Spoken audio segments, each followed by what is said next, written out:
Obunu gini kama chozunu Imana chukwa koti womo Onyele miu Nyelu yumi What am I looking for?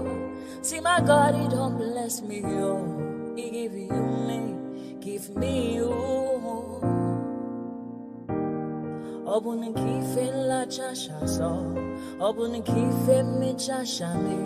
My baby, you know say you go love for me. Hey, yeah. I do go. I could go. When I call your name, Shakara for me. Oh, Roma, I will be your Romeo. You go be my Julie.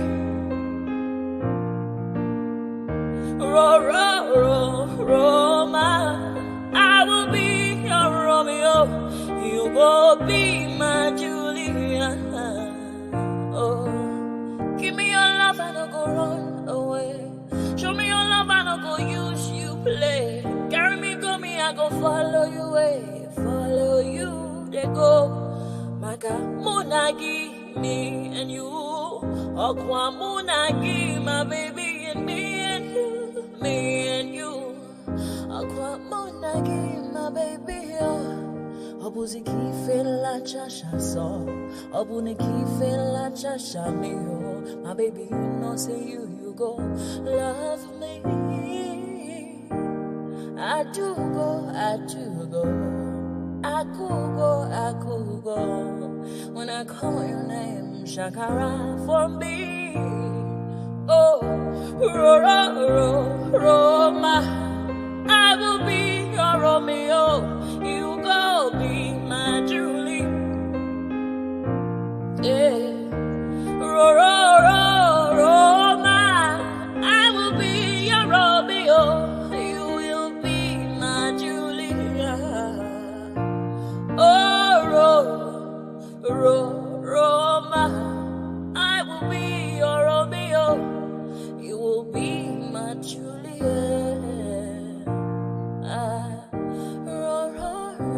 Roma, I will be your Romeo. You will be my Julia. Ejemini ekebo, akobi ewe ayo, ewe tumeje, itun lo ni ọtún ẹṣẹ, ìfà ló ní kan fà ìmọ́ra, àìbínú gbogbo àtàrẹ, gbogbo méjì ọkà bàbà, gbogbo mẹ́ta ọkà wáṣẹ́, orí ló túmọ̀ ẹnu, gbogbo ọ̀nà ní túmọ̀ ẹsẹ̀. Akọni ìmọ̀ tú ìmọ̀ ọjọ́, ìmọ̀ èmi ni wọn kì í dálẹ̀.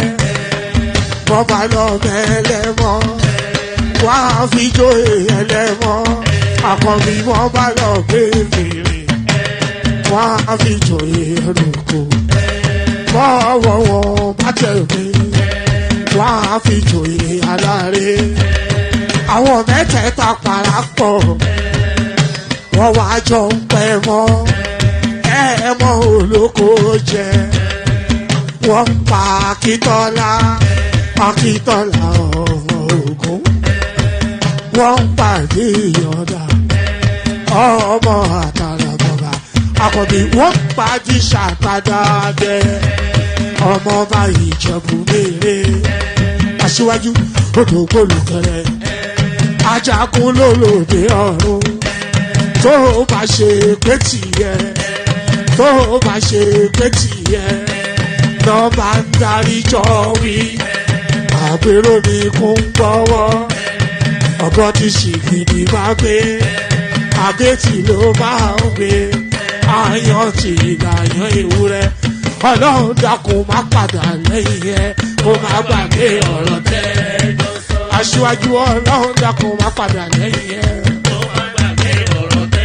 Ayandaba, ayandaba, ayandaba, ayandaba. Ayandaba, ayandaba, ayandaba, ayandaba. Ayandaba, ayandaba, ayandaba, ayandaba. Ayandaba, ayandaba, ayandaba, ayandaba. Ayandaba, ayandaba, ayandaba, ayandaba.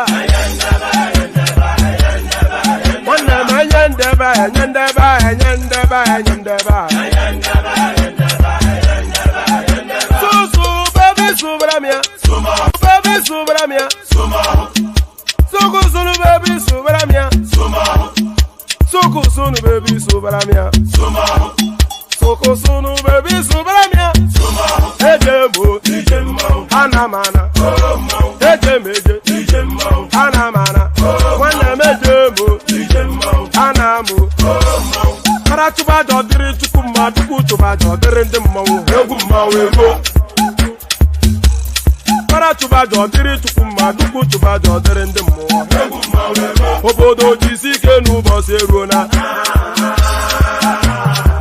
oyibo It is everyone. Be free.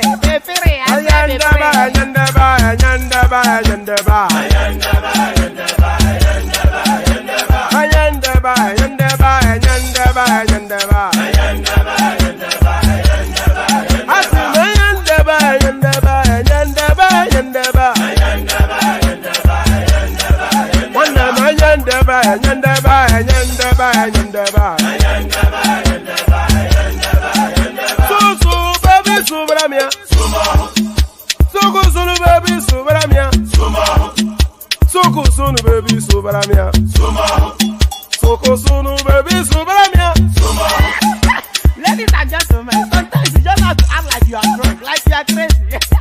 Confuse your enemies. Confuse them.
Since I was born, but now I am getting youth. I'm gonna move on, I'm gonna go that book.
And there it is right there. Aman Nwokpani, according to the Jagaban of GBT.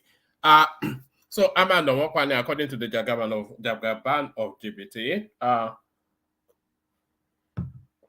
this platform does not advocate violence, though, as they always say, but nevertheless, the Jagaban of GBT, Aman Nwokpani. So there it is. So there it is right there. Here I am right here. There you are right wherever it is you are. And here we are. Here we go again. We do that thing that we always do. And thankfully, we do it in your company. So we do that thing that we always do. And thankfully, we do it in your company. And so let's do it. But the usual protocol first, click on the like button just as soon as you're coming in. Subscribe if you haven't done that already. Hyperlink that says StreamYard invites you to come and join. So do all those. By law, you'll be flouting the law. You'll be committing an illegality if you don't click on the like button and subscribe. And I could send the law after you. I say that in jest, of course. Still sweating, getting rid of a bit of a flu. But no, you are compelled by law to click on like and subscribe, and then that hyperlink that says StreamYard is highly recommended, but no compulsion there. So do all those. Click on like, click on subscribe, and if you want to be part of the conversation, click on the hyperlink that says StreamYard. So we launch into it. We'll see how today's session goes. We will just, it's a roll of the dice every single session, but most instances, if not always, it always lands on the right spot. So there is no anticipation other than this landing on the right spot as well. But let's kick it off from this spot. So let's kick it off with the headline piece. The headline piece, hold on, let me do something. All right. The headline piece, Nigerian soldiers, DSS, arrest grill president of Herders Union, Miyetti Allah. So the storyline starts from here. The president of Miyetti Allah Cattle, Hore Bello Badejo, has reportedly been arrested by Nigeria's secret police. Badejo was reportedly arrested by the Department of State Services, DSS, at the union's head office at Tudun Malla Cattle Market, Kilometer 22, Abuja Kefi Expressway, wherever in Nasarawa. The Herders Union president was said to have been arrested by the DSS on Tuesday for allegedly creating a vigilante group unlawfully and without the approval of the security agencies, according to our correspondent. So if we pause there for a moment, some of the crimes that Nnamdi Kanu stands accused for, they are all enraptured in that space as well. So if Nnamdi Kanu is being arrested and being detained for 2 and a bit years for reasons of creating what he presents as a security outfit, but really essentially a militia group. So if Nnamdi Kanu was arrested for essentially creating a militia group, then I cannot see why this cattle head cannot be arrested for the same reasons. The Herders Union's president was said to have been arrested by the DSS on Tuesday for allegedly creating a vigilante group unlawfully and without the approval of the security agencies, according to correspondents. It was learned that the DSS operatives, alongside some soldiers of the Nigerian army, stormed the Miyetti Allah's head office close to Goshem Church at about 3:40 p.m. on Tuesday and took away Badejo. A DSS source quoted by correspondents said Badejo was arrested over fears that the creation of the nomad vigilante group could worsen the security situation in Nigeria. He further stated that the group was not registered with the DSS, the police, or any other security agencies. Therefore, it was not acknowledged by the federal government. The source said, our operatives, that's the DSS operatives, and soldiers of the Nigerian army stormed the Miyetti Allah's head office in Nasarawa this afternoon, and we have arrested their national president, Bello Badejo, for creating a vigilante group that is not recognized by the government. The creation of that nomad vigilante group could cause violence in the country. The group was not registered by the DSS, the police, or any other security agencies, and the group is not recognized by the federal government. But when contacted by correspondents, the National Secretary of Miyetti Allah Cattle Hore, Al-Hassan Saleh, said Badejo was not arrested, but was only invited by the army. He said that the invitation did not have anything to do with the vigilante group, adding that the group was created in accordance with the law and with the permission of security agencies in the country. This is not true. The vigilante group is truly registered. It was an invitation by the commander of the 117th Battalion Kefi It had nothing to do with the vigilante group, Al-Hassan said. He continued, I think there was a petition that emanated from the DPO alleging issues that have to do with some land issues. If the concern is around land issues, then that is a police matter, not an army matter. So why would the DPO be petitioning the army in order to address a land matter? So already you can see the embedding of a lie right there. He said, I think there was a petition that emanated from the DPO alleging issues that have to do with some land issues, maybe some movement on grains, that he was buying grains and distributing them. So how is that a crime that somebody... So it's just the ridiculous there. So he was invited to make some clarifications. There is no cause for alarm. The vigilante group has the full support of the security agencies. It is duly registered by the CAC, and then after screening and recruitment of volunteers, we now launch the first batch just to complement the activities of conventional security agencies. So I'm not quite sure. There's so much lies wrapped in that, and I'm not quite sure that the security agencies invited them to come and complement whatever it is that they were doing. But that was when the story broke. And then the story then migrated. It evolved into now this next phase. So let me play you this clip. Watch this. The Coalition of Ethnic Nationalities for the Defense of Human Rights has called on the federal government's intervention over an illegal arrest and unlawful detention of Dr. Abdullahi Bello Badejo, the national president of Miyetti Allah Kautal Hoy, by the men of the State Security Service DSS and the Nigerian Army, stating that Miyetti Allah is a Fulani socio-cultural group but a proven track record of promoting peaceful coexistence between Fulanis and farmers.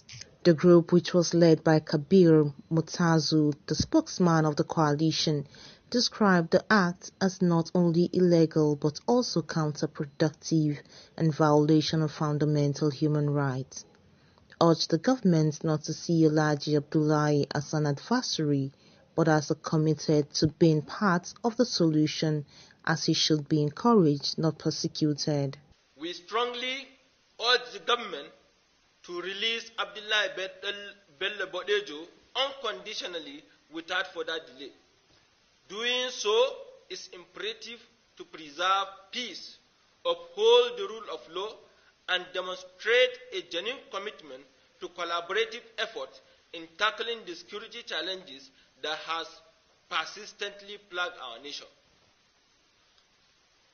We are of the opinion that government should collaborate with people that come up with this kind of initiative, because this initiative is aimed at ensuring a collaborative effort between the federal government and the populace, especially those in the communities, so that they can provide useful information that the security can use to tackle some of these kidnapping incidences and clashes between farmers and herders.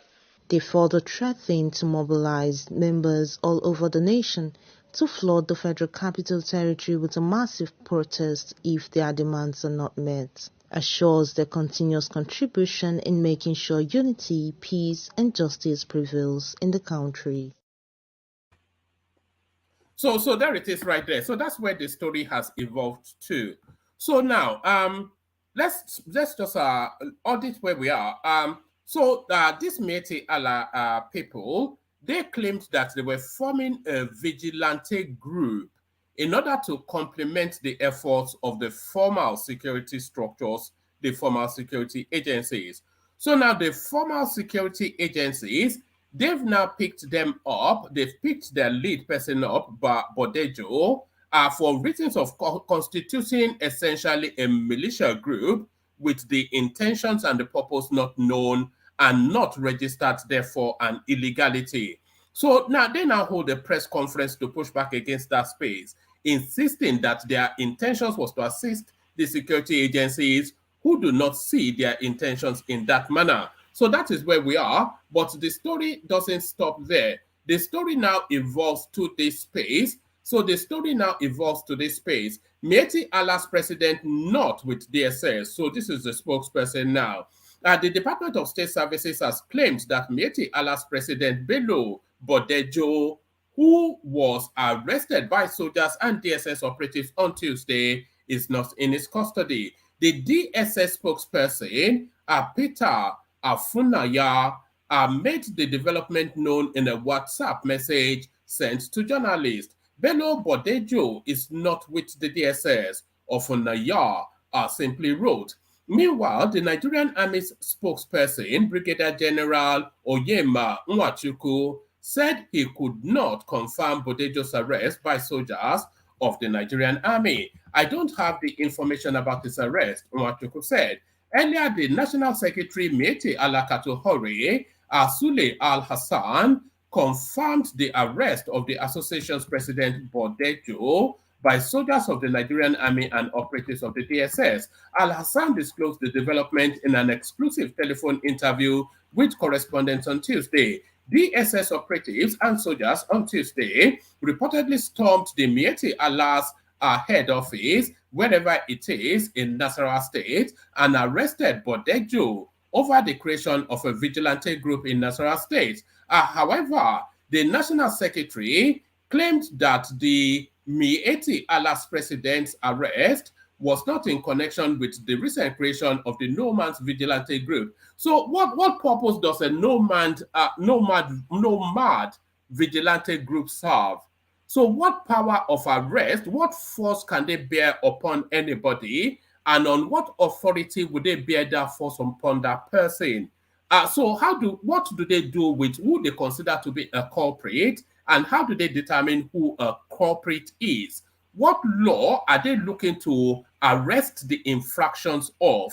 So a lot of things. So essentially, a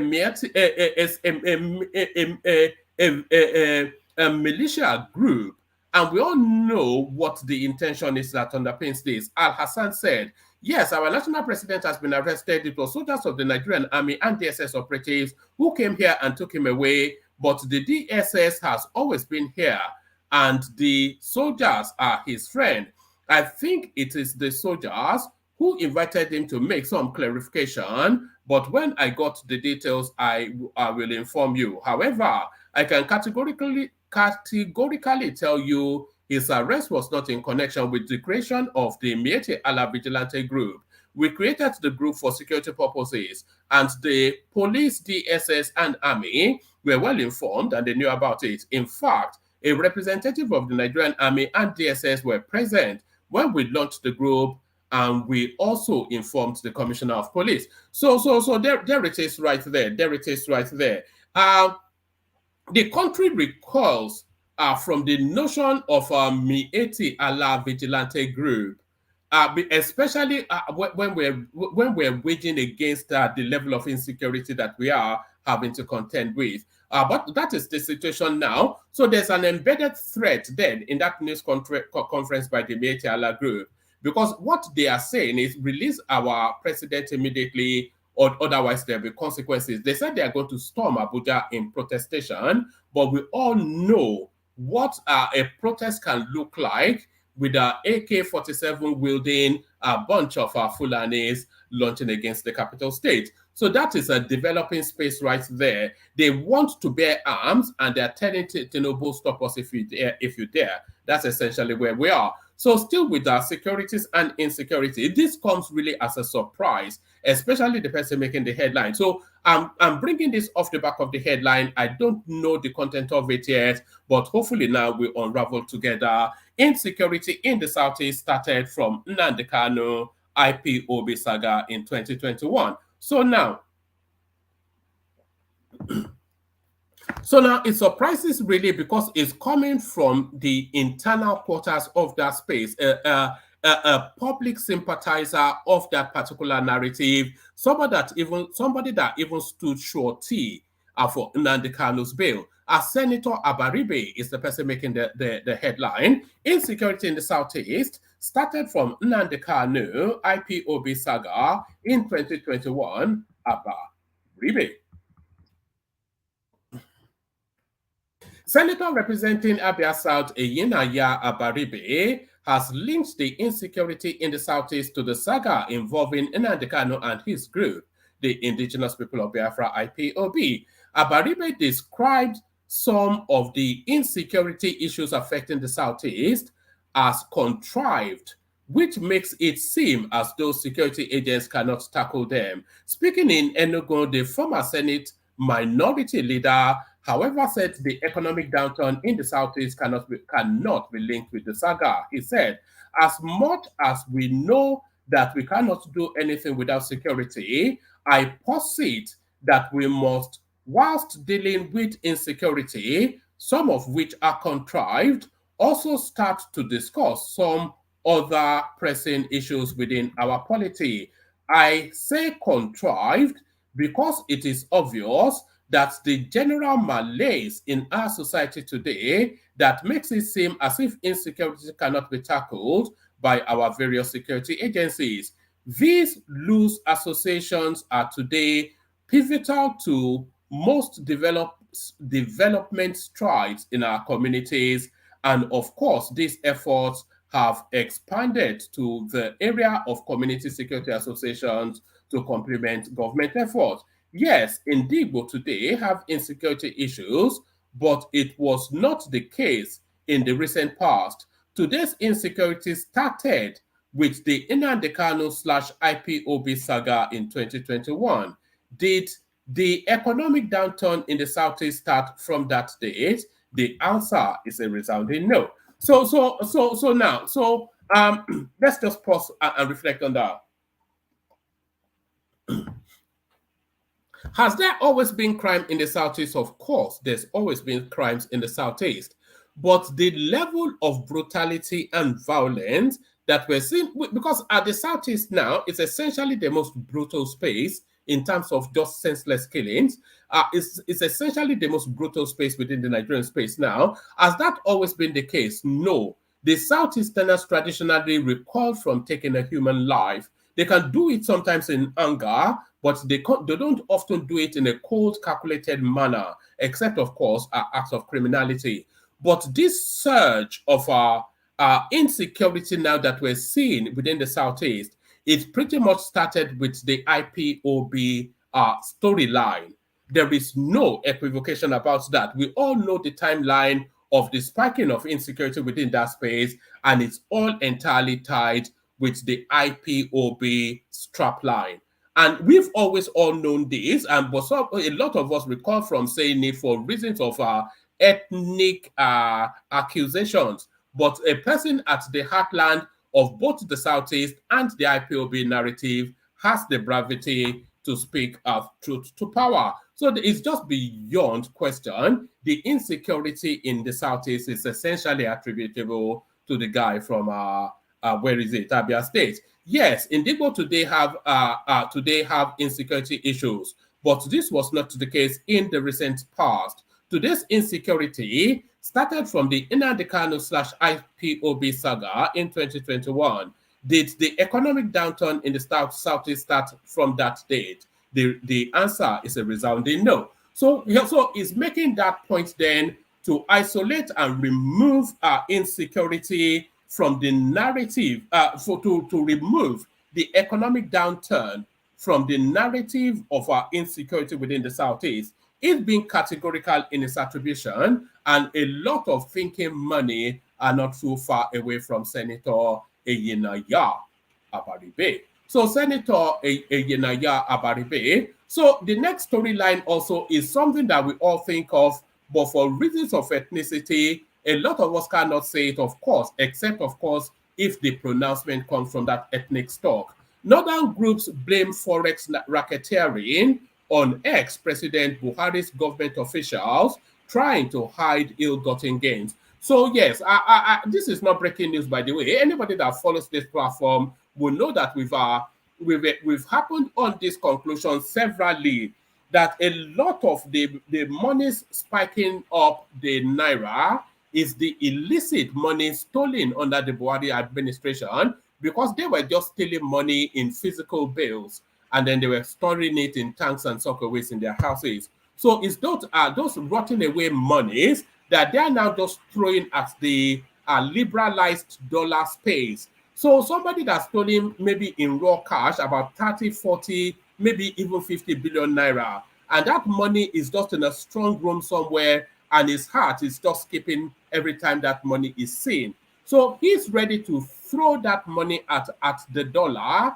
at whatever price to get rid of that money, get as much dollars as he can, escape the dollars to Dubai, and he gets away free. And if you multiply that, because you have to remember that they recovered just 30 billion as early as this week from Sadia Farouk.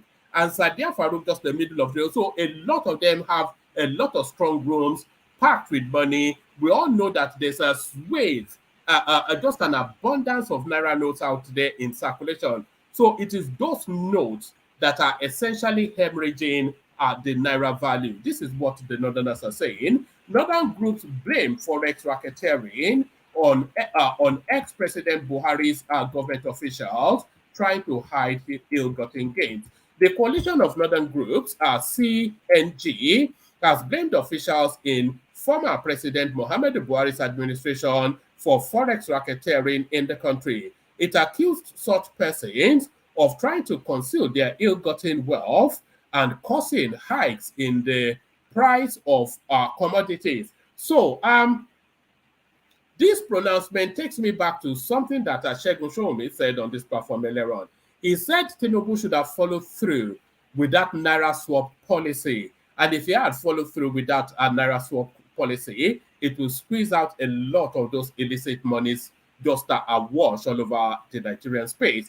The coalition of northern groups has blamed officials in former President Muhammadu Buhari's administration for forex racketeering in the country. It accused such persons of trying to conceal their ill-gotten gains and causing hikes in the price of commodities. The coalition made this known on Tuesday in a statement issued by its national coordinator, Jamilu Aliyu, urging the government to do something about it. He said, the current forex racketeering and hikes in commodity prices can be attributed to officials from the previous administration who are seeking to conceal their ill-gotten wealth. These individuals are converting their looted funds into foreign currencies, particularly dollars, as it is easier to hide large sums in foreign currencies. Additionally, these officials are responsible for hoarding foreign currencies, creating an artificial scarcity that fuels the demand and subsequently increases the prices of our essential commodities. By controlling the supply chain, they can dictate prices and exploit the market to their advantage. The coalition also stated that the multiple taxation imposed by the National Customs Service, amongst other agencies, is hindering growth and increasing the cost of goods in the country. The CNG said that it is unacceptable for the government to complicate the situation by further with excessive taxes and levies imposed on businesses. So there's very little that I disagree with. I think they've actually hiked custom duties about twice in a row now, almost by 40-something%. Going from memory. So that's what that northern group has to say. Let's move on swiftly from there to this. Abia Governor Oti says 1.5 billion naira budgeted for purchase of 2 Toyota vehicles and error. Silent over 721 million naira approved for two Nissan vehicles. So as we were, so everything but changes but remains the same. Nothing really to add on to that. Nigeria should calm down. International partners praising Buhari's harsh economic policies. This is Wale Edun and Bagudu. Let's have a read of this.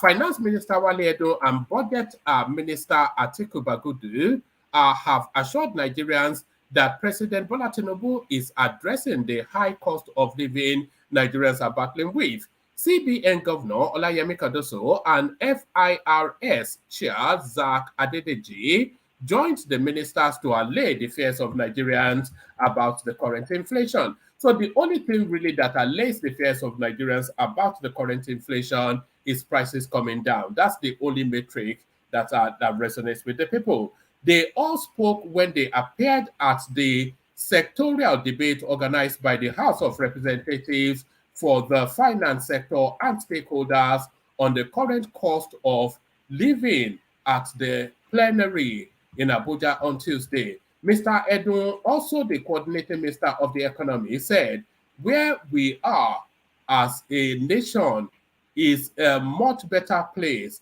than where we were on May the 29th, 2023. He added that Nigeria as a country was on the road to economic disaster by the way of subsidy fuel, adding that it was expected that there will be challenges due to subsidy removal. Mr. Edun said that inflation had increased and the cost of living had spiked, but stated that Mr. Tinubu was committed to protecting the poorest and the vulnerable. As things improve, there will be further intervention on behalf of the vulnerable to assist in the cost of living, Mr. Edu stressed. Let us be confident, calm, and assured that Nigeria will change in terms of economic management and there will be intervention in every sector. So this runs contrary to Ekene's understanding of what Cardoso said. According to him, there is a need to tackle inflation because full inflation accounts for 33% of the consumer index price. So the cost of our purchase, a lot of it is actually inflation, essentially. He said there was a need to return to production. I think Peter Obi told them this often enough, for consumption to production. So I'm sure he will be tweeting about that as early as tomorrow. He said there was a need to return to production, adding that industry required energy to function optimally and that the president was also committed to using state power to subdue vested interest in the oil sector. Mr. Bagudu said the president was committed to national development, adding that the president reckoned with the challenges of the living conditions of the people. What is happening in our country is obvious to someone visiting. What is happening in our country is obvious to someone visiting a construction site. We are very clear that we are on the right path. When they're saying, I was saying yesterday that these people work with a lot of modeling. So they would have looked and looked again at the model that they have, and this continues to inspire confidence in their direction of travel. What is happening in our country is obvious to someone visiting a construction site. We are very clear that we are on the right path, and the challenges of the moment are being tackled.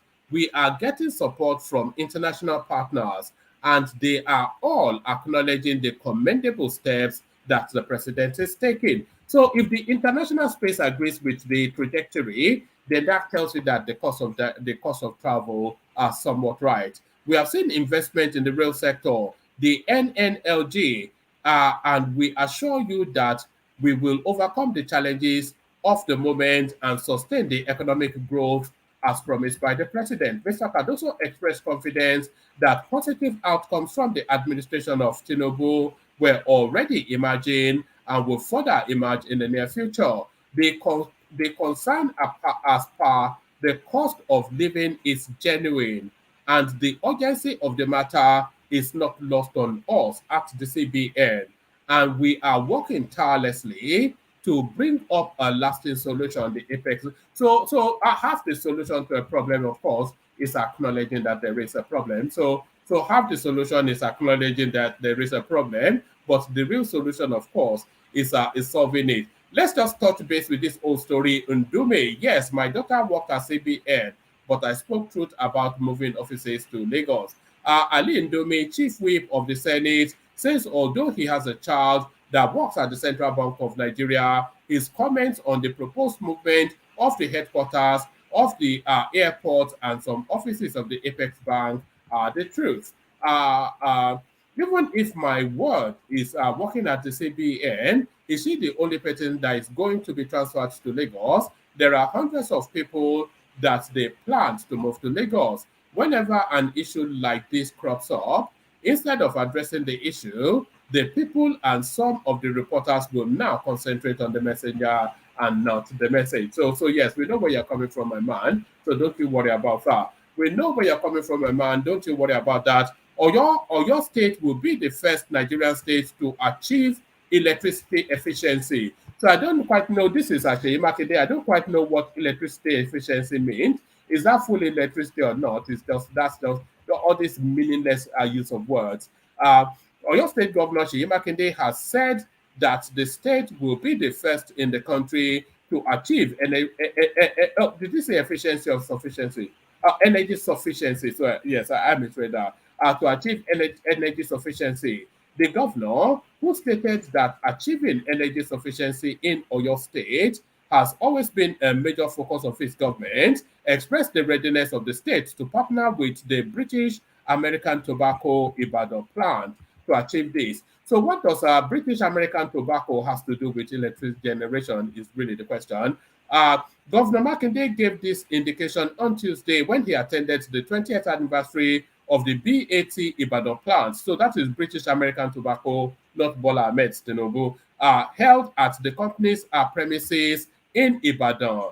According to a statement signed by XYZ, whoever his name is, the governor commended the company for its immense contribution to the state over the years, promising to sustain the conducive environment in which BAT and other companies are operating in the state. He noted that the state would look forward to working with BAT to improve electricity supply in the state. He said, you are going to be commissioning a 1.4 megawatt solar plant. This is pretty much in line with our aspiration in Oyo State. For us, energy sufficiency is a big part of this administration. When I came in, there was no energy ministry, but we now have, and the commissioner for the ministry is here. Less than 4 kilometers from here, you have the city gate for the gas coming into Ibadan. So we should be able to work together to utilize Nigerian gas in this environment. So that's just we're still at the stage of promises within the Nigerian space. Let me give you this Sharia Council to EFCC expose religious sects sponsoring terrorism. So yes, EFCC, as you know, they told us that there were religious bodies attached to underpinnings of insecurity in Nigeria. And because they couldn't mention names, you think, of course, they're in fear of the mullahs, but the mullahs have now given them a free pass. The Supreme Council for Sharia in Nigeria has challenged the chairman of the Economic and Financial Crimes Commission to expose the religious sects sponsoring terrorism in the country. Recall that the EFCC chairman had last week revealed that the anti-graft agency had uncovered how a religious sect in Nigeria was laundering money for terrorists. Olukayode said, a religious sect in this country had been found to be laundering money for the terrorists. So if they are saying a religious sect, that automatically gravitates towards the Muslim religion, because that is really where the hub of these activities is coming from. But reacting in a statement by its president, Sheikh, something I won't attempt his name, yesterday, the group demanded proper legal action against those found complicit in financing activities undermining the nation's security. The group said, regarding the recent disclosure by the chairman of the Economic and Financial Crimes Commission about religious groups sponsoring insurgency in Nigeria, the council demands the commission to disclose the identity of the religious body allegedly sponsoring terrorism and insurgency with 7 billion naira out of 13 billion naira traced to its account. This revelation has sent shockwaves across the nation, raising concerns about potential fund misuse for activities threatening the nation's peace and security. The gravity of the situation calls for immediate public clarification of the group and decisive actions to address the disturbing nexus between religious groups and insurgency. Accordingly, we urgently call upon the EFCC to publish the list of all sponsors involved in criminal activities. The alleged disclosure of 7 billion naira linked to religious groups' accounts is a matter of grave concern, and citizens demand proper legal action against sponsors and those found complicit in financing activities undermining the nation's security. We further call on the EFCC to expedite the release of the list of sponsors and collaborate with relevant authorities to ensure prompt. They're daring us. Publish if you dare is essentially so the ball now in EFCC's course. But what are they able to do? Let me just share you. I'll probably just give you these last two as headlines. Amotekun intercepts 149 suspected criminals inside trucks in Ondo. So, all this matter of interception, we do want Amotekun to be armed.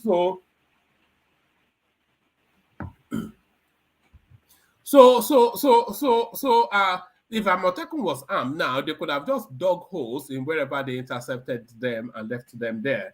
The Ondo State Security Network, codenamed Amotekun Corp, has intercepted 149 suspects from various black spots in 3 local government areas of the state. The suspects, who were tucked inside trucks when they were arrested, said they were in Ondo on a hunting expedition. But Ondo commander of Amotekun, who paraded the suspects, said there has been a heavy influx of strange people into the state's forest reserves, into reserve areas. Akogun Adeleye said the acclaimed hunters were arrested around black spots where heavy robbery operations and kidnappings occurred. He said the suspects carefully concealed their weapons, bag of Indian hemp, and cutlasses under their vehicles. He said, the pertinent question we're asking them is, why are they hiding their guns?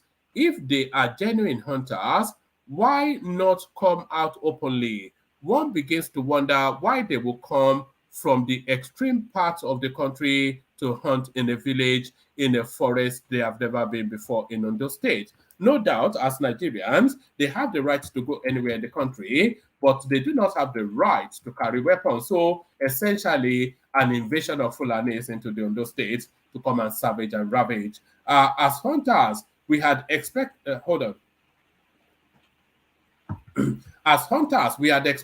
that they would have made consultations to find out their limitations. In Ondo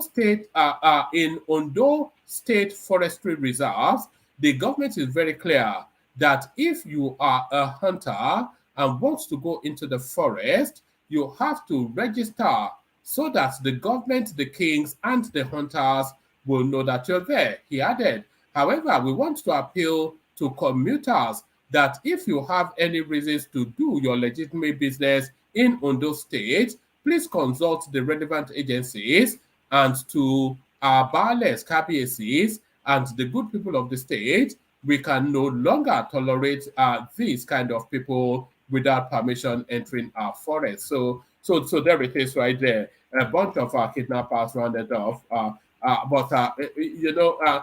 think somebody was actually saying, just leave them where you find them, but leave them there permanently. So that really should be the direction of travel. So that should be the direction of that should be the direction of travel. Yes, that should be the direction of travel. So I think that's enough of a readout. Let's the session commence. But before the session commences, I want to signpost you in the direction of a stream that we're going to be doing on Friday afternoon. So this is going to be an epic one, by the way. So we got a financial expert coming to talk us through how to stock trade. So I'm going to send the link now. There's a lot that has already happened regarding this stream. The one coming up, there's a lot that has already happened regarding this stream that gives me the confidence to tell you that it is one that you must not miss. So there's a lot that has already happened around this stream that gives me the confidence to tell you that it is one that you must not miss. So I'm just I'm looking for it now. Yes, is it this one? Just bear with me 1 second. It's not that one. It is this one. So there's a lot that's happened around this stream that gives me the confidence that it's one that you must not miss. So there it is right there. So that's for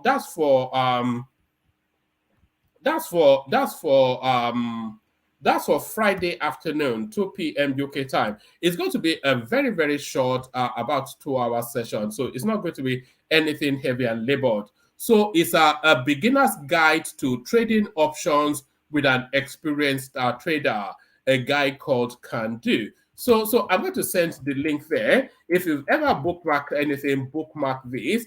This is going to be an evergreen, because we're going to be doing this as a series. So he's going to talk you through an idiot's guide to all you need to know about trading options. So that will be the intro into that space. And then after that intro, we'll be doing routine sequences of our tradings, taking positions, and all of that. But I will urge you to bookmark that session, a beginner's guide to trading options with experienced trader KANU. So make sure you come and join KANU and I as we talk you through just how to stop trade. So don't say I don't do what don't I do for you guys? Don't say I don't do anything for you. Apart from marry you a wife, I'm not quite sure there's anything else I don't do for you. But there it is. I jest. So there it is. So that's the readout.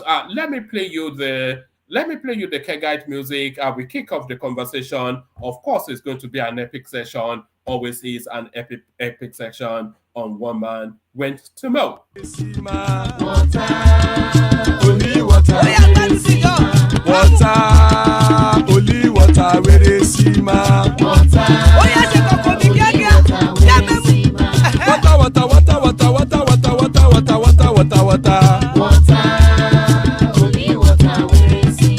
Hapa o naido, hapa o naido, hapa you don't come o.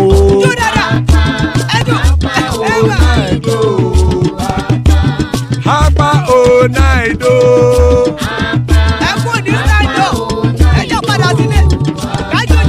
oro kẹ̀kẹ́ ẹlẹ́mù yé o.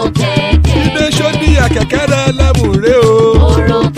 Bobby master kẹ̀kẹ́ rẹ̀ ẹlẹ́mù rè o.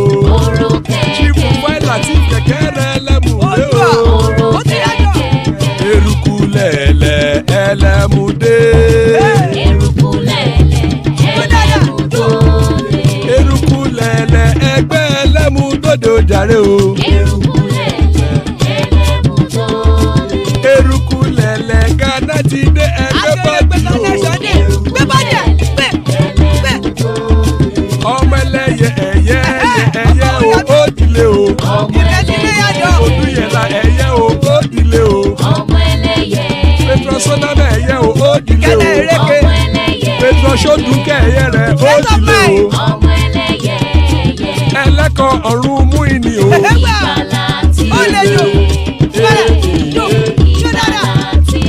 Àkùkọ ọ̀run mẹ́kọ̀.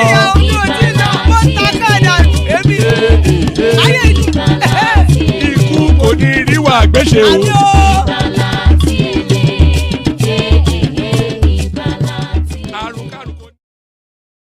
So there it is right there.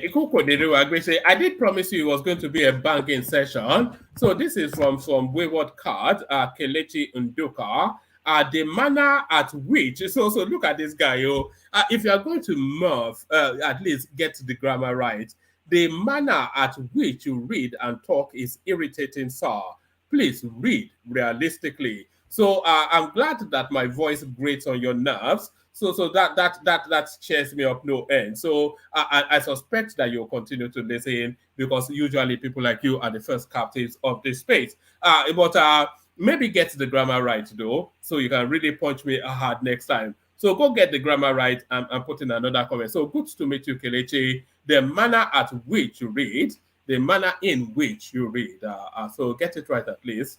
And then give me the slap. So there it is. That's Kelechi right there. Good to meet you, Kelechi. Equally, the majestic Adaleko in the house, King Emeka joins us, War Peace ever present, and Charlie Boy makes up the quartet. So there it is. Plenty of room in the studio, as I always say. If you want to hop on, like a bunny, hop. So like a bunny, hop. Also, like a bunny hop, the people that have hopped on, let's kick it off. Let's kick it off with War Peace if it's ready to go. War Peace. All right, let's kick it off with Emeka. War Peace, ready. I hope people can hear me, by the way. Yeah, one man. Mekos Baba. Alpha, your voice is on. Anyway, it's that time of the night, isn't it? Well, Yes. Well, it's still evening anyway, but it's winter, so it's not dark. Longer nights these days. Did you see me having fun and games earlier on? No. No, I recommend that. I recommend you go watch it later. It was a real. I'm going to go watch it later after my session. With your guys from Edo State. I just went to. I shouldn't really be doing it, but I cannot help going there to troll them every so often. Oh, is it Niger Watch? I know it jars them. As soon as it jars them, they don't quite know what to make of it. Oh, that irritating voice according to Nduka. I've not been tuning into the. But it's good for comedy, though. Is it not good for comedy? I tune no, in for I have not. That place is lamentations and tribulations. They cry every time they wail. So at some point, while you laugh, at some point it becomes sickening. So it gets tedious, doesn't it? Yeah, just repetition of the same thing all over again. They don't discuss the news; they just cry up and down. You cannot continue like this. You can't, Mr. Alex. Let me post to Simos. These ridiculous people. Yeah. Sometimes I think for like 2-3 months now, I've not really tuned in there. Maybe I might try to just go peep in to see, but I don't expect anything much other than lamentations, tribulations, wailing, crying, yelling, and it's a therapy session for them. So for people who just want to keep crying all the time and still just scream into the echo chambers of the universe, right? And it might be good for their mental stability and their psychic, but at the same time, if you keep crying and lamenting every day, then there's only one thing that is left, is to check into a mental institution. All right. Talking about lamentation, they are certainly lamenting in the north. Miyetti al-Assad president, Bello Badejo, he has been arrested. So now, I'm impressed and surprised that they will arrest him because, of course, when they arrest somebody like that, you expect some sort of backlash against that. And the cattle herders, they've alerted to the central space that release this guy immediately or face consequences. So are you following that storyline, and how are you positioned? I'll be honest, I didn't follow the storyline, but looking at the headline, right, says Nigerian soldiers and DSS arrest. So it's looking like a joint effort. There's more to the story in that respect, and maybe I'll be speculating. Probably he has to do with a lot of let's say he knows, allegedly, the insecurity being perpetrated in a certain part of the country, and probably that's the reason why he's high on the list to be grilled and interrogated. You understand? But my problem with all this information, likewise with that of the EFCC, which was talking about religious organization being involved in money laundering and terrorist financing. What they need to do is conclude your investigation, and then when you are releasing to the public space, you are making the arrest, or you are prosecuting, or you have convicted. So we're tired of this kind of information, and we don't get any headway out of it. You understand? So, but again, if Nigerian soldiers and the DSS are grilling this individual, then maybe they have enough information to suspect him of criminalities going on in the country, and then he has things to answer, or probably he may know a couple of few things or few individuals that are involved. Like we keep speculating and keep responding to the news, we have said times without number that there are powerful actors involved with the insecurity in the country. And it's about that time that the government, extend their ropes to capture these powerful blocks or powerful actors who are perpetrating these crimes. That's the only ways we can get our country back. Or else, this is turning out to be organized criminalization. In short, as a matter of fact, it's organized. It's organized crime because it seems to be well coordinated, it seems to be funded, it seems to be well organized.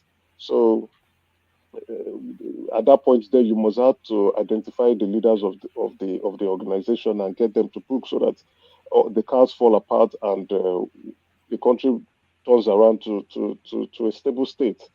Uh, I hope something tangible comes out of this because this is not the first time we're getting information like this, and before you know it, we don't see anything happening, and then it turns into another one of those news.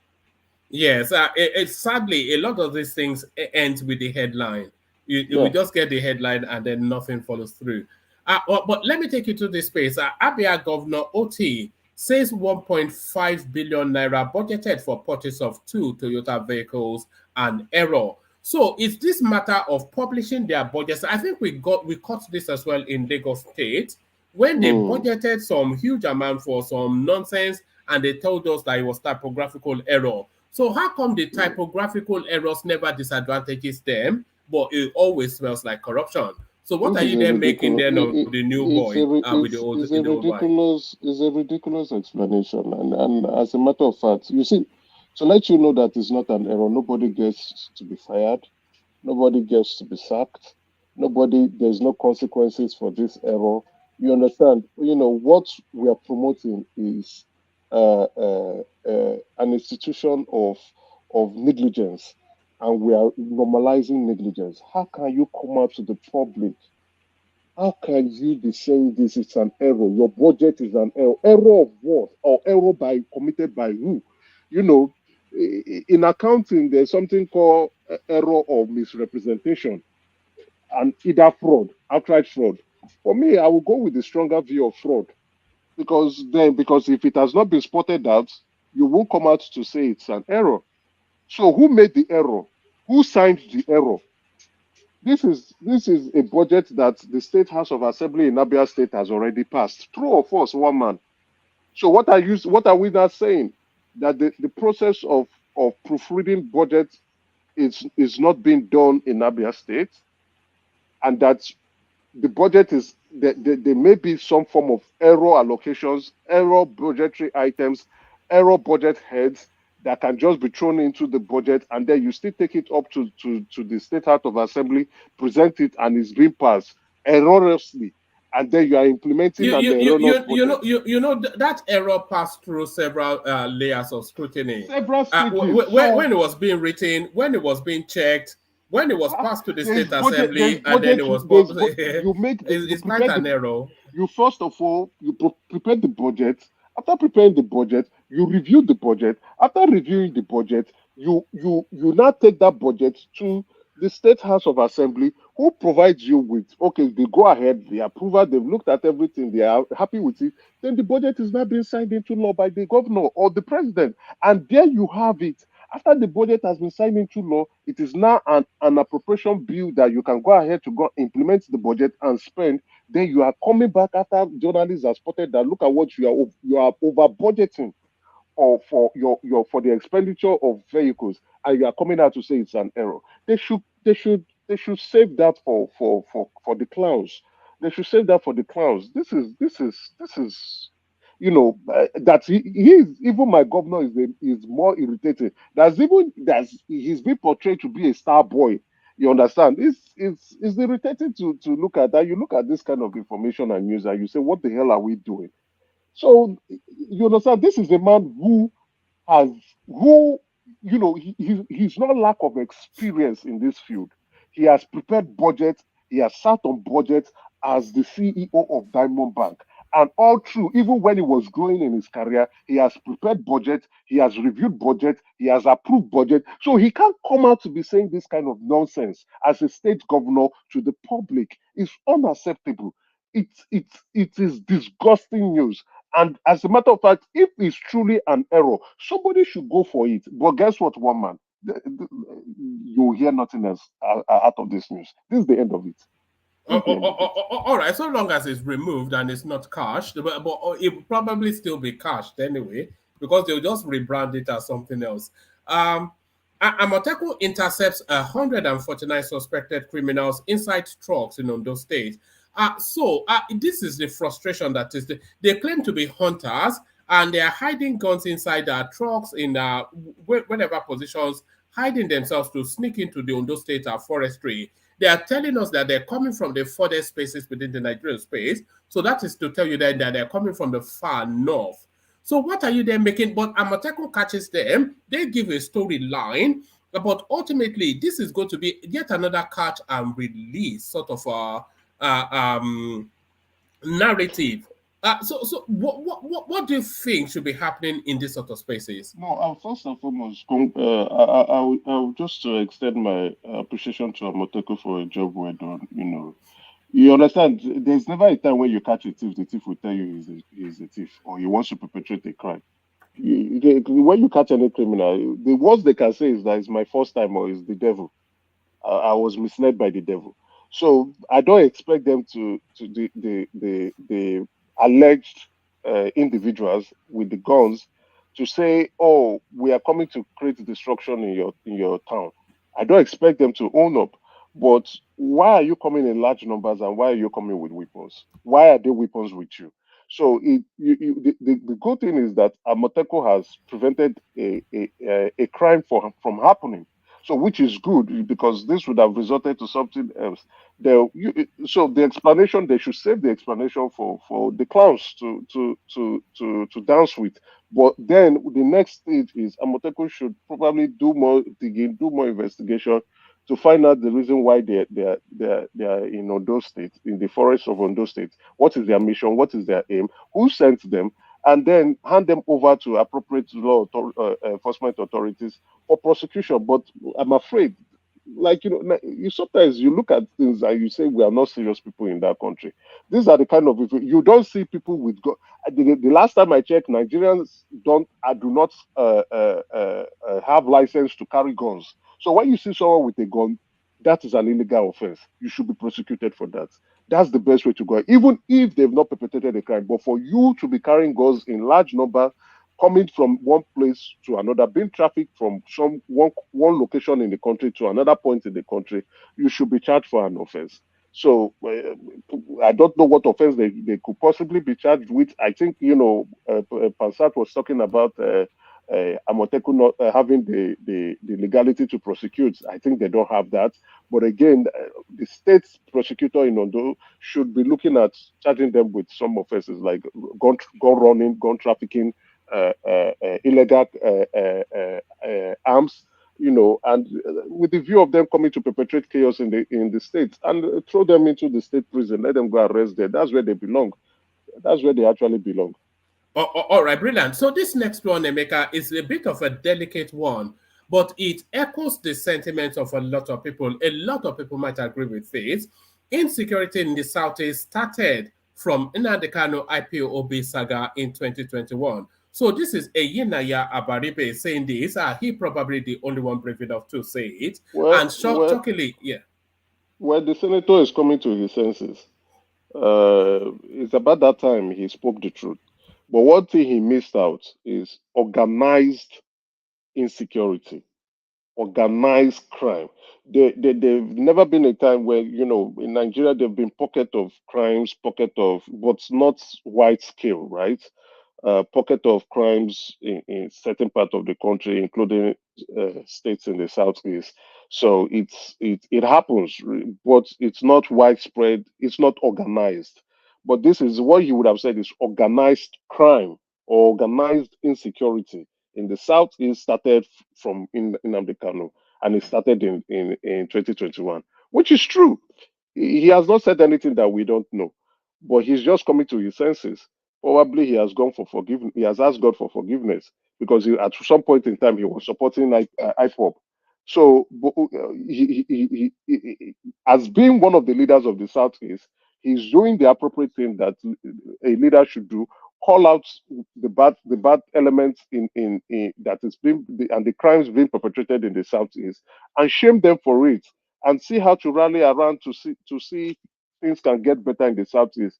Since the 2021, or if not earlier than that, the Southeast has never gotten themselves organized. Things are not getting any better economically. Things are not even getting better socially and politically. We seem to be worse off since the inception of IPOB. You understand the confusion going on in the Southeast is something that we all need to look at ourselves in the mirror and say, what is going on here? We are not organized. We are not moving forward. We are only going backward. Economically, we are not progressing. We are not. We are not even, putting ourselves in the right frame to see how we can organize ourselves politically to push our political reform programs to the center of the country. But I'm happy he's speaking out now. I expect more leaders in the Southeast to speak out, and let's see how it goes. Let's see how it goes. But he didn't lie. There's no lie here. He spoke the truth, and the more leaders in the Southeast continue to speak like him, let them get their head organized. And But America, don't want you know, like, now I'm kind of predicted this about the host may take over Nigeria. But yes, you say it like he predicted it and it's happening.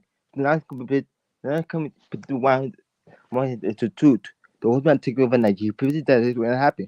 But you guys were not listening, and that's happening. So the last one thing that is happening. He predicted it to happen in Nigeria, but you guys were being quiet. Now it's happening. You guys yeah, not well, listening to music.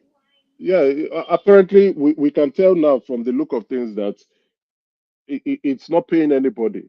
We're losing money every Monday. Sit at home, though some states don't observe it religiously. The sit at home is costing us economically. It's not making us progress. I think we are losing a lot of income. If you are not being productive, what do you expect? And then security wise, it's not that we are any safe. You see, it's a case of dog eats dog.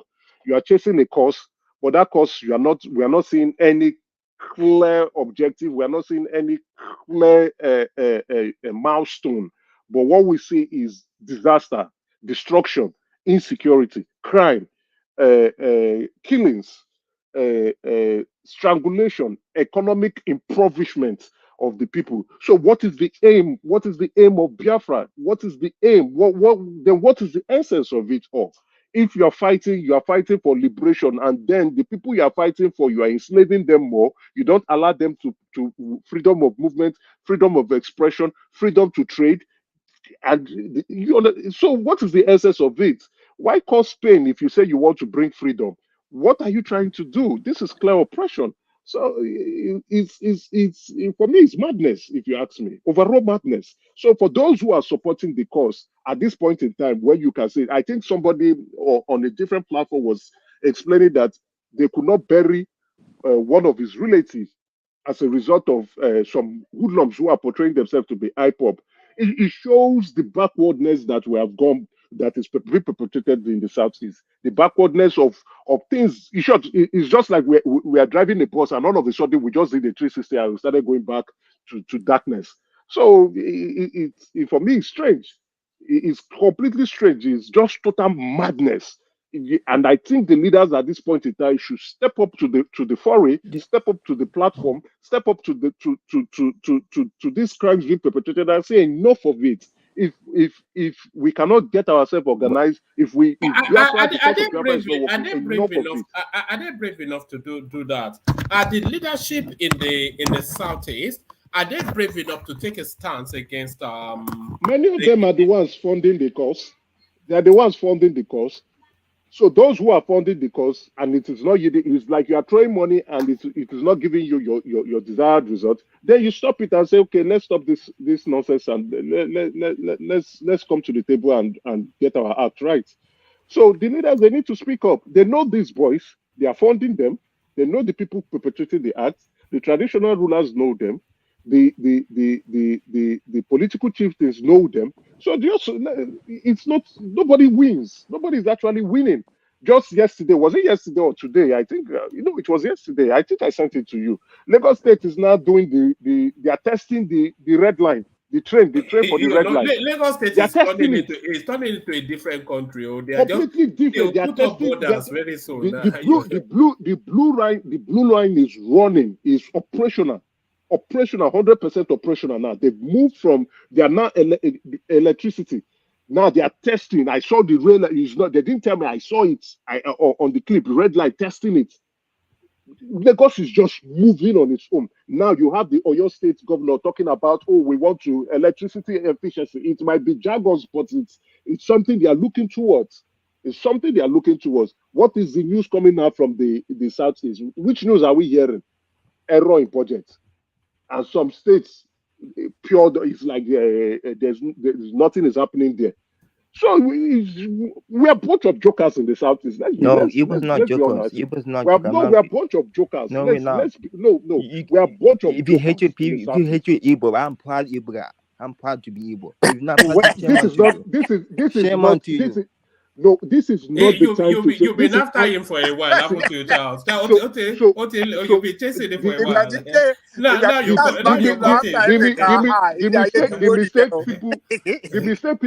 mistake Igbo's face to understand is this is not a time to say, oh, you are not proud of being an Igbo. No.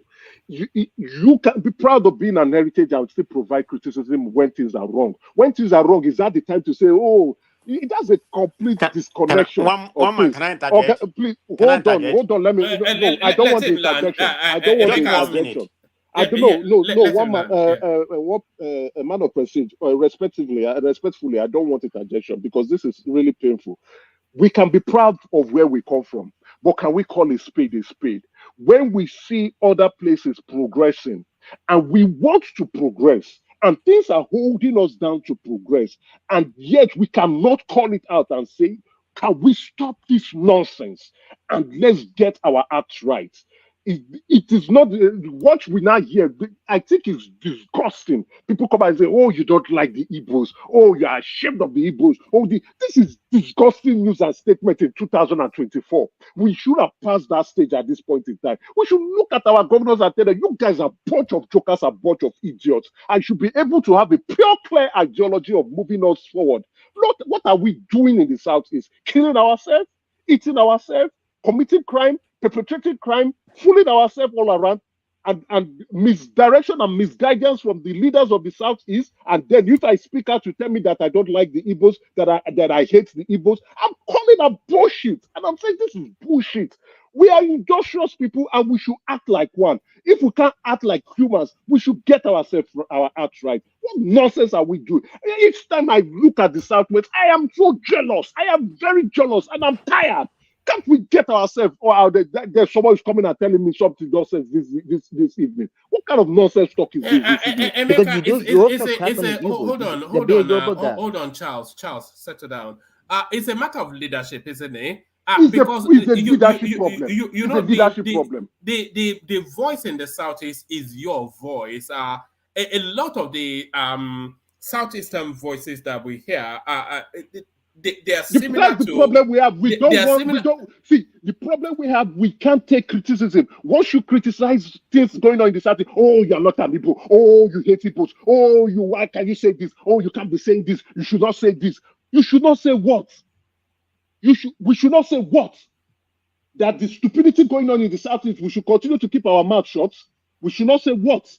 We should not call our governors to book. We should not hold them responsible.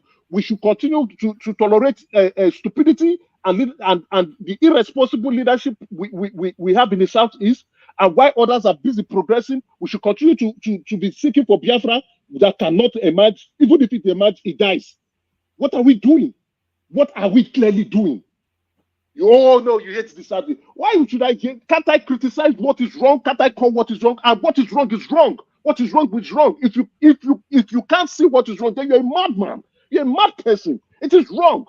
what we are doing is wrong in the Southeast. We must call them out. We must hold them to task. It is a leadership problem. It is gross irresponsibility from the head downwards everywhere. We are busy. What are we busy doing? What are we busy doing? What are we busy doing? The Southwest is progressing, gradually progressing and moving on about their business. Before we know it, now Lagos State is going to become looking at ways to electrify the place 24 hours, and we are busy still doing IPOB. We are still doing IPOB in 2024. But Emeka, to be fair,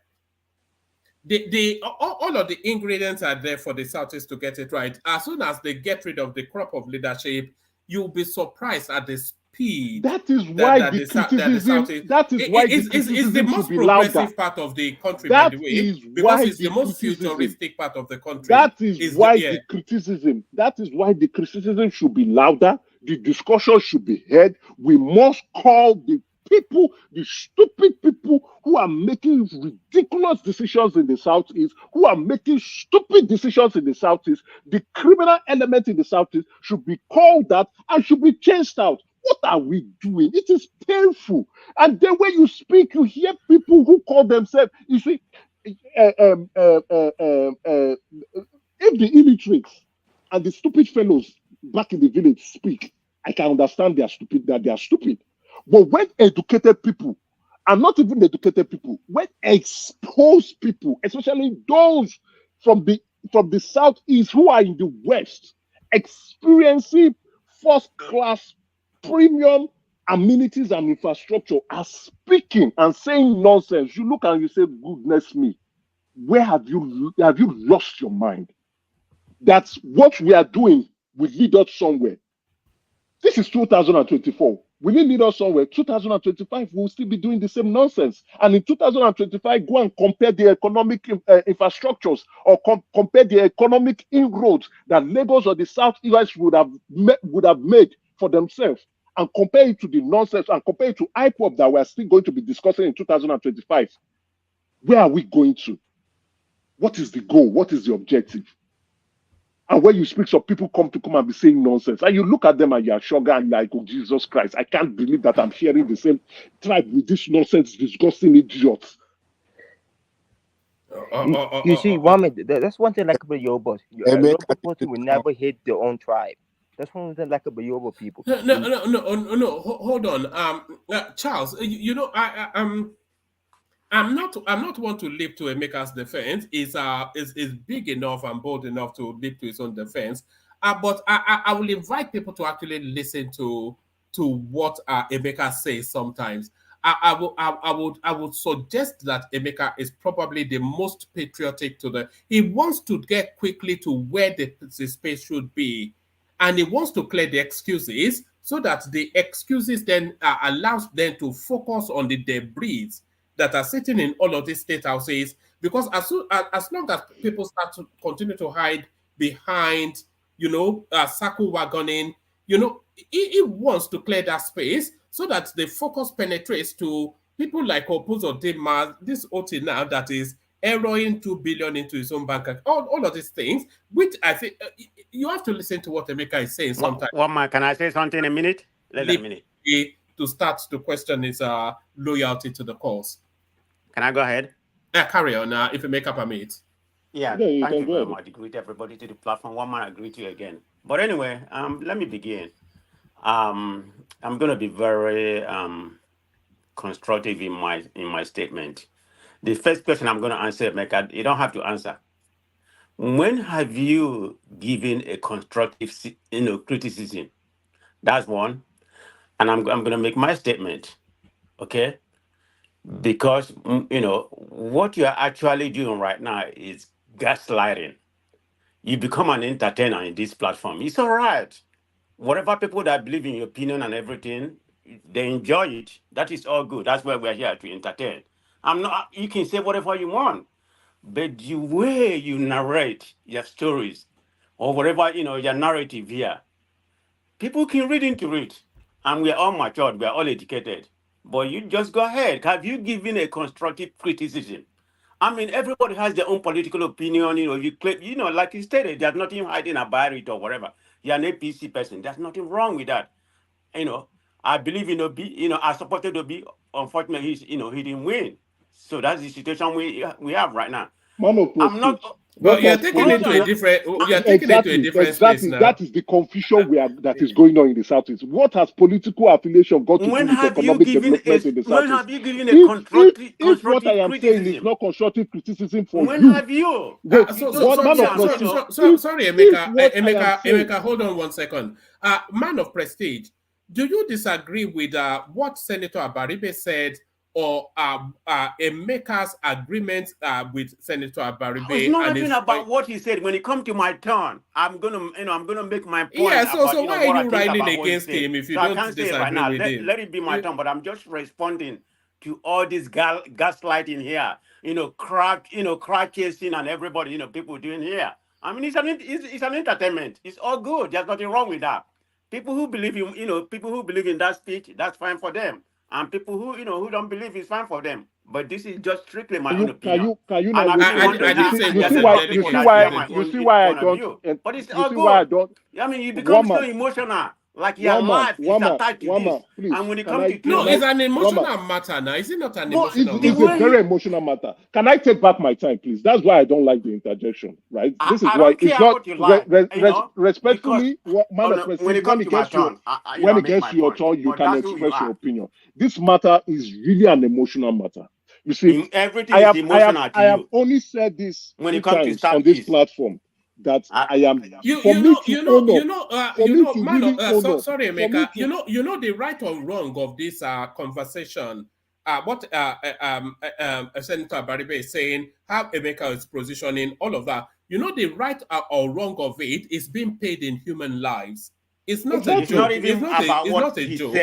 Right from day one, Emeka has been on this mission. People are destroying of Southeast. It's not just the government. I don't care if he criticizes the government.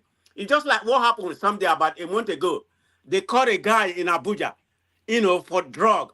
Then he painted the whole Southeast as the worst drug dealer in the world, forgetting about what we have in Nigeria. What has that called? People who do different kind of things. And he said they are the worst drug dealer. They committed the worst crime. What you are saying now? How is it related if we're to the conversation? And everybody that is doing what they're doing. Man of prestige. I think you have a comprehension issue. What you are saying now, how is it related to the conversation we are having? Don't you actually go down about matter of comprehension? No, you do have a comprehension issue. In that regard. You do have a comprehension issue. I am talking about the economic underdevelopment in the Southeast. You are actually insulting yourself. You are insulting yourself.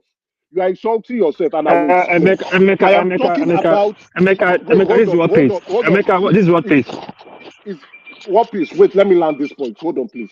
I am talking about the economic underdevelopment in the Southeast. How is that the business now? How is that related to somebody who is peddling or not peddling drugs in Abuja that was caught in Abuja? Is Abuja Southeast? I'm just giving an example about how you said anything about Southeast. You generalize it. Because what am I generalizing here? I am talking about the economic underdevelopment and the leadership problem. And the leadership problem in the Southeast. Now, when I tell you, when I say you have a comprehension issue, when what peace come here, he talk against the government. He never say all the Yoruba. He's from Yoruba, or I don't know, Ndo, whatever. He never said Yorubas are foolish. Yoruba are dead. All Yorubas. He only criticized the government. But when you come here, everything about the Southeast, they are like you perpetrate them like animals. You see the problem. You see the problem that we have in the Southeast. I've been listening to you. You see why we can't move forward, because we can't take criticism. We can't take criticism. We can't look into the mirror and say that we are a problem. We can't look at ourselves in the mirror and say we are actually a problem. That is where I have an issue with you. We can't take criticism. Make the point and criticize the government. Don't criticize the common people who have no hand in what's going on here. Everything about this is everybody in the Southeast. What piece? Can you respect yourself? Can you respect yourself and wait for your turn?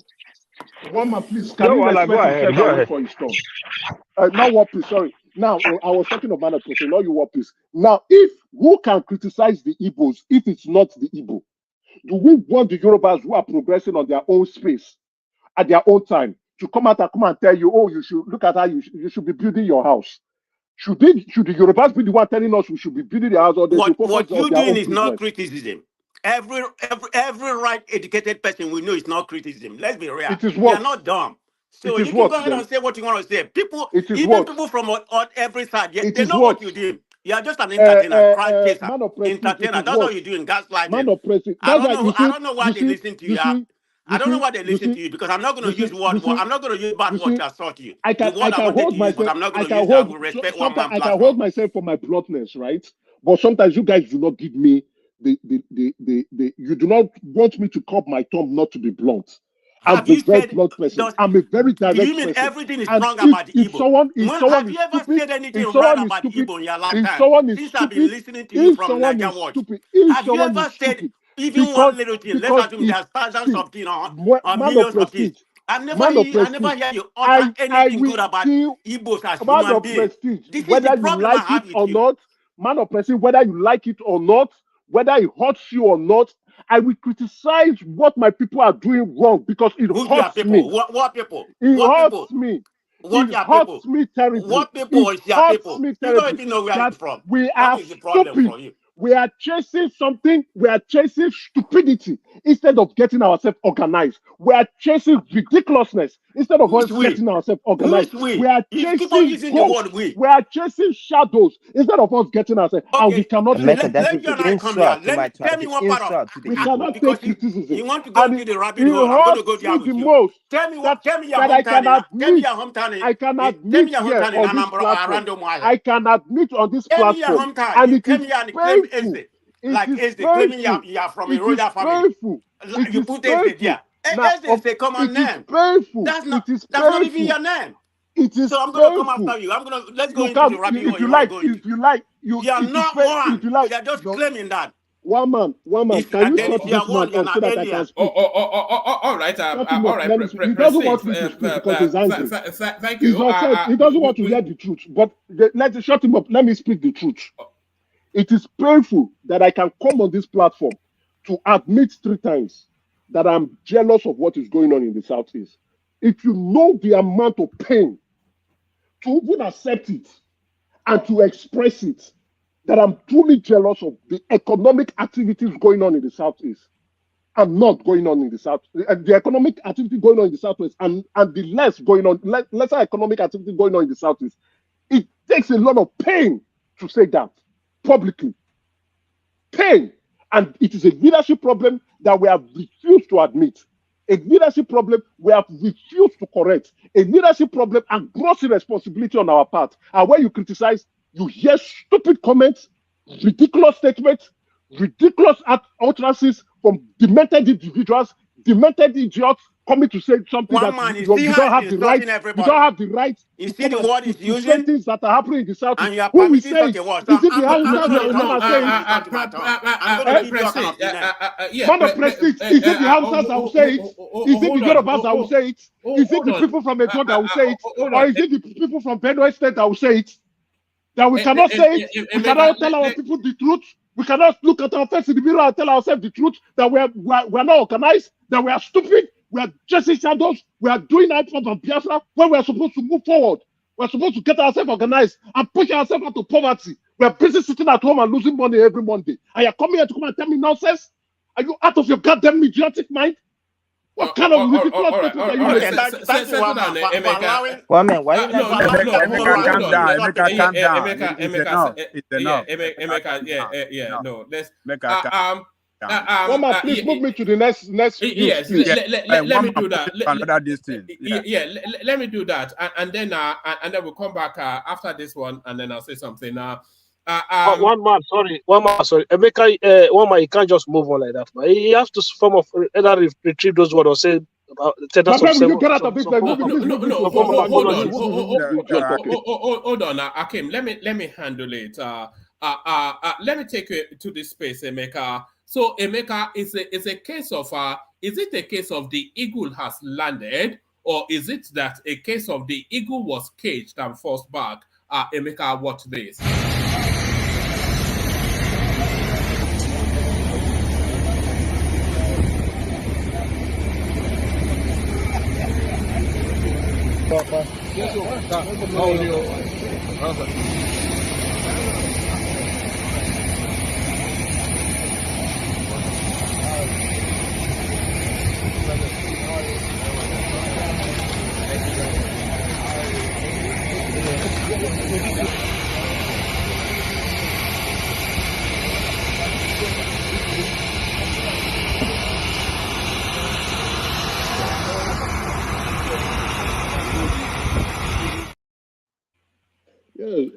All right. Is it the case that it was forced back or it was scheduled back? I suspect that it is the noise from the space that has forced him back. So the eagle has landed. I don't know about forced back or scheduled back, but he's back, and he should be back. In short, he should have not left in the first place, if we want to speak the truth.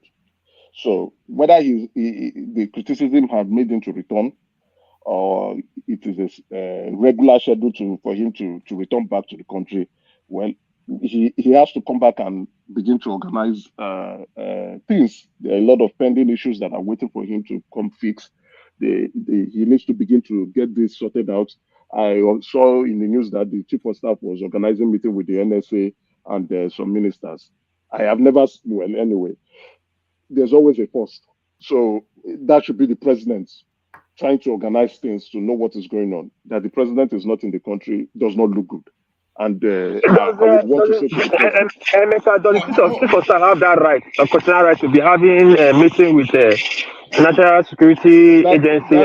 You see, I didn't want to say anything. I just said there's a first, right? I saw it in the news and I was like, what is this? What kind of nonsense is this? What is it? I don't like it. If you ask me, I don't like it. It doesn't look good.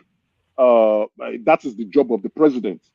That's the job of the president, but it shows that there's a vacuum and maybe there's a problem, and he's trying to rally around to see what is going on. So the president is back, whether forced, whether normal timing. I would say it's good to have him back. He has to come back to do his job. He can't be running on, or this is not like he's going on vacation. So let him come back and do his job. And again, the travels, especially unofficial travels, should completely be eliminated. We have a lot of issues that needs to be addressed in the country. A lot of issues that needs to be, and insecurity is top the list, and economic concerns. So he has to fix these issues. There can be time for play, but the hard work has to commence immediately. Good to have him back, and I hope he's sound and hearty, so he can start immediately to begin to get to do the job that he has said he wants to do. He has accepted the responsibility. He said the buck stops at his table. Want him to begin to trash out the issues, and let's begin to move forward. We can't have the captain of the ship always evacuating the ship all the time. Let the captain of the ship begin to steer the ship in the right direction instead of jumping into a lifeboat and moving to another ship. It's completely strange to me. But all I can say is that, well, yeah, I'm happy he's back. Let him start to work. Is it a case that the country has to be resigned to the fact that every so often, every 6 months, up pops this guy to France for his booster shots? Are we so because we have a booster shot? That's the concern now. That's the fear. He's an old man. It comes with the territory. That's the fear, right? And those who campaigned against that, using that criteria as part of their campaign remarks, they are right.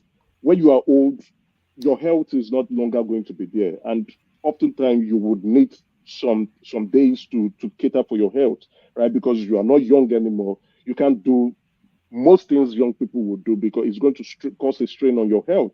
But again, what can we say? He's the president. There's nothing we can do at this point in time. We only wish for him to continue to live long, and we wish for him to do the things that he ought to do. He's our leader. He needs to get the country organized. He needs to keep us hopeful, so that we will not lose track of the objective and the roles and responsibilities and expectations from him. So he must calm the Nigerian passengers down in the ship and steer the ship to the right course and the right direction. All right. For me, I would say enough of these travels. And let me also chime this. Man of Prestige, apologies to you. I was really emotional. You know, there are certain lines, that when being said, just don't really like it. I'm emotional about the Southeast. I'm really emotional about what is going on in the Southeast and the direction we are really going at. I do not want to take it out personal on you, but when you begin to use certain words, or you want me not to speak my mind and how pained I am of what is going on and the potential that we really have in that region. It really hurts me the most, and it gets me emotional, and I have to speak. I don't need to. I know I used some personal words on you. I'm really sorry about that. I didn't mean to go there, but when you begin to tell me, there are certain ridiculous comments that are being made, I just look at them and I move on. But when I'm speaking about the Southeast, I'm really emotional about the Southeast. Where the state at which we are in the Southeast is not where we should be. Every one of us from the Southeast know that. We have the potential.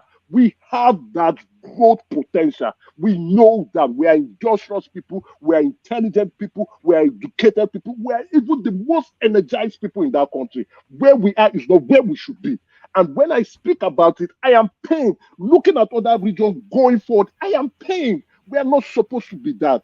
We are supposed to be moving faster than every region in the country. I know we've had our challenges. I know we've had our troubles. But when I speak about it, please and please and please, people, please stop it. Stop it.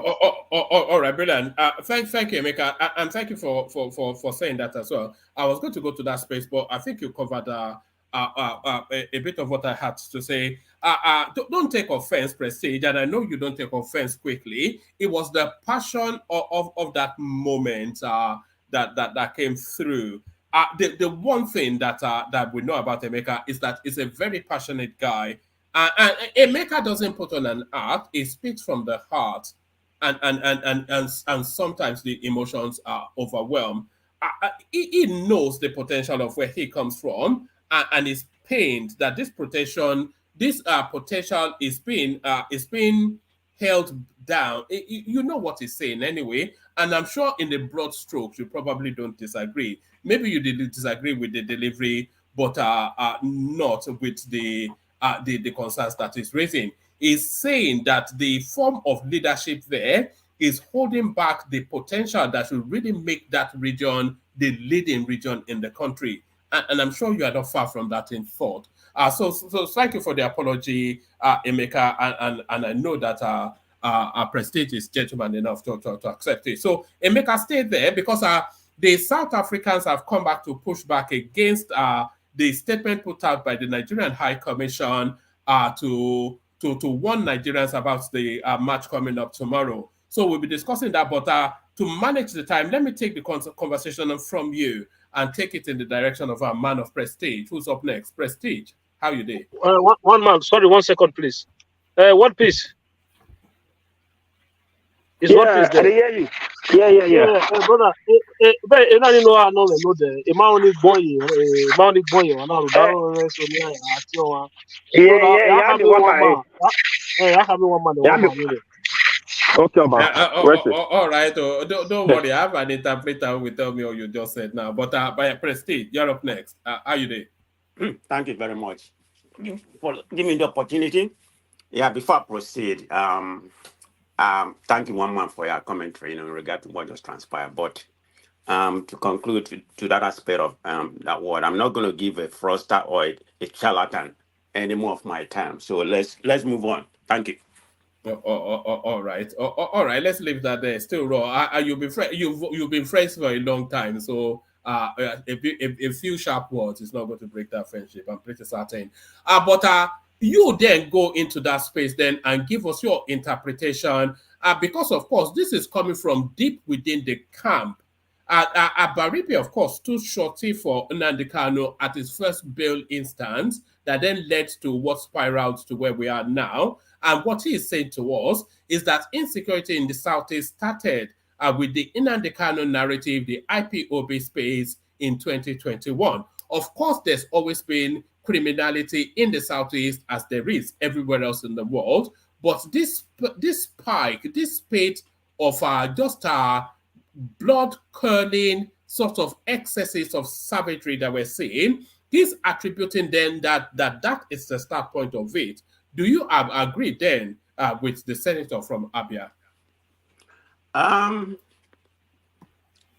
There's some truth to what he said, but I'll come to it to a different narrative, to a different perspective. What he said, there's some truth, like I stated, there's no doubt about it. But let me come in from a different perspective. About Nnamdi Kanu, I was watching a platform, today. No, actually tomorrow. So I was never an Nnamdi Kanu follower because the only time I heard about Nnamdi Kanu, as you can understand, I've never followed Nigerian politics or whatever. The only time I heard about Nnamdi Kanu, I've never listened to anything that Nnamdi Kanu said, just from people speaking from this platform or some other platform, what he said about the Fulani, some other tribe and Europe. But that's the only thing I heard from people saying it. I've never actually heard it from his mouth because I've never listened to him. The first time I heard of Nnamdi Kanu was when he was, try to talk about the Biafra, separation of Biafra. I see him mobilizing. When I see him in Owerri, a lot of crowd see him in River State, and he said he was going to go to Asaba or whatever. I don't know if he went to Delta State. See him in Umuahia. I mean, I said, what? Then I started wondering. That's been a long time ago. I said, who is this? Who is this in Nnamdi Kanu? Why is he able to mobilize, the Southeastern and like this? What kind of power does he have? So that was the only time I listened to him. I never really listened to him on his platform. So 2 days ago, actually it was Mayegu that I was listening, to be more transparent. He was playing what Nnamdi Kanu said about the Nigerian state of things right now. And everything he has prophesied came to be true. I'm not here to say I'm an Nnamdi Kanu or whatever supporter because actually I've never listened to him. But if listen to what he said yesterday, I said, oh, this man prophesies about all this thing, what's going to happen in the Yoruba land, what's going to happen in the Igbo land. Oh, I said, okay. So everything a lot of things that he said or whatever, not in negative thing, whether he said something about other tribe, I don't know. I never heard about it, but people said it. I said, oh, this has come to fruition. There's no doubt about it. Is he a prophet? But anyway, going back to what's going on, I know about the Southeastern security, that was established. At that particular time when it was established, I have doubt in myself, because I know what is happening. That was when I started following Nigerian politics to a, very, very minute level until I started listening to your platform. Your platform is the first platform, I started listening, even before I start watching Nigeria Watch of then Dr. Damage of lately or whatever. So even my yoga and some other people. So having said that, when he first established that Eastern Security Network, I said, this is not good. How can we have a non-state actor in a particular state? He wasn't sanctioned by the government or whatever. What he was doing was bad. So when I started hearing, even when I heard from my father, and he told me that Eastern Security Network is actually working. They have distracted all these all these Fulanis or headmen, from messing up their land and everything. Some of the land, they have been more productive. But after some time, I don't know what went wrong. Whether some people, this is just my opinion. I didn't say I had it from anywhere. Infiltrated the whole thing, or I don't really know how, because Hope or the man came in, then start bombing like Olo and everything. So everything went haywire. So that was where everything went wrong. Of course, whenever there's a good thing, if the main motive was good, then it has turned to a different thing like it is right now. People has used that opportunity, to penetrate the Southeast and make it what it is right now. Crime. So I can't really come here and say that the main motive originally were emancipated was the cause of this crime. There could be some truth in it. So I can't unequivocally state that. So that's why I said maybe there's some truth to what he said in that regard. That's where I'm coming from, in that area.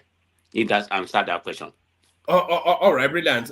Let me take you to this space. I know that you're a big football buff, a man of prestige. So yesterday, the Nigerian embassy in South Africa put out an advisory that Nigeria should not watch the match versus South Africa in public spaces, and they should not mock the South Africans too much should Nigeria win, which hopefully Nigeria does win. But the South Africans, they've taken somewhat offense to that. This is coming from the BBC. South Africa slaps Nigeria for football safety warning. And what it says, but the South Africa says that this is only to create a false alarm. There's been a long-standing rivalry between the two footballing giants. But in a statement on Tuesday, South Africa's Department of International Relations said there was no history of football hooliganism among South Africans at matches against Nigerians. We are confident that the sport-loving nation of South Africa poses no threat to Nigerian citizens, and we do not agree with the apprehension expressed by the High Commission. The advisory is regrettable because it seems to create alarm and unnecessary tension between the citizens of South Africa and Nigerians living or visiting South Africa. So what are you then making of this diplomatic back and forth? And was Nigeria right to raise that alarm? Yeah, thank you, one man. Before I go to this, this one we were just talking about, I've forgotten one of my thoughts I was going to echo in the previous point we just narrated. What I was going to say about the Southeast politics and whatever. This is what I think. The Southeastern people are not sophisticated, like the Southwest or the North. There's no doubt about it. I think this is one of the problems we're having. We are the politicians there, we are not sophisticated like the Southwest, no doubt about it. Even the North, we know, North and Southwest, I will give it to the North first, with their manipulation and everything. They're very sophisticated when it comes to, they may not be as educated as the Southerners, but they are very sophisticated, followed by the Southeast when it comes to politics. I think that's the problem we are having in that. I don't know where that emancipated from there. Maybe because after the Civil War, we kind of lost it and everything. We have not been able to, to gain back to, the way we used to be. If you remember, from what I understand, the Igbos used to have a lot of input in Nigerian politics, before the Civil War. So after the Civil War, things just went down the drain. We have not been able to regain our freedom. So the Southeasterners were the first sophisticates in Nigeria. Yeah, they were the first educated yuppies. Yeah. They have never been able to regain their momentum again. Right now, they are very, very low when it comes to politics. But is that not to leadership, as Emeka was saying? Well, that's what I say. I didn't really want to talk about him. Some of the things he said make sense, but it's the way he came about it. I mean, it's just very annoying. But anyway, I don't want to talk about that man again. Okay, but anyway, so don't bring the subject of him to me. I don't because it does annoy me. But anyway, all right. So let's check on that about when it comes to politics before we go into this football matter. Yeah, talking about this food, because I read this about 3 days ago. Maybe what he's trying to do right now is to calm things down. Because if you look at what happened, because I wasn't on this platform yesterday, I think you all talk about the Grammy, which I read. I'm familiar with music and whatever. This lady named Tyler.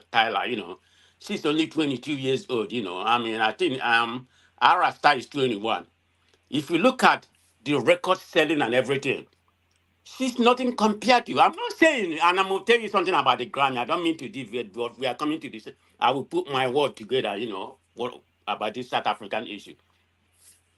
What she did, I think the record was released last year, and as of right now, if you look at the YouTube, it has garnered over 1.18 million compared to our Star that has got up to 300 million. So it's uncomparable. You can't even compare. We are not even talking about Burna Boy, Davido, or Wizkid, So she's not on that level to be compared. So when it comes to Grammy, it's very, very political. And how Grammy is not based on who has the best record, who said the most or whatever. It's not based. It's very, very political. And you have about few people. I think it's 10 of them or whatever. They just stay in the studio and just nominate whomever they want to nominate. So it's political. I think what they're trying to do, they use Afrobeat, to gain audience. It's part of, cloud chasing. That's what they do right now. If you look at the difference between what they do and what other, what other people do, that's exactly what they do. Man of prestige. Yeah. Do you support the idea to have a different category for African music? I think that for me. Exactly. Why are we following these Western people? If you look at what's going on right now, like I didn't like that at all. Yes, they are gaining African market. That's what is going on right now. So when they give it to Nigeria before they gave it to Burna Boy, they know they have already gained Nigerian market. So they are trying to penetrate you South African market, try to gain the African market, because in America they have lost the black music part of it. They don't have that market again. It's not growing as it used to be. So they are trying to penetrate African market. So after they have given it to Nigeria, which is the best in Africa, so they are trying to gain part of Africa. I mean South Africa. Do you know the makeup of South Africa? It's like they look at South Africa as a mixed race, black and white. It's not necessarily black. So after they use us, they're gonna dump us, Africa as a whole. That's what they are doing right now. All this, the Americans. This is exactly what they are doing. But anyway, so let me come to the word of this what's going on right now. So according to what's going on right now, they say they start. Prestige, just still on that Grammy space. A lot of people are suggesting that the Nigerians split their votes, and that was what gives them this. No. That's not the way Grammy there were works. too many Nigerians, and that split the Nigerian vote. Yeah. One man, about 2 or 3 months ago, they've already decided on this lady that's who is going to win. So it's not something new. They just pick. It's not based. Go and look at the Grammy. Go and look at the criteria they use for Grammy. I'm telling you, they are using Africa. They are trying to buy that part of. If you look, that's what it's doing. If you look Tyler's song, our song is more American rather than Afrobeat, and somehow they look for a way to push that song into. You know what it is? African music. It's a little bit reincarnation of Fela Kuti. Water. Go and listen to the music. Listen to the music where, I mean, she rebranded part of Water No Get Enemy. If somebody here is old enough, go listen to Fela Kuti. And then the title of the song is Water, but it's a little bit reincarnation of that. That's what she did. I'm not saying no, the music is good, it's great, but no, you see, the thing is they are using our gene to make money in their clubs all over the world right now. Afrobeat. Exactly. If you are a DJ, what I'm saying. If you are a DJ, exactly what I'm saying. If you are a DJ, you don't play Afrobeat in your club. No one is going to come there to spend money in that club. So they are using Afrobeat. Because if you listen to that music has no resemblance to African indigenous music. It's pretty much English. I mean, I think what they've done now is that that last time Burna Boy won outright, without even using African category. So he won outright. So instead of them to allow us to continue to compete with them, they're now trying to create a subcategory for African music alone. For me, I think that is cheating, man. Look, music. If you look at what happened before the Grammy, a day before the Grammy, YouTube organized a party for Afrobeat, the whole Africa. I don't know if everybody saw them where they organized was having a party, and celebrating about They are capturing. They are looking for different market. Because if you look in the America, this rap is nowhere to be seen again. They are doing them. They are pretty much close to be dead or whatever. So they have come to Africa. Right? That's exactly what happened to reggae. Nobody knows about reggae anymore. So they know Afrobeat is what's happening right now. So they penetrated. They already use Nigeria. So they try to capture the whole. They try to capture the whole Africa. That's why they give it to this young lady. 22 years old. That's all they're doing. They don't care about us. Apparently, she says she's not black. She's colored. I'm not quite sure what. Yeah, she's mixed race. They don't care about us. What does that colored mean? They prefer South Africa. She's South African. She's South Africa. That's how they call their own mysteries in South Africa. Right. They prefer South Africa than any other African country because of South Africa. They regard South Africa as black and white, not necessarily black. I know they have a lot what they consider to be Zulu or whatever. Even the surprising thing, they did not even nominate this Cameroonian girl. What she called? what's her name again? Le Bianca. La Yeah, Bianca. yeah, yeah, yeah, yeah. No, Yeah, she but that wasn't. song, that song was even much far better than Tyler's song. You know, La That was Bianca song was it just came out brilliant. it just came out the other day. I'm not saying that particular track is not good. It's not good. It's great, but I mean, it's uncomparable. I'm only comparing it to somebody in her age bracket like our star. I mean, it's uncomparable. So let's just be realistic on that. But like we said, even the chairman came here and said last year that it's not based about being the best. That's what not Oscar is based.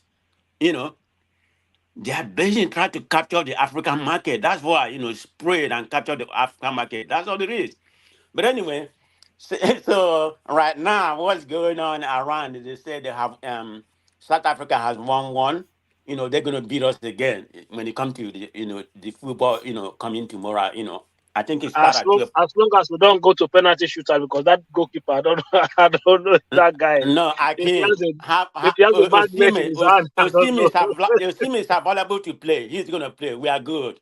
We are good. My prediction Listen, is gonna as long as we don't go to penalty shootout, okay, it's not fine. it's not gonna We go. beat It's them. not gonna go We there. beat them. It's not We gonna beat go them there. over 90 minutes. But you go to No. penalty shootout, we are coming home. But one man going to the question you asked me what's gonna happen, about what the South Africans said. But it's already there underground. They already, that room is already spreading. I think he just tried to come, try to be very diplomatic about what's going on. The South Africa are known for xenophobia. I mean, if we beat them tomorrow and you are in South Africa, you come out, they're gonna cause trouble. That's how they are. They are very crime-ridden people. We talk about Nigeria crime. No, there's no crime in Nigeria compared to South Africa. If you look at the crime index, It's a the very first city violent in the place. first city in South Africa ranked number 1, 2, and 3 and 4. Pretoria, Johannesburg, all of them. They rank up there. So they are well known for their crime, not compared to any other country. So I think he just tried to push some PR there, try to quench the whole team. Maybe that will work, but we're gonna beat them. There's no doubt about it, one man. All right, brilliant. Let me take you to this space then, a man of prestige. The arrest of the lead person of the Miyetti Allah group, and they are warning to the Nigerian state that release him or else. Who is coming for them release? The Miyetti? They want him to be released? Yes, they want him to be released immediately. Well, one man, they're going to release him. I mean, because what are they going to, I mean, they have to have a concrete evidence. Of course, everything might be vague right now. They're going to release him. I mean, will you be surprised if you release tomorrow? I can't imagine them, keeping there longer than a week or two or whatever. No, he's going to come out. I mean, because they're in control. I mean, we may have a sergeant in charge or whatever, but that doesn't mean that, so, I mean, they're in control of every part of Nigerian apparatus, so, he's been released. I mean, that's my statement on that. All right, and to this space, Amoteco intercepts 149 suspected criminals inside trucks in Ondo State. So, these people, they said they come from the furthest part of the country, which is to tell you that they are coming from the extreme north. And when they apprehended these people, they found concealed weapons all over their vehicle, and they are claiming that they are hunters coming to hunt in the forest of Ondo State. So clearly, these are the insurgents now. There's an orchestrated insurgency going on in Nigeria. There is no question about that. But now, what fate then these people? They're only going to release them again, and they will try again. What are we going to do about this situation, Prestige? Okay, the problem with this, I salute the Amateku, or the OPC, whatever they are doing over there, which is good. But the problem is that they don't have the license to prosecute them or whatever. What they're going to do, they're going to release them to the Nigerian military or whatever, people in charge, and they're going to release them. That's the problem. I wish they can arm them, but, in Nigeria, we don't have, no government has the authority, to do that. Because what can they do? They can't prosecute them. They can't interrogate them. I think when they arrest them, they have to send them to is that DSS or whatever to any kind of police in that area. And the people in charge. And depend on the state where they capture them or something like that. I mean, most of them are the government, the APC government in charge. Sorry, man of president. One man, does Amoteku not have a I think they have prosecuting powers, Do they? No, How? Pasat was questioning if they do yesterday. I'm not clear on that myself. I think I don't know. Maybe if Ogben is available, you could. I think they do. I think But they what have. I'm saying, okay, one man, they capture them right now. Can they interrogate them and do everything? Are they not supposed to hand them over to the? Are they not supposed to hand them over to the police? That's my understanding. They Yes, don't have that's an what. interrogation power. I don't know. Yes, that's exactly what they have to do because they don't have powers beyond apprehending them and then handing them over to formal Then authorities. it's not good enough. They're just there as vigilante, which is what they are, but they still have certain kind of substantial power, to get some information from because anything that come out of Nigerian government, I don't trust them. That is the problem. They will say, okay, we prosecute them, we put them to jail, they give us this information, but even that may not be the information they gave them. So that's why, I'm just skeptical of anything of Nigeria that come out of Nigerian government. That's where I have problem. Even the state where they come from, I mean, most of them are this present government we have. I mean, they are all Nigerian government. Doesn't really matter any one of them. So I have an issue with that. And one thing I had, I think about last week. Yeah, last week, the same narrative, you just say right now happened in Imo. They do a lot of hunting over there with dog. So they capture some, Yeah, I saw that clip. Yeah, right, carry they on. I capture saw some that Fulani clip. headsman, over there. They claim they're hunting. Now they're using dog to claim like it's a hunting. You see what's going on? So maybe they already plan all these things. Yeah, like people said, they're all over in our forest. So something need to be done, which I don't know. This has been happening for a long time. So I'm just scared of. Yes. If I had, because there was a colonel that was speaking on the insurgency on, I think on a rise or something. It says that the Nigerian security agents should forget international law, and then when they come across these people, they should leave them in the forest, permanently. If you get my meaning. Right. Yes. All of these people, I don't think I will shed a tear if they left them permanently, never to be seen again where they saw them. Yeah, it's a problem we have. It's a problem we have in that country. So something needs to be done, but I don't know what it is. All right, to the space then, man of prestige. Another group blames forex racketeering on ex-president Buhari's government officials trying to hide ill-gotten wealth. So a lot of people agree with that the spike in naira is illicit money looking for legitimacy. How are they just trying to? I mean, sometimes when they speak, I don't know where they are coming from. I mean, what they said makes sense, but how far can it go? I guess they just try to say something out there for people, for people to see, like they're on the right path or they're supporting the common people. But what can come out of it is what I don't know. Probably nothing. I don't put a lot of stock in what in what they say, in Nigeria anymore. All right. What else caught your attention in the news today, Prestige?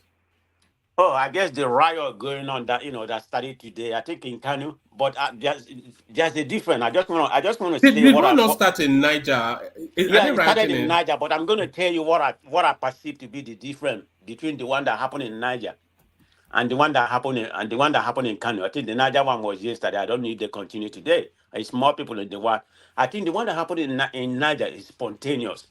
Just I don't know what you think about this. I think that one is spontaneous. It's ordinary young people or whatever, coming out in their own belief that this is hardship. But the one in KANU, I think the one in KANU was sponsored. It was planned. If you look at, they have a play card.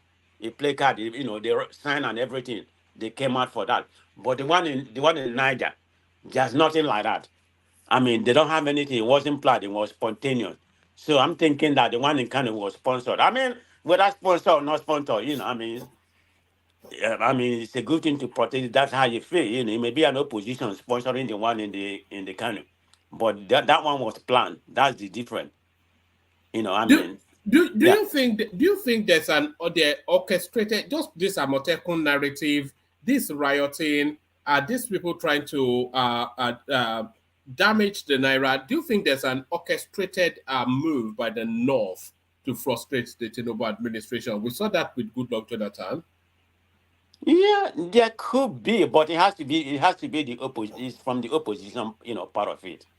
So it's not necessary.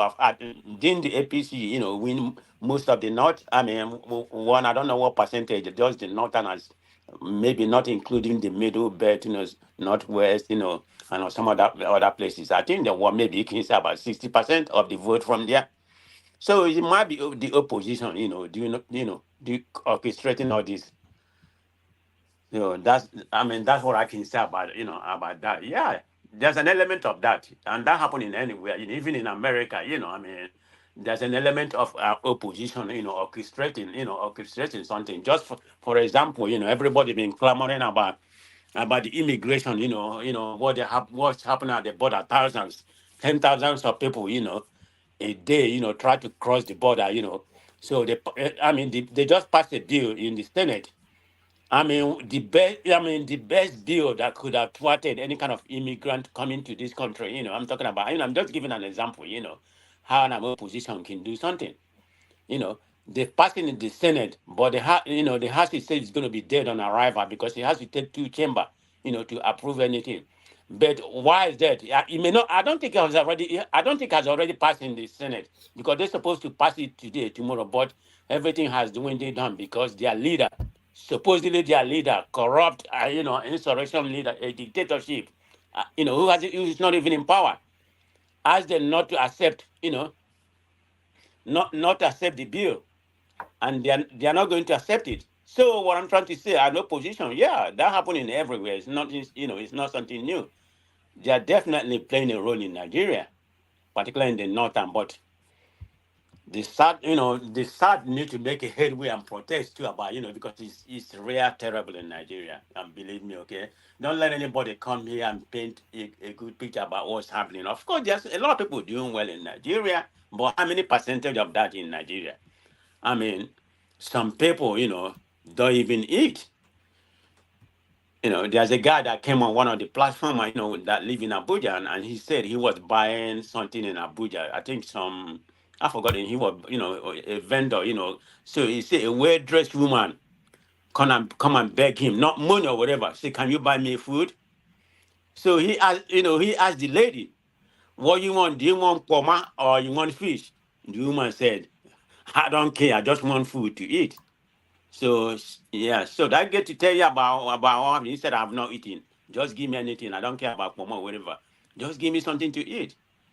So that's the situation we find about ourselves in Nigeria. I mean, they clamor for rice. What is rice? Rice is a poor man food here. I don't know why they make rice of spaghetti like it's a big man food, in Nigeria. It's quite a terrible thing. I'm downloading a clip now that I'm going to play to you in a moment. It's some guy that was in the shops, and he couldn't quite afford to buy food, and it started to dawn on him that he couldn't afford to buy food, and it just started to break down. As soon as it downloads, I'll play it to you. But it's just harrowing, the situation in Nigeria. So they invited all these the ministers to come to the Senate to explain the situation, and they are telling us that international partners are on board with their plans. And they're saying that the economy is in recovery, but that means nothing until the gauge for the Nigerian economy is the woman that sells gari. That's where you know where the Nigerian economy is what price she puts on a product that tells you where we are. So all these fancy talks of recovery, where is it at the market? I don't see the recovery. I mean, all this is fancy talk to me because I don't really believe in anything that they said. Most of them to me is propaganda. until actually seen any tangible to be in the right trajectory. I mean, what happened to all this money, the Saudi Arabia promises and everything they promised us? Where is the money? What have they done? I mean, it's supposed to improve the economy. Nothing happening. So whatever they're saying right now, I'm not saying it's not going to happen. And how long they've been in the office? About 9 months or something like that. But things are not moving in the right trajectory. But when it start moving in the right trajectory, then I will start commending them. But for now, I'm going to criticize them, and then, even just supposed people are not doing the right thing. Like the central bank, Cardozo said today or yesterday that he said, whatever is happening in Nigeria is the increase in dollar rate is because of Nigerian students studying abroad. I mean, as Yeah, well as some, it said about medical $40 billion being went to right, Nah, being backed nah, by Nigeria. man of prestige. That's not what the man said. You guys, how do you even read this stuff sometimes? So did you read Wait it a or minute, wait a minute, heard wait a minute, from other Akim. I don't know what you read, but I'm just giving you what I read. This is exactly, hold on, let people? me finish. This is exactly what I understand him to say. According to what the central bank, he said, about this naira something. It's attributed to the recent that is attributed to the recent dollar exchange rate that has rise to this level is because of Nigerian students who study abroad as well as That's foreign not true. medical That's not trade what he imbibed said. by the Nigerian. That's what he said. Man of prestige. That's Okay, not what now he what he said. said. Why are you defending what is even on the video, sir? What are you That's what he defending? said. Go and watch the Ekene, video now. this, let me explain to you. When There what is he nothing said. to explain, okay? That's what he Hold said. What are you explaining? The video hold is on. there now. He give analysis and told the amount that was spent in the Ekene, Nigerian just studying abroad. listen. He said the It's amount not and all that. analysis. Just listen. If you don't understand, I'll Okay, explain to you beg. what the man said. But what are you Look, what are you what are you trying to explain to me? what Well, something Cardozo that is the saying. video is there. You can easily go and watch the video. Not even Yeah, to read. Okay, Go and hold watch on, the hold on, video. hold on, hold on. Isn't Please, if hold you on, can find the Akim. video, come and play it here. Hold on 1 second. Let me Akim, explain. He's trying is to it not explain. about the Naira free for? Yes, That's it's why he trying to made that explain to statement. you. It's trying to explain to you a trend in behavior patterns. He used education and healthcare of Nigerians going abroad since 2010 up to date, and he estimated that Nigeria have spent $40 billion since 2010 up to date on foreign education and foreign healthcare trips. Come Okay, on, if man. that's the case, why not try to fix it? Why not try to fix it? Have a good education, build healthcare here. Why are you using The this man was only trying to whataboutism? explain. He was only trying to Why are explain they? No, no, situation no, to no. you. Yeah, you explain it right, but that doesn't make it right. I mean, that's whataboutism he's Since that using. time till now, That's no, they cannot whataboutism build he's school. They using to cannot build exonerate the healthcare, country. It's and you just are like blaming the people Bayo going abroad for Onanuga that. was saying about the crime, But they about are building about schools the and they are killing and building healthcare whatever is now. happening. And he was saying Nigeria doesn't have the highest crime rate. That South Africa and some other country. But what has crime got to do with this? Is the problem I have, the war abarism. I'm not saying what he said doesn't have a legitimacy to that. Yes. But what is the point? We need a solution. We don't need war abarism. No. You're saying What is the happening man is here? saying I came. the reason why the dollar fall to this amount is because people know that he's trying to explain to you a pattern of behavior I don't need in the way explanation. Nigerians are I need a traveling. solution. I And need a solution. it didn't even say healthcare. It didn't even say education alone. It said both healthcare and education. Education came to around about 28 something billion. The healthcare was about 11 point something billion over the past 10 years. No, over And the past among 14 the years. Nigerians who spend much, who is it the poor masses that spend the money? Is it not the elite, even the politicians that Is it not the put their children politician that is abroad? going abroad? Is it not the What are you politician that is telling me? sending most of their kids abroad? That is not what I'm Is saying. it that woman That, sending Don't rice or Gary on the street Akim. that spend the Akim, money? that you is are not what smarter I'm than saying. that. Don't try to make What I'm excuse saying for is the them. Don't man, even know what you are saying. what the man said, you should not twist it. That's all I'm saying. I'm not saying Okay, who Okay, spent it the let even most me what on you it. ruin said, it there for is no you. I will difference to tell you what you what are he said in saying. Barbados. What are you I'm telling not I me? will saying tell you what he said in Who is I'm not wasting Barbados. it? saying whether it's You the are the one politician trying that to is spending the money or not. bring up You are the argument where one there is trying no to twist argument. it. One voice. Yeah. Yeah, Carry hold on. on. Akim, there's no problem. I mean, you're the one trying to twist it. I'm just telling you what he said. I feel like it's more barbarism. Why making that kind of statement? Why not tell us, okay, Nigeria, but this is what I'm gonna do. This is what I'm gonna do to diminish, the hardship people are going in Nigeria. At least a better trajectory. That's what I want to hear. I don't want to hear what barbarism. The man is trying to tell you. The man is trying to tell you that if we change our behavior, man of prestige, the argument is this: if we change our behavior of going abroad for healthcare, if we change our behavior of sending children abroad to school. Akim, you're speaking like you're not in Nigeria. If we change our behavior, see the solution they have. See the solution they have provided. Can they let people? Yeah, just hold it one second. Are they the one not initiating going this abroad to study all their kids, everything? They're the one that send the whole. They're the one that send the whole Nigerian money to abroad. You know, they bank it in abroad. They're the one that are using the dollarizing the whole country. So what are you saying?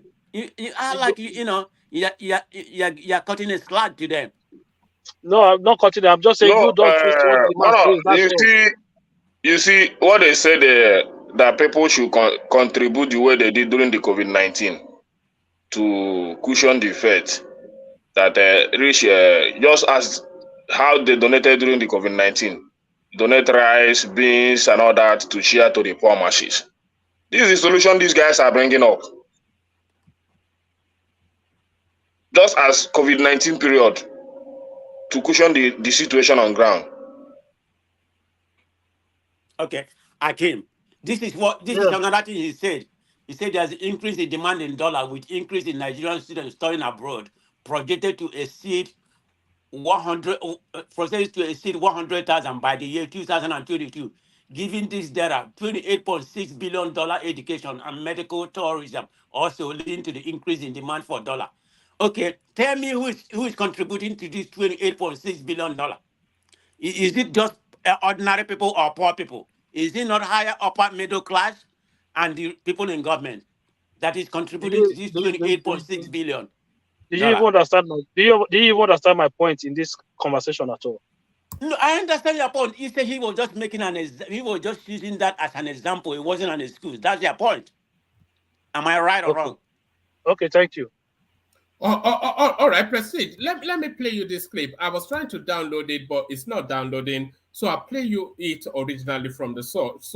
So this is a snapshot capture of what is going on in Nigeria. This is a respectable looking man who has gone to the shops to buy food for his family. Watch this.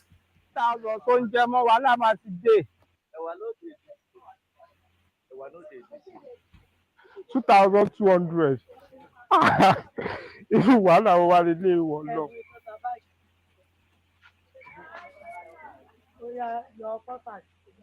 Bros, sell am for me 2,000 now.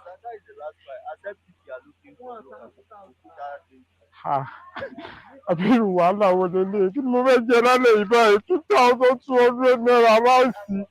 Àbí irú wàhálà wo làwọn pọ̀ Nàìjíríà báyìí ọlọ́run. Irú wàhálà wo la pọ̀ báyìí? 2,200 naira láìsí. Irú wàhálà wo la pọ̀ báyìí? Kí ni ìjọba ìwà ń sọ fún wa báyìí wọ̀ lọ máa ṣàánú wa? 2,200 naira láìsí. Sábà ní jáde jẹun Nàìjíríà mọ́ ni. Èwo ni ìjọba bàbá yìí ṣe fún wa yọ náà máa ṣàánú wa. Ọ̀gá please náà. Irú wàhálà wo lélẹ̀? Ìjọba bàbá Tinubu ìjọba tí ó dára bá bàbá Tinubu yẹn ṣàánú wa. Wọ́n mi wá jọ 2,200 naira ra ẹsẹ̀. 2,000 ló wà lọ́wọ́ mi táwọn ọmọ mi fẹ́ fi jẹun lálẹ́ yẹn jọ náà.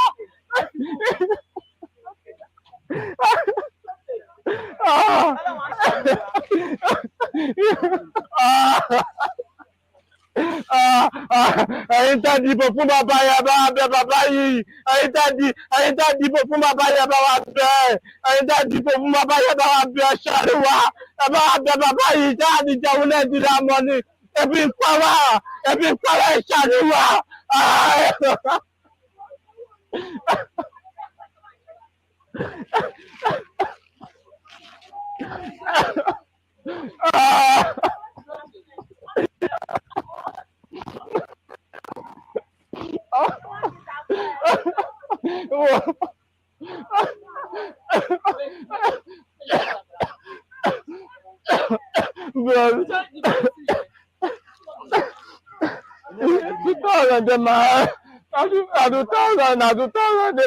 Àlè fi 5,000 sóúnjẹ mọ́ wàhálà máa ti dé. 2,200. All right, so there it is. I'm not sure how much Yoruba you understand, man of prestige. Yeah, But I understand Yoruba. I mean, I can't speak it well. Yeah, I understand. That's exactly what I'm talking about. You know, no, I'm not sure if that was a skit or not. I'm not sure if that was a skit it or not. doesn't look like a skit to me. You know, it's a skit from the audio Okay, but managed even I thought it's a skit. It from the was audio based. output, from the audio It output, was you'll be able based to on tell what it's is a skit. happening. It was Nah, based on. It was based on. Even I thought it's a skit. Let's assume it's a skit, but this is reality on the ground in Nigeria. So that is the place that I have a problem. You know, when the present government come here, you know, and use their propaganda, you know, to perpetuate something. That's where I'm coming about. Instead of saying people are suffering, this is what we are doing, you know, to ameliorate the situation. That's what I want to hear, not whataboutism. You know, like one of the ruling government came out and said that Nigeria has the lowest cost of living in sub-Sahara or in Africa in general. What is the metric you are using to come up with that comparison? Instead of sticking in Nigeria, sticking with your own country, try to solve the solution. I'm not going to say what's happening in that family. You know, try to tell my family, say, okay, this is what they are going through, whether it's good or bad. You know, we need to be patient. Of, you know, maybe we're going to get there or we're not going to get there. I'm not going to use that. I'm going to say, hey, family, this is what's going on here, right? This is what I'm doing. I'm working hard to solve this situation. Or I have a plan to obtain whatever our goal is. I'm not going to give coming up with whataboutism. That's where I have an issue with whatever is going on here. You know, it's not that every other African country, just other African countries that are not suffering like we are. Yes, they are. But I'm not after what they're doing. Let their government solve their problem for them. Prestige, a skit or not, it's a travesty that 5,000 naira cannot cook a meal for a family of 4 in Nigeria. That has to be a sadness. Okay. Look at the military. How much is their minimum wage? Is it not 50,000 naira? That's their minimum wage. I mean, you see the guy. You know they've arrested that guy. You know they arrested the guy that put that out. Of course, they arrested him today. Of course, he's not supposed to do that. You know, the military code and everything. He's not supposed to do that. But he could. I mean, you know what the rule is when you enlisted yourself in the military. You know, there's code of conduct you have to abide. But at that particular time, when you're hungry, you know, you can't even think about that code of conduct. And what he said is true. I mean, from wherever he is to Benue or wherever he is, how is he going to go home? What money under 50,000? By the time he come back, he's going to be about 75,000. So where's the money? So he has to go back in the bush where he was. But that was true. Even at all, because at that particular time when he made that video and everything, he's not thinking. He was very emotional. He was thinking at the moment.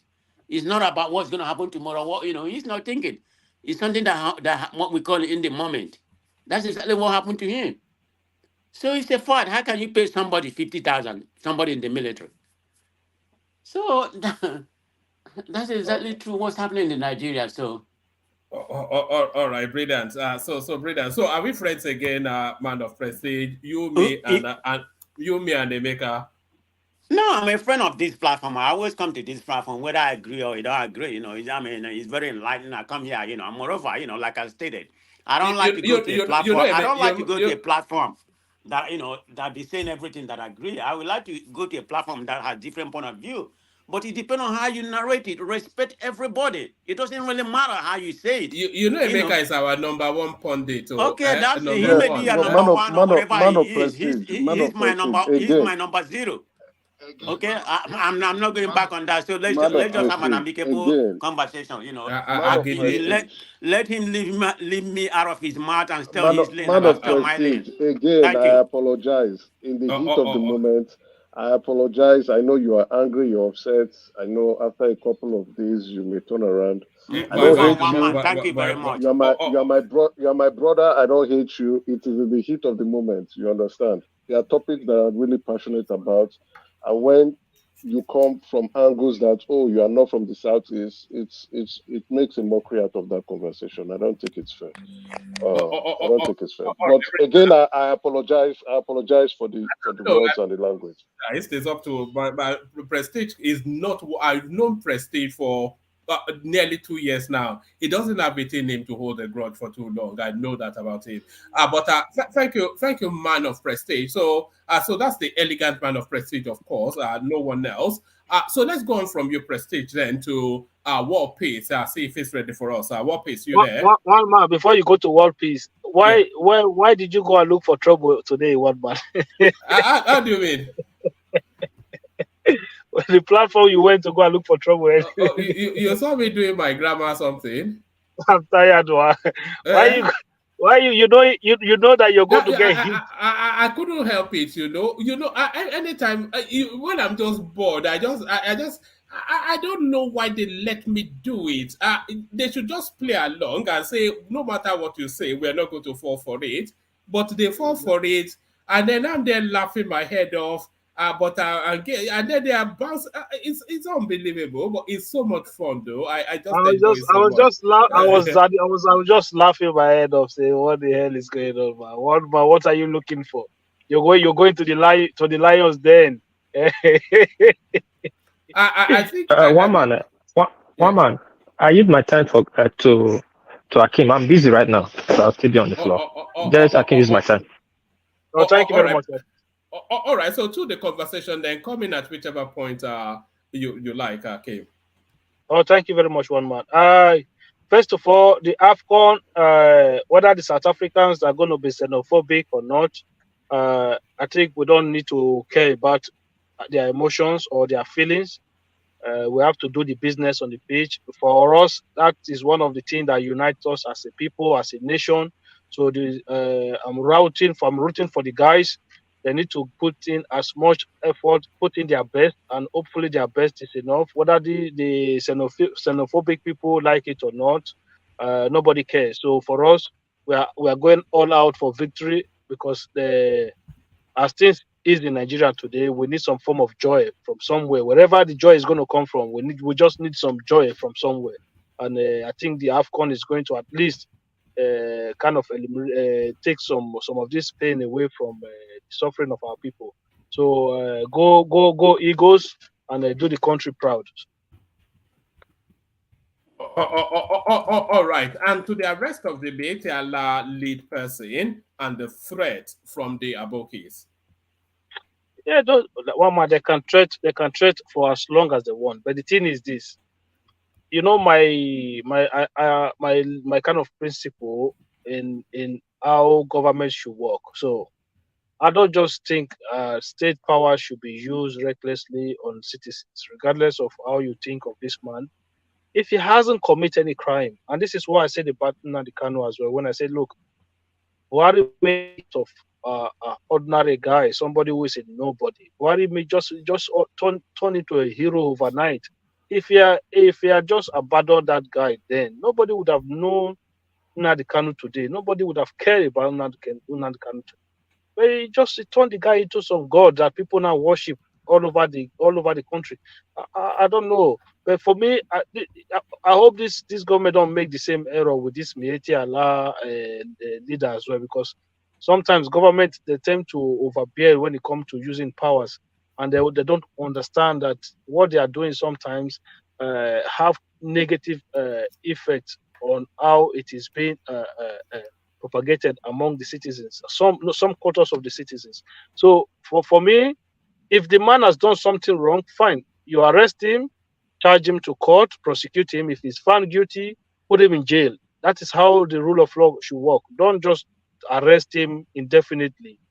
That if you recollect, that was how one of the reasons we have Boko Haram in our hand today. That was how they arrested their leader at that time, and then they just buy the guy in police custody, and that led to what we have been fighting with, millions of dollars for how many years now. We are still inside that nonsense. So I hope they don't make that same mistake. If he's done anything wrong, just allow the law to take its course, and then do things the right way. So that's what I would say. Whether they are shouting or they are crying, for me, that shouldn't be the issue. The issue should be that the government should apply the rule of law, and if the man has done anything wrong, that is it. So that is it for that space one man. All right, Akim. And Akim, to this clip, then, it's a case of the eagle has landed.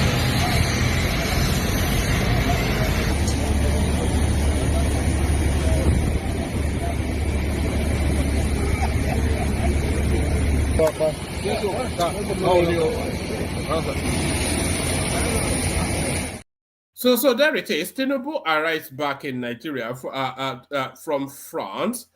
Is it a case that his trip was cut short due to the pressure of it? And should they have? Because a lot of people were saying as soon as that Ekiti incident happened, they should have they should have come home immediately. So what are you making of the return of Tinubu? Was it forced? And what does it mean? I don't know if it was forced, one man. I don't think it was forced. But my issue with the whole thing in general is that one of the reasons why I was actually hoping that somebody like Oshibajo wins the primaries during the APC was the idea that you have somebody at the presidency who know how to relate to the people's mind, the people's feeling. You remember when Oshibajo was the vice president and he had to do a surgery? He was advised to go abroad and he refused, and he had that surgery in Nigeria. Like, I don't like this idea that these guys just, you are the president of Nigeria. This is not an official, it's an unofficial travel, and you've been out of the country for how long? God knows. We can't have leadership in this form. It doesn't make sense. You don't see it anywhere. In any sensible climate, it doesn't happen. You can't just be absent out of the country for look, one man, there was no legitimate reason for him to be out of the country.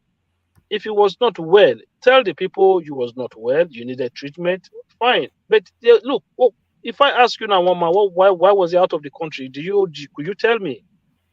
I couldn't tell you officially, but I think we all know that it was. We know his doctors are in France, so. Yeah, but that's the problem. We cannot be having this kind of leadership, in Nigeria. If you look, you have to be in the country. Why is it that expensive for these guys to just put one medical center? Even if you call it whatever you want to call it, presidential hospital for only president, those your doctors, bring them here, put them here. All the equipment, bring them here and put them here, so that you are always on ground. Do you think it's a psychological thing? Because all the equipment should be here, and I think they are there, and all the doctors, they can as easily fly into Nigeria as the president fly to them. So there is no real reason why he should be making that trip, except of course the psychology of being there. I don't know. It's just some stupid mental. I don't know. Like you say, I don't know if it's psychology or not, but it doesn't. For me, I don't like it at all. I don't. One of the reasons why I just could not support. I told you, his policies. To be honest, I didn't have issues with, and I've said it from time. His personality was what I didn't like. I was looking for somebody who have those progressive policies with a simple and genuine mindedness, like Oshibajo. That was what I was hoping could happen at the time. But to be honest, this kind of behaviors, I don't like it at all. I don't look. Hakim. Now, when what has changed for you? Was it not you a few days ago? I mean, like, hold on. A few days ago or a week ago, we were here when some of us were arguing here about being a national security matter, that your president is living in the country. Now suddenly you like it now. It's not you that was saying last time here when we were done with that. Are you sure that was me, or you just? There's nothing wrong with it. It wasn't Akin, it was Ola and Code that was saying that. Hello, can anybody hear me? I don't know if I'm breaking. Yeah, I can hear you. We can hear you. We can hear you, Rational. Rational Man, it was Ola, not Akim. That was Ola and Co. I never had, saying they don't care. this kind of conversation. I never had that kind of conversation with you, Rational Mind. Oh, okay. No, my bad. My bad. I mean, my apologies for that. I thought it was you. Apologies accepted. So, like I was saying, right? Like, I just don't like those kind of leadership. I don't like it. Look, we cannot continue in that form. If you cannot bring whatever facilities you need to look after yourself here, then you need, if you have to just step aside, let other people continue the job. This idea that it has to be one person, no. For me, the time of one man have to do the job is this idea it has to be one person is stupid, man. I think political parties need to fix themselves up this time, so that they become a vehicle that carries policies whereby citizens will actually look at the policies of the political party rather than the individual. Look at if the parties are able to formulate policies direction and say this is our platform, this is what we stand for. For me, it doesn't matter. It doesn't really matter who is on top of that ticket, as long as the party always abide by its principle. We would not be having all of this nonsense that is happening today. Look, it's come back fine, but should they have been away in the first place? The answer is no. Look, for whatever reason you went for whatever event, you have to come back. And if you are going anywhere, you are the president of the Federal Republic of Nigeria. We are the one paying everything for you. You must be accountable to us. You must tell us if you are going for official visit, if you are going for medical trip. It is not a crime for you to be sick. Anyone can get sick. Okay, but look, we are paying for it. If I am sick today, I'm not going to go to work. I have to call my company and tell them I can't come, I'm sick. Okay, but the president is not different. If he's sick and he can't come, we the employers, we pay his salary, we pay everything, that jet and everything that goes, all the demurrage on whatever they pays for the airport landing. None of those money come out from his own pocket. We fund all of those expenses. So we have the right to know what is going on. This idea that you can just go and relax somewhere for 2 weeks or how long that for no reason. For me, I don't buy it at all, Mama. No matter how much you support somebody or you support what they are doing, when they do something that is not right, you must have it in you to say this is not good, and this is one of the problems we have in Nigeria, whereby people cannot speak truth to power at all time. If they support somebody, that person cannot do wrong. No, this one, the president for me is done. I just don't like. I don't like it at all, to be honest, one man. All right, Bilal, let me take you to the space. Northern Group blames forex racketeering on ex-President Buhari's government officials trying to hide ill-gotten wealth. So this struck me when I saw it, because it chimes with something that Shege was saying just the other day when he was here, that Tinubu should have stuck with the Naira change policy, because there's still he essentially said exactly the same thing. So how much veracity are you attributing to this? Yeah, that was one of the things I could not hold Otuba show me on, because how could you even say that in the first place? You are in Nigeria, people were buying Naira with Naira, and you say they should stop to that policy. What kind of madness is that? How do you buy your own currency with your own currency inside the same country? No, it's a simple matter of printing more volume of the new currency now. That's not a killer something now. It's just a simple matter of printing more. Yeah, but they were not, even the one they printed shambo currency. The money they printed was a whitewash. Look, that money you could use it for wash, and it still won't pass through. That for me, I don't see I just didn't see the point in it.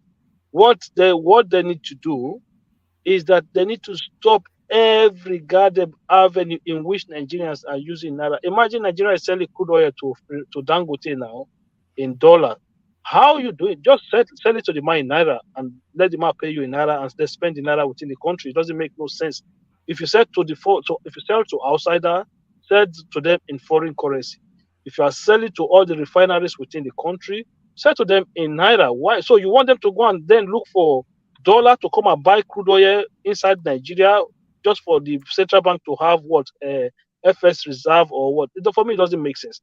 The people who have sabotaged the economy, they know themselves. It is not you and I, one man. We are playing our part to help the economy. The people who are racketeering, they know themselves. Emefiele was part of them. Previous governors were part of them.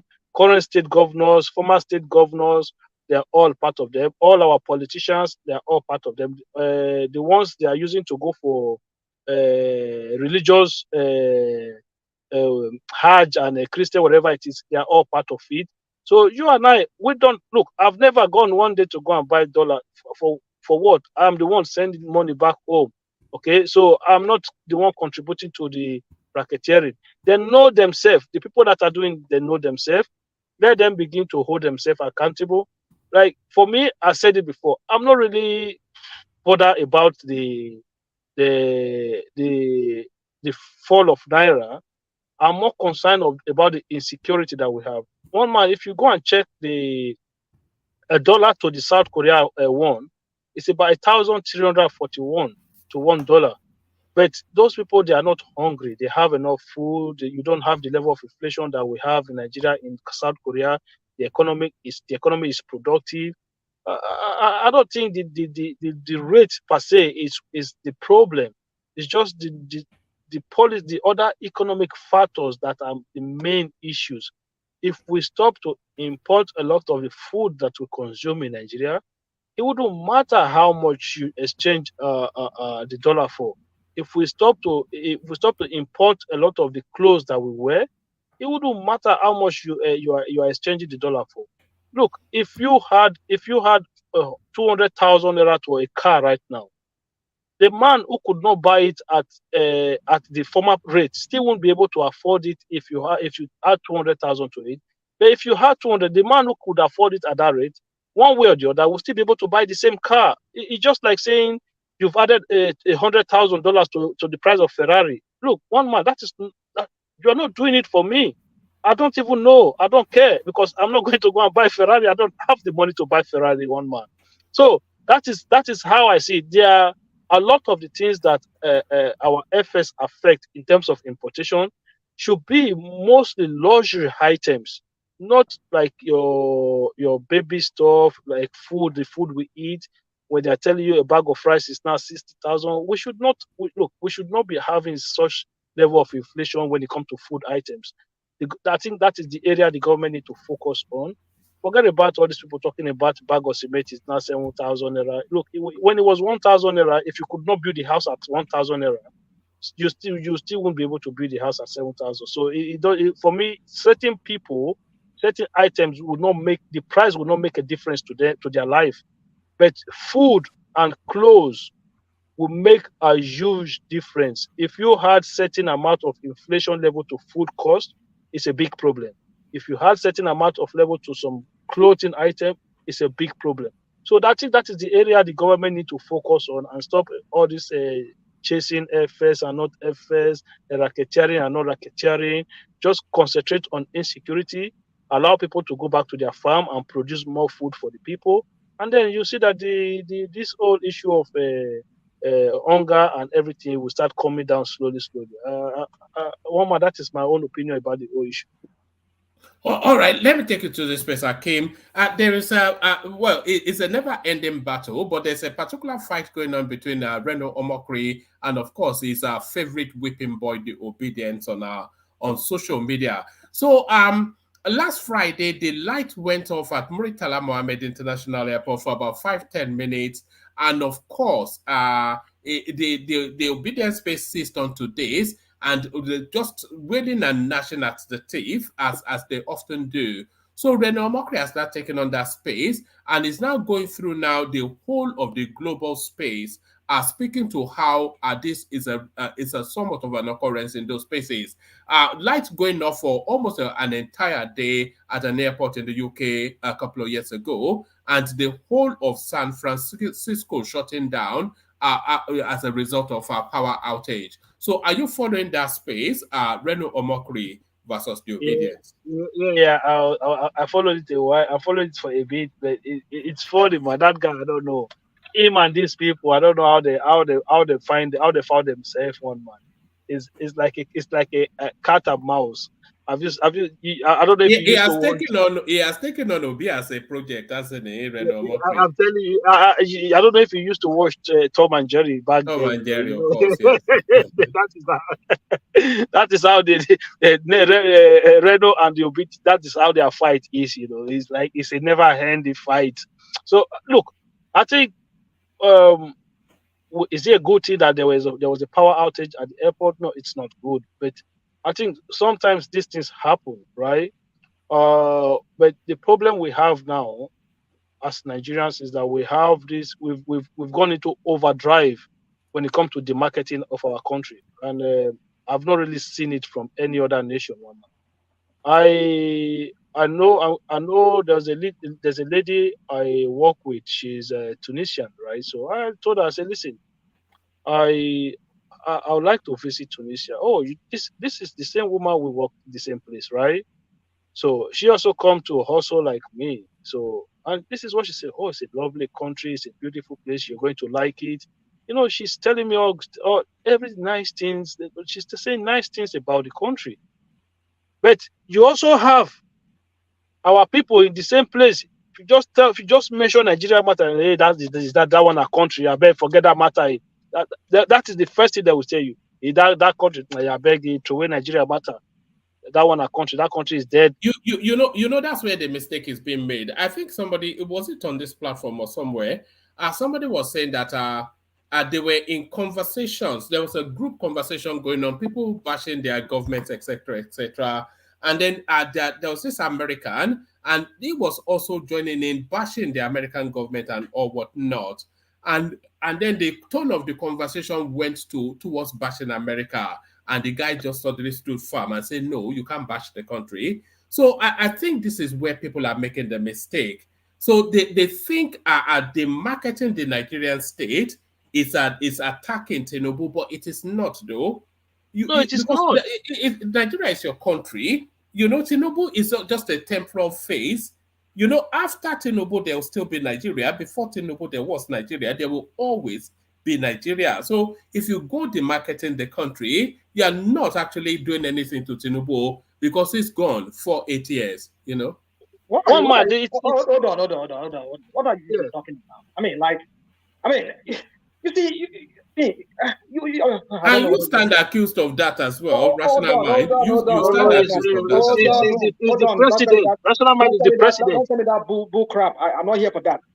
2014, 2013, when Jonathan was there, who are the people demarketing Nigeria all about? Who are the people talking about Nigeria, saying Nigerian army could not do anything? Can you see all the tweets that the one that the author in Aso Rock? I was in France. I just came back. Didn't you see all his tweets? Is that all part of the marketing? Rational mind, you don't understand what we're saying. Hold on. Rational mind, you don't understand what we're saying. It is not about who is doing it. Hold on, Akim. Hold on. Yeah. You will get your floor back. Let me just make this point. You see, be careful what you dish out to people.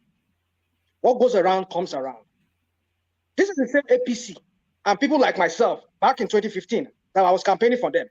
Jonathan has destroyed the country. We're demarketing the country. We're saying that, no, you were demarketing Jonathan. You were demarketing Jonathan. No. Yeah. So now, you know when people talk about Tinubu now, what do you people talk here on this platform? No. Did you not hear what Akim just said? He said the Nigerians were telling the foreigners that the country is shit. Exactly. Not the administration. Exactly what APC did in 2015, 2013, 2014. No, but they were telling us that Goodluck Jonathan was not good for purpose. No. They were saying that the country was thinking. They were demarketing the country. That Jonathan has corrupted the country. You see, one man. You see, sometimes you people will just come here, you'll be pointing finger at other people. When even these people are trying to defend, they are also equally guilty, even not even much. Even worse than how it was. So if people come and then you just look for one headline and then you just pounce on it. And so can I just have a quick chipping? 1 minute chipping. Rational man, what guy now for very guys now? Can I have a 1 minute chipping if you don't mind? If I am pussy now, during the time of Jonathan, we never see anything. We say na lumbe. Okay, now for very guys now. Woman, can I have a 1 minute chipping? Will also give me the 1 minute too. Please. All right. Let's hear from Bishop. Bishop, what Yeah. you say? Thank you very much. Except we want to deceive ourselves, like Rational Mike is always want to do. There has never been a time that a section of Nigeria have been so bitter and so hateful and so, I don't know the right word, about their country. People criticized Jonathan. I supported him. At some point, I fell out before 2017. 2011, I voted for him. And I went against him in 2015. I had reason. But I never for once, and people never for once hated Nigeria the way it is now. So what you are saying, yeah, it's in your characteristics and it's in your way, but we all know it has never been this bad. Election come and election go. Criticism of government objectively, of course, that is what democracy needs. That is what let me finish. Let me finish. Come on. There are two different. I'm not coming. Don't tell me to come on. Hold on. Let me finish. It is your way. The truth of the matter is that it was not as toxic. Our space. Let me finish it now. Our space was not as toxic as it is now. Yeah, people campaign against Jonathan. They did whatever. They did not. Who brought the toxicity? Who brought it? How did it begin? Rational mind. How did it begin? Keep revealing. Rational mind, they cool down. Keep reveling in your convictions. Everybody knows you. Everybody knows you. Listen. That's what you will say. We know where it is coming from. The only thing we don't know is where it is going. Because there is no wise man. You cannot know. You cannot post that you know the beginning. You can know the beginning. You don't know the end. The truth of the matter is this. The Bible even talks about seed time and harvest time. Unfortunately, I don't see us recovering from this. And let the heavens fall. The ones that will remain will remain. I have never seen a people hate their country this much post-obedience. It has never happened. Even during the Civil War, it was not this bad. We've seen terrible times before. Somebody was talking some time ago that was talking about even when they were sending cement. Look, I saw a video a few days ago when they were flogging people way back in 1980, whatever, when they were struggling to buy essential commodities, provision, rice, milk, and the rest, Bonvita, what have you. Way back in 1983, that was 40 years ago. So there has always been some level of hardship. But what I'm talking about, the hatred for country, people deliberately wishing the country go up in flame. It has never been this bad. So if you are depending, of course, nobody will be surprised. It's just that it's always good to put counter narrative so that it will not be that your voice is the only voice that is on this platform. Thank you very much. That's why I came in. Hold on. Akim, I beg, hold on. You came here now. You said you know me very well. That's how I say. I mean, if I were to say the same thing about you, that I know you very well. You come here, you want to sell us bobo. Have you not said worse things? Have you not said worse things about that? Worse things like that? Is it not you?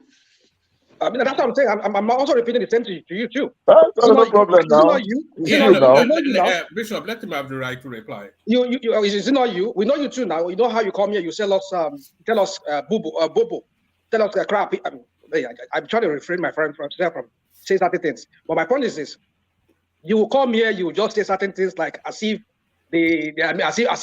some of us are from a different planet. We don't live in that country. We don't even know what that country is all about.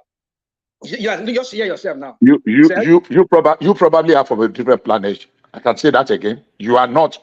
You are from a different planet. Hold on. Let him respond. We're having an exchange now. We are not fighting. We're having an exchange now. He too came into what I was saying. He too came in now, so I'm just replying.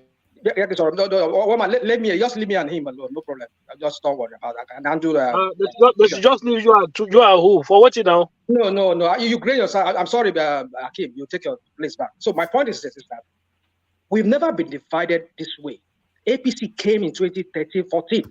They divided their country with their rhetorics, with their crap, and with their campaign of hate. We saw the Nobel laureates.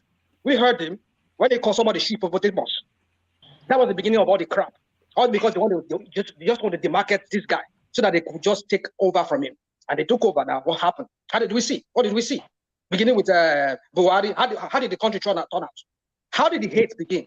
When his own classmen were marauding all about in the country. I mean, they were just attacking every other tribes. And then you're telling me here that people should not talk about the country that is going down in flames. And then you people feel that you are more patriotic than us, who talk about the country, the crap going on in that country. So if you want to sit down here in America or wherever you are, and you want to start telling people the other thing that is, the other side of it that is not really happening in that country. It's up to you. We are here now. We are talking about the country. Hold on, Akim. Let that conversation take place. So it's not three ways. Otherwise, they might spiral. Yeah. We are here talking about a country that is almost that already failed. The dollar now is. Some of us come here. So let me quote the word of this guy. What's his name? Our lawyer here. This guy in Scotland. Some people just come here, emergency analysts. They just come here and start talking like, 10 years ago we're buying cement for 1,000 naira. How many people were building house? People were building house. This was not as work as this. Even as today, people are building houses. If you don't know now. People are building houses now. I hear you. People are building. Cement Okuta. The more expensive cement is selling. With your examples that you always bring up. If you like, whatever you want to say, listen, whatever you want to say it. I don't care. It is immaterial. Now, let me answer you straight away. You keep referencing, somebody says hippopotamus. We knew who started with the Bontrowe children. We knew who started with the rhetorics of about, let me talk now. You spoke. I'm answering. What do you mean, Shengbo? What do you mean, Shengbo? Forget it. That's Shengbo. Let's talk fact. If Tare Obagba fact, say so that you are not comfortable with truth. We are not comfortable with facts. Listen, now you keep quiet and let me talk. I listen to you. I listened to you, young man. I listened to you. Didn't I listen to you? I listened. I wasn't done when you. I wasn't done when you came into.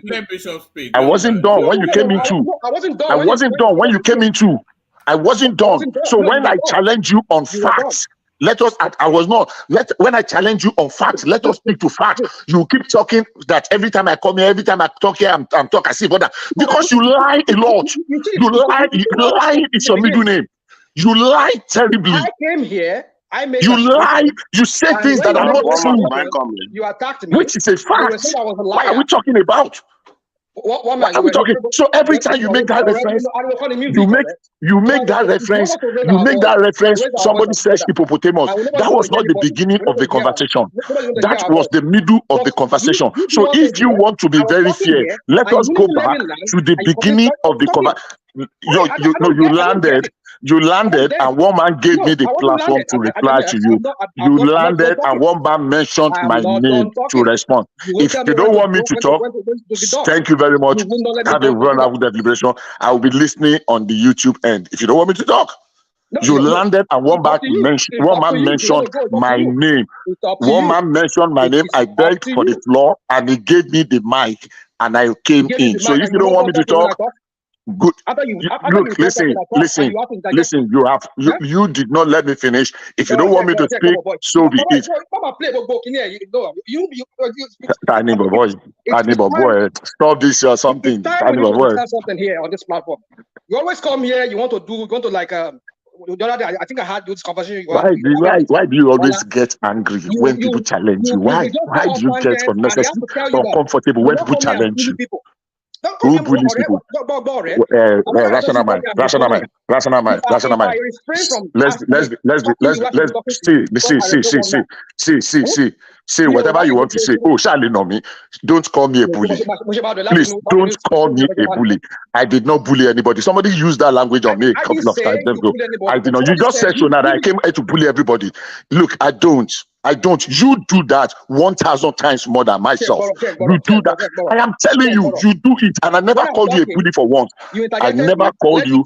Listen to me now. Let me talk. You finished. Listen. You look. You interjected. This is what you do. What you do? Look at That's you. what you do. You like to talk. You don't even let other people. Oh, me? Between me and you? National mind, Who is the one that talk? let other people hear their views. Who is the person that always love to talk? You even talk when you don't have anything to say. That is the amazing thing about you. When you have absolutely nothing to say, you just want to dominate the floor and continue to talk. I give you the floor. Keep talking. Good night. Sleep there. It's up to you. So I came here, I was talking, telling you about who started the whole thing. This guy came here and he was telling me that I'm a liar. I mean, what is wrong? Can I say something? You not even speak to the fact. You have to attack me. What's your problem? Rational mind, you are only trying to divert attention. What is divert? Can I say something? Can I say something, rational mind? Hold on. Can I let this guy talk? This guy, yes, the way you have been doing it, I can compare you to Rufai Hussein of Arise TV. Anything against it, I don't know. What do you want to achieve? I think when we come to this platform, every one of us, we should come to an open mind. Right, so what did I do? That every one of us will express ourselves for the betterment of our country, of our nation. Rational mind, let me ask you a question. Don't ask me a question. Between and your God Almighty, are you happy? Are you happy with the performance of Jonathan? The good luck. Were you happy with his performance? This destruction of Nigerian economy. Jonathan was a question, or you asking a question? I'm asking you a question. Are you asking the question yourself? I mean, yes. Am I happy? I'm asking you the question because you are defending Jonathan while you were attacking Bishop. I know. I didn't attack Bishop. He attacked me first. He didn't attack you. He attacked me first. Sorry, I mean, okay, go on, please. Let me let you go on, Akim. When it's my turn, I will talk. All right. I was meeting people because I didn't want it to be a three-way thing. Otherwise, it always gets out of control. One man, will you give me my own 2 minutes, please? Oh man, you couldn't allow me to interject a little, even if it is 1 minute. No, I said I did not want it to go 3 ways because it can spiral out of. It often, Ajale Koko will tell you now, it spirals out of control. But let's say from the start. So you have that 2 minute slot at the start. Yes, I'm only appealing to every one of us. Let us, when we come to this platform, let us come with an open mind. If you want Nigeria to move forward. Like a Bishop said the other time, many of us we don't have any issue against any of our leaders. Jonathan, many of us were the one that voted for Jonathan. In 2015, when we saw the way the governance was going now, and we could predict that. Nigeria is going to do. For example, Emefiele. Do you know who even appointed Emefiele as CBN governor? This is somebody that sending back owner Jimovia, because he was the one that appointed him. And put do you know how he Emefiele became MD of Zenith Bank?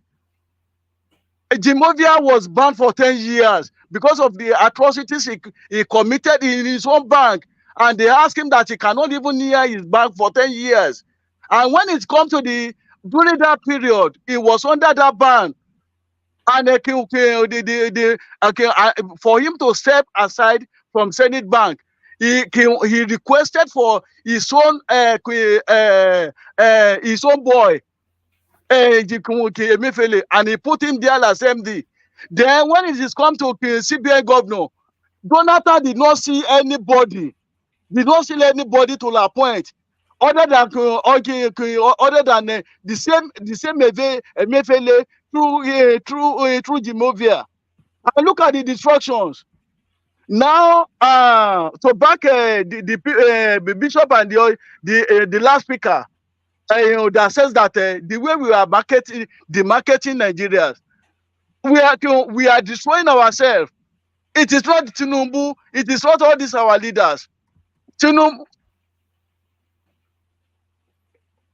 All right. So that's that. So back to you, Akim. Oh man, I want to interject now. All right, come in now, Kenneth.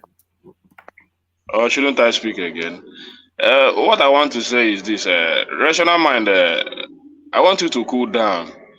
You know, when people like you, I respect you so much, and I give you kudos. You are a true Nigerian. People that say that people like you or me is the marketing Nigeria. I don't know within me and them who is the marketing Nigeria, or who have the market Nigeria, or who have killed Nigeria. Because even if I should follow from the time I joined this platform, the way people like Bishop defended this Buhari government, telling us how well he has done in insecurity and even the economy, the farmers, at some point they tell us we are the one exporting rice to other African countries. That's what they tell us here. People like Bishop, how we have now the rice exporter of the whole world. And today, even Nigeria cannot even buy rice. Rice is at 75,000. So, and all those stuff and all those stuff. And yesterday, Hakim was speaking. He's telling us that Europe is bad and all that, but at least he's enjoying electricity. But I told him to come back and enjoy with us. He couldn't come back. So, when you sit down there, you say things the way you want to say. You don't care about the dollar. You don't care about the this. See, you must care about it because people can no longer build a house the way it used to be. Reason is this. Dollar has increased. The price of cement has increased. Everything has increased. The salary still remains the same. The minimum wage still remains the same.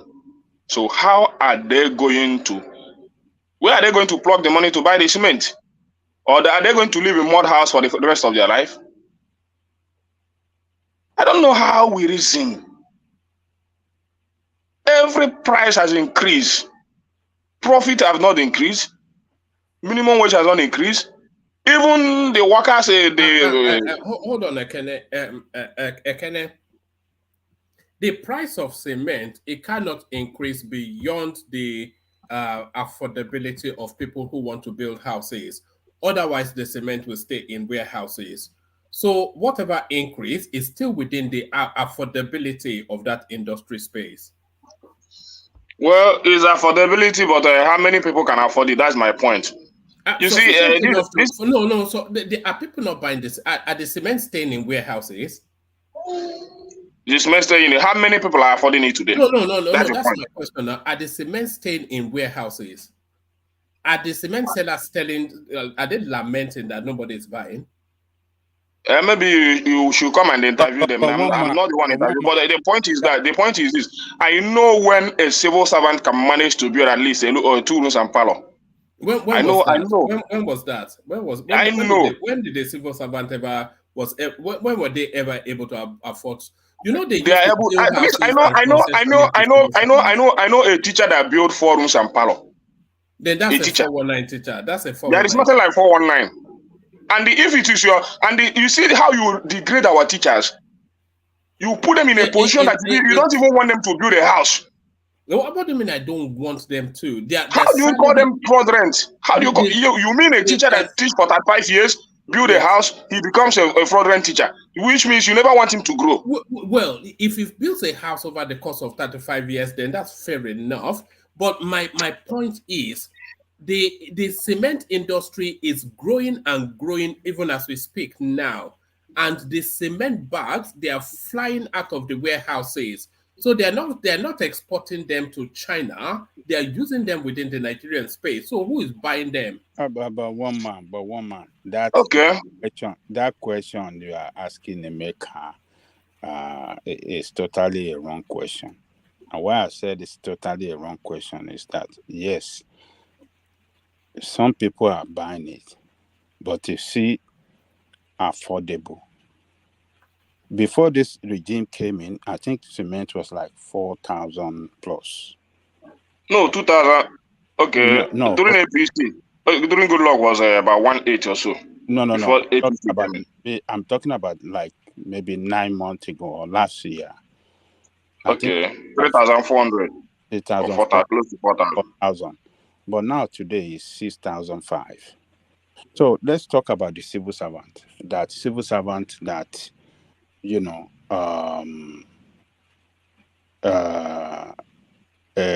got loan through his cooperative, and that's it. But you know, a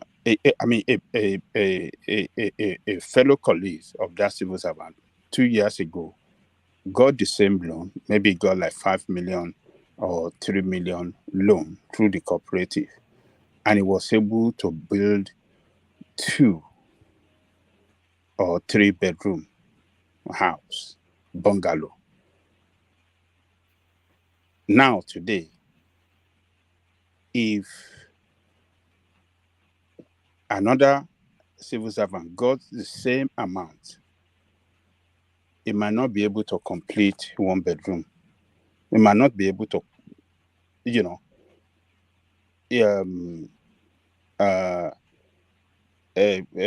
complete the foundation. Of even. So we are talking of, you know, the increase in the price make it unaffordable for people. Yet you can still see some people buying it. Yes, it's living warehouse, but there are some other people that cannot buy it because of the price, you know, increase. There's sharp increase that is being recorded on that cement and other building materials. So it is very, very difficult for people to to build houses now, because it is just not, it is extremely expensive to do so, particularly for middle class, like a teacher or medical doctor. It's not difficult for them to build that Jalekoko. It's just going to take them longer to build, or there might be a temporary moratorium in the progression of whatever it is that they're doing. But those cement, the cement industry continues to grow, and the bags continue to fly out of the warehouses. So at whatever price, that tells you that a threshold price of affordability has not been breached. No. One Why? One man. Sorry, can come in? No, hold on 1 minute. It's because we are not producing enough to satisfy market demand. That is why to you it looks like, oh, they are flying out of warehouse. And because we don't have enough competition in that sector, in that, you know, cement industry dominated by 1 man or 2 person in Nigeria. So we don't have competition. So you see the 2 major. It's not only cement. You talk about rod, roofing sheet, and all that. Those things are not cheap again. No. You know, cement is just the ones you see every day. So you talk about the price of rod, roofing sheet, all those things. And it's so expensive. So what of the sheet like you are talking that are imported? So 1 man, we don't have competition.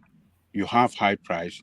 Now with the increase in dollar value against our own value, it make it more extremely expensive and not affordable to a middle class or somebody that a civil servant that really want to depend on his cooperative loan to do something for himself. They cannot do it. And they used to do it. That Emeka said, during the time of Obasanjo, there were civil servants that were building houses, they were buying cars. Teachers particularly. Yeah, but those were simple economic times. Not Emeka. when you no. when you talk, No, one man, it's not even simple economic time. Those were civil servants who were committing fraud in their place of work. Let's be honest with ourselves. Why you want Let's just be honest with ourselves. Aja, you see, this sometimes if this guy, you see, I told you I know a civil servant, just like Ajali Coco said. Let me This woman, this woman is a widow. This woman is a widow. The husband could not finish. The house was just in foundation. He went to the bank and borrowed. He said about 3.5 million or so. Then, just like Ajali Coco narrated, at least I know somebody, 2 or 3 people. The woman completed the house, took her children in. Tell me where that can happen today with the price of cement and rod and all that. And you when you say they are fraudulent and all that. Somebody that I know that teach for that 5 years. Hold on. If you're let me finish. If you're civil servant, let me make this point. Let me make this point. It's just a few points. It's just one point. It's just one point. It's just one point. One point. I know. It's just one point. It's just one point. It's just one point.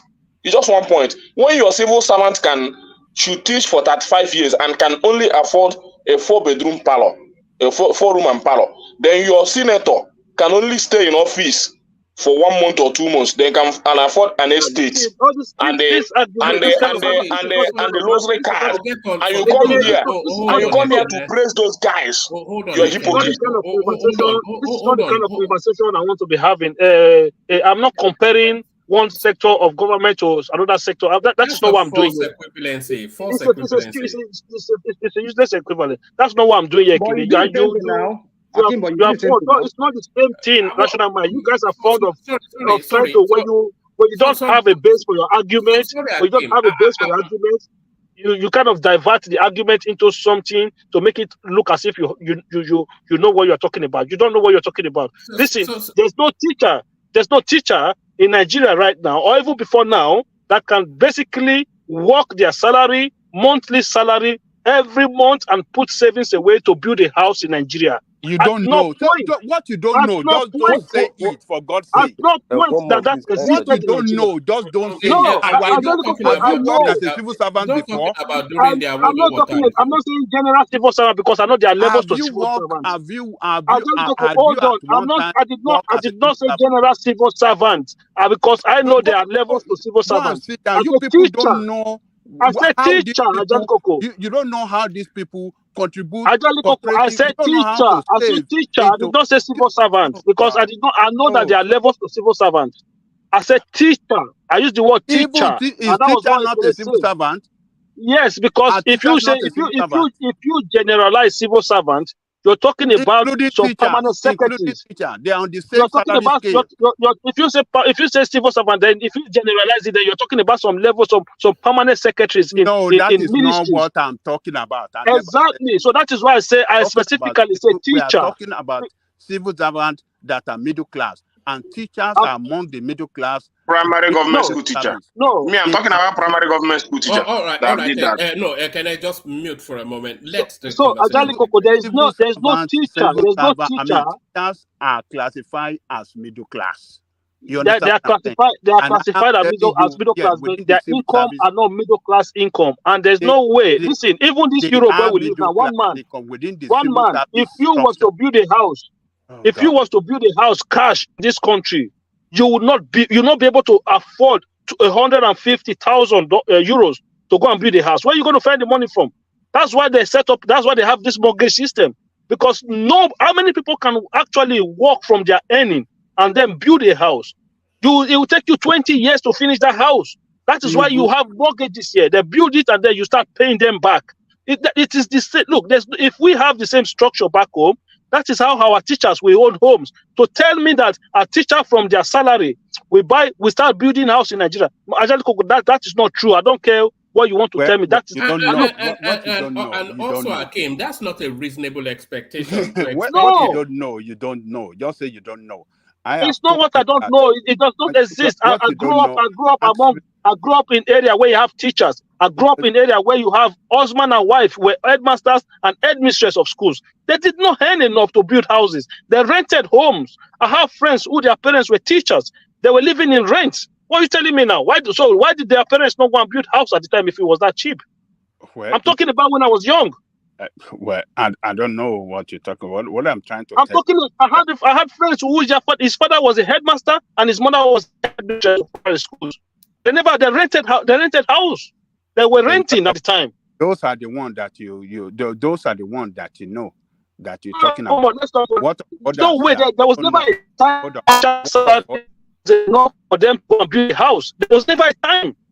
What of others that you don't know that built the same That's thing? why I told you that they have other form of they could have other form of income that you don't know. What I'm telling you is that look, civil servant, they have some kind of cooperative where they contribute money from their monthly salary, and that money grows. And if you want to take loan from that cooperative, they will give you loan, maybe I don't know, maybe like 300% or 500%. They can borrow you loan over what you contributed. That's the way that and when they take that kind of loan, they can use it. Some of them uses that loan to build a house or do some other things. Some will go and establish some big business and start making money from there, buying and selling. Let's use your let's use your analogy now. Your own analysis. I don't hold on. I don't no, want one us to man, look one down. man, just one last response. Not too long on it. You don't know, say you don't know. But I know because I have teachers. I grew up around teachers. I just told you now that he took loan, a teacher, and built house. No, Ekene only said loan before because you came in to put the loan inside that conversation. Ekene never mentioned anything loan from their cooperative. They have a Ekene never said anything about loan. He said a teacher was working and built a house. That was what Ekene said. He never said anything about loan until you came to talk about loan. That was when Ekene now switched the topic to the woman she took loan at Kajali. All right. I don't think we can expect that a teacher solely on their salary will build a house in Nigeria. Maybe over the course of the entirety of their career, maybe. But not those teachers, you'll find that they have other side businesses, maybe more than one. And that might well be where the affordability is, but strictly on their salary. I don't think it's a reasonable expectation to expect. And somebody drawing equivalency between a teacher and a senator, I mean, come on. What does that even mean? I don't understand one man, because for me the thing it didn't even make any sense at all. What I'm trying to say, I had this conversation with Ajali Koko a very, very briefly a while ago. Look, with all these things we are saying now, yes, things are not good. Things are hard, we understand.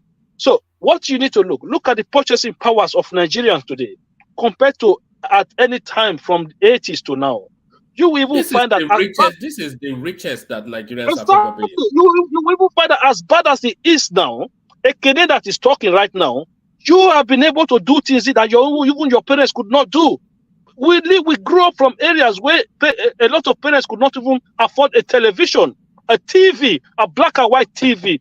A lot of parents could not afford it back then. What are you telling me here now? Whereby you now have a situation where you have one in your room, you have one in your living room, you have one everywhere.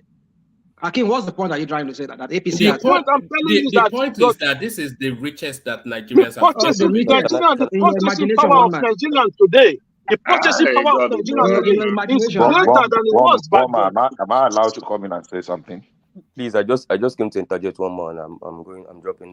Sorry, Bishop. Let Uptown go first. Uptown. Yeah. Thank you, guys. I just came to interject briefly on this. It is Uptown, please, before you continue,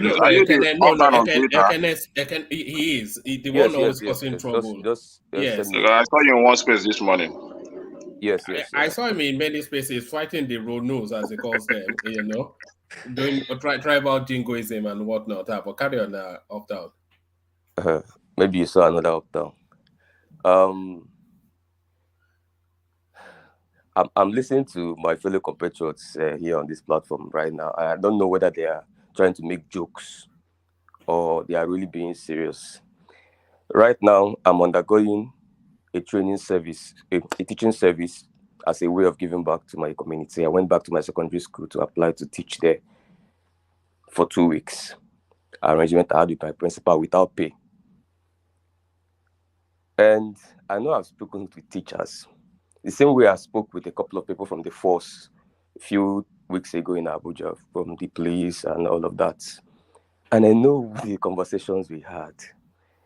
And people coming online to I don't know if the reality you guys are in living, but I hope Nigerians on ground are not listening, because they will be so depressed hearing you.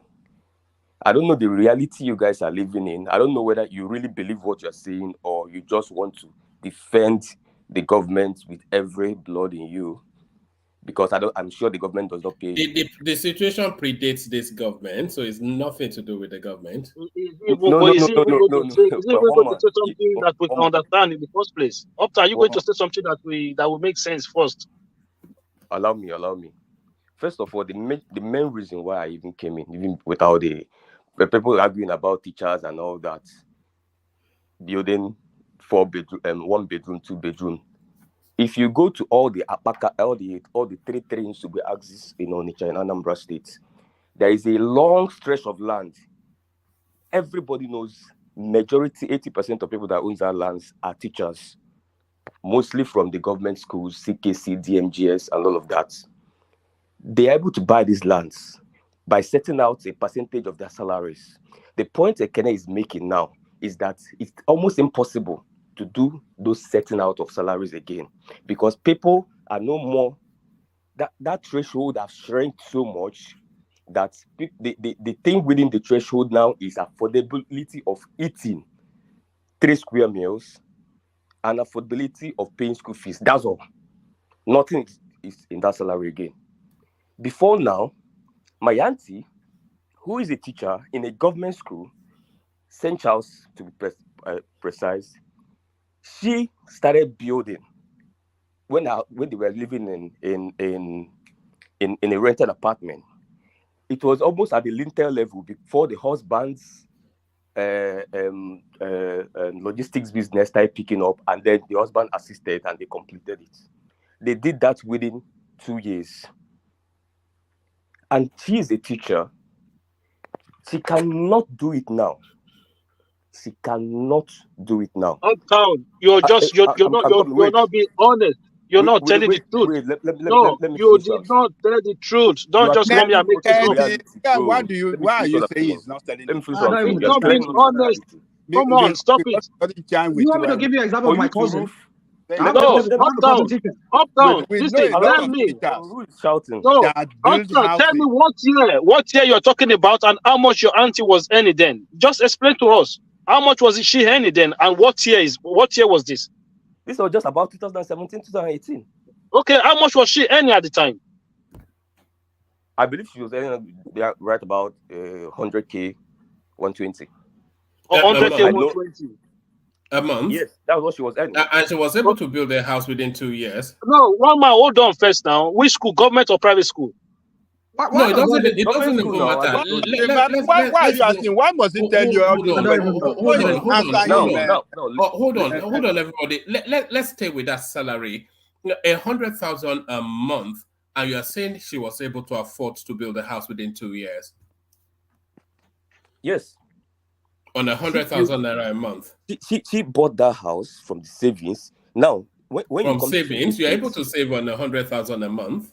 Yes. No, one man. You must be joking. No, one man. That's 2.4 million naira. That's 2.4 million naira is 2 years without spending a couple out of it.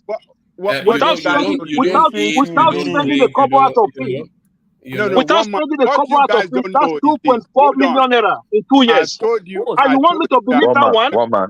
Can I have a little bit? You want me to believe that one? It's just made up stuff. Can I have a little bit interjection? Hold on, it's made up stuff. Let me just finish my intervention. Land that point, Uptown, and then let Bishop come in. Yeah, let me finish my intervention. It's really sickening how far people are disconnected from reality. No, but your narrative is far-fetched. It doesn't cohere. No, one man. Don't say One man. What you don't know, you don't know. To this guy. Baba Jali Coco, 100,000 a month is 2.4 million naira in 2 years. In in 2018. Let him land. These people save over the years. That is what you people don't know. No, They have cooperatives. They save for years. They put Uptown money said inside 2 that years. cooperative for years, and they get Uptown loan said from 2 that years. cooperative. Wait, you guys don't know. Allow me. Let me finish what I'm saying. My auntie teaches in St. Charles as a chemistry teacher. Then there's somewhere called White House.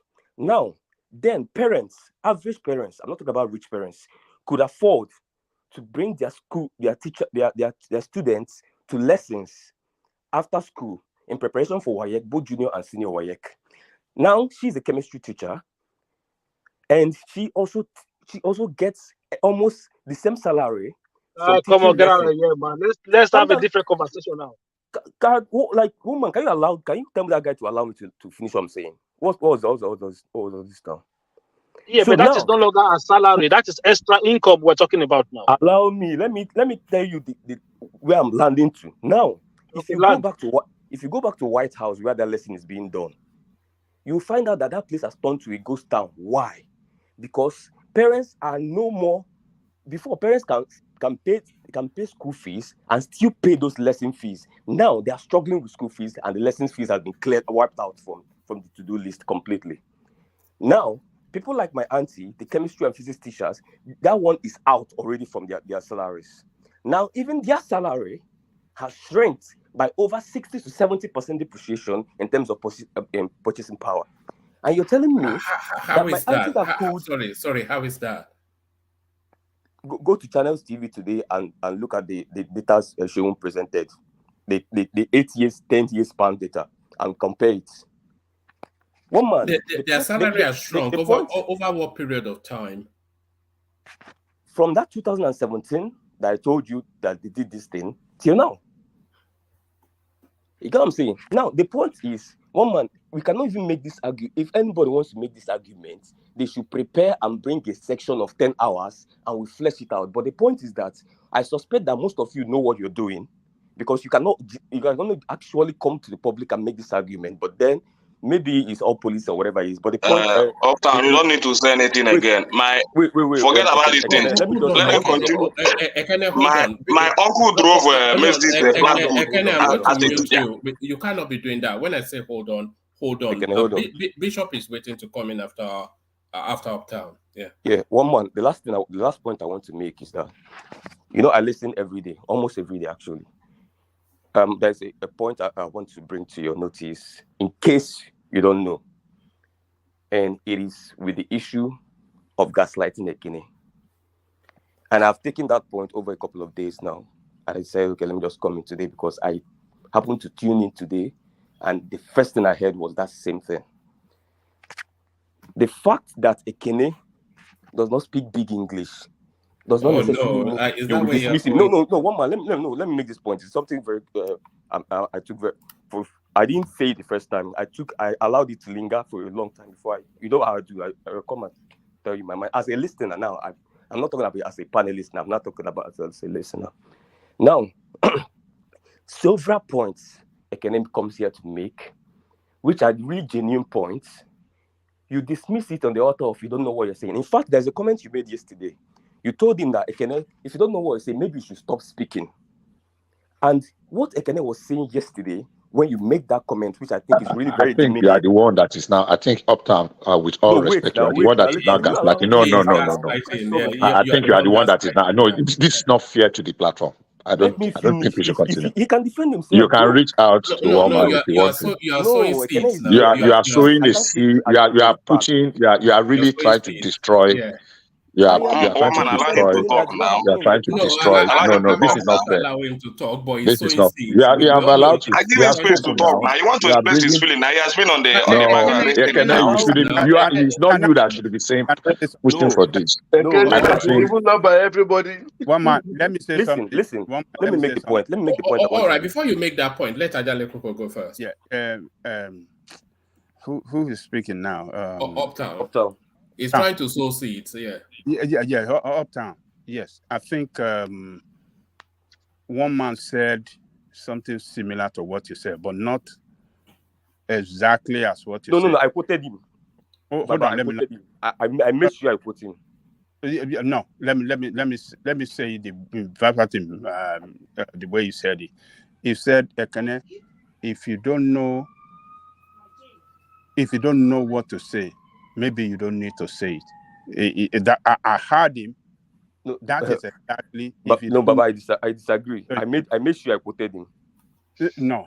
We can go back to the yesterday's section. I made sure I used his exact words. Yes, that is what he said. He said, Ekene, maybe you don't need to speak if you don't know what to say. One second, okay, please. Wait, Baba. Even if I'm coming 1 second.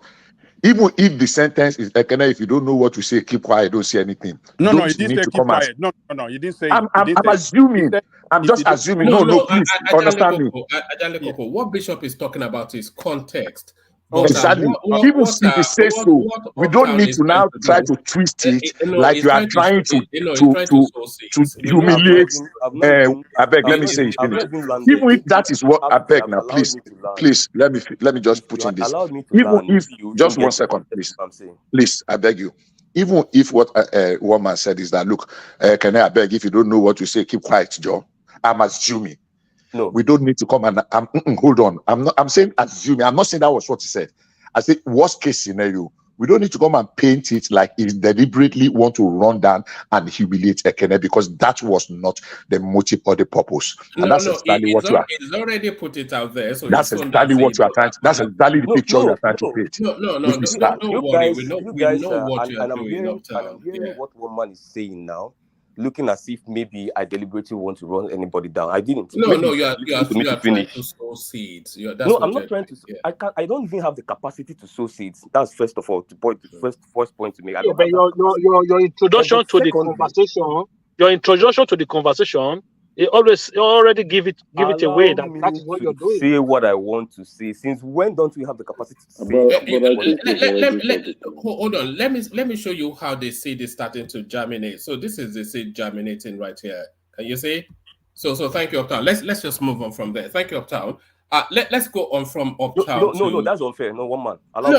You've done it. No, one man, please. Don't look at what the useless comment of what do you call Pansat to want to punish. Yeah, no, it's not. I know that. I know Pansat is a fool. Ajale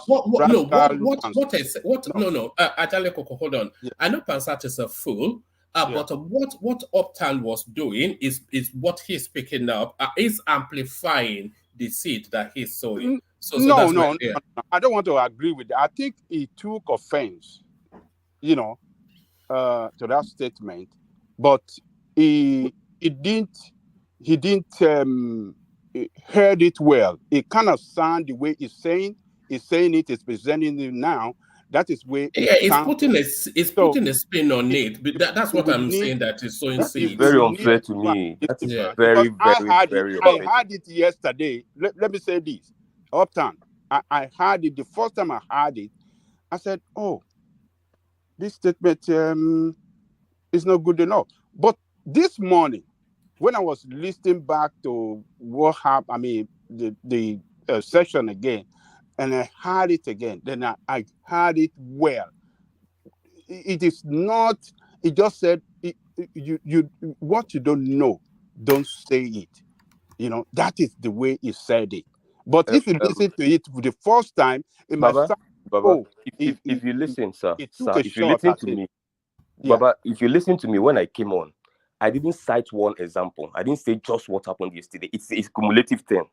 Okay. And I wanted to express myself. And I said that the culture is growing, which he might not know, that the fact that he's always dismissive of Ekene, where he and I Ekene is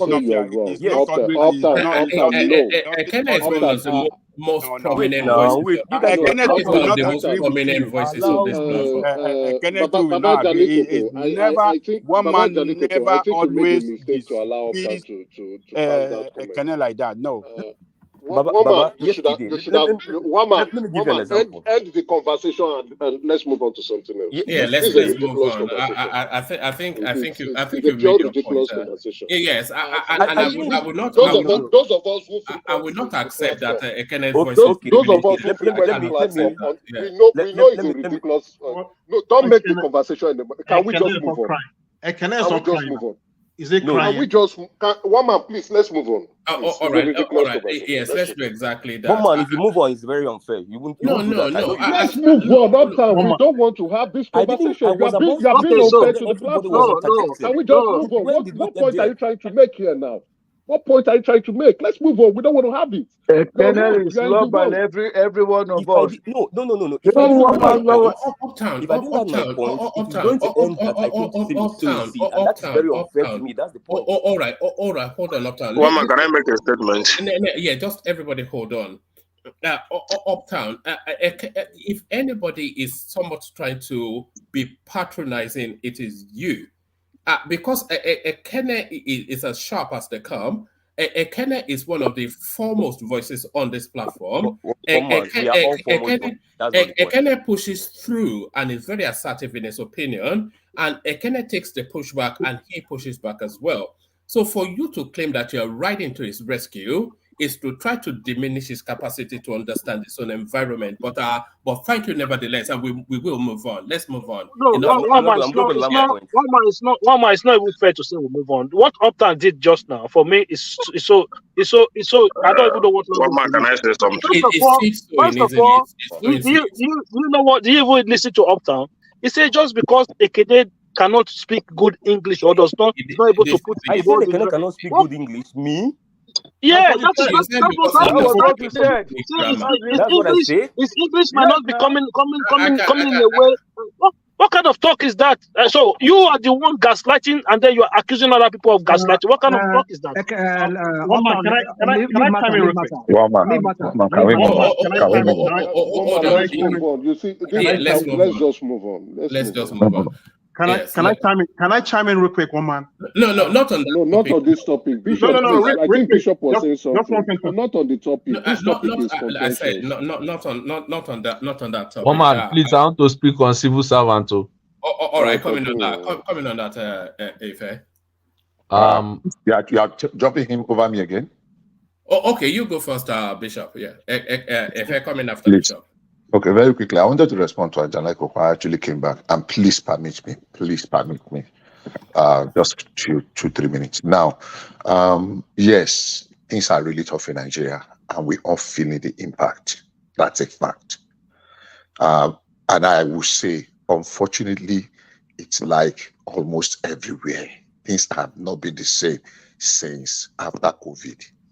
Back to the issue of civil servants building house. Ajanai Koko, statistically, your facts are not right that only 1% of cement production has reduced. Cement production has actually increased over the year. You can go and check it. I'm talking of facts now, tonnage by tonnage. We have someone that is in the cement industry here. He can come and testify to that fact. And the argument that when cement was actually going for 18 naira, I bought cement at 18 naira in Nigeria, people will smile. I mean, they will laugh at it. They will even watch really good. I bought a carton of peak milk at 18 naira. 18, not 80. A carton, not one single something. No. I bought a cow, a full cow for a wedding in 1983, for somebody's wedding, my sister's wedding, for 280.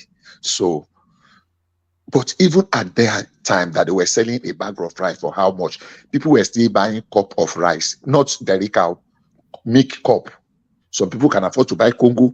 Some people can only afford to buy cup. And that's how we live our day to day. Now, and that's where we have austerity in 1980. Now, somebody made the very infamous statement that after all, people have not been eating from the dustbin, or rather have they been picking corpses of people dying of hunger on the street, as bad as it was. Let me reinstate again. Situations are very tough now. Now, back to the issue of civil servant. We seem to be missing something of when we are talking of teachers. Every work in this world, every work or job, what do you call it, have an entry point. We cannot be using the entry point of every job to rate everybody. As far as about 12 years ago, there is a school. I don't want to mention the name. It used to be in Antoni. They now moved to Lekki. It's a private school. My friend was earning well over 600,000 in a month in that school. Now he's a teacher. He was a teacher. I don't want to mention the name of the school or his name. And there were people that entered teaching with grade 2 before they stop it. Now everybody must move up. So people that enter at entry level of grade 2, whether to just start something and they grow up, maybe they do associate and do their ASCON and they do their NCE through whatever, and they grow gradually. Remember, entry level of grade 2 is 6 levels. Is it level 6 step 1? Entry level of grade 6 is just a little of grade 2. It's just a little bit higher than school start, just tiny bit higher than school start. Before it was abolished, for people that know what I'm talking about, grade 2 now. When we want to talk of teacher and you are using entry-level teacher to measure, the fact is this: any entry-level teacher that wants to start building a house is either a thief or inherited money or he has other source of income. One. Now, at what point will a teacher save enough or even belong to a cooperative? You must have grown in the civil service to either level 10 or beyond, which is a couple of years. That's if you enter as a graduate. People are still building houses. I'm not even talking of teachers. I'm talking of roadside sellers. Mama Rashida, that is selling rice and beans. Yeah, Kafila, that is selling Malla. Suraju, the organizer, or Michael, the tailor. Artisans are buying. They won't buy in the open places. Everywhere, in every city, places are open. I said something here a couple of days ago, and I'm sure I thought somebody was going to challenge me, that there are places you will buy an acre of land for 150,000, 200,000 in Oyo State today, and it's not really like in the bush. I can mention if you are interested. Depending on how close you want to come to outside, farmland in Ibadan today goes for, in some places, as low as 200, 250,000 for acre, not plot. So people that don't mind go into those places, buy their own one plot for 100,000 or 200,000, buy their one plot, and they start building in their way. It is still a house. All they wanted is a roof on their head. So people build. People are still building today. When cement was 1 naira, some that be 10 naira, people that could not afford it will still not afford it. The rice today that we are saying, even when rice was 3,000, 2,000, 1,500, there are people that could still not afford to buy it in bags. Everybody is talking today, oh, bag of rice is now 70,000, it's now 6,000. Even when it was less, that is the contest, not the contest that Ajalekoko was pursuing. We are not saying things are not hard. We are saying, even as it is today, cement, and the argument of one man that, look, cement production went up. I read that cement production statistics a few months ago, maybe middle of last year or last year. I deliberately looked at them. The factories that were producing, what were producing, their tonnage, the metric tons they were producing, and the rest. And ironically, despite the fact that there was a spike in the production, there was still scarcity because people were just buying it. Some people were even buying it to smuggle out. Go and ask people in the border countries. They buy Nigerian cement to smuggle out to neighboring countries a lot. We had an argument the other time that people came up here and said, oh, cement was selling for 2,000, 3,200, that'd be 2,500, that'd be 1,500 in Benin Republic. And people, that thing caught like wildfire. I remember I took some time out to ask, and people were defending it on this platform, and they were arguing that eventually it turned out to be a blatant lie. None of the people that pushed that narrative very strongly. So let me end it by saying, I agree. Things are tough. I agree. Things can be better, and things should actually be better. And the people in government should wake up, because it is all about the people. But what I'm saying is that even in the midst of these challenges, in the midst of this hardship, some people are still making it. In fact, not just making it small. Some people are making it big time. They are buying lands, they are starting business, they are building houses, they are establishing, different level of cottage industries, and life is going on. hopefully things will get back, because everywhere that we are, I don't know where everybody is. You cannot say things, everybody that is on this platform is at the moment. You cannot say the things are still at the same way they were before COVID. Yeah, your country, the statistics might be that inflation is global, but you can say inflation is 2%, but that, that's a lie. America is saying inflation is 4.1% today. Everybody know the amount of money you used to use for grocery. Let's not go to America. I know. The amount of money you use for grocery, how many years? 3 years ago, before COVID, 2020 or 2019, it's not the same thing we're using now. So narrative, yes, we should put context to everything. Thank you. All right, brilliant. If I listen from you. Yeah, what I just want to, I agree that things are hard, but we should not, because some people are still building, to now use it to generalize. Why am I saying this? Let us look at the inflation rate from the time we've seen and the spike in exchange rate. The spike in exchange rate within the last 7 years till now has been the highest Nigeria has ever experienced, and which has led to irregularities and instabilities about how pricing of commodities are generally.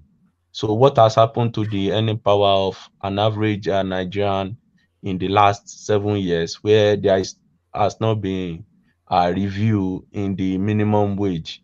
You find that projects that can be done, let's say in the space of 10 years or whatever, 6 years, has now need to be rescheduled.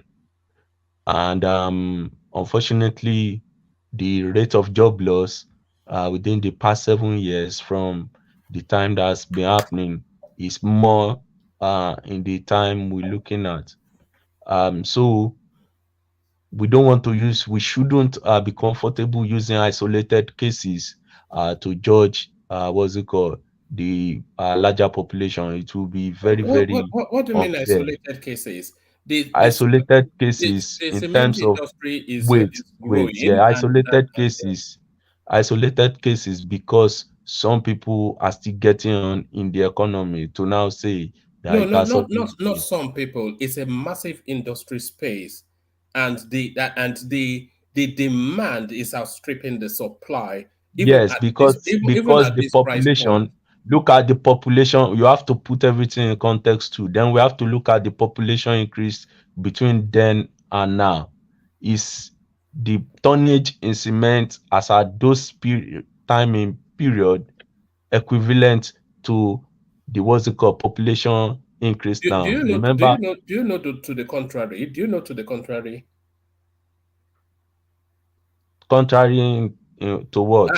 Do you know to the contrary that the tonnage in cement at that time to meet what demand was at that time is not incrementally what it is now? I'm not sure, but I want to believe Nigeria had population explosion, which we all agree. So if Nigeria had population explosion, I want to believe the number of tonnage has not increased proportional. In fact, Nigeria had more cement brands during those time period than what we have now, right? So cement brand wrong. Not even right or wrong. Cement brand is not cement tonnage.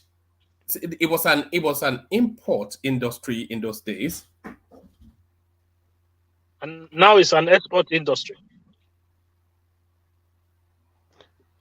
Well, I think we are all speaking on data we cannot verify, but what I'm sure is Nigeria had population explosion, and I want to believe the tonnage is not commensurate to what we should be having in the country. And yet they export, right? And some of them are telling us here that they export. Hold on.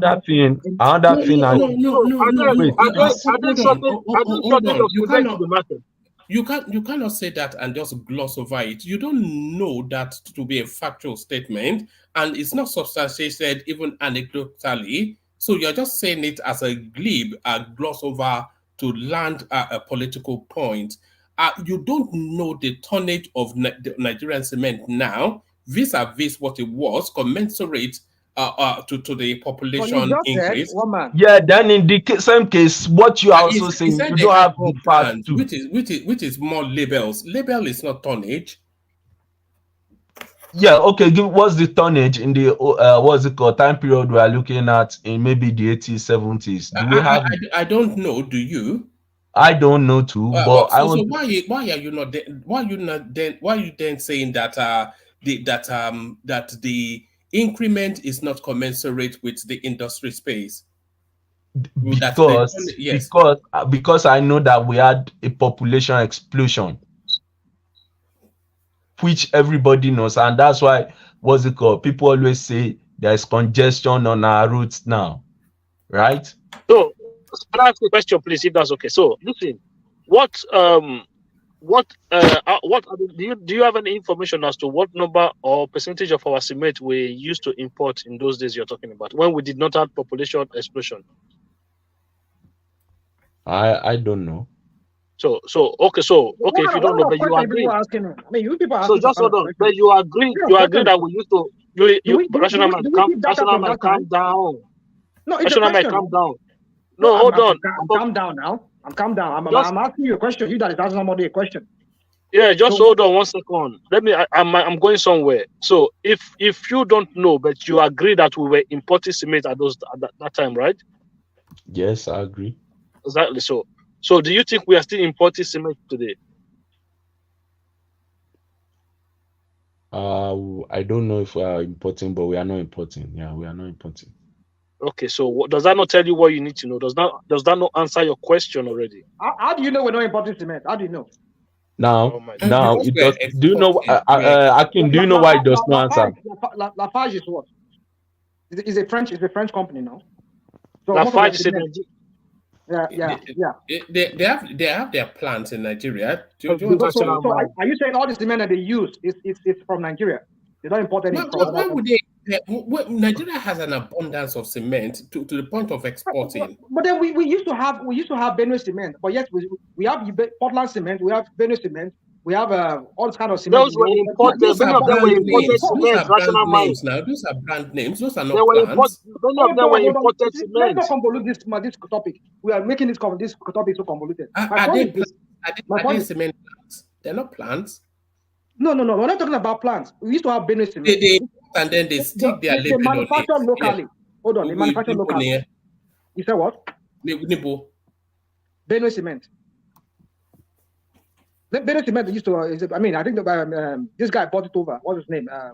Or this man that he bought it, or he bought the Benue cement. So we used to have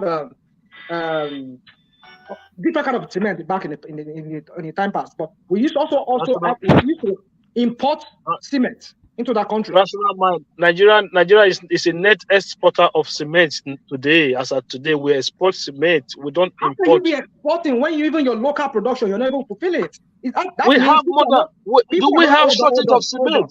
Rational mind. Do we have shortage of cement?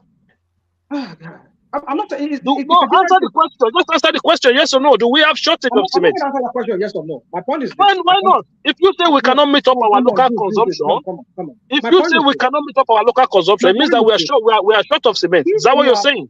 I'm not disputing the fact that you're not exporting, or you are importing, or you're not exporting. I'm not talking about. So what are you talking about? What's your point of argument? My point is this. Is that the local consumption that we should be having, and people cannot. How many people can afford to even build homes? When you have in a compound, you have like 20 people living in one single room. You see like 35 people living in one room. And you and I will live in the countries whereby you have a whole apartment to yourself. And most of these apartments, it's all built with cement, with concrete. So my point is this, is that our people, the market there, people are not making enough to be able to the housing market in Nigeria is not really what it should be for our population. What do you mean? It's a booming industry. No, that's the truth. The housing, there is housing deficit in Nigeria. But the industry space is now booming. Why is it booming? Who are the people booming this thing you're talking about? They are building estates. You know how many homes are in Abuja that are empty? That most of those homes. Were there you are then? But how many people can afford it? Hello, please. Why I want National mind. to? On one hand, there's not enough homes. On the other hand, homes are empty. Hello, Hakim. Hakim. How many of these homes that are empty we're talking about? Hello, Hakim. But I'm saying to you that it's so high that nobody. All over Lagos as well. There's estates everywhere. Nobody. One man, àwọn estate yẹn wọ́n fi ń ṣe money laundering ni àmọ́ bóyá ń lọ lẹ́kọ̀ọ́. Ẹja sọ̀tọ̀ fúnra wa. One man, all those estates you are referencing in Lagos are most for money laundering activities. But let's. That's not the question. Are the houses there? Say that, you know. Hakim, I want to speak on. Hakim, I want to speak on the civil service. They can build as they cannot build as issue. I did not say civil servants. I did not say civil servants. Okay, teachers. I think teachers. Yes, you said now. I was fortunate enough. My mom was a teacher. In fact, she started with the same grade 2, later NC, and improved herself, did the degree before she retired. She used to teach in federal institution, one of the federal primary school. She was not earning enough until Obasanjo came in 1999. Or was it 99 or 97? Whichever time Obasanjo 1999. Obasanjo reviewed the civil service and paid attention to the teachers. Now they got lots of allowances apart from their, salary. Most of them got into cooperative, saved up, and got enough money to do whatever they want to do. Luckily, she got some landed properties, then developed it, and she's a home owner. In fact, it was because of Obasanjo she used her first car that she used and subsequently changed other cars. The same thing was applicable to my friend's dad. The dad was an hierarchy teacher in the secondary school in Lagos State. Their dad owned their own house. In fact, they even moved to their own house before ours. So what am I saying is teachers own properties in Nigeria. But as at today, looking at the prices of commodity, the prices of land, okay, how much did our parents purchase the land then as at 97? They purchased a plot of land less than 30,000 naira. I'm telling you, that same plot of land with the salary of upwards of 100K, that same plot of land today is going for at least 1 million naira. How much are they still paying teachers? I'm telling you, some teachers are not earning up to 150. With an average family of 4 or 5, and with the prices of commodities now, can a teacher boast of the same type of apartment and quality of work our parents did when they were still in service? Oh, I doubt. Impossible. You live in the UK. You live in the UK, Ife. Before I moved, when did I move? I moved 5 years ago. No. That's not where I'm going. Okay. What? And I can bring up the charts. What has been the property movement in the UK in terms of affordability?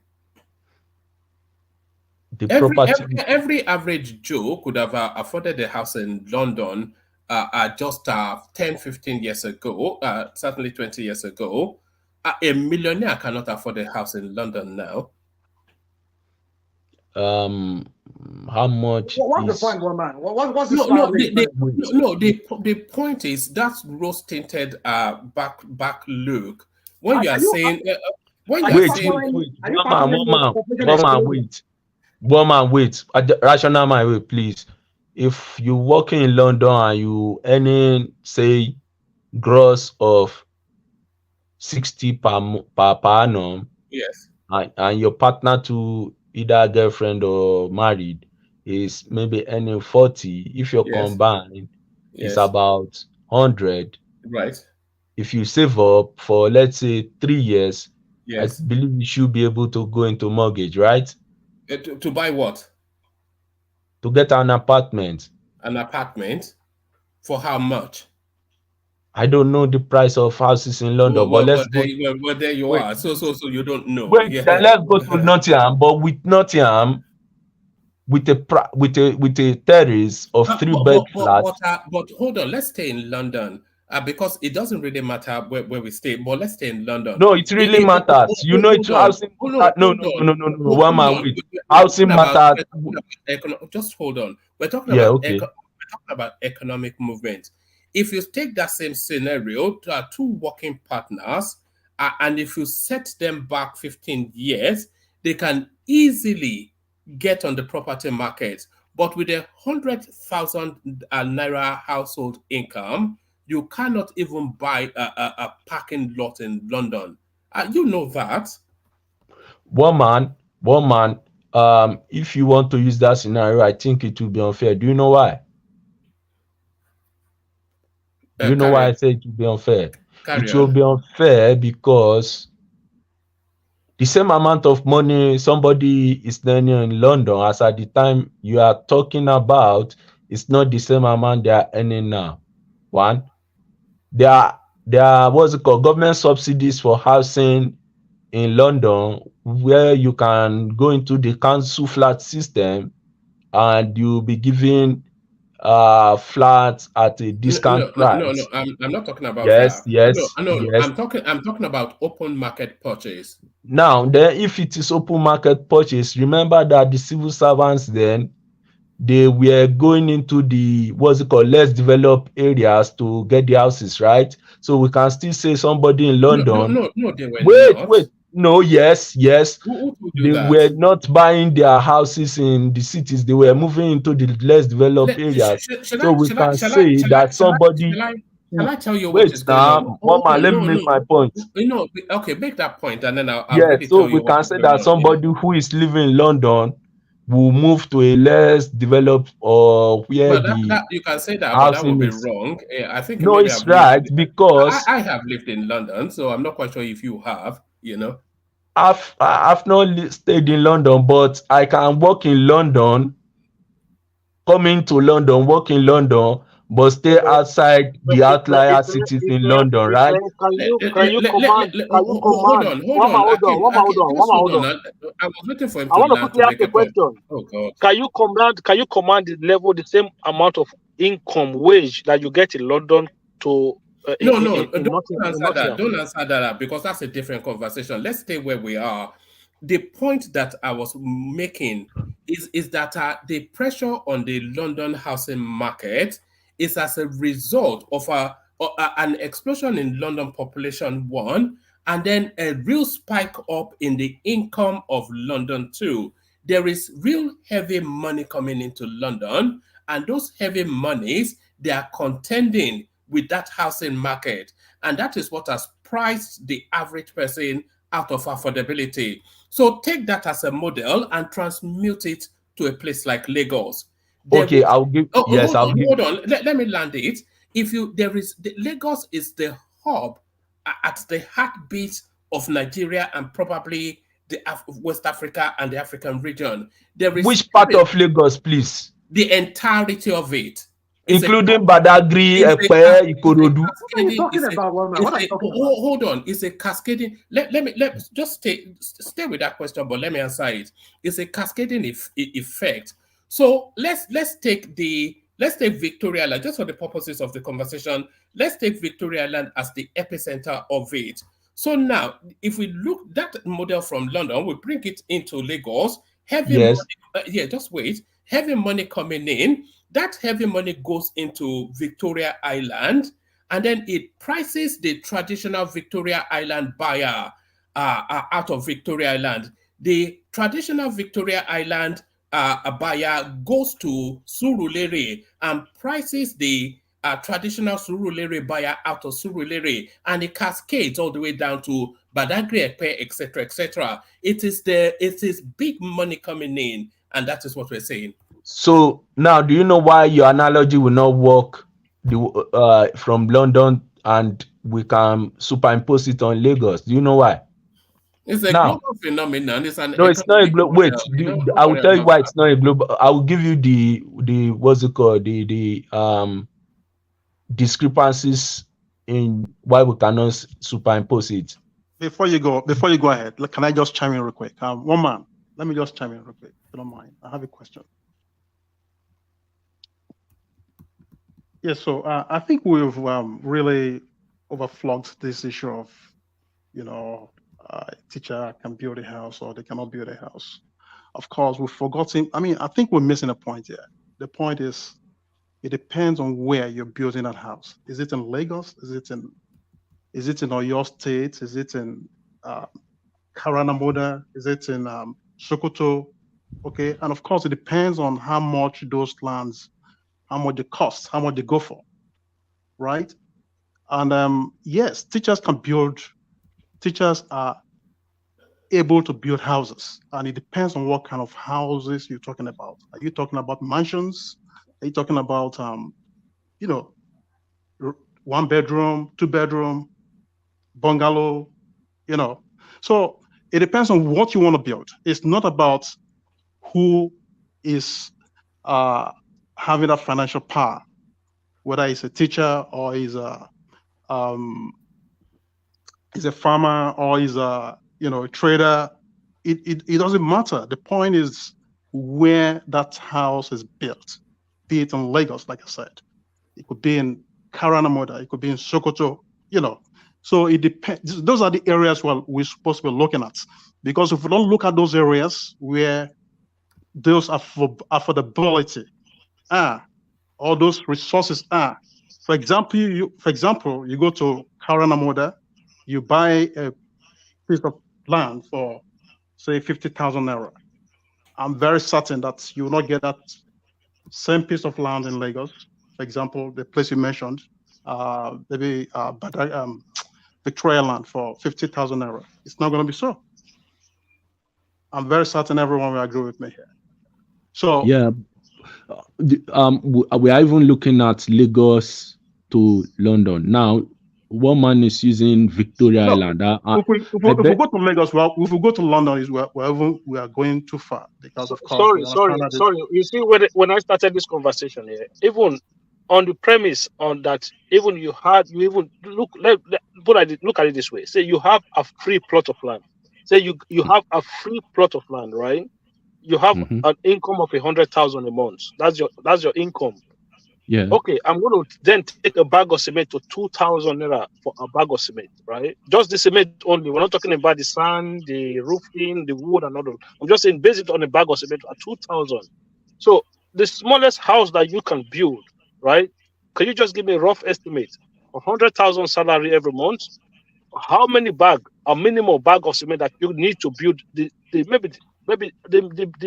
very smallest? No, we're looking at somebody who has gotten a loan.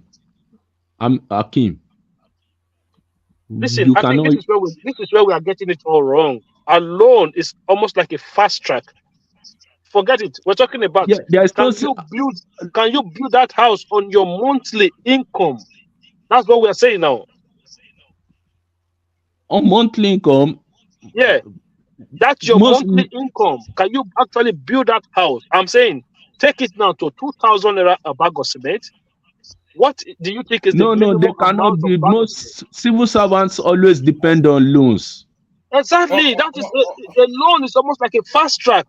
So it's no longer your income. It's something that is almost like you have taken your salary 5-6 years ahead of you.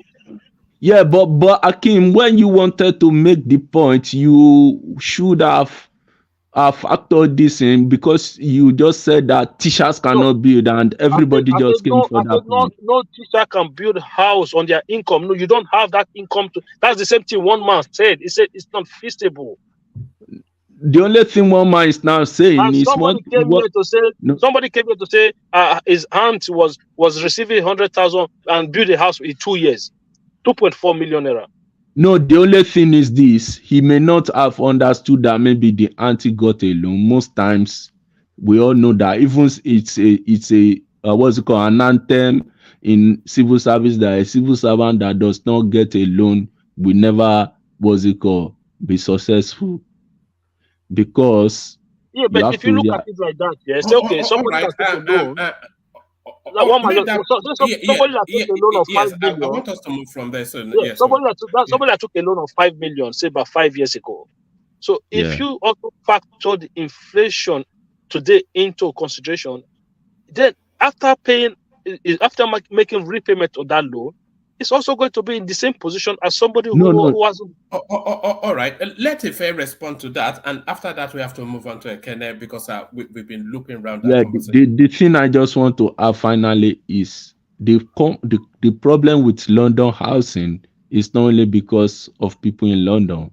London housings are international markets where everybody, everybody, the drug dealers, moguls, buy properties there. So it will easily price out, what's it called? London is an international space, but it will not, that same analogy will not work for Lagos. Lagos, yes, most what's it called, multinationals buy, but the market for housing in London can never be compared to what you have in Lagos. And the VI scenario is actually, most people that get properties there are all these multinational companies that build for their employees working in Mexico on the island. That's what I just want to add. All right, brilliant. Thanks. Ekene, you're up next.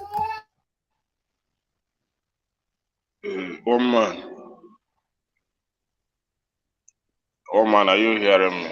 Yeah, we they hear you now. They say they bully you, so it's up to you. I can't say anything to you now, so carry on.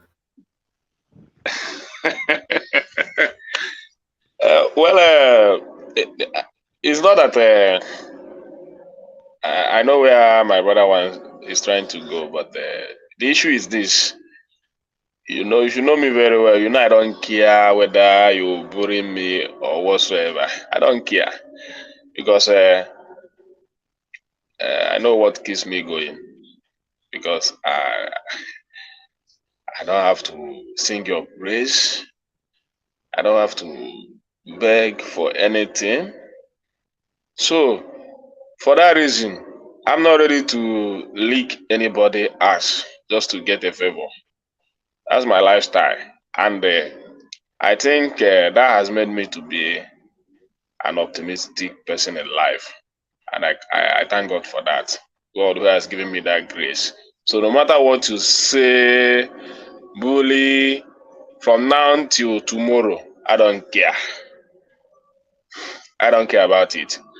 Because I had one uncle who said to me, guy, all you need is to make money. Have a business. Employ first-class holders. Employ PhD holders. You know? And when he made those statements to me, he said, look at me today. I don't have a university qualification. I don't even have secondary school certificate. But I'm a millionaire. I have first class people working for me. I have PhD people working for me. A lot of them working for me, paying them good amount of money. So when I see him, I see wisdom talking, and I learn from him a lot. To show you that it's not that it's as if education is bad, but there is difference between education and wisdom to survive, especially in our country. So if you don't have that wisdom, you don't have that tactics, you don't have that energy, if you don't have that positive mindset and endurance and patience, You can speak English from now till 10 years. Nigeria will remain where it is. And I will continue to make that statement. Anybody can say, I am not educated for saying that. Continue. We'll see where it will lead us to. I'm a very strong man, strong-minded somebody. I don't fear anybody. Whatever I stand in it. You see somebody like Felix Mwaka coming to TV, television station. Today, stop praising yourself. Say what you want to say. IPOB, idiot. Gani, you're my good friend. God bless you. A very foolish human being. Sorry, hold on, Ekene. Gani, the next time you do that, I'm going to ban you permanently. Carry on, Ekene. So, you see somebody like Felix Mwaka, all these APC options, all these APC hypocrites, all these APC, what else will I use to qualify them? In short, punch up hypocrites coming to give me grammars to believe that the government is doing well, trying to alleviate the poverty that they are inflicting on the land with good design English without any positive actions. A lot of questions was asked to the CBN governor today and the finance minister. They couldn't answer it. You could remember that starting from the time of this government, the promises they laid out, the CNG buses, the billions palliative money to be given to the private sectors to improve their business, money to be given to the people that wants to go into manufacturing and all that. The money they say they attracted from India, from Dubai, from up till this day. Where are they? Who benefited from it? And you want me to come? Sorry, hold on, Ekene. What is your understanding of all of these trade deals and monies that they're announcing from India, Dubai, etc.? How have you understood that? What was your expectation when those announcements were made? You mean when they made those announcements of those money, they said they benefited? What do you mean they benefited? What is your understanding of what was said in those spaces? For me, the only thing I see is propaganda and all those things. The only thing I know is that they're just. No, you can't just say that now. Well, you see, no, this is the thing now. That's my mind and my opinion. Anything that doesn't say, anything you say that doesn't exist, it's a propaganda. Can you hold on? It's not about your mind or your opinion now. It's about facts and what obtains and what does not. It's not about your prejudice or mine. It is about what obtains. So what is your understanding when they made those announcements that these achievements has been achieved? What's your understanding? One man, I've told you what I understand.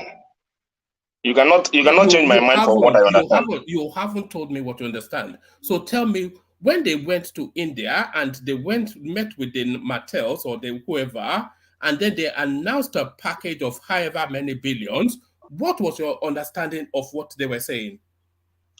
What I understand is that they announced what is not in existence, an agreement that wasn't made. Oh God. Okay, carry on. Yes, that's how I understand it. What do you want me to believe? An announcement that was not but this is a reversal to yesterday's conversation now. You can expand beyond your understanding and you can expand beyond your prejudices. You have to open your mind to that expansion.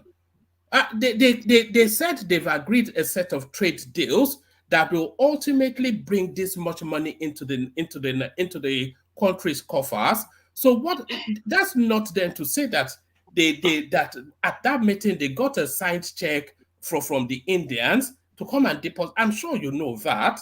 You know there's a whole raft of processes involved in that sort of memorandum of understandings, trade agreements, It's there's a whole. One man. This could well be a process of One man. 3-4 If you know me, years. if you know me very well, so it's not just if you know me, they are now if saying you now know me, where is the money. That's not if how you it know me, works. if you know me very well, if you know me very well, you know that if you have followed me very well, you know that I'm somebody that doesn't care in too much explanation. That has become my lifestyle since even to where I am today. There are where you continue to explain things, I'll just look out to you. I don't even care to learn more again. I'll just, oh man, this guy just talk rubbish. Let me just face another thing. If you know me very well, I don't too much explanation. It angers me a lot. Too much explanation. And that's what we are doing in Nigeria. There is nothing bad to come out and say, this is what you have done and show it to the public, than to say you do something and tomorrow you come, that thing is not there. But that's exactly It's as simple as ABCD. No. What are you telling me? Even if I want to have a business agreement with you. Hold on, you're an international businessman, so I will not accept this level of naivety. You cannot. That cannot be your fault unless you are paying a politicized move, which I suspect you may well be. When they go to India and they get a trade commitment, and you are saying then on the flight back they should be banking checks at the CBN. Is that your understanding? Is that your understanding? Yes. Emma, come on, guy. Come on. One man, let me tell you, you cannot change my understanding the way it is. That's my understanding. Because okay, then you want them to show you the money now. Yes. You see, all these guys are just they've played Nigeria too much. I've come to a point that these people don't want to do anything. It doesn't take anything to strike a deal. It doesn't take anything to strike a deal. I understand that Kene is tired of explanation. He wants to see action quick. So Everything if you're telling me, if you come here and be telling me they go there, the process to free the ban on Nigeria traveling to Dubai, it will take us 3 months, 4 months, and all that. We are still on the process. When you have come out to tell us that this thing has been achieved, then it's a gradual process. There are still criteria to be met. Which criteria? Doesn't take anything to strike all right. a deal. If you want to take that expansion, they call things like that an agreement in principle. That's what they call it.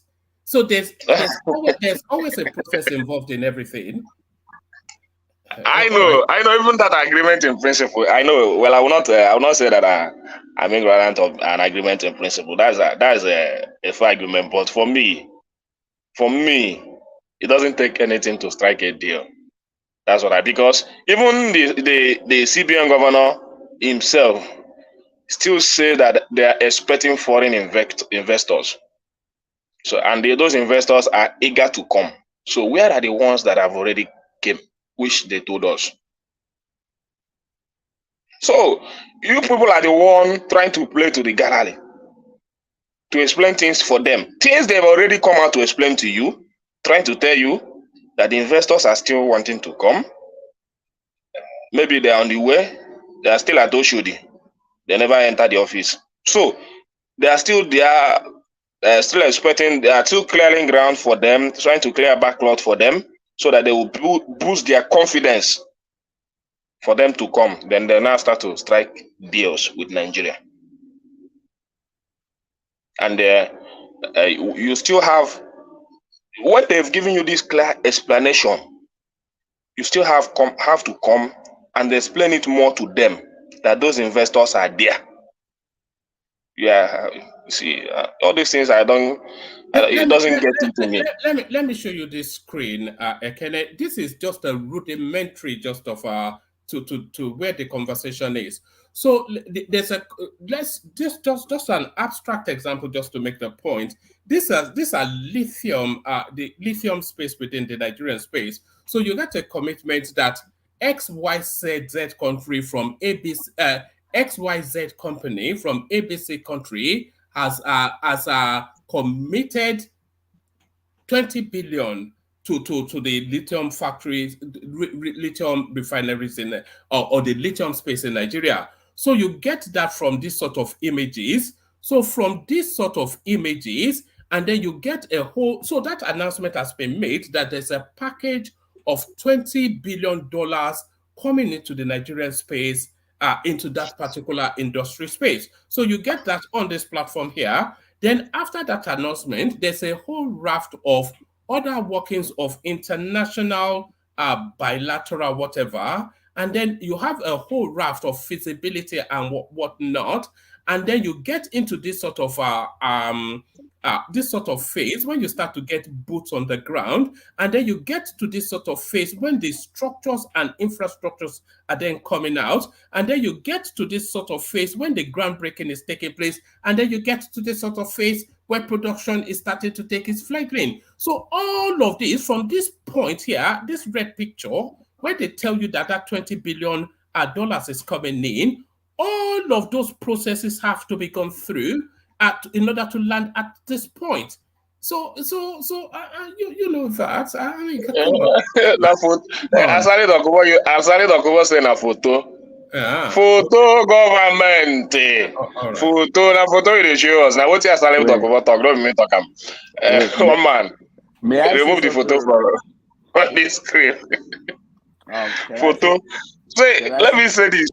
Let me say this, one man.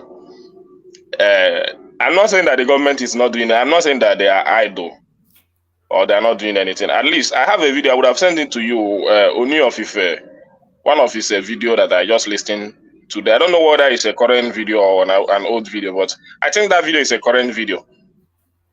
The man was angered and he was speaking about the system we are operating. And it was even the same point I'm making here that he made in that video, that you see, the system we have here, we are deceiving ourselves, that we should find a way to change our system, either by restructuring or any other things. Let us not be deceiving ourselves, that our government can achieve little or nothing with this system. He made it clear. I have that video. Maybe after this session, I will send it to you. Maybe tomorrow you play it. It's only of Ife, the one you know very well. Then you listen to him. It's almost the same argument that I'm making here, that he made there. I don't know whether it's a recent video or an old video, but I think that video is a recent one. That with the system we are operating and what we see in our government and the kind of corruption going on in our system, that the government, even the current one, will achieve little or nothing. And I picked that point from him. Well, you shouldn't. You shouldn't. Corruption is the lubricant. Corruption is the lubricant. When I see points that are simple and clear, you cannot have development without having corruption. Corruption is when somebody makes simple explanation and clear one, I pick it. That video was short, simple, well explained, and I pick it. You understand? You don't have to show me all this analysis and all these things. He just made his point clear, and I pick it like that. You understand? Because I don't want to get into confusion when you are bringing all those your grammatical explanation and all that. It doesn't mean that I don't understand you, but maybe you may think I don't understand you, but the only thing is that I don't care about it.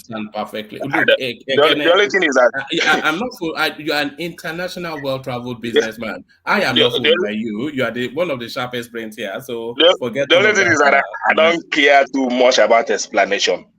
So it doesn't mean that I don't know, but I don't care about too much of explanation. It angers me. I don't even know the reason why it angers me. Can I ask you a question real quick? Yeah, you can. You keep saying you don't care about explanation, and you're a businessman. Okay. I said too much explanation, confused analysis. All right. So let me ask you. Now I'm going to Obi. If Obi were to be the president today, what do you think? What's your expectations, okay, of him?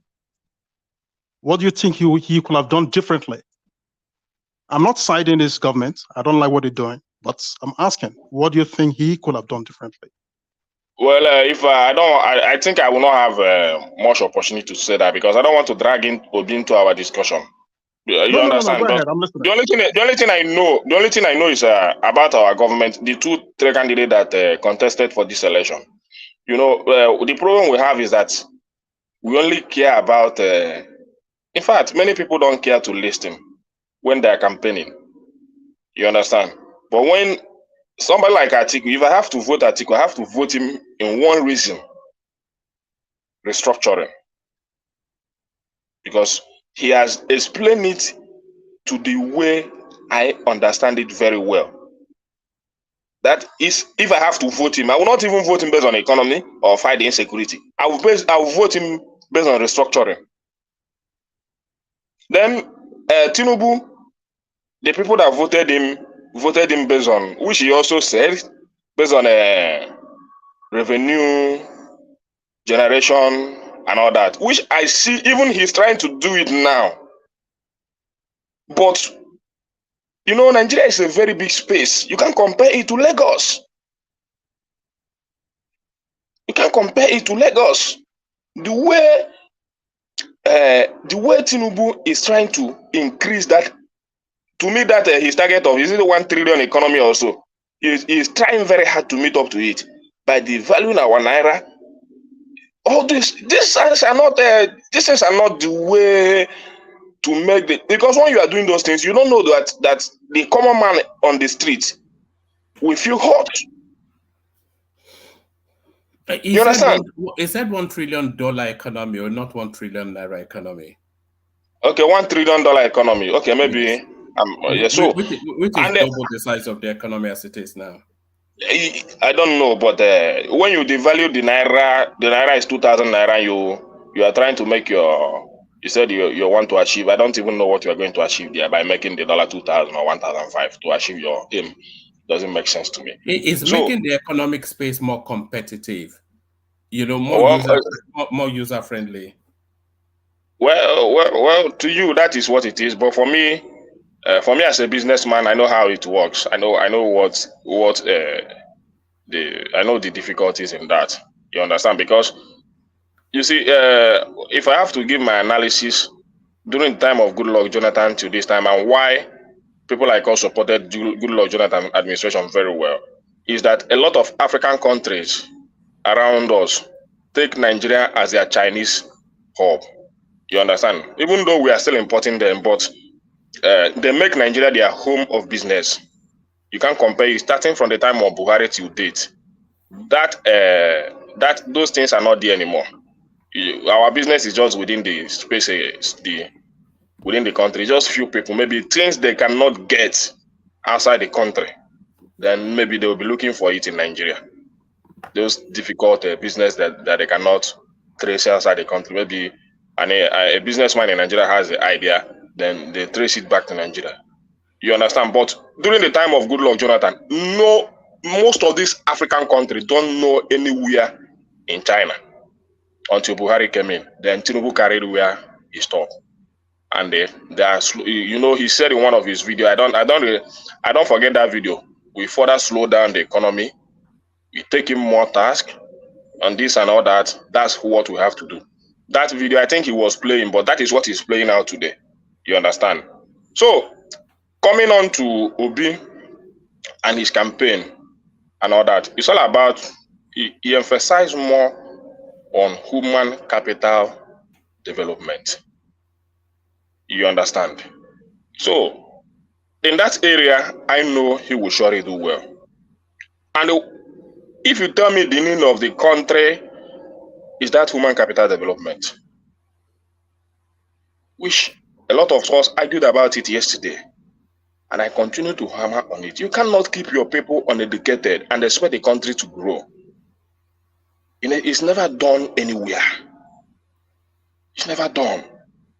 A huge quantum of Nigerian population is out of school, out of job. You don't give them. All right, start to bring it home. One man, allow me to speak. No. I will bring it home. You know, I don't speak too much. I don't speak too much. Carry on. I'm a man of few words. In just few minutes, I will just hand the mic to you. Right. So those things are the indices and the campaign promises made by these three candidates. But we choose based on generating revenues, all that and all that, which even the revenue generation is not coming. Because if you compare our nation with other African countries that don't generate half of what we generate, they are better in electricity, in healthcare, in education. You understand? So, but the only thing is that Nigerians are very brilliant people. Even in terms of in times of hardship, you still find them strive on their own to survive. Both in education, you see parents do all they can to make sure that they get their kids educated. That's the only thing I love about Nigerian people. Nigeria, not even the government, I mean Nigerians themselves. The education that they achieve today is as a result of the struggling parents out there wearing one wrappers, a pair of shoes. They deprive themselves a lot of pleasure of this life to be able to make sure that what they pass through, not being educated, that their children don't go through it. And I commend a lot of Nigerian parents for that. Because they love the education, but the government is not making it easy for them to achieve this. Then the ones that cannot cope, that's why you see a lot of out-of-school children, a lot of unemployed youth and all that. But that's how it is. That's what it is. We are not gaslighting Nigeria. Nigeria is a very nice. If I'm gaslighting Nigeria, I will not be living in Nigeria. I must survive here. And I am surviving. It's not about me or any other. It's about generality. How to make the Nigerian space work for every individual in every region. It's not that I'm surviving and my neighbor is suffering. When you see your neighbor, because you're opportune to travel abroad, you bring in some dollars, then that person is not opportune to travel abroad and bring in some dollars. You now be giving that person high shoulder and be speaking big grammar to that person. I am surviving. The government will get better. This and all that. It's very ridiculous. And that's why I said anything called education that is not accompanied with compassion it's an illiteracy, more illiteracy. That's how I count it. Education must be accompanied with compassion. You don't come and tell me because you earn some dollars abroad, then your neighbor or your uncle or any other person, you will not desire good governance for them. Or maybe because that's the lifestyle of Nigerians. I want to suppress others with my wealth. That's their lifestyle. I want to show them I can buy a car. I want to show them I can build a house. That's their lifestyle. And once you are able to do that, life is so comfortable with you. And you feel that other people don't have God. Other people would like to talk. So let's come together, have a good mind towards every Nigerian from east, west, north, and the south, and fight for good governance. And I'll continue to say that. Thank you, one man. Oh wait, can I say something real quick, please? Yes. All right. Thank you, Kenneth. Yes. Let's hear from you. Just a brief. We've lost Ajan Lekoko. I was going to go to Ajan Lekoko. All right. Let's hear from you, Riola. Yeah, it's just going to be a brief one. Do you realize that a lot of people think just like Ekene, which is actually great. I think it's a blessing for this platform because we can actually see how a lot of people think. Because the fact is, what he's saying, I can see how he doesn't really care about the process. He just wants to see like physical things, and I won't blame him or any other people that think just like him to the fact that we've been lied to so much. So people just don't care about the word of mouth. They just want to see stuff. So that's one. And the other thing about him, I think we focus too much on the currency like the exchange rate. We focus too much on it. Look up Indonesia, and there's so many other countries as well. Indonesia, like their $1 to their currency is about 15 something thousand, but they in terms of GDP in the world, they're number 16. Their economy is $1 trillion. So when it comes to looking at the GDP or economy factor, how economy does, it has nothing to do with currency. Even China, they had to like look. They manipulate their Chinese currency. So, but I like the way, because I like his perspective, because it makes me understand a lot of people in Nigeria, because the way he's talking is easy for politicians to give people like money, like right there. If I give you $100,000 or 100,000 naira, vote for me, because people can see it. So I see like the way he talks. I don't see anything wrong with it, because a lot of people talk about how they see things like that, and it's a joy for the politicians. So that's what I think. No, I agree with you. Ekene is one of the sharpest voices on the platform, always has been, and one of the leading voices here as well. So I'm not quite sure what conversation we're having today. But comment, Bishop. Bishop, let's hear from you. Okay, thank you very much. Good evening, everyone. Let me just start by saying, yes, sometimes it gets heated up, but I believe that our discussion, conversation, and argument can actually go a little bit beyond simplistic analysis. Everything is not about brick and mortar, even in economy. Yeah, there are certain realities that are not pleasant. They are not really, really good. But we must be bold enough to own up and face up to them. Challenges we're going to face, challenges of growing up, challenges of nationhood, and the rest. And as they used to say, one of our coaches said many years ago, he said, by stumbling and wobbling and stumbling. How did he say it? Well, at least we really learn to walk. One famous man said, look, if running is too strenuous and too difficult, we will walk. If we cannot walk, we will crawl. The important thing, we must ensure that we are moving, probably not moving at the pace at which other people are moving, but are we moving? Yes. Have we been so unfortunate with, one step forward and 3 steps backward? Unfortunately, that is true. Have we had other challenges of development that somebody was really hammering on overpopulation or population explosion a couple of minutes ago? Yes, we had that. And while that population was exploding, we were not making adequate preparation for the upcoming, for the people that came up in that generation, especially in the late 70s to early 80s. Okay, let me take it to late 80s to early 90s. Population explosion was really, really, and our economy was kind of stagnant. And now we are feeling the impact of those things we should have done 30, 40 years ago that we did not do. Can we correct the ills of 20, 30 years or 40 years in 5 years, in 10 years? I don't think so. And that's the perspective I used to look at it for. I get very sympathetic with the issue, the situation of Nigeria many times. I'm very passionate about it. It doesn't matter the amount of abuse that people throw at mine. And I don't really want to go the popular way. It's not because everybody is saying it, I want to say it. No. If I have a different opinion, irrespective of the kind of opposition, I want to stay by opposition.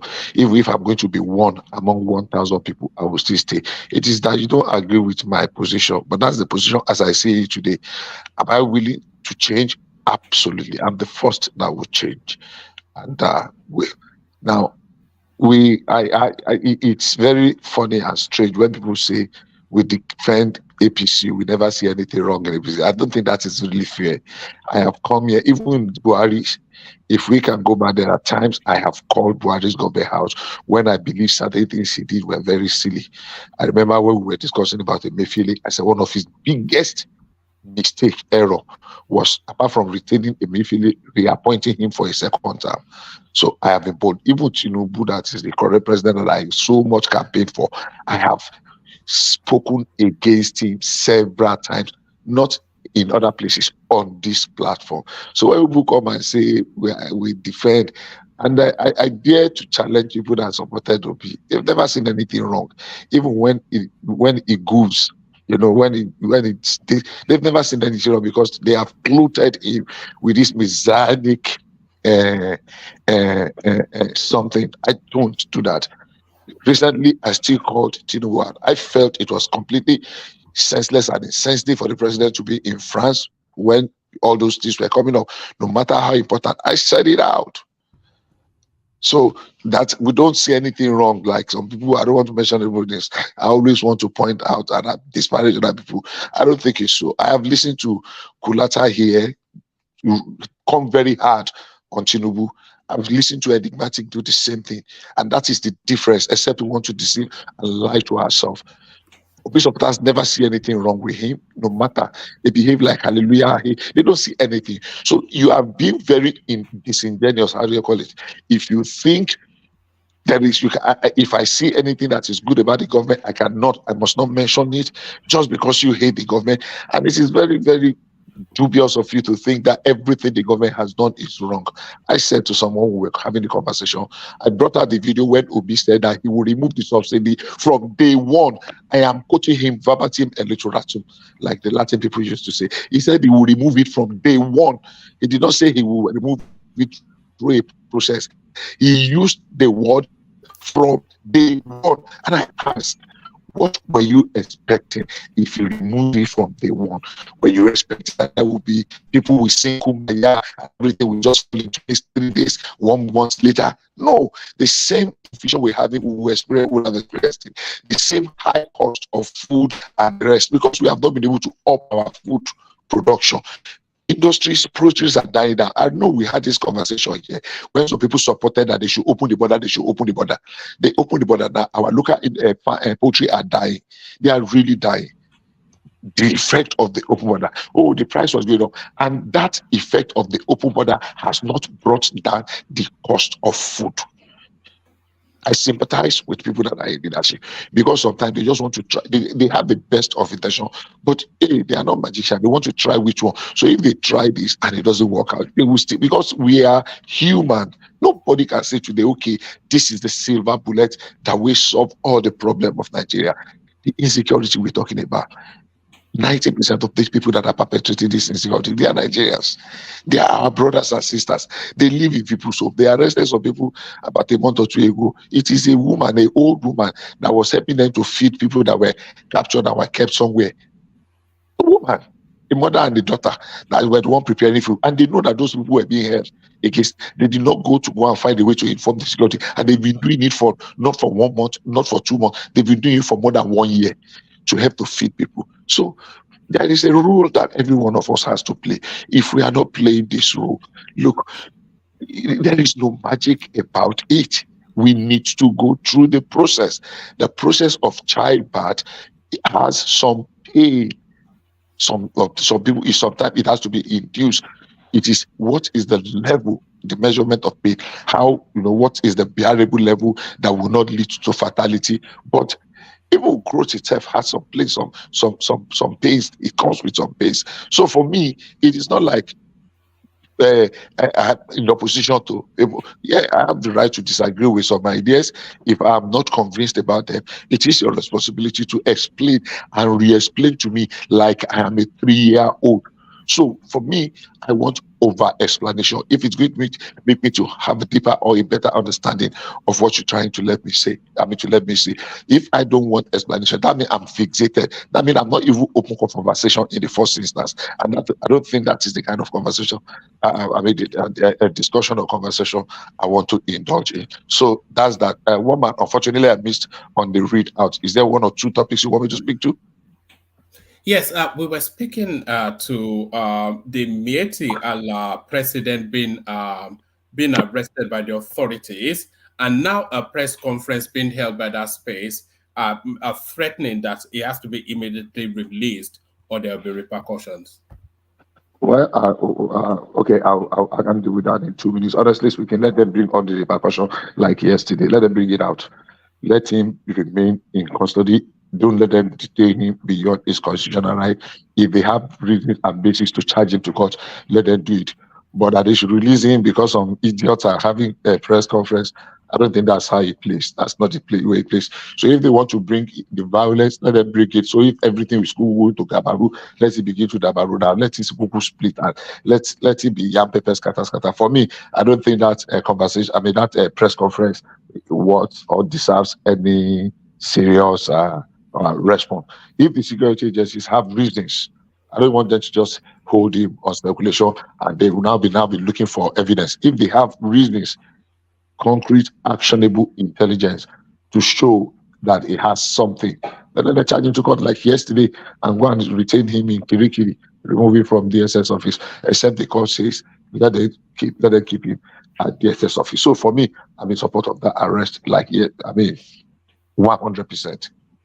All right, let me take you to the space. Northern Group blames Forex racketeering on ex-President Buhari government officials trying to hide ill-gotten gains. So a lot of people don't actually give consideration to this, but a lot of people actually believe that the spike in the Naira exchange rate is as a result of illicit money chasing that liberalized Naira space now. People that have been hoarding money for the 8 years of mass looting that we had under Buhari are looking to legitimize that money and to reduce the bulk as well. So they just throw all this stolen money at the Naira, at the dollar, at whatever price. And a lot of people feel is what is spiking up the exchange rate. So do you buy into this as submission by the Northern Group? Okay. Let me say this first. A couple of weeks ago, I read a report by the currency in circulation. That is the quantity of currency in circulation in Nigeria. We don't have too much, according to that report. I did not write it.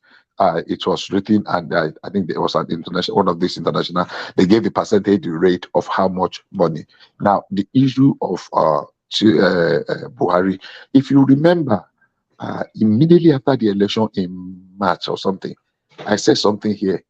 If you remember, I said perhaps Buhari was the price we had to pay for a Tinubu, because there were so many missteps of Buhari. I don't know if you remember. Maybe that was the price, because Buhari got a whole lot of things wrong. He did some things very well. He was so fixated and focused on building infrastructure, and he practically neglected, absolutely, because maybe he did not have the wherewithal to grasp it, the microeconomy, even the macroeconomy. What do you call it, to suffered, but the micro aspect really was just completely neglected. Like I said earlier on, he was probably focusing more on the brick and mortar part of government or governance, that he completely neglected some of the other parts, and the inability to supervise closely some of his appointees, and they were just on a kind of a looting spree. That was a low in Buhari's administration. I said here a couple of days or thereabout ago on the issue of the money, even when this man, our guest, came. That issue of money was a misstep. That thing was going to lead to a complete breakdown of law. If that continued, NSAS would have been a child's play compared to what we would have witnessed. So putting a hold on it was the right thing to do, because already we were pushed to the precipice. It was just a small thing. Look, if during that time we have had one person that did what was that guy that started the Morocco crisis, that set himself on fire in the market. What's his name again? Oh God, the one that led to the beginning of the Arab Spring. The name is not really. Carry on. Okay, so the one that led to the Arab Spring. If you had somebody that pulled that kind of a stunt in Nigeria, God save Nigeria, nobody would have been able to pray. So the halting of that thing was the right thing to do. Could there have been, or were there costs, to eat? Yes, maybe. Maybe some people took advantage of it. in every good situation, some people will take advantage. In every bad situation, even more than in good situation, some people will still take advantage of it. But when we weigh it, when we put it side by side, I think it was a good thing that they put it on hold. Some people took advantage of it, unfortunately, like human beings. Yes, they will. Now, should we now just resign and say, oh, they have done it? I don't think so. One of the facts of the matter is everybody know that we were subsidizing dollar at the expense of the larger economy.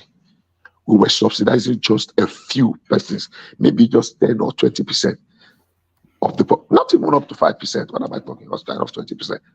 Maybe not just only 5% were actually benefiting from this thing, and they helped in dollarizing our economy because they were benefiting from it. So the decision to win them off this benefit that they have so enjoyed for long is not going to come easy. They are going to push back. They're going to fight back. They're going to find a way to frustrate it. We only know what they have done today. We don't know the strategy they are planning to unleash on the country tomorrow. So for me, the people that are crying out now about that, some people hoarded money, they do this, they know what they are talking about. They know what they are doing. They know exactly that whether they are being sponsored or not, but the fact remains that some people have so much money in their custody now that they can use it to destabilize the system, the country, just to be able to have their way. So are they doing it? Maybe yes. How much or to what extent are they doing it? And what can be the impact? What can be the likely consequences of their action? Except the government wakes up. I am not, throughout Buhari's era, I never scored him more than 51%. I used to say, I won't score him 70, 80%, but I won't call him 40, less than 50, at least in certain critical areas that he invested in. I never scored him 80%. I never scored him even 55%. I used to say, at least I'll give you 51%. So the same way Tinubu can make impact, he would need to score more than 80%. Now he's just struggling with 35, 40%. Even with my 35%, my 40% is being generous. That's the truth. But I will say maybe it's too early to rule him out, because we are in a very, very difficult, if I'm more than difficult, precarious situation. But I'm open enough to be able to look at, okay, there are the challenges, here is where we are going. So how is he going to navigate this point that you just raised is left to him. We have information, what these people have. That is why he is the commander-in-chief. Before we get information, he should have had access to them and be able to sometimes nip some of them in the bud. So if we are getting this information, I want to believe he has gotten it way, way, way back. Otherwise, he is not fit to be called the commander-in-chief. But I believe he is. I believe we are in troubled waters. We are navigating through the troubled waters. When we get out of the troubled water, maybe it will be time to go. I said one example some years ago. It was under Obasanjo government. I had a meeting somewhere in Bihar with some people, foreigners, and somebody said something on the paper there that Obasanjo brought Nigeria to zero level, and the foreigner, obviously a white man, a Caucasian from wherever, he said yes. That both. The question is, where were we coming from? That we were coming from minus under the military, even though the military, now some people were actually praising the military, forgetting that we were completely a pariah nation under the military. So that, but we were coming from zero. That zero itself is a positive. We're coming from minus zero, from below. So he has taken us to a level now that if we had good government, somebody that is, we can continue to grow from there. Unfortunately, the first thing Yar'Adua and Jonathan did was to engage in reverse. They engaged in reverse of certain policies that at least... sorry, are we still with the Naira policy? That's what I'm saying. Right. I mean, if you except you fall, I mean, you were off for a few minutes.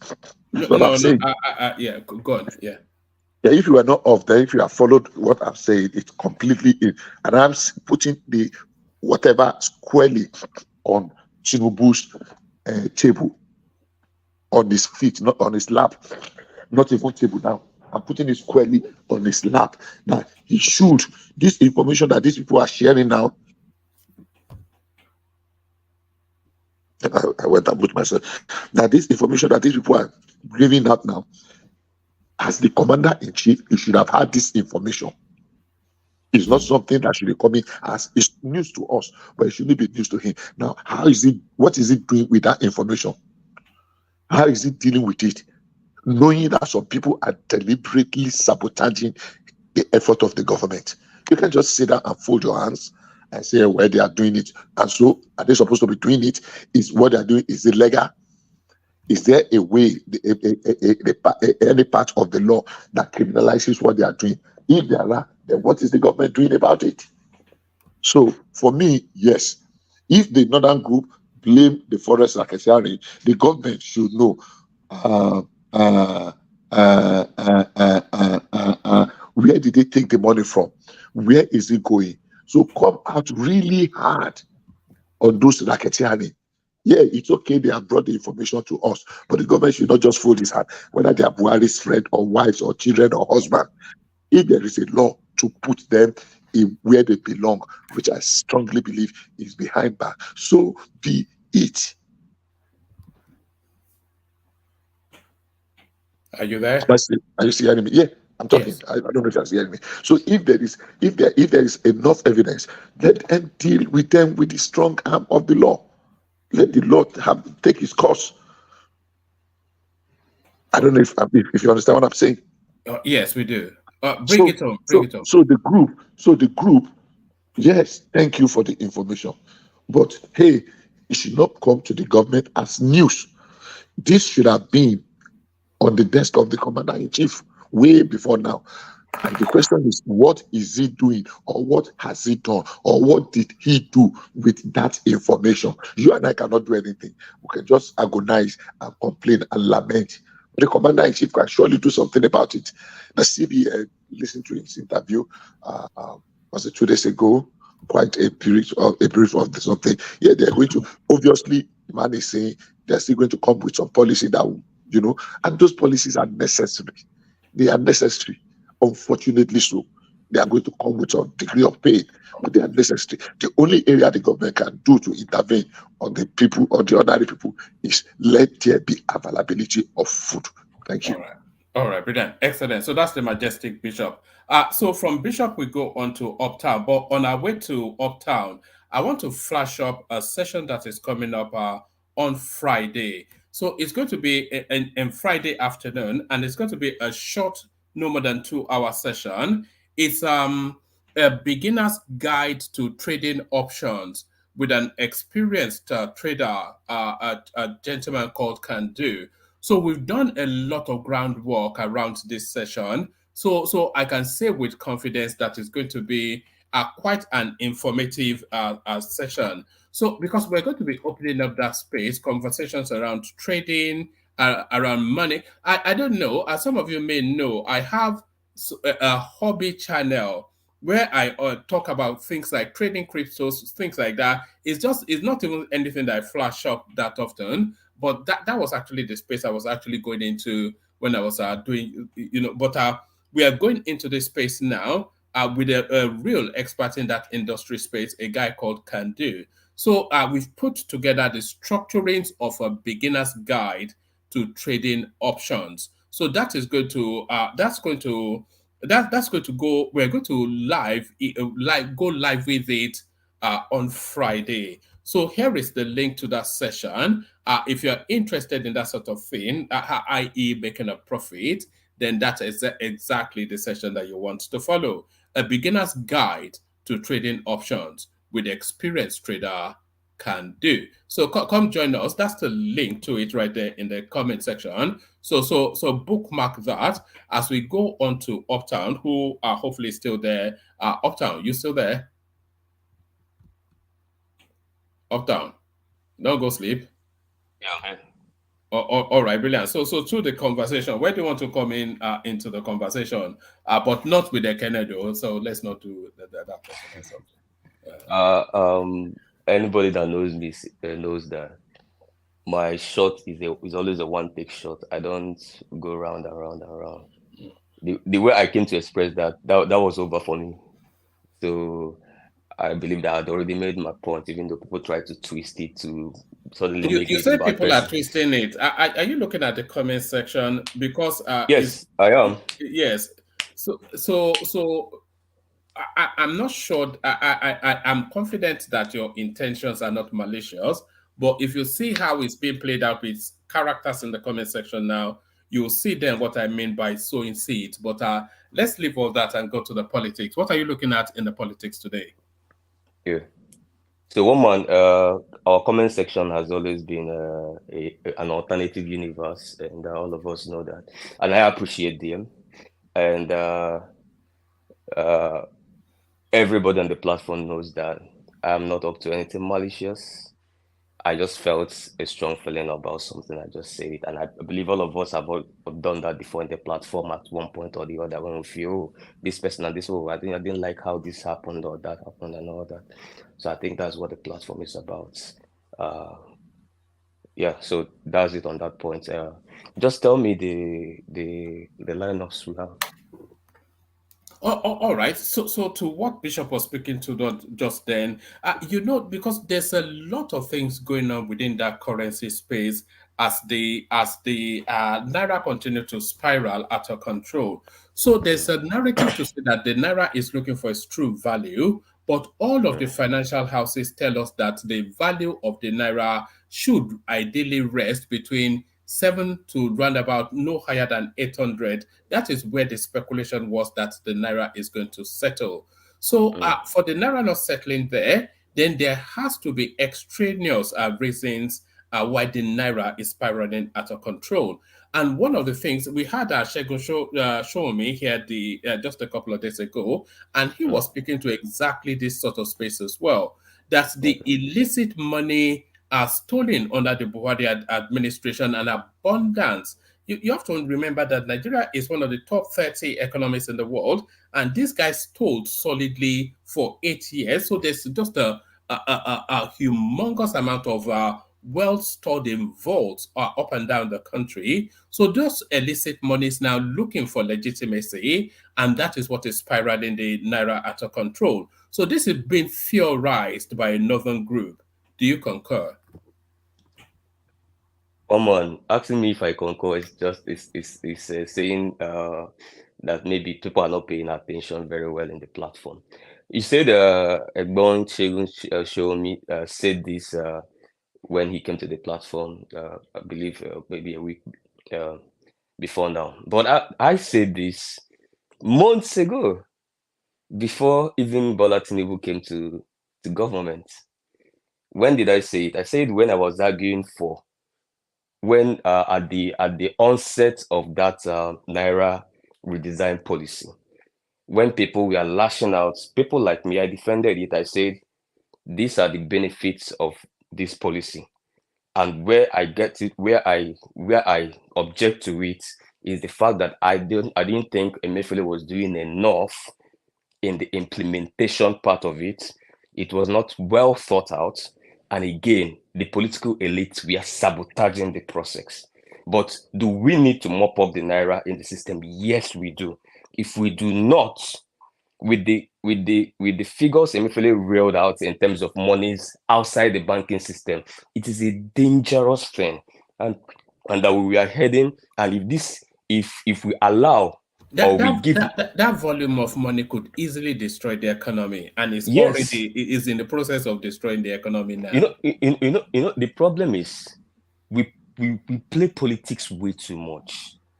People like me, sometimes I binge on even NTA. Some people run away from NTA, but sometimes when you go to NTA, you get to listen to full speeches of some of these ministers and all of these people. You get them talk at length. You actually listen to what they are saying.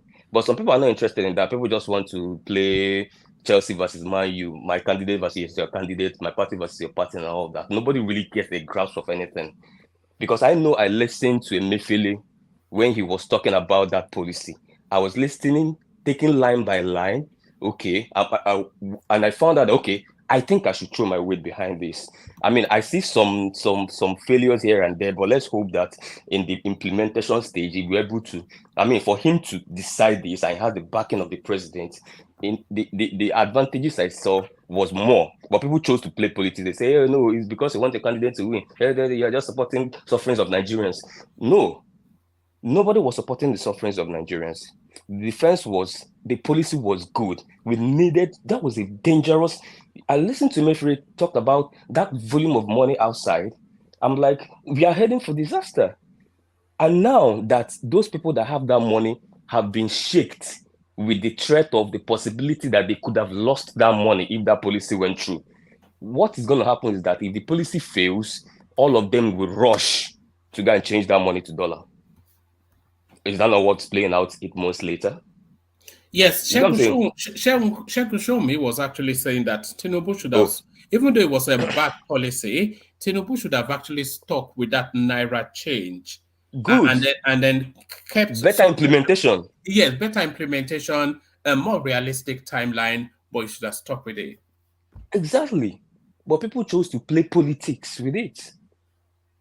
Candidate versus candidate and all that. Nobody wants to know the intentions. Nobody is interested. Just the same way all throughout the campaigning period, I was telling us, let us discuss manifestos. People were interested in Yoruba presidency, Igbo presidency, Fulani presidencies. I said, have you guys talked about Atiku's manifesto? When have we delved deep into this? Not about just one person going to read and coming to give us their version of it. No. Let somebody come and let's say this is the policy position of this person. This policy. No, nobody was interested in that. It was banter. Igbo people, Yoruba, this and that and that. Look where we are now. The point is, Tinubu has to continue with that Naira redesign.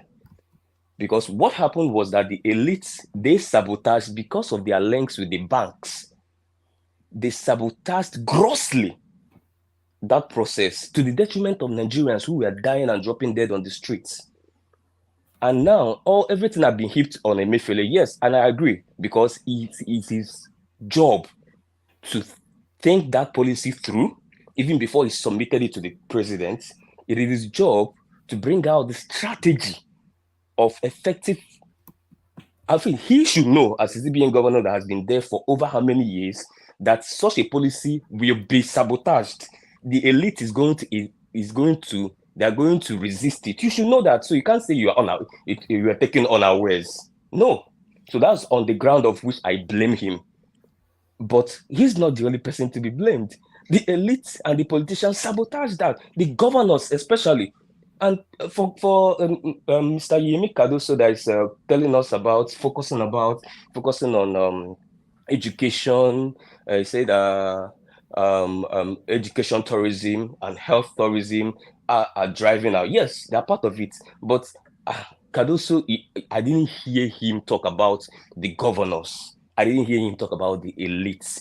I didn't hear him talk about the fact that where I stay in Ozumbambadiwe, just the next street at the back, that there are a couple of houses there that no car has ever driven into those houses for over a year, but the light is always on.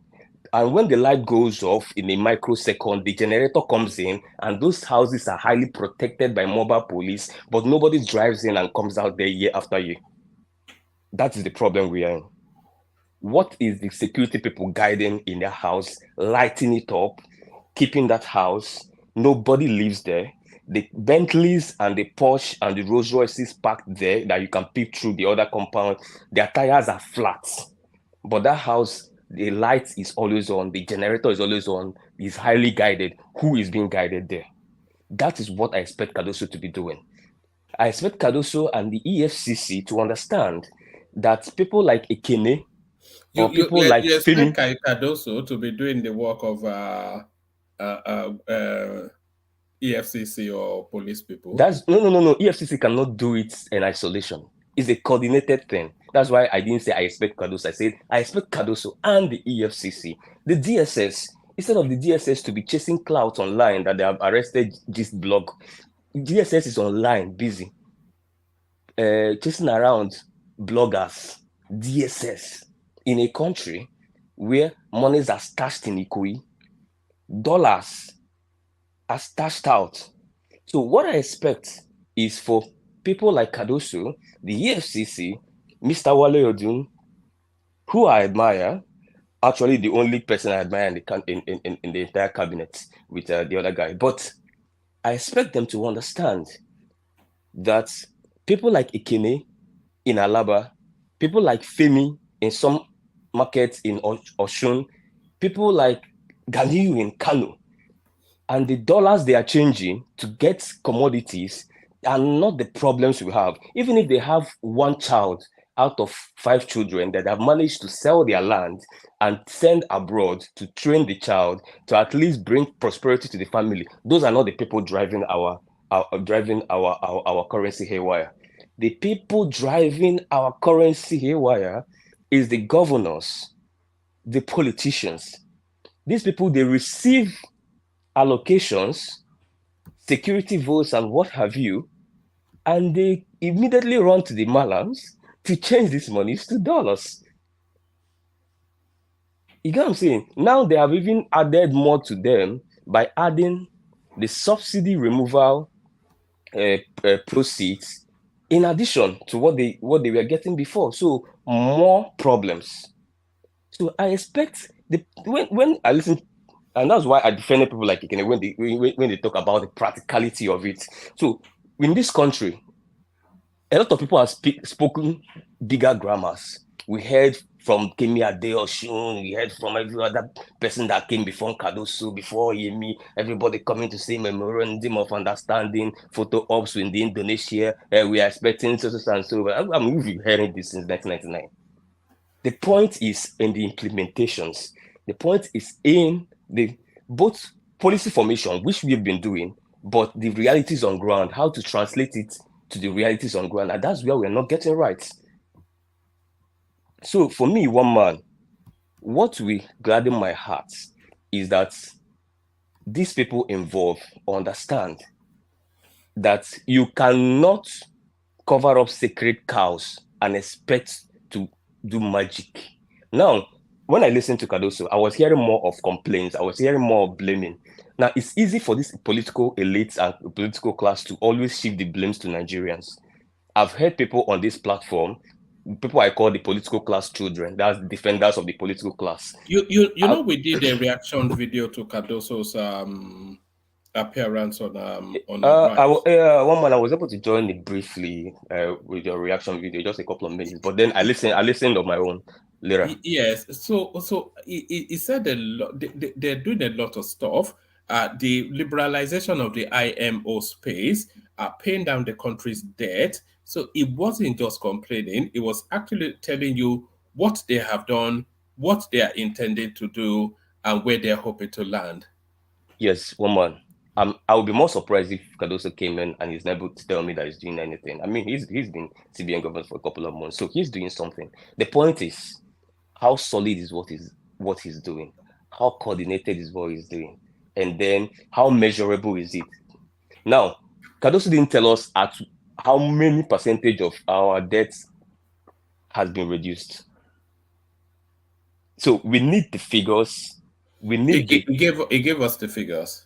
Oh, okay. How many percentage of our debt has been reduced? It told us that the country broadly had external debts of in excess of $7 billion. It told us that they invited Deloitte and Touche to interrogate that debt, and they identified amongst that $2.4 billion were dubious. Sort of inflated. They were dubious. Dubious, they're not really. Yeah. Yes, and they invited the people claiming the debt, and they never turned up. So that should be a police matter. And then of the $5 billion left, they've paid down in excess of half of it. So what is actually outstanding now? Roughly $2 and a bit billion. So he told us all that. External debts. Yes. External debts. That's what you said. Yes. Okay. Good. Now, one man, until they tackle the corruption side of this FS issue, nobody's going anywhere. You know, some days back, we came here to start celebrating that, hey, now dollar will go back to 800. It's working. I said, no. it will probably just shift banks. You bring out all the dollars you have and sell it off, and all that. It's just gonna make some moves backward and then bounce back and all that. No, and I listened to somebody. I think the person that spoke before me or before the person that spoke say something about, and please let me just use 1 minute to say this. Let it not exceed 1 minute because I wouldn't want to bring in politics to this. But then this 1 minute is kind of political because I want to attend to what he said. He said, could Obi have done differently? Yes, he could have. Simple. Because why he asked that question is because he's probably one of those that was occupied with ethnicity and some other banters during the election that he didn't care to look at the manifestos of the candidates, both the one he's supporting and the one he's not supporting, which people like me, I did. And clearly, apart from even the manifestos, the man clearly said that my policy position is that I will not float concurrently with subsidy removal. Rather, I will only devalue to 600, hold it there, and then we tackle the corruption side, which is holding 50% of the problem in that FX. We tackle it aggressively, visibly, and measurably, while we are pushing on the production area, which is a little bit more of a long term. So if you check that policy position alone, you find out that that will probably reduce the problem and the complications we are having now by half, because now we are faced with double edge of subsidy removal and this FS issue that is driving up inflation and driving up a lot of things at once concurrently. So that is his policy position. Why do I know that? Because I read his manifesto in full. Why do I know that? Because I read the manifesto of other candidates. Why do I know that? Because I listened to their different policy positions. So that's answer to the guy that talked about that. But then, one man, like I said, on this FX. Did you listen to them at the London Economic Forum? Obi appeared, Atiku appeared, Tinubu appeared. Yes, I listened to them. Yes. You want to bring something to my attention? No, carry on. I just checking. Okay. Yes, I listened to them. Wait, can I ask you a question real quick? Okay, but go on. Even though so the house that you mentioned, have you actually reported that house to any security agency? I'm actually even regretting saying that on a public platform. I didn't think that through very well. I think you should. I think you should, bro. I think when you see something here, you want a better. This is a common. If you stay in VIA and Iko, you know that that is not a rare sight. Then when you see something, say something. That's when you now say something and nothing happened. It's actually better when you now talk about it that I actually said something and nobody did anything. It would make sense to all of us, rather than just you speak over it like it's nothing, but it's actually something because we all together in this. If what you saw is actually going to cause us another problem in the future, for you not saying anything, it just like we're going back into the same problem that we're trying to fix. So I think you should actually say something. Okay. Thank you, my brother. I understand the points you just made. And of course, if I have a channel or if I come up with a channel to make a report, maybe even an anonymous one, maybe I might want to do it, consider that. But the point is the fact that some of these guys in charge, my friend, most of them, all of them actually, pardon me, they know and they are fully aware of what I'm talking about. So it's not a case of ignorance. It's not a case of, oh no, we didn't know it exists. No. They know. The problem is the political will there to get there. Sorry, Uptown. Gentlemen, I have to bail. I'll hand over to Mike, who's going to do the other phase of it. So thank you, everyone. I'll see you tomorrow. Back to you, Uptown. Yeah, thank you. So my brother, they know. let's not allow these guys deceive us. These people that have this are most of them.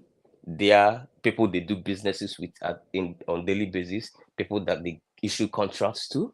People that issue contracts to them. People that bring them to political offices. People that fund their elections, whether it's from the Senate to the House of Assembly to presidency.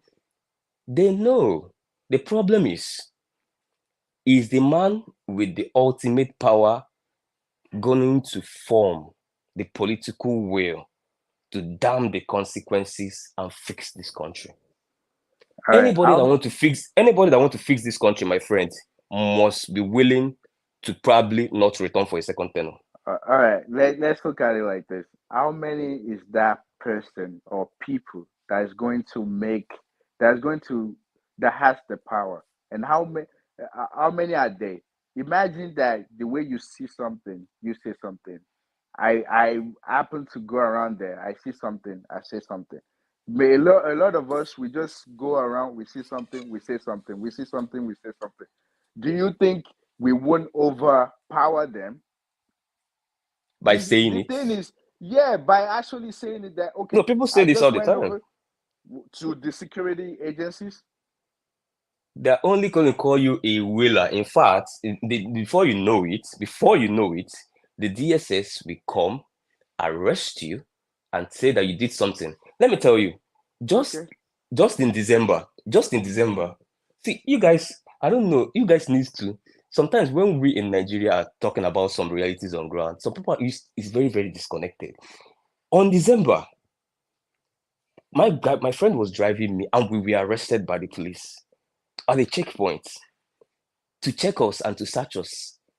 I was one driving, but it's my friend's car. That's what I meant. My friend said I should not stop. I said, why? I don't have anything incriminating on me. Why would I stop for the Nigerian police? The guy told me, hey, bro, you're still doing this AJ button. I thought I have my license here. I'm sure you have your particulars because this is even your mom's car. And everything is intact. So as a patriotic citizen, my friend, I stopped for these guys. I was bringing out everything they needed. All of a sudden, one of them from the other post ran and said, arrest those boys. I'm like, what do you mean? He said, put these boys in the car now and drive to the station. I was like, we were just all friendly and yummy now, and all of a sudden, what do you mean by arrest? On what grounds? The guy was like, bro, just enter inside the car. Let's go to state. This is my superior talking. He knows the reason why he's saying it. Bro, the guy just changed it for me. I had to enter the car. The guy entered the car, and we were driving. My guy was trying to do stubborn. I told my guy to calm down. Let's just get there. I didn't even know I would have listened to this guy. I wouldn't have even attempted to go to this station. And then I drove into the station. They took my car key, and we went inside. This guy started lecturing us. And I saw other boys there. He started lecturing and say, are you a Yahoo boy? I said, I'm not a Yahoo boy. Is your friend a Yahoo boy? You know a Yahoo boy. And I said, see, the way we do here is like, if you're a Yahoo boy, just tell us you're a Yahoo boy. We'll just tell you the fee you pay and you go. We don't have to talk too much. But if you claim you want to be stubborn, then we'll tell you that you are already in here.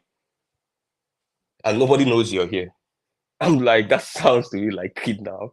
I'm saying, I didn't say it out, but like that sounds to me like kidnap. You're telling me nobody knows I'm here. And I was seeing other people that was admitting, okay, I'm a Yahoo boy. They will just go by the side, they will pay up something, and they will even exchange numbers, exchange pleasantries, say, call me next time. So by the time I was able to clear myself that nothing incriminating on my phone or anything, my friend was having a little bit issue because he was stubborn about opening his phone for reason best known to him. But me, the guy told me to go. And I told the guy, officer, can I have your number? Since you have established me as a law-abiding citizen, let me have your number, The guy said, no, I'm going to give people like you number. Say you will not be of any use to me. I was like, okay, the correct citizens, the ones trying to do the right thing, you don't really have a business with them. The people you want to have on your WhatsApp as your buddies and your guys are the criminals. That is the police system we have. So this is the same people you go and complain to that so thing is happening.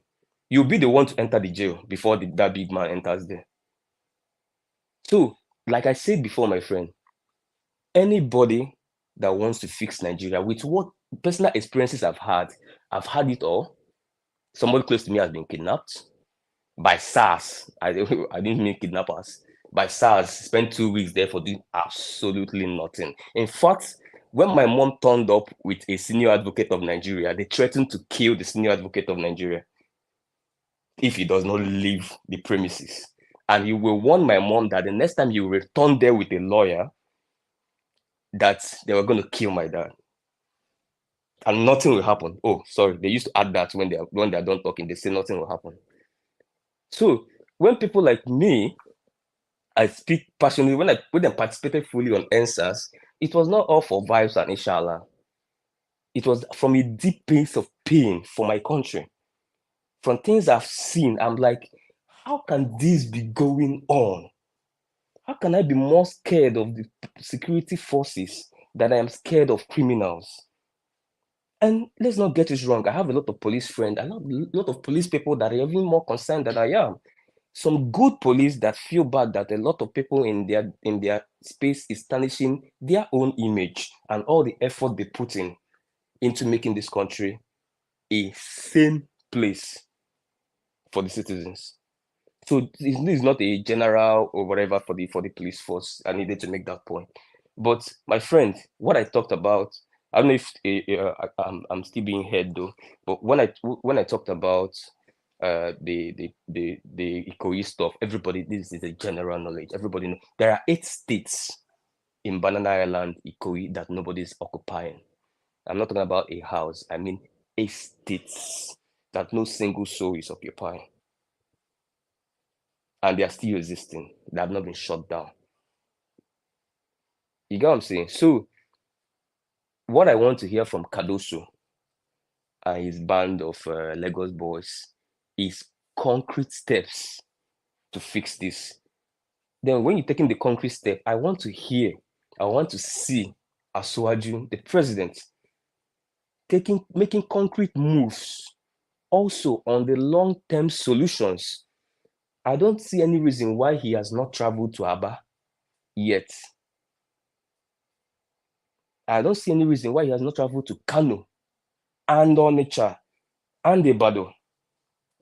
Our major commercial centers,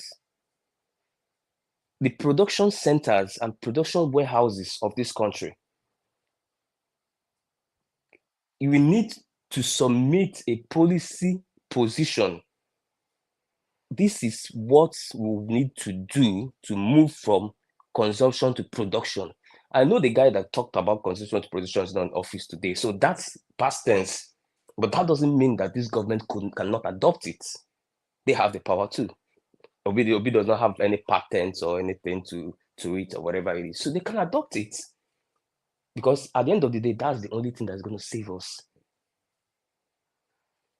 So let's see what they're doing with the manufacturing. The report that came out, 50% of poultry is in Nigeria have already shut down in the last 6 months. Why? You see? Why? Because of the affordability of the feeds, they cannot afford the feeds and some other things that they use to run the business. It's a report. It's online. It's on Vanguard. Well, it's published by Vanguard and Premium Times, I believe. And apart from that, businesses are shutting down, my brother. Small businesses are shutting down. They cannot afford the prices of shops again. I know of shops that has moved from 800,000 to 6 million in the last 7 months. Rent. Okay, can I ask you a question? So because I have my own thinking when it comes to this. And I see your perspective, especially when you're saying production to consumption. The Consumption thing to is, production. yeah, I don't think, I think we're missing a lot. And let me paint my own picture to you. So every single thing that we have in Nigeria that is made in Nigeria or is grown in Nigeria, Did you know that majority of them, they have to import something to grow them? So um let's use poultry or cassava or any food, for example. You know the fertilizers, they're not really made in Nigeria. Majority of the fertilizers, they're being imported. So Yeah. that's one. That would, whatever price at the end of the day when they grow those products, whatever price they're going to charge, that already importation of one of the resources that grow that whatever the product is imported. That's number one. Number two, oil. When it comes to moving from farm to whatever, oil is imported. You see, so it's more like a lot of things in Nigeria. The reason why I came in was more like when they're talking about cement, and I'm like, see, in order to, the only thing Nigeria has is the limestone. In order to do processing of cement, for example, there's a lot of other resources that has to go into mixing and processing. They are not made in Nigeria. Of course. You see now, are you seeing the problem? Like, we have these resources. What's wrong with us being the miner and also having a processing plant for all of it? So, for example, like the what is it? The cement, for example, they need product like, they need so many other mineral chemicals, and they need like iron ore, for example, for mixing of this cement. A lot of those things were being imported. Now, are you seeing the reason why a lot of things are so pricey? Yes, Cassava, for yes, yes. example, for us to grow cassava, for example, the fertilizer is not in Nigeria. That's number one. And a lot of things you can make out of cassava. The only thing Nigeria is producing out of cassava is just gari. What about starch, flour, biscuit? A lot of things that you can get out of cassava. We don't have those plants. So don't we eat bread in Nigeria? Flour, the wheat is not even from Nigeria. You can make flour from bread, from cassava to turn it into bread. It's not made from Nigeria. Are you seeing that a lot of things? Because I'm seeing a lot of us, we're talking about manufacturing, all of, what about the simple food that we eat? The little things, like, we're not even, okay, for example, the corn that our chicken they eat in order to produce egg. I just read that about 500,000 to 5 million tons of maize was imported. Can you see that? But we have a good way to, I mean, we have good land, we have good soil to actually make maize, to grow maize. We have Can you see that? massive Like, expansion why? of land. So why do we need to import maize? Because we don't have vision. Are you saying like the little things that We don't let's have care vision. about those See my little brother. things? See my brother. See my brother. These little things you're talking about now, every economy in the world is being driven by their MSMEs, aka the little things that you're talking about. But the problem is, what attention are we giving to our MSMEs? The Minister of Solid Minerals, with the mineral thing you highlighted when you were speaking, the Minister of Solid Minerals came out to tell us that vested interests are the reason why some of the rots happening in the in the mineral industry is happening with illegal minings and what have you. But just like the former AGF, he refused to tell us those people involved. Just like the former AGF that came to tell us that they have the list of people financing insecurity in Nigeria and they were going to release it in a matter of weeks. That interview was in 2021. His weeks is still running till now. It has not been done. Every single problem we have in Nigeria is tied to this same issue. And with the manufacturing you talked about, you must be deliberate. The problem with politicians, is vested interest. Now, there are reasons why people like Dangote and some other select few are doing massively well while the country is going in an almost inverse proportion. That's the better they are doing, the worse the country is performing. The reason is that it's not that what the government is doing for them is needed for that sector, but the government is only choosing to do it for a select few, because those few, most of people in government and the elites, have interest in those businesses.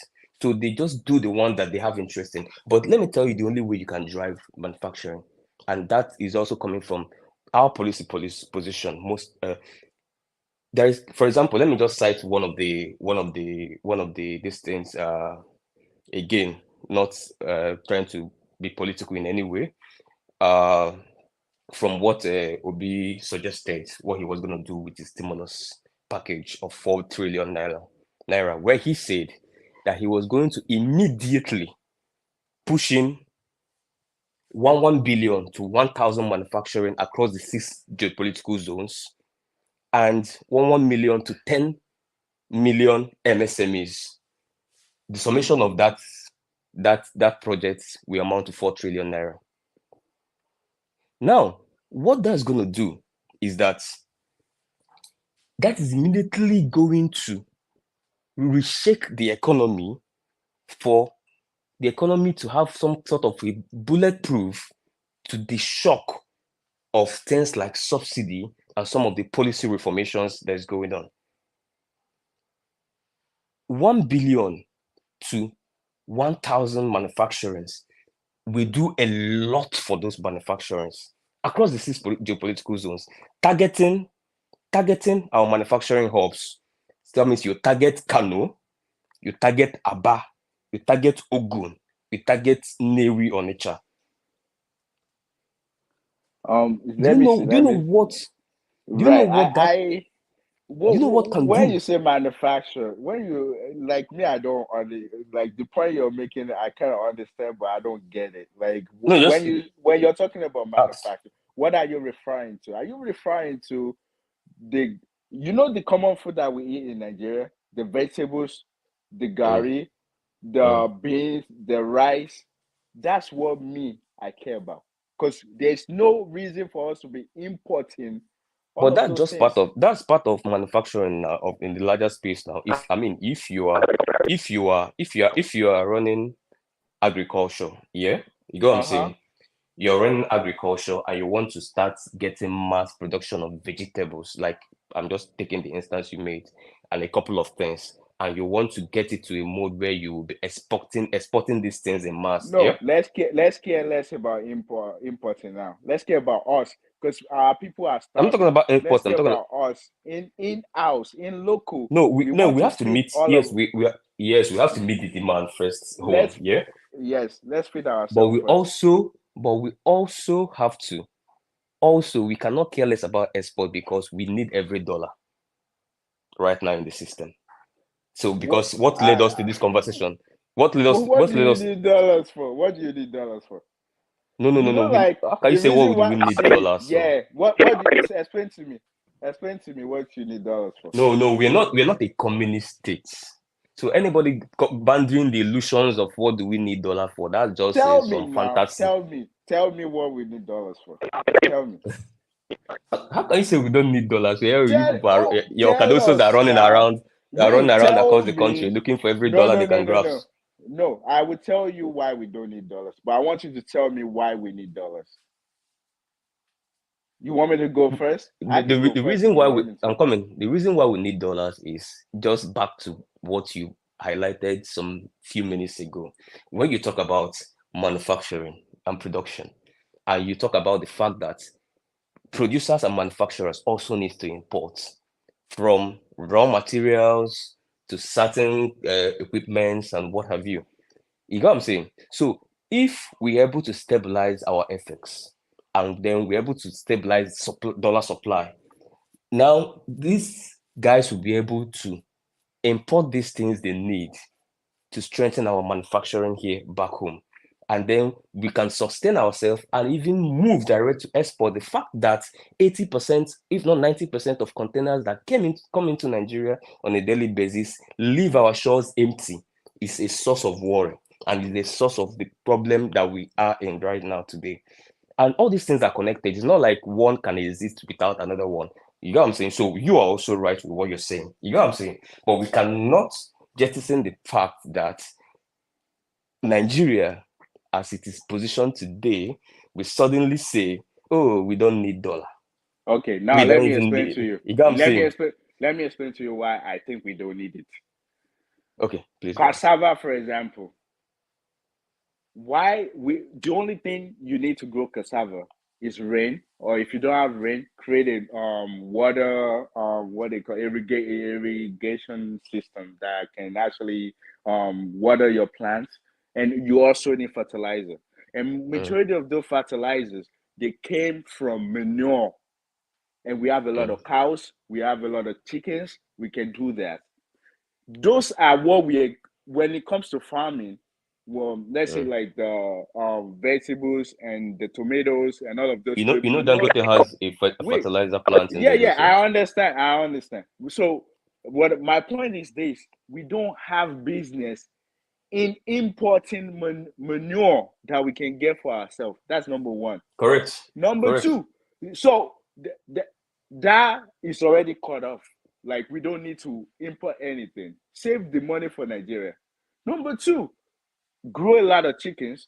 The problem is we're importing corn to feed them. Now, why don't we, the money that is going to invest on worrying about importing corn, why don't we grow the corn and create a storage? But who will grow thing. who will grow the corn? Who will grow the corn? Farmers, The right? farmers. Yeah, the farmers. Okay. Yeah. Do you know what's going on? Do you know what's happening to farmers? Do you know what's happening to farmers in Plateau?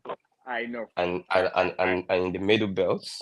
I know. So these things is not something. It's not something that could be. You can say no. We just have to do this. And So are you no. saying? It's a general thing. Okay, so you're saying to me that the money, instead of us growing maize, we should import maize. Is that the point you're making? No. I'm not saying we should import maize. Again, what I said is that the only thing allowed to be imports is certain raw materials that we're not currently producing here. And I don't even see reason why we're not producing, because I don't even see reason why places like Ajaokuta still it's not working today. Even with all the monies has been sinking to that place. Do you know what can you guys hear me? Yeah, we can hear you. Okay, hear me now. Okay, thanks. So here's what I think personally. Like, if I ask you now, like, what's your Nigerian dream? Like, would you be able to tell me, like, oh, this is what I picture Nigerian to be? Now, if you are able to tell me, I can bet you that 99% of our politicians cannot picture a dream Nigeria that they want. Exactly, like, this is what I would like it to be. Good road, good pharmacy, good this, good that. There should be a road connecting this. They can't picture it. So that's one. Number two, Ajakuta, that you're saying, that we don't. So the problem is, like how you have a dream or you design something that this is exactly how I want something to run. And now you now give it to engineers to, like, okay, this is what I want you to design for me and carry it out. That's not, I don't believe that that's what they did. They just tell them, we want to mine or manufacture metals, and you guys can come and put a plant in place for us. We don't have that vision ourselves, and now tell people to create that vision for us. And when you're doing that, people will manipulate you. That usually happens a lot when it comes to Nigerian contracts. A lot of things in Nigeria. Like, for example, if you or if I or yourself want to build a house, like, we get architecturals, what's the other ones that would design the type of house, and we'll tell them, this is the type of house I want. And now, after they design it, and that's what I really wanted, that they helped me design, put on paper, and now pass it out to the people, the civil engineers that will build the house for me. That's the thing. We don't have that vision to say, okay, this is exactly what you have to do. Make sure there's a plant that is able to produce so and so, and now somebody put it down. No, I'm guessing what they're doing is they go to this foreigners, and ask them that what can we would like to manufacture something. Can you do it for us? And they will be the one like telling us, oh yeah, you can do this and you can do that. And you can see that with the Siemens deal. It's not like us going to them that, okay, I want you to generate 100,000 megawatt of electricity for me. Is them telling us we can generate this so amount for you. That's the problem. We have to have the vision. I agree with you, but I kind of disagree a little bit with what the problem actually is. I don't think it's totally the vision. Yeah, the vision is here. A lot of people don't have vision, but then we kind of know what we want here. But the problem is the vested interest that will stop those things from materializing. You get what I'm saying? Let me give you a. Do you know? I told somebody that there are places in Nnewi where some people are manufacturing parts, motorcycle parts. I didn't say importing. They are manufacturing some parts, fundamental parts, technical parts of some cars and some motorcycles, and are doing it completely from scrap. You get what I'm saying? Now, those people are putting a lot of work and a lot of ingenuity into that. But guess what? They don't have a government that supports them. They don't have a government that is interested in going into markets, funding ideas in technology and in science. Our schools. Okay, see, on that point, I think, sorry, Uptown, you're talking to the wrong person in the person of Oriela, because he doesn't believe that government should intervene in private businesses. So no, then your economy is not going anywhere. It's not. Whether you're talking about Tesla. That's not true. No. Don't go there yet, because I want to critique what you just said about their manufacturing stuff. Here we have to be honest with ourselves. In order for you to make any what do you say, like the engines and the parts for motorcycle or cars, like the raw materials. For example, you need metal. Does Nigeria mine the iron oil, and do they process that iron oil into a metal? No. Why? No. Do we? No, but why? No, we don't. But why? Exactly. So how can you tell me that people in that region that you just mentioned, they are manufacturing parts? No, they're not.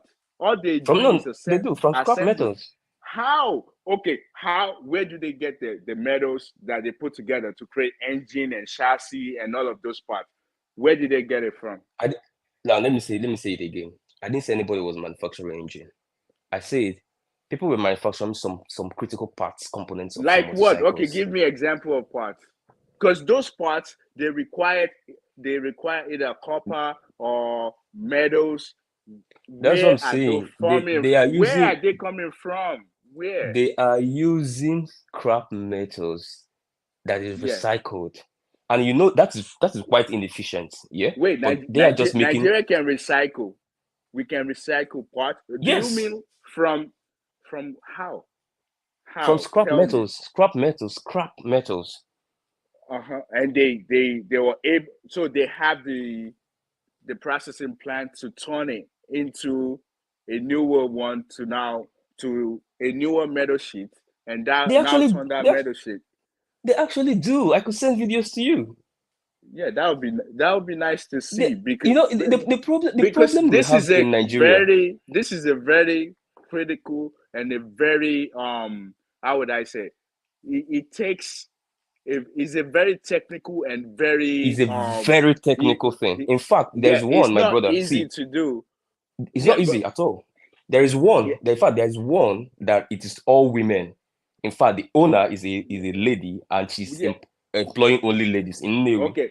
Okay. Let's land. I'm not. See, I don't want to dispute you 100%, but this is. Nigerians are incredibly talented. Wait. They don't just have a government.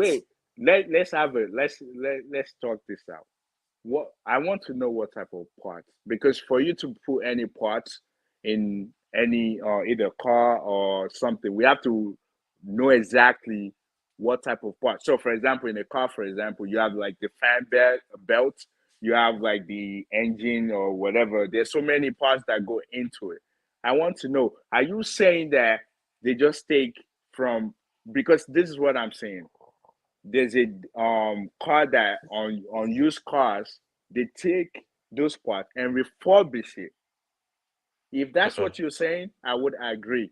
But if you're saying they take a scrap metals, turn them into another metal sheet, and now a car that they didn't manufacture, a motorcycle that they never manufactured, and now they were able to create parts for those. Yeah, okay. Let me chime in real quick.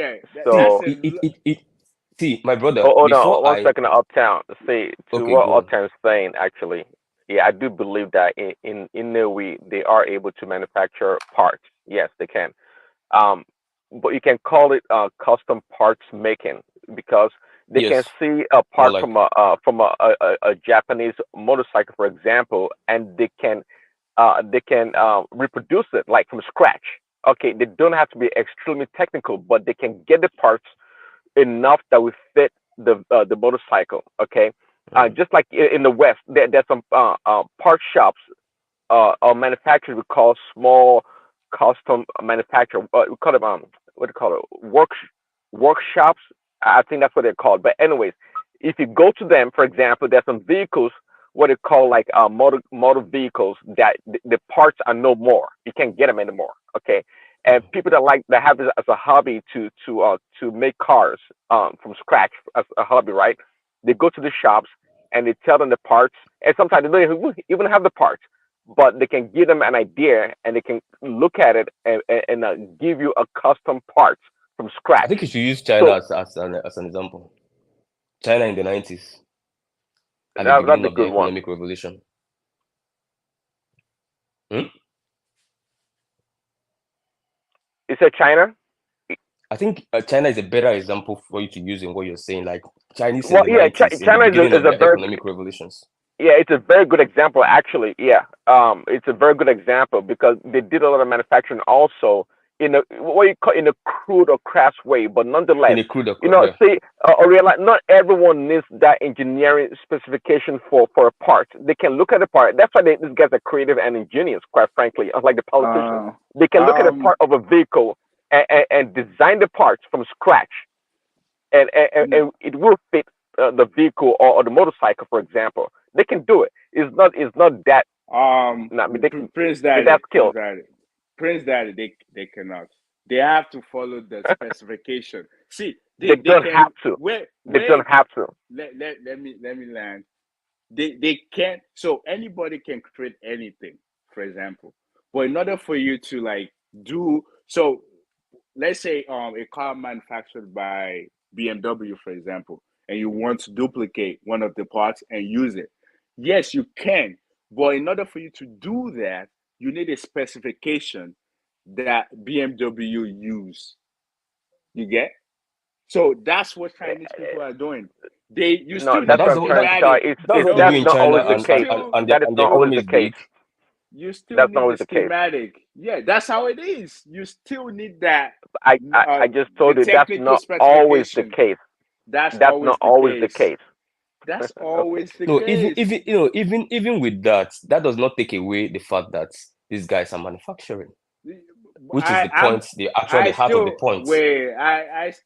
I think they can, but the thing is, where's the raw material? But now you're telling me they're doing their what's the word you use? They're doing They recycling of scrap recycle. metals. Yeah. So I, Hold on, Oriela. what Imagine I Say, what think they say, might be Oriela, doing. for example, imagine what they can can do. they manufacture like a key, a simple key, Yeah. without any? Okay, can they do it? Do you think they can do that? Yeah, if you have a copy of the key, Yeah. and oh, Okay. that's a great example. Now, That's a great example you just mentioned. You know, like in order for you to do a carbon copy of a key, you have to place them on top of one another. You if you look at them, they will actually map it out, like do Yeah. it exactly how that's how Well, it works. so Like see, this specification. they can model it. See what Upton is talking about. We're not talking about maybe a really advanced technical parts that you have to like the precision has to be exact. But trust me, they can use I'm saying that there modeling. is something to build on But how would it They can work use on if we cars want though? to. Well, how would it work if you don't have it right? So if you want to create a part for a Mercedes, for example, you create your own part. If you don't model what Mercedes actually created, do you think no, that no, no. part will work on the car? No, you still Yes, have to it follow will their work. You know, specification. You still, okay. So I know you're familiar with the OEM parts yeah, for example, yeah. let's That's say the okay. original At the same time, manufacturers. Yeah, all those what they call the aftermarket parts, especially for vehicles. Sometimes they tell, oh yeah, this part is for I don't know the BMW whatever, the yeah, right, 2005 right, whatever. Okay, exactly. sometimes if you buy those parts and you try to put it on the vehicle, they don't fit exactly. They're a little bit off, but nonetheless, it can be managed. But those are aftermarket parts. Those guys in there, which they can do the same thing. They can absolutely do the same thing. That's exactly what this Upturn is talking about. It is doable. It's absolutely No, doable. It's not. I I mean, see. I agree with you what you're saying, but I'm still saying they still have to follow. They might not follow the specification 100%, but they still have to follow some type of specification in order to make sure that it's not way too off. At least it's maybe fall in the middle, but not way too off. You still have to follow some instruction. You have to follow the schematic they have. You have to still well, follow the see, model. You I still have agree to with do you. that. Yeah. I agree with you from your level of a high engineering background. Absolutely, that's the way to go about it. But following something to replicate something also can be by simple observation and just like drawing something out, they can observe it and make like what you call it a model of it using I don't know some kind of a molten kind of a material um, to get the shape. Dude, these guys like Yeah. they're smart. You got to give them credit. They can do it. It's not that complicated. It is complicated, but Yeah, it's they can not. find a way to go about it. Yeah, I agree they can do that. I'm just saying that, okay, in order for you to do that, you still need a material. So material for you to do that is where now I understand him saying that they're recycling like old unused cars. Yeah, it makes sense, probably. But here's the thing, there's a lot of machinery that you need in order because unless you're saying so what I understand by recycle is this. So let's say metal, for example, they have to grind that metal first and turn them into a new one.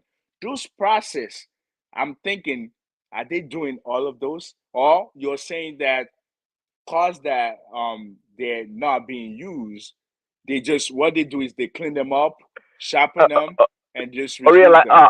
2,000 years ago, 3,000 years ago, when they were making metals into different items, what do you think? What kind of technology or process do you think they were using then? If they can melt metal back then, Yeah, two yeah, yeah, thousand yeah, years yeah. ago, Yeah, we do they can though. do the same Yeah, thing today. yeah, right. If it's telling me that's what I want to know. No, I'm not saying we can't do it because a lot of those things came from us. Like I mean, I've mentioned this before. We have Ogun, for example. Like we all have those things. I understand we can still do that, but I just want to understand the process they're going through because I don't think a lot of Nigerians actually are doing those things. Just like I said, like mining. I mean, we should be miners. We should be mining those iron oil from the ground ourselves and now turning into the material that we needed. But we're not doing that. So, but I understand if they're doing what you just said, like they're still doing traditional way, but it's not saying it that way. So that's why I'm kind of like confused. I want to understand that we're doing all these things, not like we're depending, because we might still want to depend on foreigners to get those parts because we're not I mean, we don't mind. We don't have miners. Foreigner does it for us. They will take all our stuff and go out to their place, turn it into metal, and bring it back. So that's what we need. Like, what I think we just basically need is like able to grow our own stuff. Number one. Number two, all the natural resources that we have, the mineral resources, we should be the miners. We should be at the forefront. We should own the companies. Then we can turn those things into we should have a processing plant. Yeah, but what is Now, stopping us? What is stopping us? I don't know. I don't know. I guess we're not serious enough. I mean, I know you want me to say the government, but see, government is always slow on everything. Government don't have brain. Like when it comes to innovation, government sucks. They don't have brain. They can't think. It's people that has to do those things. That's why I'm like, when it comes to like just the food, like the cassava, the maize, can you imagine we still importing corn? Like we can have that I mean, everybody at their backyard they can grow corn. Like a lot of things that I feel like we can just do in house. And that's why I don't understand why we focus so much on this currency thing. Because it means nothing by the time that we feed ourselves and we care less about because a lot of things in Nigeria, like just like I said, corn, in order to grow corn, you need manure. The manure is being shipped in, you import it. Now, in order to take it from the farm to the local market or to Lagos, you have to use import oil. We don't have that. So why would food not be pricey? It will be pricey. A lot of stuff they just imported. Like it's not like it's locally made. So I feel like we should just focus more on that. And I understand the security aspect. I already mentioned it. What I think, I just think we should fight for ourselves too. Like the government will come on board at the end of the day.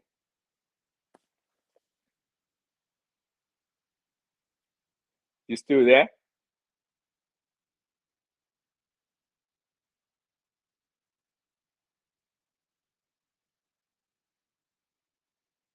You still there? Oh yeah, I'm still here. I agree with you. I Waiting thought for it the was me. government. Yeah. Yeah, I mean, I just think that I understand you guys when it comes to government, but I just think that we weigh on government with like way too much. Uptown left. I want him to explain more on that thing. I mean, I don't know what the topic they talk. Oh yeah, did you listen to the one with the cement and every single thing like being pricey? And do you have any perspective on that as well? I don't know. In the discussion earlier with is Yeah, that what you're talking about? yeah. The Yeah, one about the cement and yeah, and everything being too pricey. Yeah. What do you think? yeah. I was listening to that argument, but I think one man and Bishop was saying, okay, well, but people are still building, and the price of cement is still, I don't know, it's not, hasn't gone up that much, but I think they've been factoring a lot of things. It's if the price of cement remains about the same, but the price of a lot of commodities they've gone up, from foodstuff to housing and other appliances, and even other building material, just like somebody else said earlier. So and also the substitution effect. Of course, if price of cement goes is remain constant, people that have money that will want to buy or build houses, right? They have to use their funds for other things because because of the inflation and the hiking prices due to the foreign exchange market. So it's not a good barometer to use to measure if the economy is doing well. The people that are doing well will continue to do well, but an average person must definitely feel the impact of the economy. It has to be. I mean, it's just Um, crazy. right, but look. Do you think it's their fault for like the cement to be costly? Because so I was looking this up. Like, in order for you to actually manufacture cement, these are some of the things that you need. So listen to some of the things that you need.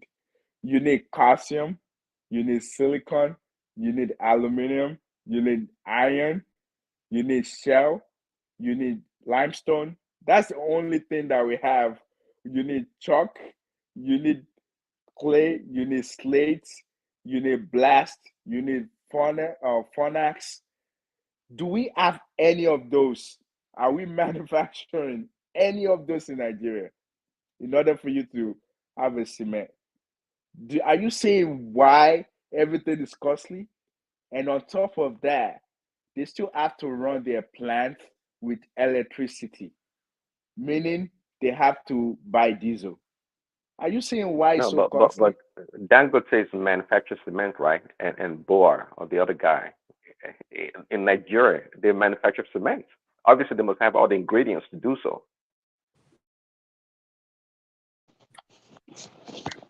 Yeah, but the ingredient is not in Nigeria though. It's No, not. no, what, Every no, single thing no, I just what, mentioned is not. no, The no, excuse me. aluminum. I mean, let me hear what you mentioned, because what percentage of the raw materials required or needed for the manufacture of cement is sourced locally? I can Okay, bet with can I? anyone that it's well over 90% or Okay, close to can I 90%. name them and tell me if you know company in Nigeria that actually manufacture this locally? So Which, one, no, I'll name them. Common material used to manufacture cement include limestone. We have that. Shells. Do we have shells? Shells, shock, combined with shale, clay. I know we have clay, slate, blast, Phonax. Do we have Phonax? Do we have silica, which is silica sand? That's silicon. Do we have iron ore? We do have that, but do we mine it ourselves? Those are the things that needs to be mixed. Do we have those?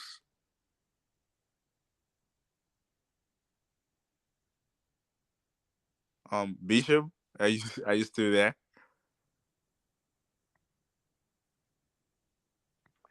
Maybe you have a connection problem, but it's Yeah. not possible. It's not possible that at the capacity or the quantity that Dangote and Boer manufacture cement, that they have to import more than 50% of those material. That means it's not at the price point in which they're selling it for right now will be probably three can you times hear or me? 5 times more. Yes, No, now, yeah, go ahead. but do we have any of those? If we do, then We have, we we do. do. What I think we don't have is what do you call it? You don't even mention it. Is it gypsum or something? And what's this binder called? I don't know if you Wait. mentioned it. So you Yeah. need. So these are the chemicals you need. You need calcium. You need silicon. You need aluminum, and you need iron. Do we? Are we man? There's a company in Nigeria manufacturer that locally made. That's the chemicals. Now the material that you need in order to manufacture cement, you need limestone. We have that 100%. Shells, chalk, shells, clay, slate, blast, Phonax, silica, which is silicon, iron ore. I know we do have that. Are we manufacturing locally all of this material? What is blast furnace? I don't know. I'm reading it. I don't know what these things Oh, are. okay. Come on. Okay, now. Okay, I thought you were talking something. Okay, because I'm trying to understand what is blast furnace. I'm just reading Okay, stuff okay. that you need. Maybe you mean blast furnace slag or something. Yeah, Not they just said blast. blast Anyhow. furnace slag. Yeah, you're right. Okay, You're blast right. furnace. Okay, Blast not furnace blast slag. furnace. Now, what we say is all these things you mentioned, what percentage of it are sourced locally? I can Right. say, like I said, over 80%. By which That's a company? fact. Which companies? Which companies are so? Dangote has subsidiary that produces some of them. I Okay. remember many years ago, I don't know, but if you say limestone, so, but why limestone is and gypsum were being mined somewhere in Taraba and the other part of Kogi State. I mean, gypsum and barite, wait, mined by byrite, who? Wait, byrite. you know, like when you mine, Yeah, that's just the raw material. Then you have to that's what I'm you have to saying. process them. Do we have That's what we're those saying. processing plants? We Oh, have oh, to be sure about this. Do no, we have that? no. Hold on. Processing to what? Look, if you want to do poultry feed now, I mean, let me talk about something I'm a little bit familiar with. Okay, poultry feed. Let's talk about that one. Yeah. Yeah, if you want to use poultry feed, for example, I know that the main ingredient is maize. Yes. After maize, you talk of some offers, whether it is corn brown or wheat over. Then you talk of some other things that you are going to add, like GNK or GKC, granite cake or palm kernel cake. Then you talk about some 50 other things. Now, what part of that? You talk about salt, you talk about shell, you talk about bone meal. Then there is a component that you import. It might be a little bit expensive, but it just forms like about 2.5 to 3% of the component, which is lysine and methionine. Especially if you are doing for growers, that's day-old chicks, and for layers, lysine for layers. Now, if we are now saying, oh, we are not importing, or I mean, we are not manufacturing in Nigeria because we are importing methionine and lysine, I mean, that is being a little bit disingenuous, because what percentage of animal feed or poultry feed does methionine and lysine constitute? Probably about 1.5%. So in cement manufacturing, just like you said, majority of the things you mentioned, and they don't need any special processing. All the processing takes place right there in the cement factory. All the processing, just like we used to do in the days of fertilizer. When we manufacture fertilizer, there are two categories of fertilizer we were manufacturing in those days. That is NPK and ammonia. Now, ammonia is basically gas that is used for urea. So when the ammonia gas is processed to form urea. Urea now form the base of what you use for NPK, which we just call blending. So when you are taking the urea, which is the raw material, it goes straight to your fertilizer blending plant, where you now get NPK. What do you mix with NPK? Basic things. Limestone that you just mentioned, some stone, some kind of stone here and there, some kind of sand here and there. So all the mixing is the processing. So the way you are saying that, who processes them here in Nigeria? They don't need any special processing. Some of them just need watering and washing. I kind of miss out on things, but before you go back there, the maize that you talked about, like the feed for the chickens. So do you realize that in 2022, about 500,000 tons were actually imported into Nigeria of corn? No. Okay, hold on. Now I used that. I'm not using it I use that as an example, just to get, just to explain the ingredient and the mixing, the process of the cement, the raw materials, and you were emphasizing on who manufactured those raw materials. I'm saying 90% or 80% of those materials does not need any additional manufacturing. They get them from where they are mined and they are transported to the factory, cement factory, and that is where everything is mixed in proportion to what we import. What we need, what I know we need is gypsum. I don't know if we need any other thing that is imported, but I know the component of cement manufacturing is not my field. That require is so any manufacturing that you own, or more than 80 or 70% of the raw materials are sourced locally, that can actually be attributed to that country, because majority, what constitutes majority? Yes, say that again. I was going to interject real quickly, but go ahead. Go ahead. Now I was going to say that pretty much answers your question, real life, because according to what Bishop just explained, they didn't have to. There was no need for any value added on processing for those raw materials to make cement, for example. So they just simply what do you call it, a mixture in the process of making cement. So those manufacturing that is needed or that you think is needed is not really needed because it's like a direct material to making cement. So that yeah, that's my point.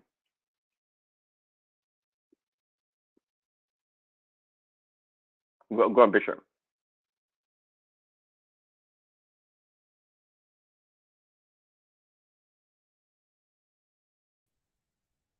What's going on now? Are you moderating the show, Prince Daddy, or what's going on? Mike, is Mike there? What happened to Ori? I'm here, you guys, man. I'm following you Okay, guys. Mike is there. And I think Adani Boko is around too. So basically, I mean, let me just let my thought. I just wanted to because I was listening on the one. Like I do say, I don't want to sound like a broken record. There are issues we need to deal with. We I can missed a reduce. lot of everything you said. I don't know what's going on with my phone. Like Oh. I just kept breaking, but I'm listening. I think but perhaps you should stop using all these Chinese phones. You need to get No, I'm using iPhone, man. What you talking about? No, iPhone from where?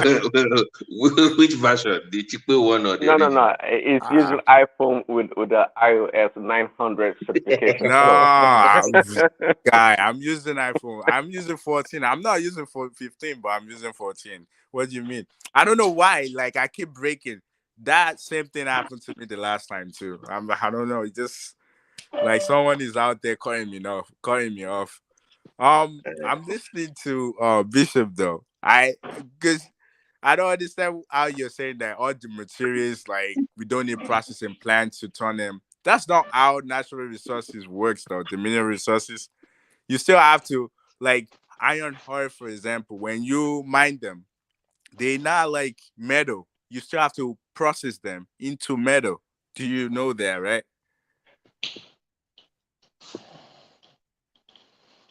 And it takes a lot of work because when you mine them, that's a lot of old work to turn them. That material now they take it to a processing plant that will now turn them into the material Yes. itself. When you broke up, I was explaining that I don't know how to make cement, but it sounds like based on what Bishop said, right? To make cement, most of these ingredients or these raw materials, minerals, it just mix them up. They need little or no additional processing, no value added processes needed. Just directly. No. So it depends. What it is, like silicon, there's sand. There's a pretty sand. much, yes, sand. You know, like they have to process it. They have to process it to become a silicon. Like if you want to make sand. Yes, if you want to make, you can ask about if you want to make a large breast. Yeah, you need to process the silicon to that grade level to be able to use That's it. what I'm saying. But, Do we have those processing but in a plants different form, in a different form to use silicon. In a different form to use silicon, you probably do not need that extra additional processing to use it in other. What you actually need? Is that Prince Daddy? Yeah, Prince Daddy. Prince Daddy. You see, you're actually saying silicon. It is not silicon that is needed. Maybe you mean silica sand. Yeah. Now, okay. So there's there's a silica sand, and there's also a silicon, which is the chemical. No, there's silicon a chemical is the end product when they process the sand. It's like saying I need. Hold on. It's like in poultry, you don't need granite for the feed. We need a protein supplement. So we use GNC, granite cake, which some people call kuli kuli. The one they have already extracted the oil in the palm oil. You understand? So it is I know what you mean. I totally understand. The same thing for PKC, palm kernel cake. Now the palm kernel cake is like the byproduct, the waste when the palm kernel oil has been extracted. Right. I know. That's exactly the silica. So the silica sand is a product when they have removed the silicon. Right. So remember, so it does not go through additional process anymore. Right? Yeah, but there's a process in order for that to happen. It is the people that need the silicon that have removed it. So it's like you are going to buy the waste product, just like I'm going to buy the PKC, palm kernel cake, after they have extracted the palm kernel oil, which is useful. I don't know if I hope that's a better way I can say So this. you're right. So you're telling me that at Dangote plants, they have a section where they can process those things and I don't process know, turn but the they might silica not. No, sand they might into not. No. and get the They, silicon out of it.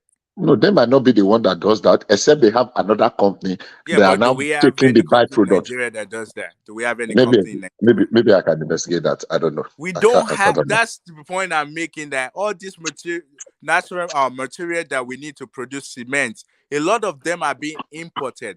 Are we? Are But we? The I asked the chemical question. I like said, the what percentage? What aluminum. percentage?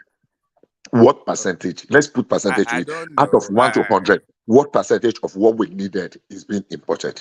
Okay, everything that I mentioned, how many of them do you think are made in Nigeria? That would like okay. Let me What just constitutes the mention major component? The real major. You see, when you are talking of you want to cook limestone is the major component. yes, we have that one. When you're talking of like I want to cook a bag of rice now, and you're talking of ingredients, okay, pepper. We know salt is important, but if you are importing salt, it's a negligible percentage fraction of 1 kilogram of rice. Because when we want to manufacture, for example, the base measurement back here in the days when I was a farmer, and that was many years ago. I mean, really many years ago, I was a farmer. When we want to manufacture 1 ton of feed, which is 1,000 kilograms, which is going to give you 20 bags of 50 kg. So we know that 1 ton, you need 1,000 kg. So we now begin to add everything: 400 kg of corn, 150 kg of corn brown, 100 kg of wheat over, 50 kg of bone meal, and 25 kg of palm kernel cake, Okay, so 25 that's for kg of manure, packet. right? That's for manure. So, you say for what? To get your manure, right? No. To get my feed for my layers. Yeah, for your so a majority of those things that you just mentioned, your wheat, your corn, everything is from kernel, everything is from Nigeria, correct? Yes. Exactly. So what's stopping us today? No, hold on. So what's towards the stopping us today doing that? I've not finished now. So when you now get towards the little ones like methionine and lysine, which we don't manufacture, they are just additives. They are like protein concentrate. I know we used to have one that is 64%, and there's one that was 58% that time of lysine, which was basically being imported from the Netherlands and from Israel. Now, if because of those two components, I think there is one more thing, something vitamin that was also imported. All of them constitute less than 50 kg out of 1,000 kg. So for somebody now to now say, oh, we don't have the capacity, why we actually have about 950 kg of everything we need, but we are just importing like, do you understand what I'm saying? Everybody, we depend on ourselves in the I world. understand what you're saying, but the point I'm making, you're not getting it. So the little thing that you needed, the chemicals that you had to like import it, how much are they? That's number one. Number two, every single thing, like the corn, for example, the manure that grew your corn, your wheat, are they also manufactured from Nigeria? That's we have to, because the manure or the you have to fertilizer. factor the price, because at the end of the day, if you have to sell your products, you have to factor in every single thing that you imported, especially if they cost a lot for you. That's where I'm looking at. That will now, okay, let's be very holistic now. So that will now come in when we want to now debate what is the price of the end product in Nigeria compared to other countries. Either they are also importing parts of the ingredients that is needed, or they have them locally. What is the cost on the global? So let's take, for example, now a bag of cement in Africa, in Nigeria, compared to South Africa, compared to Egypt, compared to Ghana, compared at least everywhere that there are cement that they manufacture, because we use cement a lot in Africa, even in the advanced. So we put a price to it. What is the average price? Just like we're always debating the issue of petrol. That's why we find that we You manufacture. cannot do that. You can't look at it that way, because your currency does not. Your currency is not the same. It's more like nobody. it's like you're Our comparing currency, apple their and currency. Hold on, 1 second, please, if you don't mind. The currency is not the same in Egypt. Also, the currency is not the same in South Africa. It's not the same in Namibia. It's not the It same can in still be Indonesia. converted It's not the same in India. But all of yes. us So are yeah. you in the can't compare international market and price. international space. No, I'm not comparing. Yes. I'm not comparing because I want to ridicule. I'm not comparing because I want to justify that it's expensive. You understand? But somebody that said something here a couple of weeks ago. He said, "Look, we get a little bit emotional to produce a kilowatt of energy anywhere in the world. It's the same process, and it costs the same thing." Whether it is Nigeria or in any other place, that to produce a kilowatt of electricity is a kilowatt of electricity. To produce a liter of diesel or petrol, whether you are producing it in the fields, oil fields of Texas or New Orleans in Louisiana, or you are producing this in what's the name of that refinery that this guy that is operating in Kwale now, or the one in Imo? What's that refinery in Imo? Walter Smith. It is still the same process of fractionizing and what do you call this chemical process? So it's still the same process. So I'm not using the price because I want to justify that. No, I'm not using it. I'm just using that to be able to arrive at a unique cost. So we don't know whether those other people too are importing part of the ingredients they are using. I don't know in other countries. But if we are able to come up with 90% of the parts and we are importing 10%, well, I mean, we can find a balance without necessarily, But this is hypothesis. This is not fact. Your hypothesis is what you're giving us. That's what you think it should be. But I don't think we have 90% what do you mean? because we How do. is it? How do you? A No, lot no. of Let's people will be speak at to. job right now. Let's speak to facts. If you have access, you Okay. can use your Can Google. I I don't have interject? access to use my Google now. If you have access to you can't say it's hypothesis. What do you mean it's hypothesis? Well, Do say we? That was sometimes. why I used the illustration of the area I'm very familiar with, the poultry. So if you are Yeah, saying it's but hypothesis, yeah, I don't know what you you're mean. using that time Well, probably 1 second. 20, 30 years ago or even 40.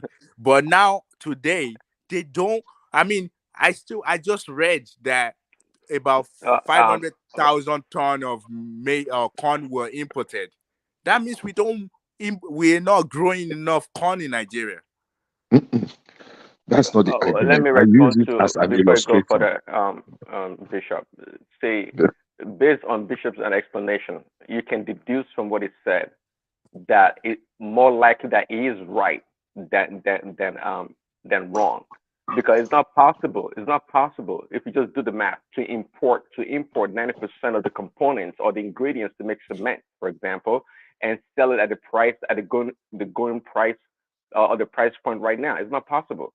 So it's more likely that most of those ingredients or the minerals needed to make cement are locally sourced. It has to be. It has to be. That's the only sense it makes.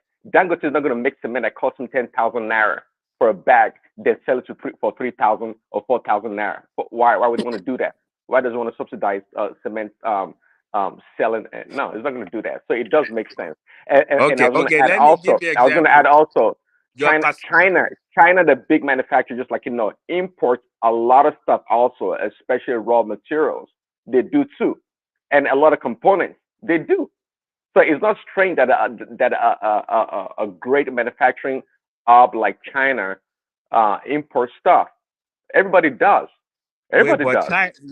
but China import raw material. They will steal our raw materials, and the processing plant is in their country. You have to understand, mining is different from processing, and processing is different from taking it to factory and turning it into products. See, the only thing that we have is mining, and we are not mining. Other people are mining No, for us. I Now the know you processing. have this very low expectation, which I Do don't we blame you. mine? Anyways, you Okay, have a very low tell. expectation of Nigerian I ability, don't. which is Stop. Don't well, do that. I know I no. don't. But But I'm am telling I lying? if It's if not true. Dangote, what you are right to a certain degree, but you got to believe also, perhaps in smaller scale, that we also do a lot of manufacturing. Just like Optima was saying earlier, that in there they do manufacture some components for motorcycle. It is doable. Say it would be great if we can do them on a large scale, which we don't. Okay, to do that Prince, economic of scale, we don't. But Prince. yeah. By the way, do those things for me do they meet the ISO standards according to I'm just checking. Of course not. Of course not. Well, They don't. whatever. They still have to there's a standard for everything. They still have to meet some science. I know those ones don't meet any standards, but we still have to meet standards for anything. Even though you guys are joking about it, we still have to meet standards. Can you hear me? Oh man, I'm out again. No, we can hear you. We can hear you. Oh, Yeah, we can. I thought I was gone again.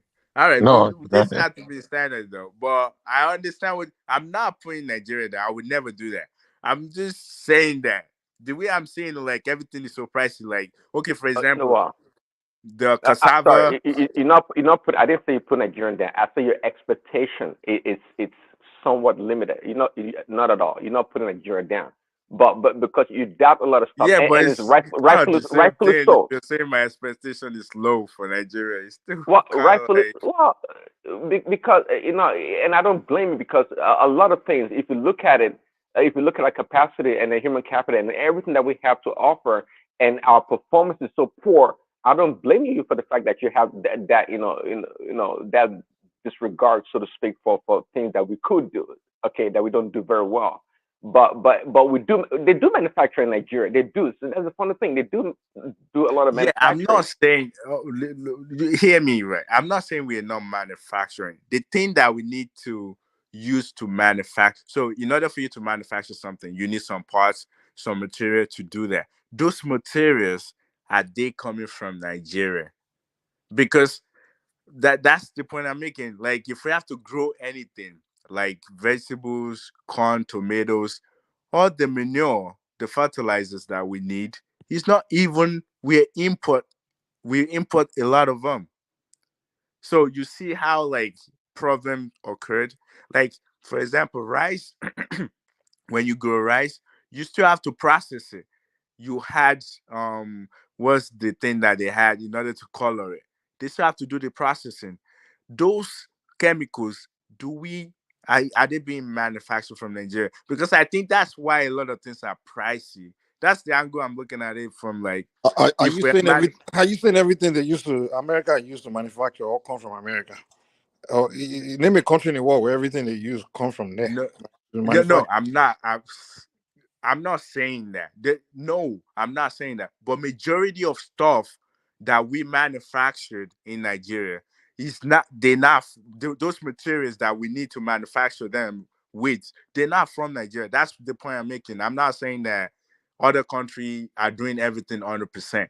Imagine that Well, you wouldn't know, though. I mean, well, you do a lot of, you make a lot of assumptions somehow. Like, no, but there's some if we things do that have them, we would know though. You would know. I mean, no, we should know. I just look up a lot of stuff that we so like you can Google it as well. Like Nigeria actually put out stuff that we import like 2022. A lot of what I just mentioned now were listed there. Everything we even import furnitures. We import a lot of stuff. That's what I'm saying. I'm not I mean a lot of well, they houses. make furniture though. You know that, right?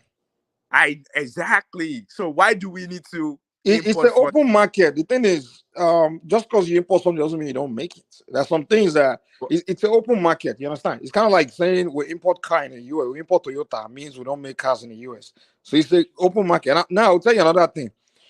Let's say I live in or your state borders Benin Republic, right?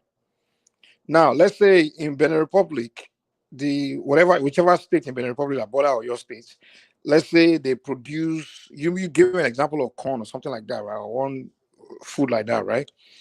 They produce it there, and then let's say in Nigeria, in somewhere in Sokoto, we also produce the same thing. Now, where do you think or you'll be buying most of that particular thing? Is it from Sokoto or from next door, Benin Republic, which is right next? They will find it. They will be able to buy cheaper from that particular village that's right there in Benin Republic, that's right next to Oyo, than they will be able to. Than they will buy from Sokoto, which is far, like almost, very far away. So sometimes when we import, it's not because it's not Shokoto because. is it, but Shokoto can be less expensive though. If it's less No, I think expensive, actually the one in Benin Republic will be less expensive in a market in Oyode because the distance, the transport distance is just right there. what They'll what just follow if what across. if the material that Shokoto uses was being subsidized and the price is lower? Well, they don't subsidize things like that. Government doesn't So subsidize. the analogy you're trying to use, I'm just trying to like tell you that this different But they things don't because subsidize agriculture in government, Nigeria. yeah, for now. But if It's an open yeah, market unless you want to shut. That's why Buhari shut down the borders and things like that. That's the only way you can really have full control of trade and things like that. If you actually don't make it open market, yeah, but the the point free I'm making market. is There's people that impose free market economy that they want killing us. all The right. West, because they The do most point of the. Yeah, go ahead. Yeah. the point I'm making is this: if we have the raw materials, we should be mining and processing those raw materials into products that whoever needed it can buy those material and use them. Now, I'm saying is this: a lot of materials that we're importing, we have those material, have raw materials available, but we don't have the processing plants to turn them into materials that we need in order to use them for manufacturing. So a quick example, like the rubber, for example, like tires and all of those. If Nigeria is manufacturing tires or other things, we have the raw materials, but because we can't mine, we don't have the mining capability. We can what is it? We can't process it into that raw material. Now we have to go to people that don't even have the natural resources at all to get those products from them to now turn it into what we needed. That's what me the point I'm trying to make here, that if we have those raw materials, there's no need for us to be going outside and order and importing those materials. And there's a lot of them. We have what is it? We have cocoa. We still, in order for you to make tea in Nigeria, those that actually manufacture tea, I don't use the cocoa itself. They're not able to process it into the material that they need to make tea. They have to import that. If we have to make clothes, I think clothing, or the wool and all of those cotton, some of them come from Nigeria, but we don't have the capability to process them into the material that they need to make clothes. That's the point I'm making. Yeah, I agree with you. Well, that's the root of our problem. We're not very productive in a lot of ways, and it's not like we're not. Sometimes we could be maybe productive, but we're just not coordinated.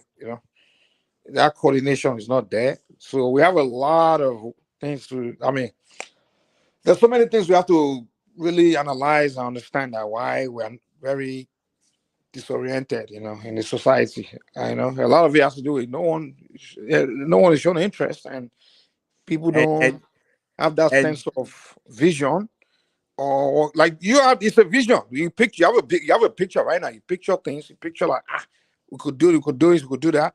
But to actually get up and make it happen, it's going to take a lot of Yeah, sacrifice. yeah, Like you Mike. now, you have it in your mind, just like millions of other Nigerians.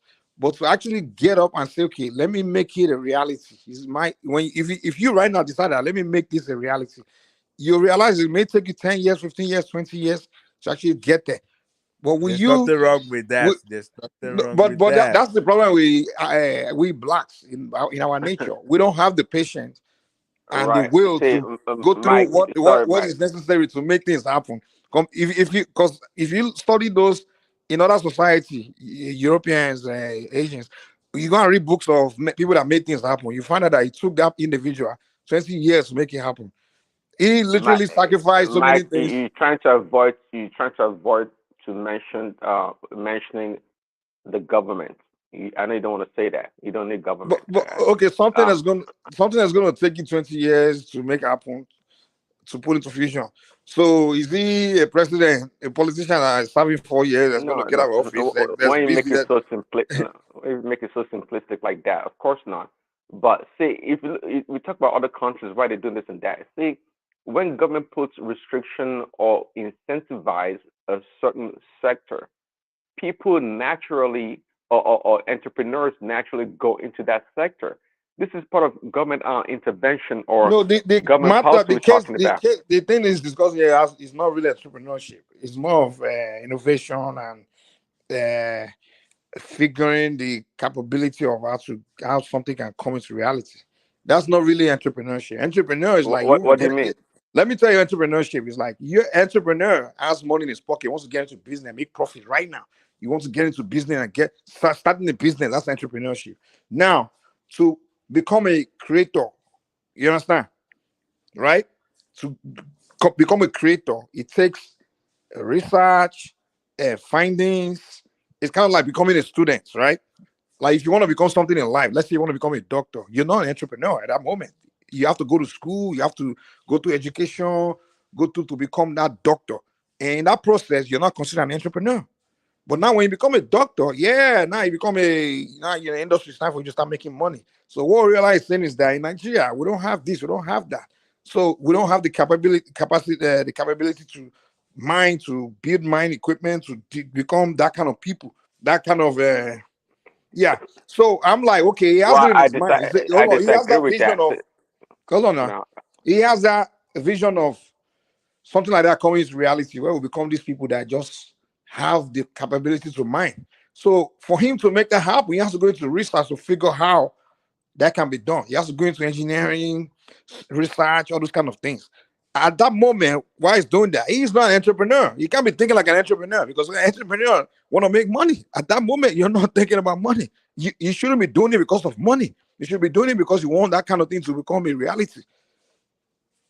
By the time that thing comes to reality and becomes something to become something where money will start coming in, he's not going to be able to benefit the money to start making the money. It's going to be maybe the children coming behind him, a new generation, because by that time he's not even, he's going to be old, So, but who wants to do that? How many black man wants to go into something that'll take you 25 years? By the time you be like, I'll be 75, I'll be going to my grave. By the time this thing will come to fusion. So that's the thing. I understand what you're saying, but at the same time, I think you give a narrow definition of an entrepreneur. Really? So yes, you did. So tell me, based on so what you're telling me, okay, hold on. Are you saying Einstein is an entrepreneur? No. Exactly. That's what I'm saying. People that create they're not entrepreneurs. Okay. No, but see, you left the other part that how did it so Einstein, okay, he's not an entrepreneur. So he got up by himself and built a research facility and did all those things by himself, right? Is that what you're saying? Well, the answer is no. No. Okay, the answer is no. No. Scientists, listen. Scientists, they don't have any connection with government. The only time I'm talking about people that invent things. It's not government that set them up or made them. They make themselves. When government comes in, hold on. When government will come in, is when your idea is not coming to fusion, like coming to, it's been, No, that's not government will see you and say, oh, this guy here. That is not true. What do you mean that's not true? No, don't get me wrong. Because government funds some things from scratch also. Don't give the public the wrong information. No, don't get me wrong. Now, government can set up programs, research programs, and fund it. I get that. That can happen. Yes, we get it. But before government can open money to research program, they have to have the researchers first. Government will know that. Okay, wait. Hold on. Let's say you're president of Nigeria today.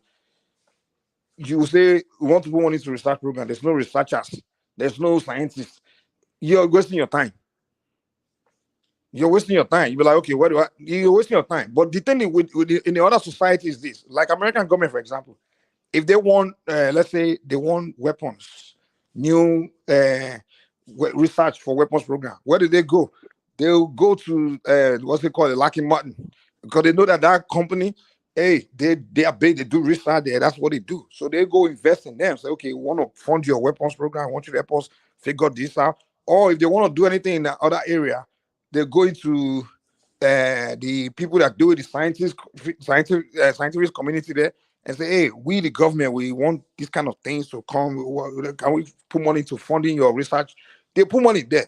But we the Nigerians, none of us are like, for example, now So it goes into but that. Okay, go ahead. before I go further, okay, so it just, I mean, it's a they go to the scientific community. They tell them they need this and that. So when they go there, they just go there with a mouth and just talk. They don't put money or some kind of a funding behind it. That's what I said. Now I said they sit and they Okay, go there and say, exactly. okay, we're gonna put money, we're gonna fund your Exactly to the research. point. See, yeah, see, when we say government, all we're talking about really is the money, the capital that's going to help establish or elevate that program or the research. That's what government. It's all about money. So Einstein that you mentioned, Einstein worked at a university that was funded by the government in Switzerland. When he went to Germany, also, by the way, the Okay. Nazi Germany. I think we're if saying I'm not two different things there. No, we're I'm talking not. about the same thing. Hold on. But before Einstein, right? Before they start putting money on Einstein, right? Einstein had to become a scientist first, right? Right. Yeah, So it was a was scientist. this the Yeah, government that made him a scientist, or he made himself a scientist? He made himself. That's what the point I'm making is you have to make yourself a scientist first, display what you're capable of, and government was feeling like, okay, we have somebody who now they can now start putting money behind you. That's what I'm saying. But you can't say no individual gets up. Okay, because number one, Einstein was never rich anyway. Even when he won the Nobel Prize for physics, I never said guess it was what? rich. I don't know what is He relevant. gave money. He gave the money to his wife. My What's that got to understanding. do with what I'm saying now? What they got to do is that no single person gets up unless you get the money in the first place and start to do research on the large scale. People do We're it. not talking about Mike. Hold on. We'll be talking. We're not talking about trying to go to school and go to engineering school or go to learn about physics. Okay, we're not talking about that. That's not what I'm talking about either. You don't. I don't even believe people that go to school We are the don't one need that government can for that. We don't need government for that. We don't need government to tell you to go to school to do engineering or physics. But when it gets to a point when you want to do something elaborate, something more larger, I mean, that's when people go seek for grants and submit their research. I get that. But before, hold on. But before you become that person that goes seek for grants, you have to become that person that's capable of doing the research. That's become that scientist. Like for example, I know nothing. I haven't figured anything out. I can't go to the government and say, "Hey, put money on me. Let me do research for you." They're gonna look at you like, what do you know? You don't know anything. You haven't even built yourself. Hold on. You haven't built yourself. You haven't built yourself to be that scientist that's very vast in this area and have that vision. Have drawn something you're capable of. Your vision into drawing, put it into paper, right? Like let's say if you want to design one particular aircraft now, you have to draw in the paper first. It doesn't cost you anything, right? You see, you can explain it. You understand that thing. Now to make it reality, now it's not when you approach government like, okay, I'm a scientist. I have this vision. I have this thing. I've done my studies. I've developed myself, my intellectual capacity, and now I know what I'm talking about. Now put money behind me for me to make this actual to actual product or actual reality. And that's when government can say, okay, this is potential. Now will not put money behind you. And that's how people like Einstein will become important to government because they saw they're like, wow, this guy is he's done his work. They now put money behind it. But you can't just wake up on your own money, be an empty brain guy, and approach government and say, okay, put money behind me. Let me go and do research for you. You're empty barrel. So we are not saying much different things. I agree with you that, yeah, government can put money behind research, but the researchers have to exist before government can put money behind the research. And that's why we're having issue. Many Nigerians that are gifted, like Oriola here, has a vision of creating this mining equipment and by all those things, capability to mine. He has it. Boy, he needs to get up and make himself that scientist that go dig and figure out how to do it and put it into paper. And then government can say that, this guy have done Oriola has spent 10 years researching this thing. Now he can show us something that is found. Now we see that he's close to making it happen. What's left is to now put money behind Oriola to make it happen. Right. Okay. But real like I I'm cannot not. see here like Tunaja for Tuna. I've known Tunaja on the internet for 10 years, and it's been giving ideas for 10 years, but you haven't stepped foot in a lab. So actually go and draw it out. Yeah, I asked him for us to go to Nigeria. He told me no. I'm like, this guy, let's go. Why are you scared? Like, let's go. But the thing is, a lot of these things, they have the patents, the schematic, everything is out there. Like the thing is, we just need that the effort. We just need to put that effort into doing it. And that's what I'm saying. Like, if we ourselves, like, we can put something together, then we reach out to government that okay, this is what we to be honest with you, if we're able to do small something like that, and we get entrepreneurs that are rich, like you reach out to those top Nigerian um billionaires, they will put money behind you as long as they know that these things will come to life and will make money. Exactly. They will invest in you. So the thing is, just like the light, there's so many ways that we can create light. Like, why are we sitting? Yeah. There's already ways out there that we can use. We can just copy but the thing is, you have to have the technical know-how to understand what it is. Then we can put it to use. But the thing is, we're waiting for the government to do everything for us. Well, okay. So okay. I know you guys will disagree forever, but the reason why many economies, especially in Europe, we're talking about. Maybe if this guy was here, Remy, he probably would talk about it. And even the Chinese we're talking about. If you knew, you think the Chinese government, their development is strictly on from the private sector? No, not at all. Most of the money, most of the capital in the freaking Chinese economy is coming from the government. They spend billions of dollars every year on research for the private sector, because they know at the end of the day is to the benefit of the Chinese government or the country. Yeah. So you guys continue to discount. Hold on, you guys continue to discount the involvement of government. But no one discounted though. Has anyone done that today? No one did that. Well, you not directly, but you try to limit it by saying that. No, I'm not limiting it. What I'm telling you is, do you know many times the government constitutes researchers on their own? Hey, we want to do this program. Or we want they have to accomplish find this. the researchers have to exist. That's what I'm telling you. But that's not an argument, because why? They go to school just like we do to Nigeria. We have engineers, we have doctors. Why do you, good to your point? Why do you think many countries like I don't know, in United States, Canada, and Saudi Arabia, where Simba is, they source Nigerian doctors? Tell me, Mike, is it not because they went to school in Nigeria? No, they source them to come out. No, they source them to come and work. They don't turn them into research. Hold on. Now, they don't. Where did they go to school? Where did they go to school? Is the question. What's your argument, man? You're arguing blindly. Come on now, listen to you. What I'm saying. Listen to what you're saying. You're creating different blind arguments. The thing you're arguing against, it's not my point. I'm not telling you. You're saying they source them. They source them to work. They're not sourcing them to come. You were saying earlier that people have to go to school. They have to be engineers first. They have to be And my point is that you're making a mute argument. Hold on. You say I said people have to go to school for what? Wait. They all go to school. Repeat that. You say I said people have to go. What did I say people have to go to school? From Nigeria, they went to school in Nigeria. Say it again. So the doctors the Nigerian doctors around the world, many of them went to school in Nigeria. Okay. So what's your point? So the point is not about you must have gone to school before to become an engineer or a doctor or a physicist. No, the point here is that you don't have to go to school to become a doctor. That's not even relevant to my point. But no, listen to yourself. No, listen to me. If you pay attention to understand. You're talking about your argument is that they have to go to school first. You have to be first educated. Say that. When did I say that? I didn't say you have to. Well, you said that. You said that earlier. No, I said you have to make your own. Listen. I said you have to make yourself a researcher first. I didn't say you have to go to school. That's not what I said.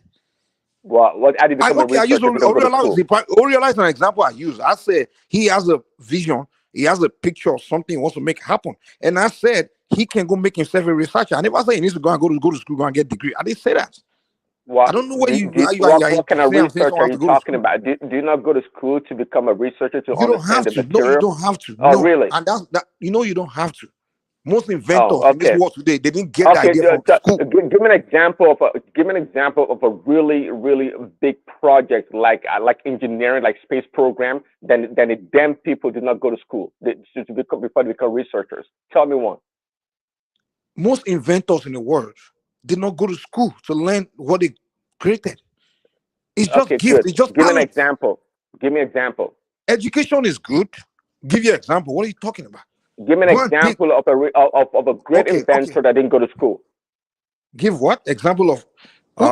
Give me I an will give example you. of a great I will inventor give that did you. not go to school. Yeah, I'll give you the Oracle guy.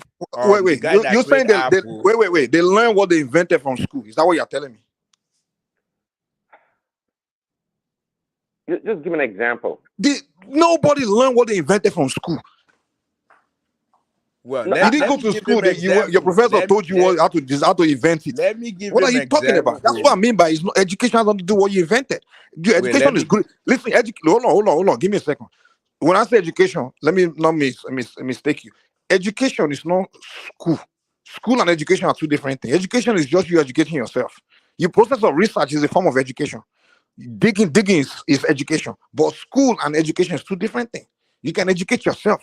In life, you are educating yourself every day. School is just an institution where you go learn one particular subject or one particular and this thing to get a okay, degree. yeah, Hold Mike, on. do Give me not a second. Give don't me a second. deviate. Let me learn. Let me explain something to you.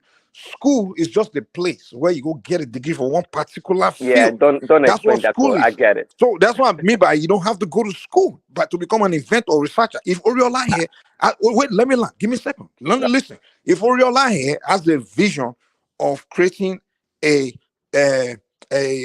mining this whatever equipment and things like that, all he has to do is just go and dig on his own what he needs to figure out because it's already in his mind.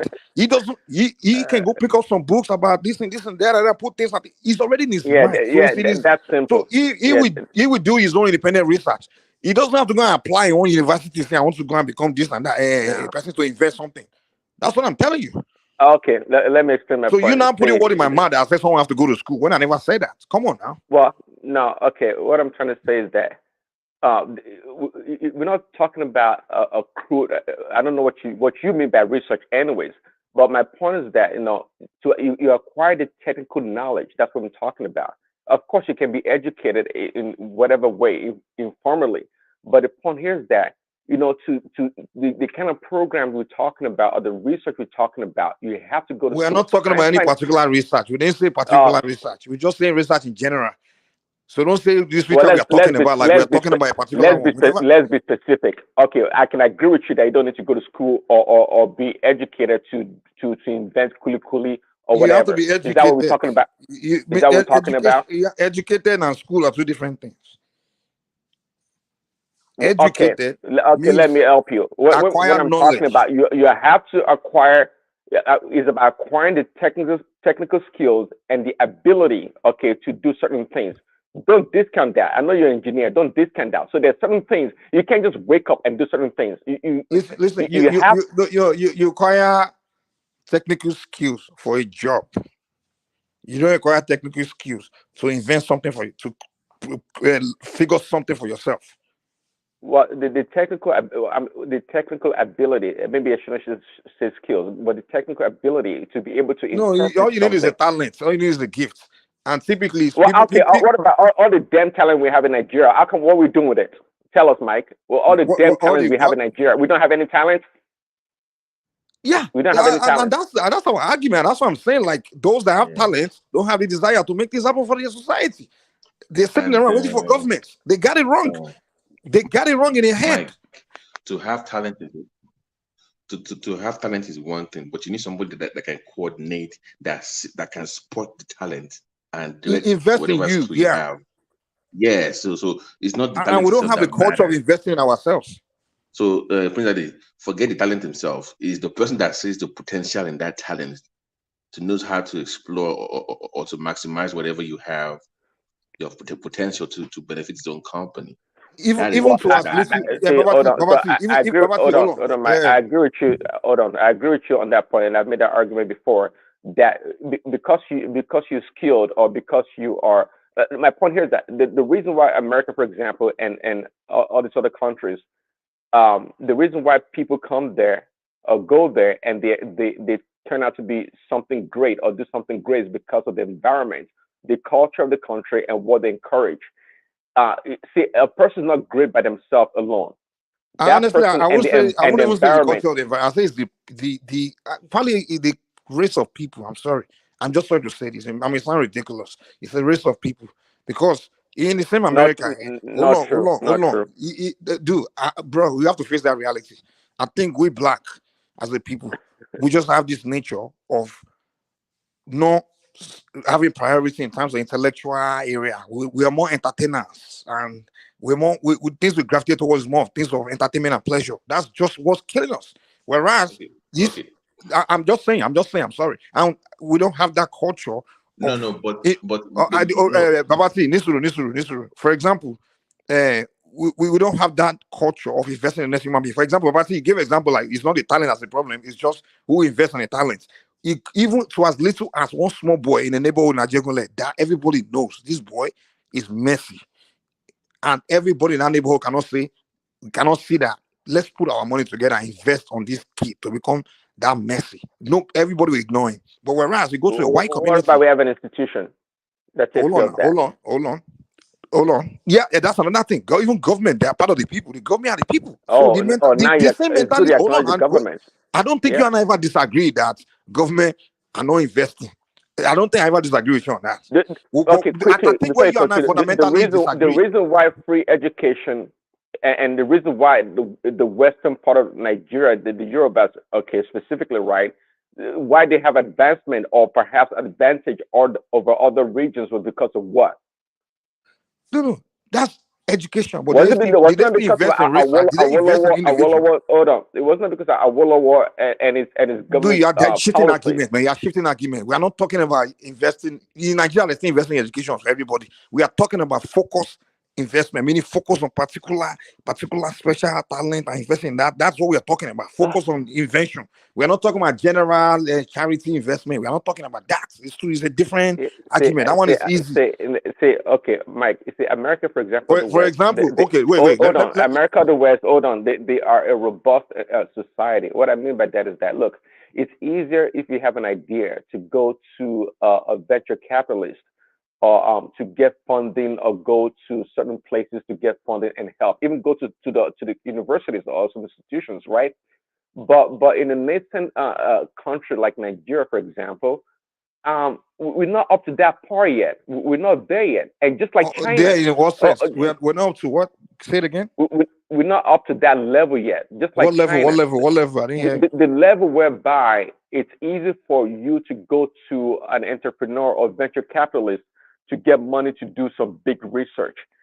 As big as China is, So you're saying it's difficult for hold on. Are you I- saying it's difficult for me to go to Dangote and say, Dangote, look at this, just invest a little bit of your money on my this thing on my project? Are you saying I can't do that? Well, We don't have the desire. Even as little as hold on, I just give you an example. That's the word that I use was that we don't breathe have that. such a robust. Even as little as a person that has the talent in sports, a kid that has talent in sports, we still don't have the mentality to understand that we have to invest in him. People will not do unless it's their child. Literally, Nigeria will say, "It's not my Peking. Don't be my Peking. No, it's not my Peking."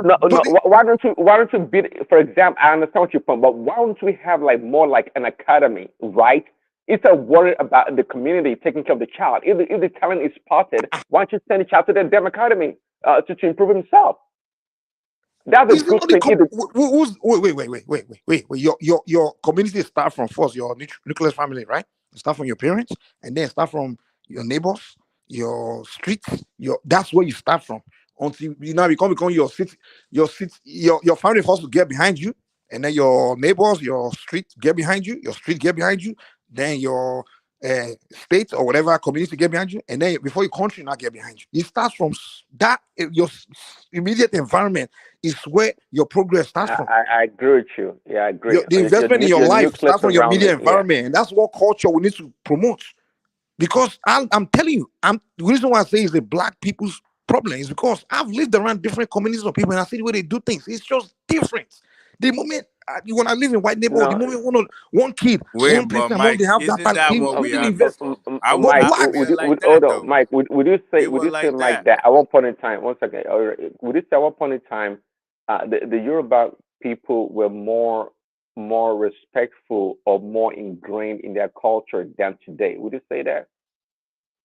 And the reason I'm asking that question is because my point is that the culture we practice blackness is from culture today. Well, okay. My point is that look, at one point in time, the people responded to that. Sorry, can you make it? I think, Mike, just to clarify, do you think that the average Nigerian, they do their business averages, they want to invest, but they are more geared towards short-term investment? They don't understand they need to invest down the road 10, 15, 20 years from now. They don't understand that they want their money, they want that quick return on investment. So they're not willing to put in that work to set the parameters for a long term. They don't. And that's what I'm saying. The question you have to ask is, what's the reason why a Nigerian wants to make money? You all know.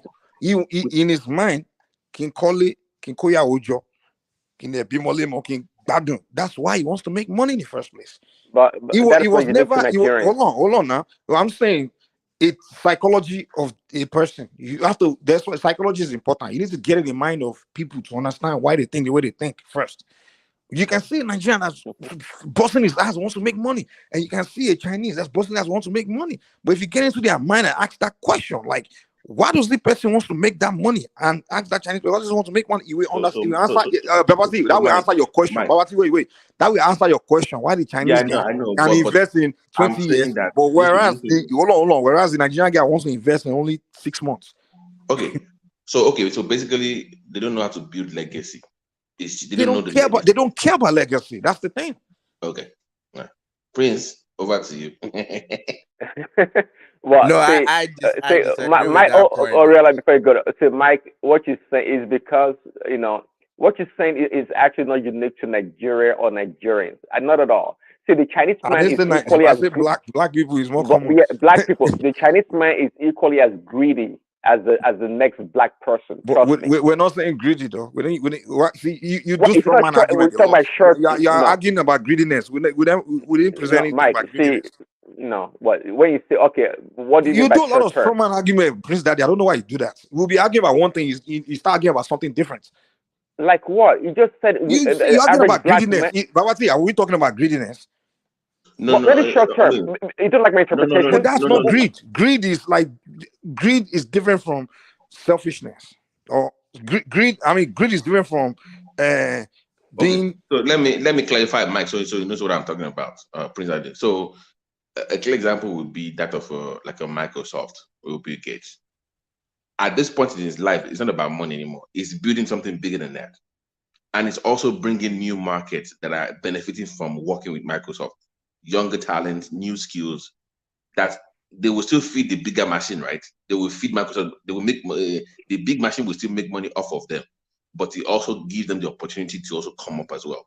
That is legacy, right? So you are building something bigger than yourself. And the guy is still working every day, working like 10 hours a day. Yeah, the average with all his billions. The average Nigerian big man limits that wealth to himself, so enjoying his life. But he's not planning to raise the next himself, the next Dangote, raise the next big person from you. He's not willing to do that, or he's not capable of. He doesn't understand the need to build that empire, that kind of legacy. To say, okay, I came through this person. I am the next person. I am the next Dangote. I'm the next Femi. I'm the next. They can give you lectures, give you scholarship, but the actual skills, the actual access to what they know, man shit it's very man say God they do so much. So you don't so it has nothing to do with that. So answer the question. So it has nothing to do with our selfishness, but incompetence. Is that what you're saying? No, it has to do with desire. And another thing, Baba see, is I will tell you the reason why they don't do that. Because to get up and do that require work. They have to put in work. So now the thing is, no, hold on. For him to get up and begin to build that next person, it requires him to get up and put in some time into building that next person or building that next future for the next environment. The question he's going to ask himself is, why would I not be wasting my time when I could be using that time to be enjoying party, enjoying women, and enjoying marrying extra wife, marrying more? So that's where the problem is. Okay, Mike, what you just explained right there, codified. What is that trait? Explain it. What is that trait? The other trait is a desire for so much pleasure for pleasure. Okay, That's it. pleasure. You can't deny that no other race of people have so much passion for pleasure than we Africans. Prince, I hope you get where we're coming from. Nobody's saying that we don't have the entrepreneurial spirit, but the average American entrepreneur, he likes to just say, through me, 1 million people came out and became. So they love that story where through their company or through whatever they created, birthed many companies. They love that kind of thing. We don't. And Mike said the answer is because he didn't like the word greed or selfishness earlier. So Mike said selfishness it's because of pleasure. He said because of the one more more pleasure, and that's why they don't do it. Greed is different from selfishness. Let me explain the difference between greed and selfishness. Selfishness is just like me, more worried about myself than others. Now, greed is I have this much, I want more and more and more and more. And actually, greed will even be a better mentality to have than selfishness, because greed will be like, I want more respect, I want more this. So that can even push you to even want to make more name and more things. But selfishness is more like, I know I have what it takes to be the next person, the next me, the 10,000 more and change community. But because you're more, but then at the same time you're like, but that would take so much of my time when I could be using that time to be enjoying my life by marrying like 10 more girls, sleep with as many more women, those kind of things. You're like, I'd rather enjoy my life than sacrifice. Mike I'd rather use that time to enjoy my life than sacrifice it to be trying to build the next me. Okay. So that's the point I make. That's selfishness. That's not greed. Greedy and selfishness is the same thing. Okay, guys, please. Okay, I agree with. Hold on, Babati, before you go, but answer the question here, Mike. So I understand the reason why the Nigerians, an Arab black man doesn't do it. But so what is compelling that Americans to do it? Are you saying black Americans are doing it? No. I'm white American, whatever. An American exactly. That does so it's not a country. That's where President plays the argument. It's not a country thing. It's people thing. It's a race of people. It's race just thing. have Okay, this nature in them. That's what I'm saying. So I see this. That's why because I came to America, I see the white and I see the black. Yeah, different mentality, but they're all Americans. No. I disagree with you. I think that we went through slavery. Yeah, the Akatas have the same mentality as the Africans. Trust me. Don't laugh about even the Caribbeans. Don't laugh about this. I know, but I think that we went to slavery. Forget slavery, man. So I don't want to hear that excuses. I beg. We went through colonization. So they're already like they mess with our brain. They've already messed with our brain. You can't say Oyibo man is the reason why you want to marry 10 wives or 20. No. Come on now. Slavery is the reason why. Let me ask you this question. Let me ask you this question. Like, slavery that we went through. Slavery is the reason why NBA players. Hold on. Wait, all the books that we read. Who wrote it? Are they wait now? So slavery lo fire she no she be. Wait, how does this guy know I want to marry more than one wife, man? I don't understand. She know slavery they can't blame you. No, but that's some of the culture that we had. We still hold on to those part of the culture now. Oh my brother, stop it, man. Slavery is not the reason why a black American will go to the NBA. They pay him like $200 million within his career, and he spent everything on child support because he go get like 20 women pregnant. Yeah, but no, but that's So, Mike, so see, you're that one of will those people always that think, happen. When you Mike, never have you're one of money those people that before, think black people stuff are like that will inferior, huh? happen now. No, I'm not saying we are inferior. It's just we have a nature, our nature that we need to address about ourselves. We all have a mentality in our nature that we all need to acknowledge. Like, listen, this Yeah, mentality I is don't killing me, believe that and I need to. statement. It's true. How many white NBA player or white athletes you heard that went broke? It's only the blacks. No, but they never came from a broke background. You know, Oh, like my when brother, you Sorry, wait, sorry. if you No, it's never a see lie, money man. before and you see money, there's high chance, there's high probability that you're gonna waste that money because you're not No, familiar with that the kind of question is, money. what did they waste it on? That's the question. Yeah, but you know when you're rich, you Pleasure can't and control what women will come. People that don't know you, so the women didn't come will to come. the Oyibo guys, Abi. The Chinese guy that became the Chinese athlete, the white athlete. Women didn't come to them, Abi. Yeah, but they never came from But they were a disciplined broke enough not to background. control their But the background They they didn't came use it from anyhow. is Okay, not. guys, You're not please. getting my point. Like they didn't come I did from back to the broke bigger background. point. Hold on. Do you remember Ogunlesi is from Ogun State? Ogunlesi is from Ogun State, right? So recently he went to the new airport in Ogun State. Yeah, but they have money. No. Let me make the point here. He went there and we're talking about, this is the quickest airport ever built by any place in the world. The man has no single portfolio in Nigeria, no single investment portfolio in Nigeria. He has none. Yeah, but he didn't build it. He just have investment company. That's all he has. Investment company has nothing to do with. No. I'm with you, but I'm saying that in other climates, even if it's very difficult, you still find a way to put something there. It's just I don't know what it's about. Maybe it's just an African thing. Maybe it's a Nigerian thing. Mike is saying it's a race thing. But this thing to just say, I money impact lori culture, money, I have an impact on society when I was alive, is more the white just have that more than we do. They have we it don't now. give a damn. We don't care. Look at look at the hospitals now. MD Anderson. Most of those the name is one name after one individual. Even the rooms, Mike. Even the rooms, you will see this given to this by so person. Yeah, you're right. You're right. You see parts name after. We don't do that. Okay, let me that. ask you. Even in this room, listen. Let me ask you a question. When life did you give to your primary school or secondary school in Nigeria? When life did you give them money?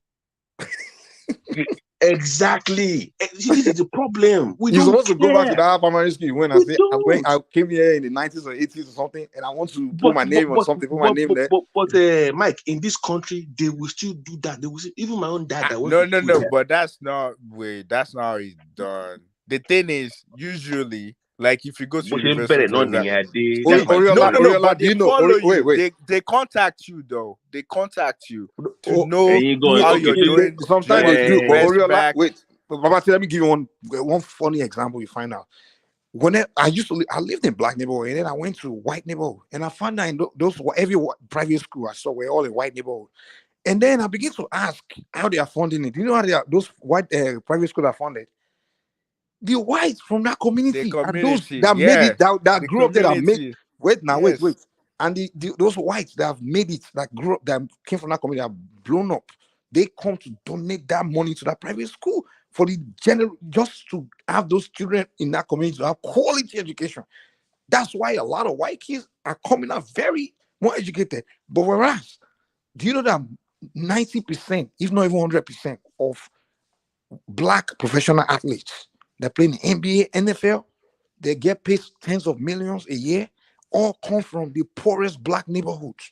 And they don't go back there to go and put private school or some kind of thing there.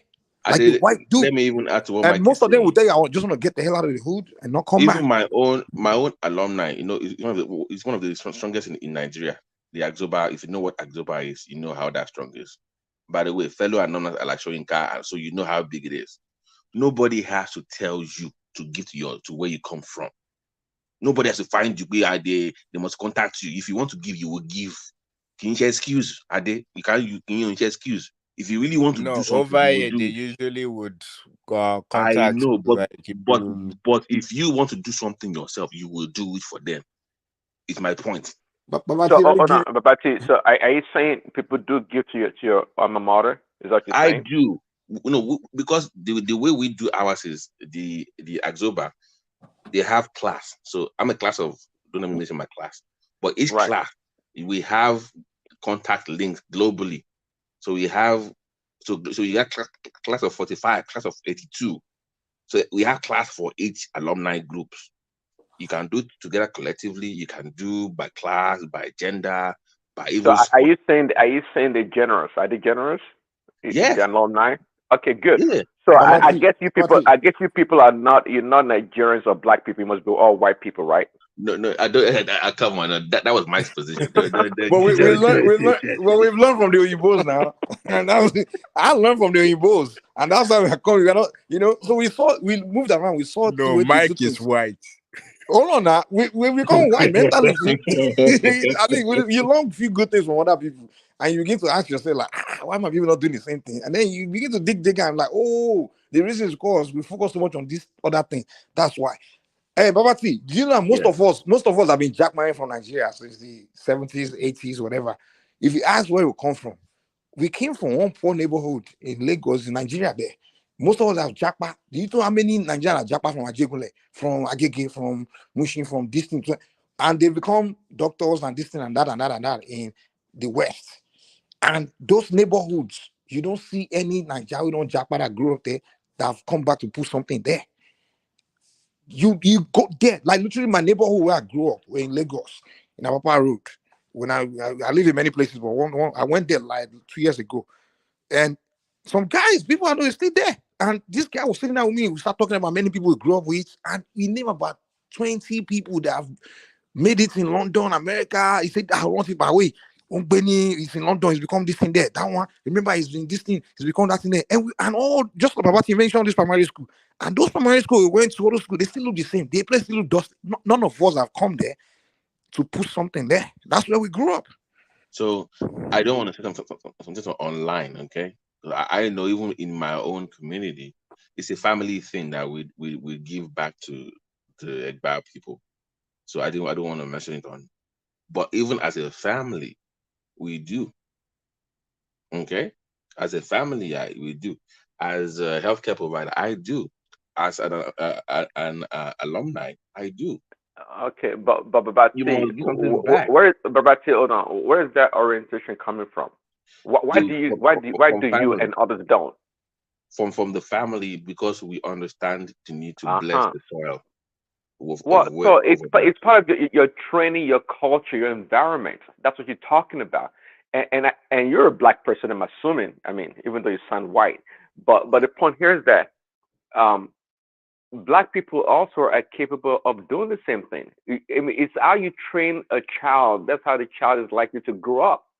See, it may not be our orientation from the beginning, but we can learn to do certain things. Okay, we can learn. See, okay, so I don't think I totally agree with Mike. I won't be here. I don't think. If I didn't think we could learn it, if I didn't think we could learn it, I won't be here saying it now. I mean, I'll learn it. So I never say we can't learn it. We can do it. We just need to start promoting it. That's what I'm here to say. But however, I do know that mentally, we are people that we enjoy spending our life having pleasure, and that contributes a lot to it. So why we don't do that? But the only way, they say you have to fight against your nature to overcome certain bad nature in your life, man. Things about yourself that's holding you back. You have to overcome your nature. You understand? So we have that nature of just putting pleasure above things. So we have to work on that. I have to work on myself. I was like that too now. I won't do everything. I want to just have fun. And I started asking myself, like, because then I realized that some people that could have done things for me before they came before me didn't do it. And I asked myself, why didn't they do it? And I found out that they were more focused on just enjoying themselves. Now they are they can't enjoy themselves anymore. But they didn't do it. Mike, I think the pleasure you're talking about, to me is an excuse. It's a cop out. You know, I think. Yeah, I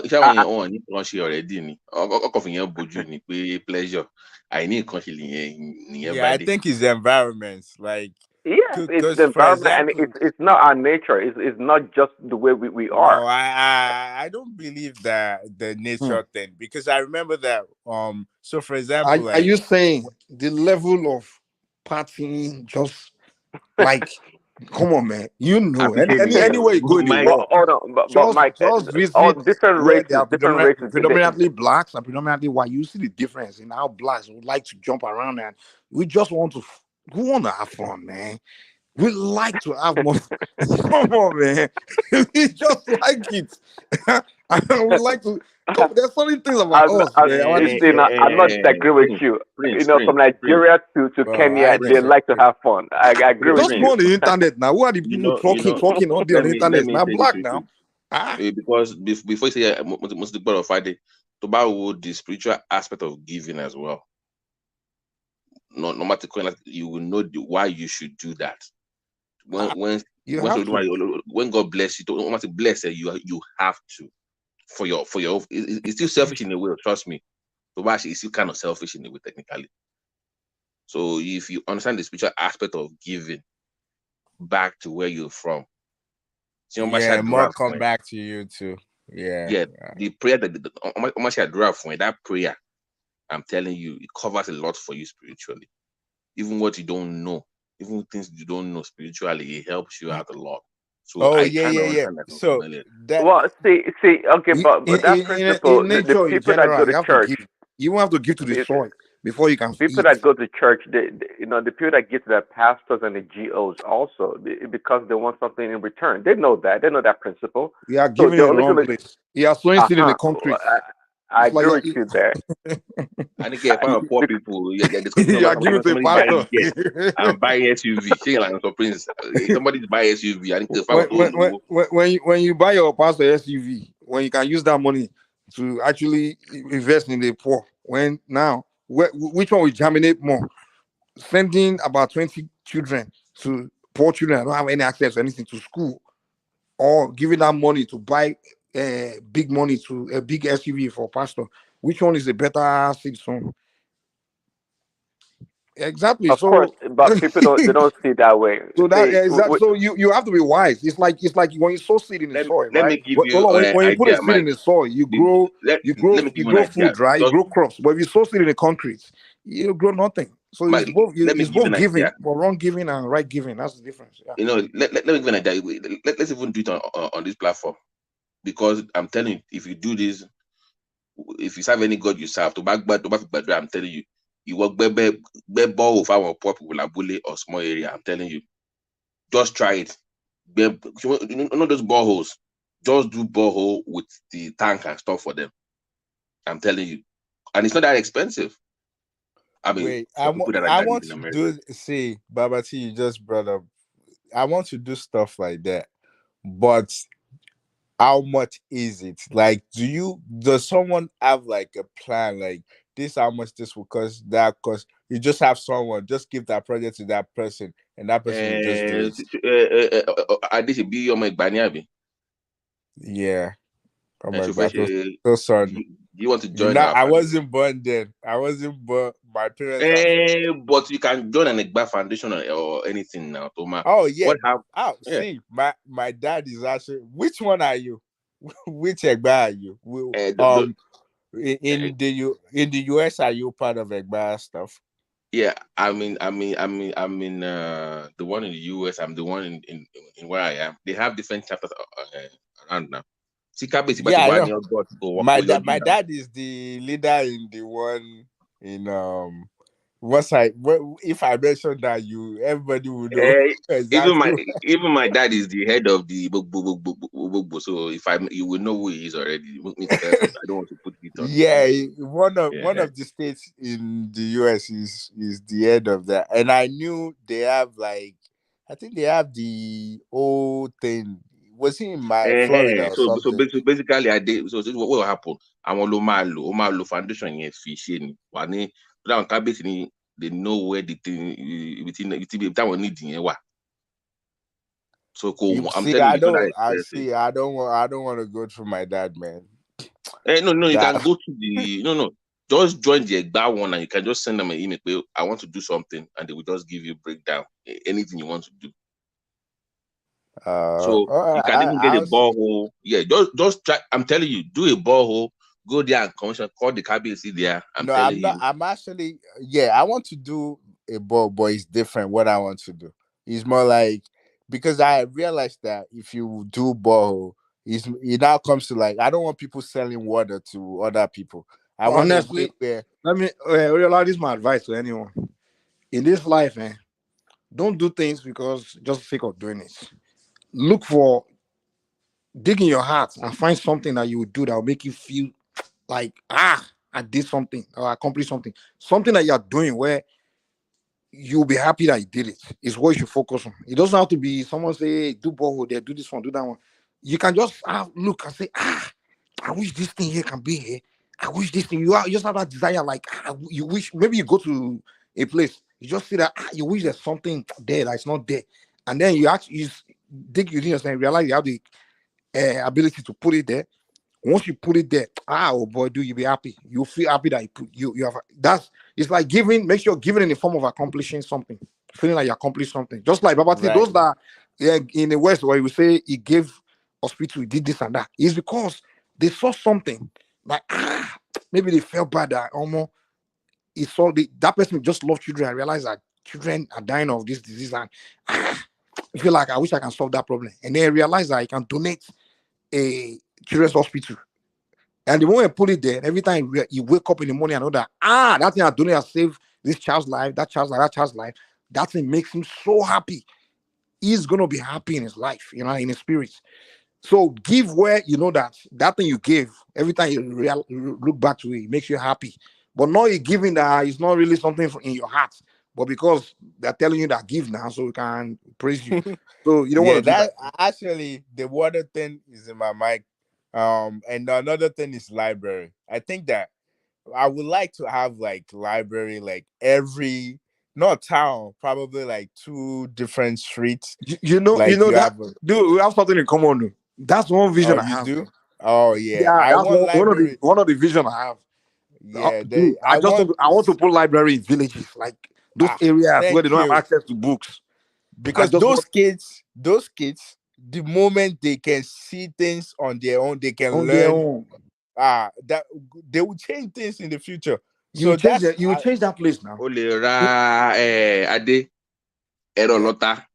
Those I'm telling you things you can do that. I'm not interested in is it a water or library? Those two. If that library is what's in your heart, just keep it in your mind and just like keep thinking about it. But and the funny thing about this life is, if you keep thinking about it, the universe one day will provide what it will take for you to do it. Mike, let me campaign for Ade's library because we want it on Egba land. So if you want, if you want to build that library, if it's in your mind to put a library in Safara, no, it's the top. No, I'm just saying. No, Mike needs to close it now. Let me close your close Safara. No, but you know where I was born. I have to go to where I was born as well and do. Wherever you have that desire to put it, that's where your God wants you to put it. I'm telling you. No, I understand. You're looking for you're looking for your own. But the thing that I'm saying is this: in this life, Babati, you say you're a traditional person now. We all were born to come and fulfill missions in this world, to come and fulfill certain things, right? And that thing, part of anytime you come across that thing that you came to this world to do, it will always ring inside of you like So what I'm saying is, if Oriola coming to this world, before he came, he made that destiny. In this world, before I die, I will put one library in Zamfara. And in his mind, he begins to think like, I want to put library. And then when he dig deeper, if you realize that that library, if I put it in Zamfara, I will be the happiest human being like that. Now you are telling me that no, don't put it in Zamfara, put it in Egba. So you try to derail his destiny because it's been ordained before that's where you have to put it, Zamfara, put it there. So I don't tell anyone where to go sorry to to interject, Mike. Oriola, I'm begging you. I'm also from Egba. Please put it in Egba. Forgot Lagos. Lagos already have enough, more than enough. Exactly. Forget Zamfara. Go home. Okay, let me ask. No, I think you are mistaking something. I think you are thinking I'm telling. I mentioned I didn't say Lagos. I said Zamfara. No. Hold on. You thinking I'm telling Oriola where to put library? That's not what I'm saying. I'm telling Oriola to dig inside of himself, wherever the spirit inside of him is telling him to put it. The spirit Whether is we make that Mike. spirit The spirit says a bad land. My guy, and that's the problem we have in Africa.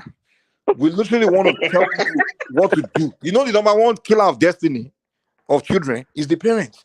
Because sometimes children, inside of them, something is passionate is inside of them that they want to do in life. But the parents say, no, don't do it.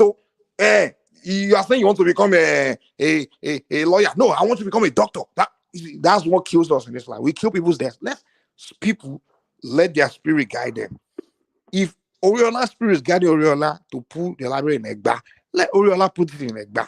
If Oriola's spirit is guiding Oriola to put the library in Zamfara or Kebbi, Mike, can you Port Harcourt, let Oriola put the library where his spirit guides him to put it.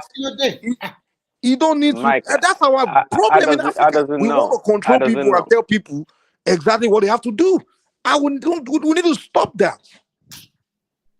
Ade, èmi ń bẹ́ẹ̀ sọ̀rọ̀ nísìn, ṣe ti gbọ́, èmi ń bẹ́ẹ̀ sọ̀rọ̀, ṣe ti gbọ́, má dà Mike ló pẹ̀lú Gbùsàmà tó ń sọ, do the needful, ṣe ti gbọ́. Do what your spirit tells you, my brother. Don't do it. Don't make decision for somebody else. The spirit already told Oriola to go to Egba. So you are the spirit that told him, Abi.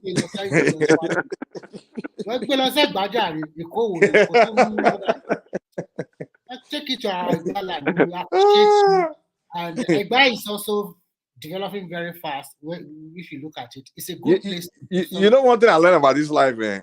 At one point, before, sometime before, I used to make my life decision based on people's opinion or based on what people would think or what they would say.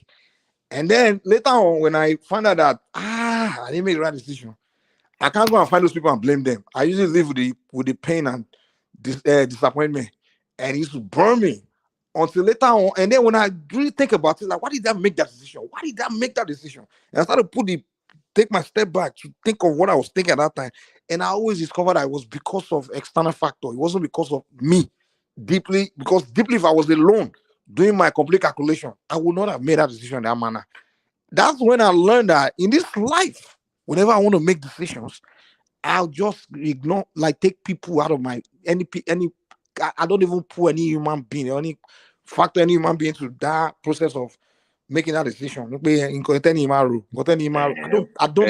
Since I stopped doing that, there's no decision I've made that I regret. Okay, Mike, but Mike, right. But let me be serious now. Let me be serious now. On a more serious note, sorry, Ade, even if you don't do library, sorry, or me, I'm just maybe I'm just saying what maybe God is already telling you. But around me, I'm telling you, please. Even if it's in Zamfara, I'm being serious now, all jokes aside. Even if it's in Zamfara, because in Goto solve is saving people's life, literally. Okay? Literally saving people's life. So even if it's not anything else, but around me, I don't know if the spirit has been telling you something to do about it, but you can't confirm it for anything right now. But you must do something about the water thing. Okay, let me leave it at that.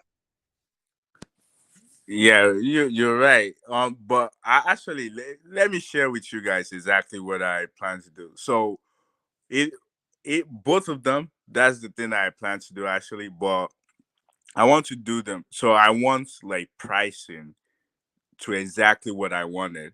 So let's say the water, for example, I create the water thing. I have the pricing. Okay, send me your email. No, I'll me tell your you. Yeah. Yeah, I can give you my email. So now you know what I want to do. Once I get the pricing, I'm able to create one. Now I'm going to open like a crowd fund. Have people. I'm not going to get the money, I'm just gonna tell people this is how much I put this one together. I would like people to start putting same type of stuff in different places. So like I already found someone that can create mine, do the water for me, and I know how much it costs. So it's easy for other people that wants to do similar things to just know that, okay, go meet this person. This is how much I did mine, and that person can do the same. So what I would like to do is more like get the price and be able to source more money from different people. I'm not getting money. I just want people to go to that person and get it done. That's why I'm asking that. If you guys already have like a template, like you already did one, now all I just have to do, I know how much you do it, and just meet the person, go ahead and create it somewhere else. That's what I want to do with library as well. I think that the library would not just be in one place. You guys should be familiar. I'm not talking about like the big public library. I'm talking like the small one. Like you can have it in every corner, like maybe in every town. That's the plan, like especially in like Southwest, if we can have like libraries everywhere. And once I created one, then I can have like the template and say, okay, whoever wants to do similar thing, which I know a lot of people can do, then we can have it everywhere. So that's the goal. So That's why I'm asking. So basically, you would be the model for everybody to copy once you are done. Yeah, exactly. That's what I'm asking you. Like, if you already created one, it's easy. All I just need this. Like, this is how much you guys But did. you don't want to go through the farm because the community will give you the land. Once you do when it's tribal in that way, they will even give you the land, the people to work on the stuff for you. So it makes it easier for you to achieve that because it might help one. But if you say you want to do somewhere else, do one near land, I don't know. So I cannot tell you about what can happen on the own part of the state. Right, yeah. I would like it to be everywhere. Yeah, but of course now. If you guys gonna give me land, it's great. It's even easy. If I conquer to my worry, trust me, my friend, problem. You will get the land that easy. Yeah, but Egba is big. I don't know. Because once you go through, everybody has a baton. Abati, ṣé kábíyèsí ẹ náà ṣe ń kúnlẹ̀ fún pásítọ̀ àbí.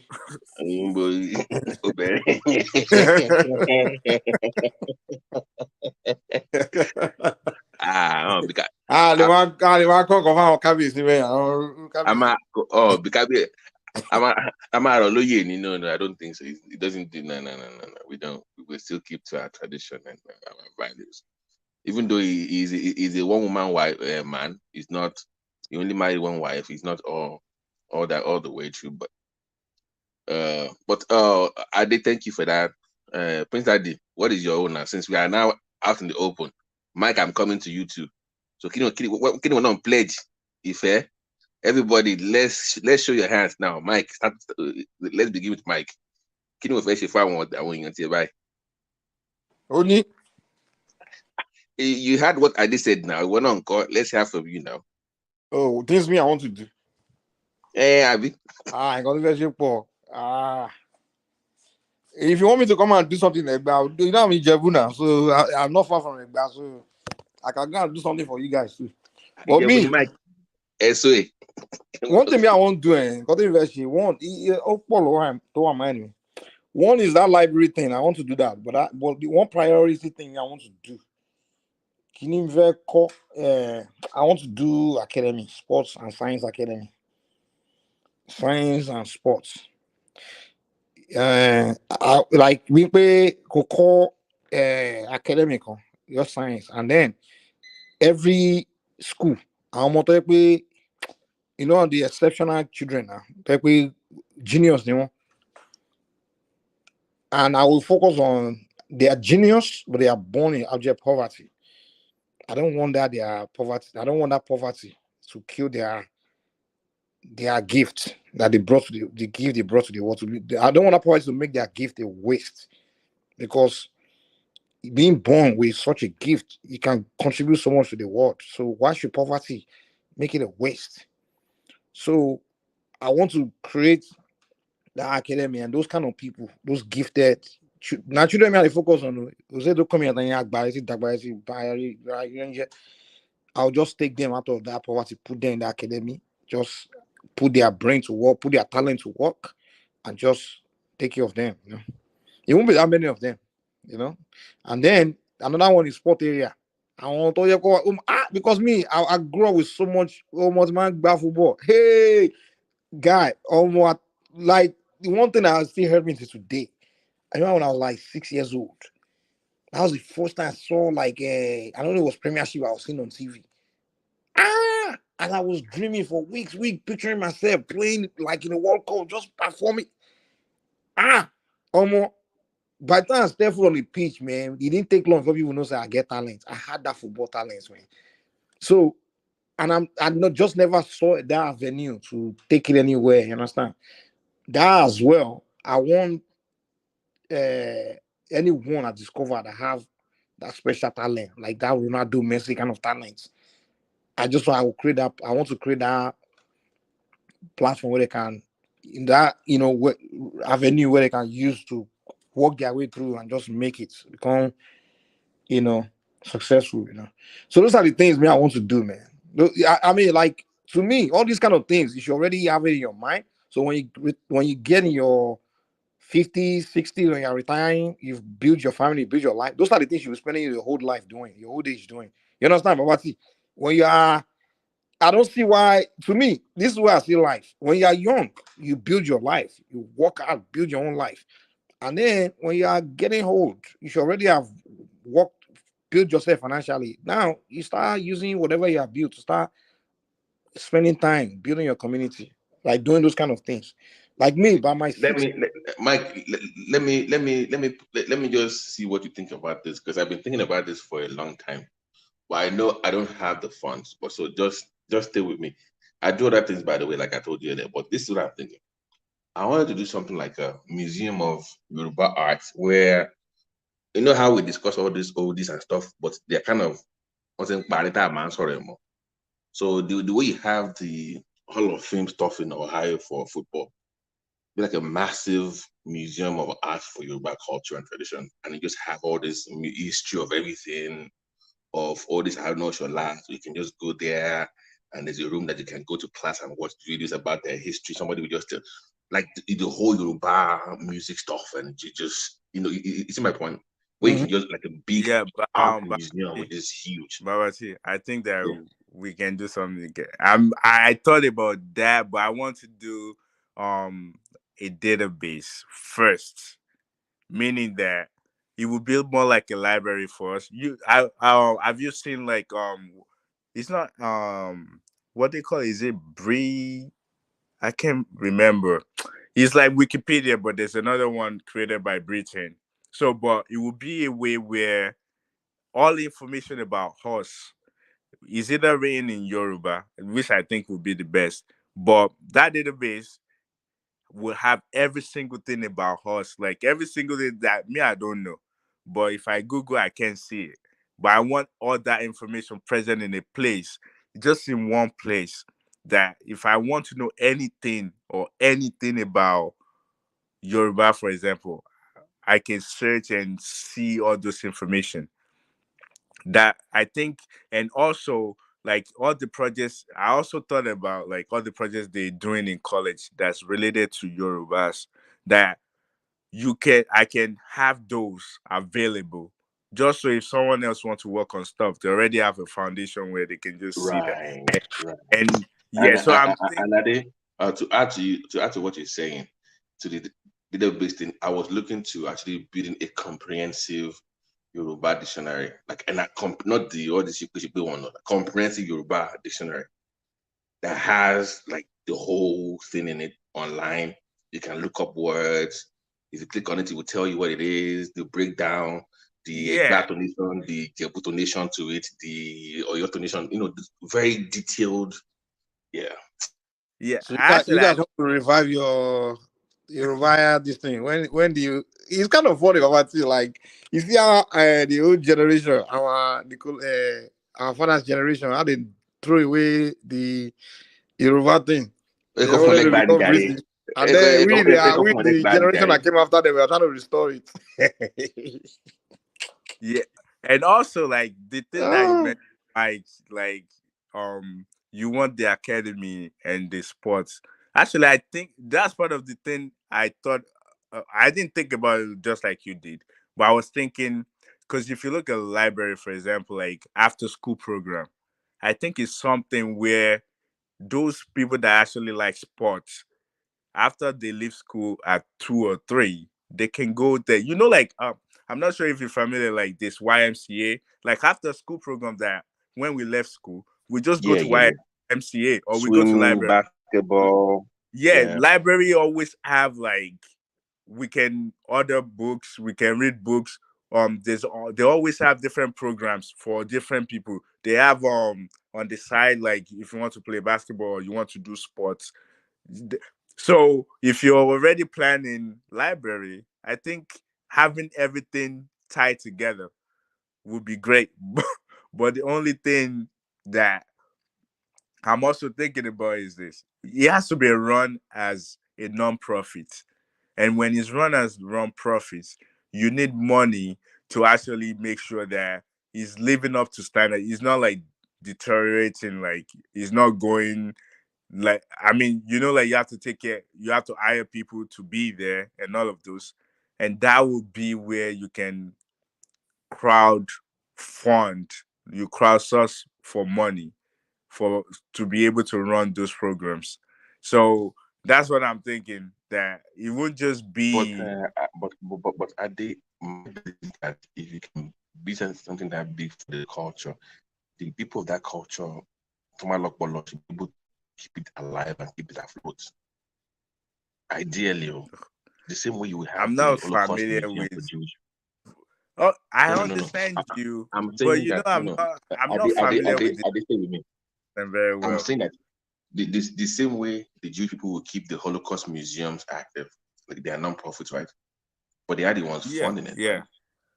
I believe that if we do something that massive for the Yoruba culture, people should be willing to say, income, they should be funding it themselves. Oh, me, I will reach out to them. That's the plan. That's why I want to do one I know, first. but All of them, like the what's this guy, Otedola, all of them. I'm reaching out to all of them. Like, I want them to do one, too. Like, I have the model. I want you to do that, and we have to.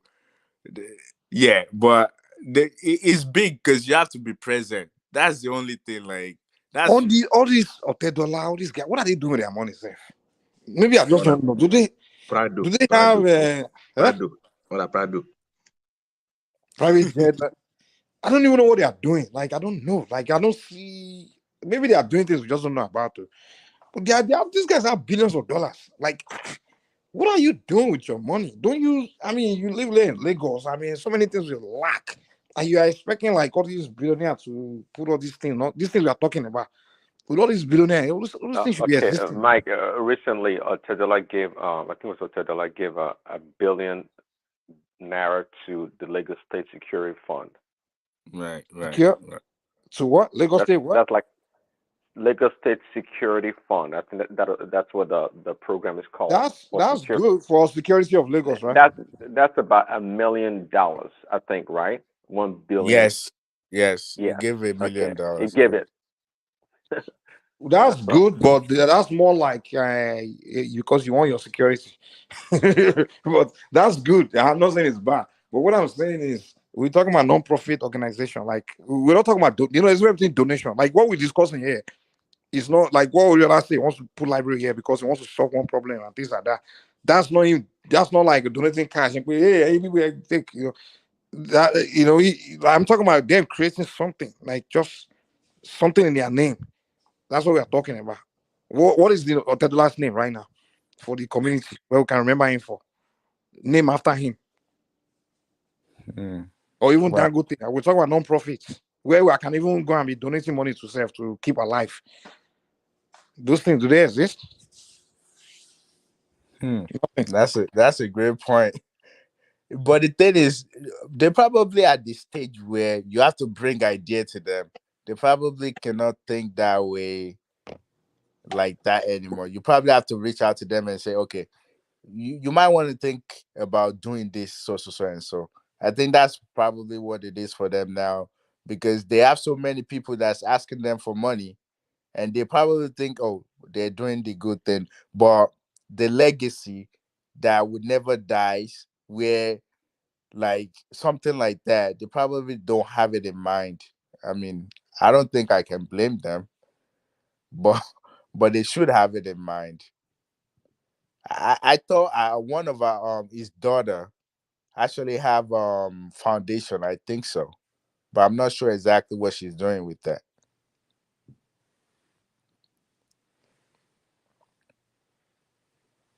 This South Africa Nigerian game, but I don't know. You guys follow? You guys know? Let me tell you something. So before I was not coming, but let me go Grammy nonsense in it. Crying, Grammy no. Wait, what happened to Grammy? Why? What? What happened to Grammy? No, it's not. Listen, it's not the Tyler one though. That one he deserved it. But the person that won the World Music Awards over Davido didn't even have up to 1 million streams. Shakiti, or whatever the fuck. That's not how Grammy. But Davido hasn't. Is Davido doing any song now? I mean, no, that's not how Grammy is done. I know that he had no chance in the first place. This is the thing. I think about Grammy. Even Burna Boy that won had to do it. If you make an African album, if you don't have that stereotypical African style, mama Africa, that nonsense, they will not give you anything. Even Burna Boy had to go. That's not true. No, that is true. Don't you guys think like that is true? No. People are being biased. No. Let me finish. Hold on, guys. Hold on. Remember, the one that Tyler won this year is a new category. I'm talking about the previous years. Ghana won something this year. Ghana. No, Tyler. Oh, I was about to say. Since when Ghana started doing something. They have about 2 or 3 different categories for Africa now. I'm saying the prior awards for global. Each time it comes to Africa, it's usually that girl from Benin Republic, Wombolobo, that wins almost all the time, or that guy from Kenya. It's influence, Babati. It's influence. Hold on. You're talking about Angela Kojo. I'm saying that those albums, I know, but I'm saying that is her one guy from East Africa. I'm saying that for some reason, you have to have that stereotypical of what they think African songs should sound like.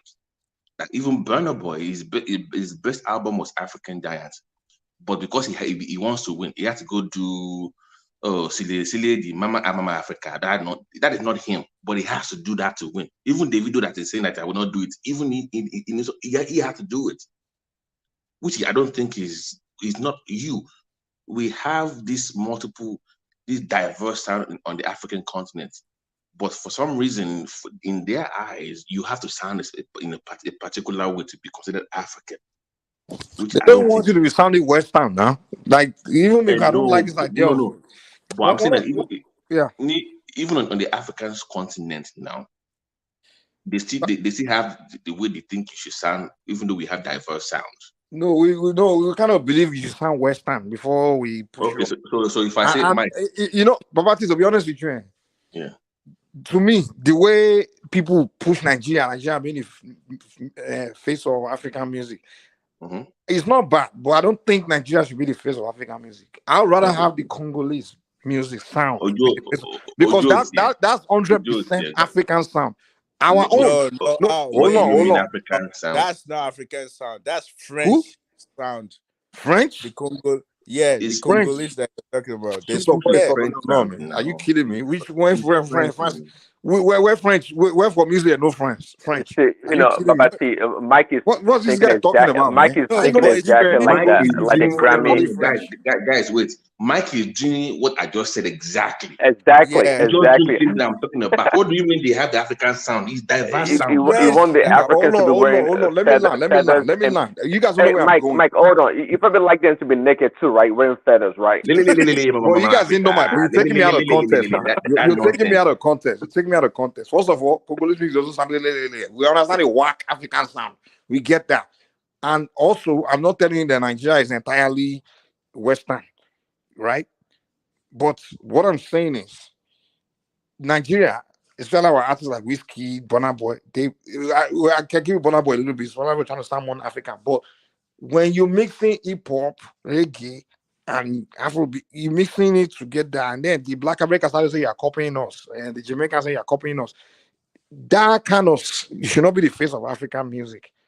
We should be 100% African, where you can't tell me Congolese music doesn't sound dope. To me, those guys, I don't know what they're saying, but their sound is freaking 100% uniquely African. So Nigerians don't have okay. So in Nigeria we don't have Nigerian that is African. So Fuji is not African. But isn't Congolese? Well, Fuji is African, but Fuji is not as dope as the Congolese sound. Is he Fuji artist? Wait, I did not speak French. It's not the language. You're talking about sounds, not language. Yeah, but no. They are not. No. The Congolese music is more Lingala. It's not French. It's more of a Lingala and Swahili and mixed with French. Isn't Congolese? What's this guy that used to ring Awilo Lugumba? Yeah, Awilo. Yeah, they sound like French songs. What do you mean French song? Okay, you need to listen to French music and see, like no, they are the one that own that sound. No, it's not. Mike, your argument is kind of interesting because we're just like Babati said, we have Fuji, Apala, all those traditional music. Making my point for me. You make and we have more people. But that's not our global. Okay, then why should the Congolese that less people are listening to their music? No. Their own be the winner. Hold on. The Congolese mainstream music, right? That they promote, that they are top artists, they are promote the Papa Wemba, the Kofi Olumide, the Awilos, the Kwali Pupa, and many others. They are superstars. Hold on. Wait. Fali Upupa never sound like a Congolese. It sounds like French music. I'm telling you. What is French? What is this guy talking about, man? What is French music?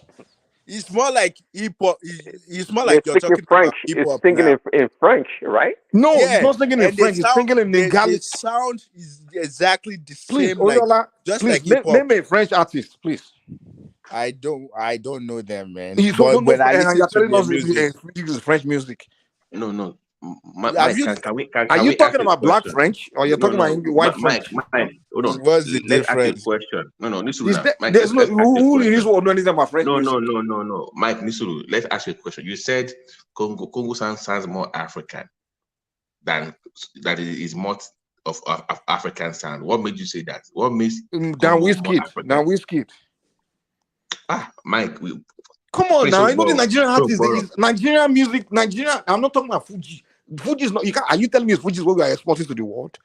I'm talking about the. Wait. No. Let's not understand what we're arguing about. So we now arguing blindly. Sonade was nominated though. He was nominated with Fuji. We're talking about today. What's this guy talking about? We're talking about today.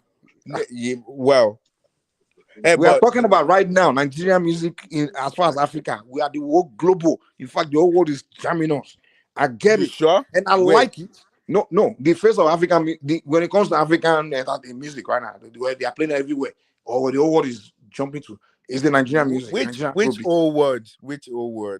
Because dude, let's not play on this argument, man. Come on, stop it. Wait. Let's stick to what we are talking about. Let me learn what I'm saying, man. You keep cutting and just pushing. If not for us, let me say this. If not for us, like the black Nigerians that live, Nigerians and some Africans that live abroad, those people that you think they're hearing them in the old world, nobody will hear them.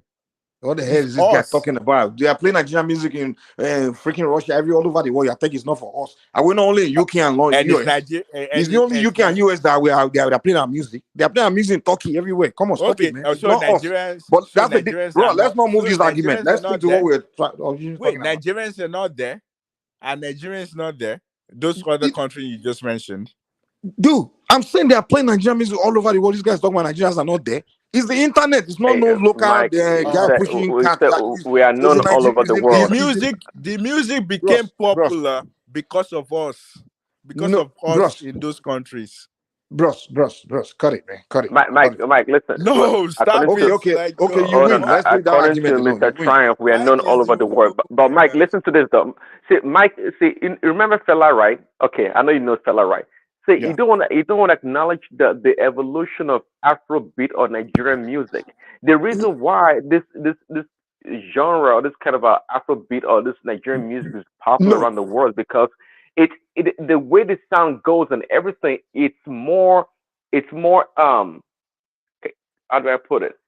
More people enjoy it that way than let's say Apala or Fuji because the way the music is. But So that's Nigerians I don't disagree with that. That's not my argument now. Okay. I'm not saying they don't enjoy our music now, and I'm not saying I don't enjoy it. That's not what I'm saying. But you say, oh, I get you. It's not original No, what I'm enough. I saying, got it. It's what not I'm original saying. enough. But listen. What I'm saying is our artists mix. Sometimes they mix the Western music, the reggae hip hop to it. They mix it a lot. To the point where the Black American was say we are copying them. Even this Burna Boy hit song now, this what they call it, the one you just made last. He used what's that lady? What's that girl? yeah, but that's Well, hold on. But Don't cut me off. Wait, don't do this. Tony Braxton, you put a sound in it, you mix it with it. So that's what I'm saying. Like they do it a lot. Even when Whiskey was doing this song, Babala, whatever, what's that song go? Okay, see, when it comes to He started putting reggae. He started using this guy's line, Beanie Man. I'm like, dude, okay, I got it. we do too many mixing of Caribbean and Black American. So, but those are one of the few ones. Hold on, Mike. But you know, I our think top artists do that a lot, man. okay, say one time, Paul McCartney, right? You know him from the Beatles, right?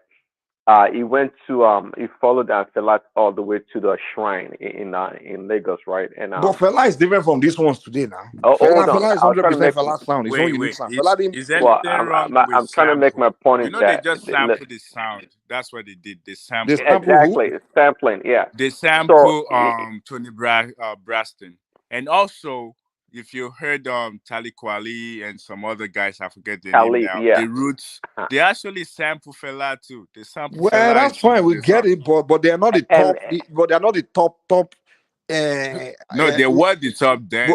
But you can't say the American hip hop they're sampling some foreign stuff. You can't say that. You can just say maybe you won't feel artist, do the lower artists, and those ones just do back in the conscious. Those days ones just doing conscious music. So they sample Fela back in the days of Puff Daddy and whatnot, they were sampling pop music and rock and roll beats. They it's were. still American though, man. Yeah, but they the same way. They didn't go to another society. They're gonna be sampling that stuff and then say this is American. Let me say, I'm not the one to be talking about music anyways, but I tell you this: see, some of the I don't know if it's rock or whatever that genre is, but the point here is that a lot of the African musical notes came all the way, came all the way from Africa, went to Cuba, all the way to Brazil, and from Brazil it made its way all the way to America here. So many of the songs, the way the percussion goes, or the songs, the way they play this music in the West for all these years, the origin or part of the origin came from Africa that came through Cuba and freaking Brazil. Did you know that? The origin of Black American and Jamaican reggae originated from where? No, from Nigeria.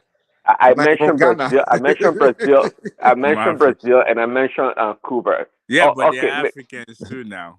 Some of them are Yoruba as well. Bro, when you're playing samba, listen. My point is that when Brazilians, the origin came all the way. Playing It samba, passed through. hold on. When you play It samba, passed through those. When you play samba, they will say, "Oh, that's Brazilian music."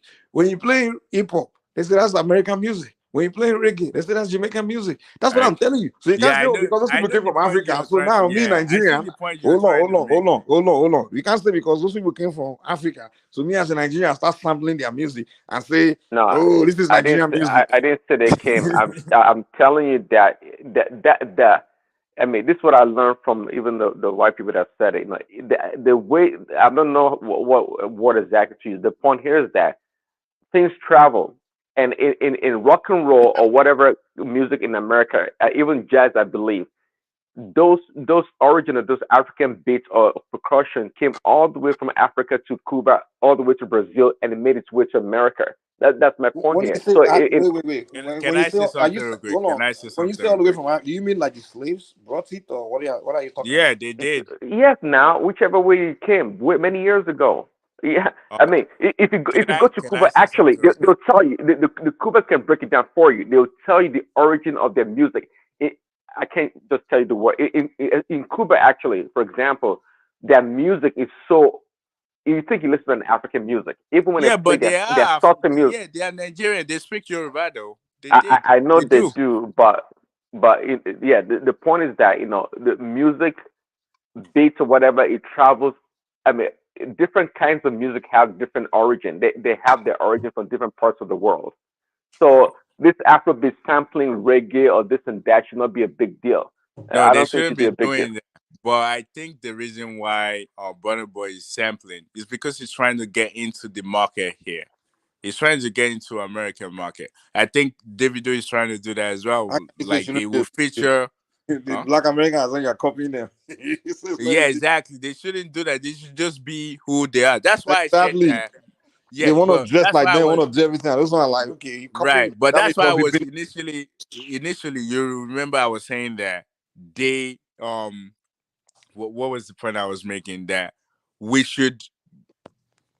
I can't remember my thought. I lost You my know, thought. even this one that they want to dress like them, like dress, someone like Jabba start sagging their pants. I'm like, dude, you don't have to be trying to Yeah, be like but we've someone else. been always doing that though. We need In to stop. No, Nigeria, we we do started in all the of those. 90s, man. You started. Yeah. Let me tell you, I'm old enough. I don't know if we are about the same age, but I grew up late 80s, 90s. I know when I this. know. Hold on, I know when it started. Like the Nigerians that grew up in the elite kids, they will go to US and London, and then when they come back Right. to Nigeria, they'll be the one being employed on radio station and all these media house, and then because they want to feel that they are better than other kids, and then they will start promoting the American thing and the UK Europe things, and then we the poor children, because that's what we are now consuming, and we started growing up trying to emulate those people, and it's just rubbish. I don't, the idea of emulating other people, I don't like it, man. Like to the point where I mean, a lot of Nigerian youth just want to become black Americans. I'm like, do I want to become this kind of people, man? I mean, create your own way, do your own thing, polish your own, and make your own better. Don't. I go to Nigeria, I see some young boy trying to sag in their pants. I'm like, what are you doing, man? You know? Yeah, but don't you think that a lot of like kids that grew up here, when they travel back go on vacation, just like you said, like the elite kids, they dress well, they will dress the same way, and people want to look just like they do. Just like people always say that Nigeria are so tasty for foreign luxury. Yes, Like they because that's see what they like promote. It's people called like marketing. them, Marketing. right, right. Marketing. They see It's not people because like anybody's them. seen and like it. It's just marketing, man. Yeah, it is. That's why I was making the point initially that, oh well, a lot of us that we live here, because we consume their music so much, and some of us that have other friends that they were here, that's how they know about them, and they see like if be, before they get bigger like this, a lot of like their shows, who goes there? Us. No, And the thing is, a lot of those Nigerian elite kids, right, that go back to Nigeria, it's not like they really were into the whole Black American thing like that. The reason why they're trying to exhibit it when it goes to Nigeria is just to show the other people that, hey, I'm better than you because I've been to where you haven't been. Hey, Look at Mike, me. can you hear me? You If you know, can hear that's me, all it is. Man. That's all it was. Because Baba, I know some Nigerians before I came to America, like the kids they used to come home, they all trying to do the old, but then in America they don't even mess with the black hey, Americans. Mike, add Baba They T to stay in the platform. white people. They don't go near black Americans. They go, you know. So, like at Babati. oh, okay.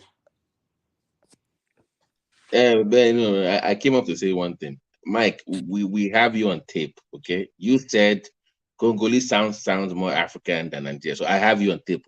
Mike. So So just to be no, on no, no, record. no, no. Those guys. So who are they? Who are they? Who? No, I don't say Nigeria. I don't. No, let's Was put it it in right Kemo? context. No, because no, Mike, listen now. You said Fuji music was not African enough. We Hold had on, you say that. hold on, no. Hold on. Please, don't. I said our Afrobeat, not, and our Afrobeat is Nigerian. What is But corrupt sometimes here? they mix it. What's Listen it now. corrupt here? What's it Thank corrupt you. here? They mix it with No, but so they're trying Burna to put Boy, reggae and hip listen. hop and America. Like for example, No. Fela Afrobeat. For example, Fela Afrobeat is completely Fela this thing. You don't see Fela trying to sample Bob Marley.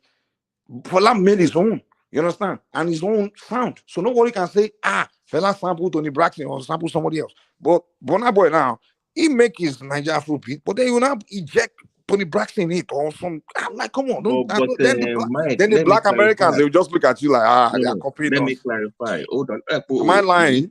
Or are the Congolese sampling Americans? Wait now, Mike Nisuru. Burna Boy is not a Nigerian artist. Burna Boy is a global.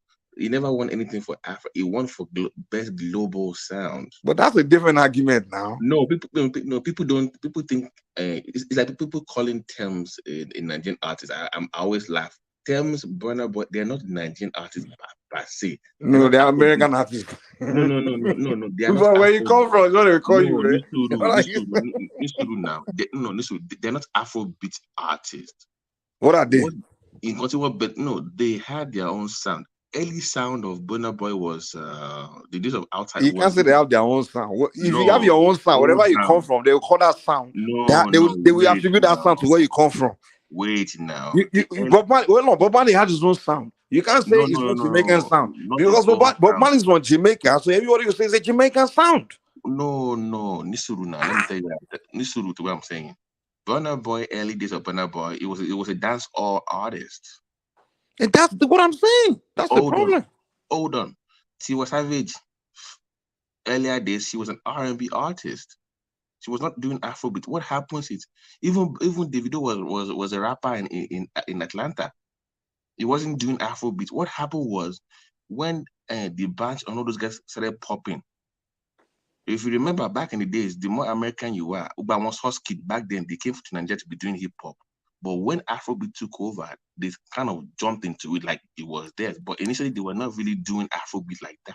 Uncle Lori, if he launched it, they are not. Wizkid is a true Afrobeat artist. Really? From the okay, maybe down the road or not, you join me. Fusion or no fusion. We they use Beanie Man. Who's got the key to my Bima? Oh man. But my point to you is my Jamaican friends are like, why you guys copying us, man? But I'm saying that I'm saying that Burna Boy, I want you. He won for global artist of the year, not African artist. I'm saying that since I've been watching the Grammy since the 80s, okay, I have noticed a pattern. When remember, global album is for everybody. They didn't have any African category until this year. It was just global.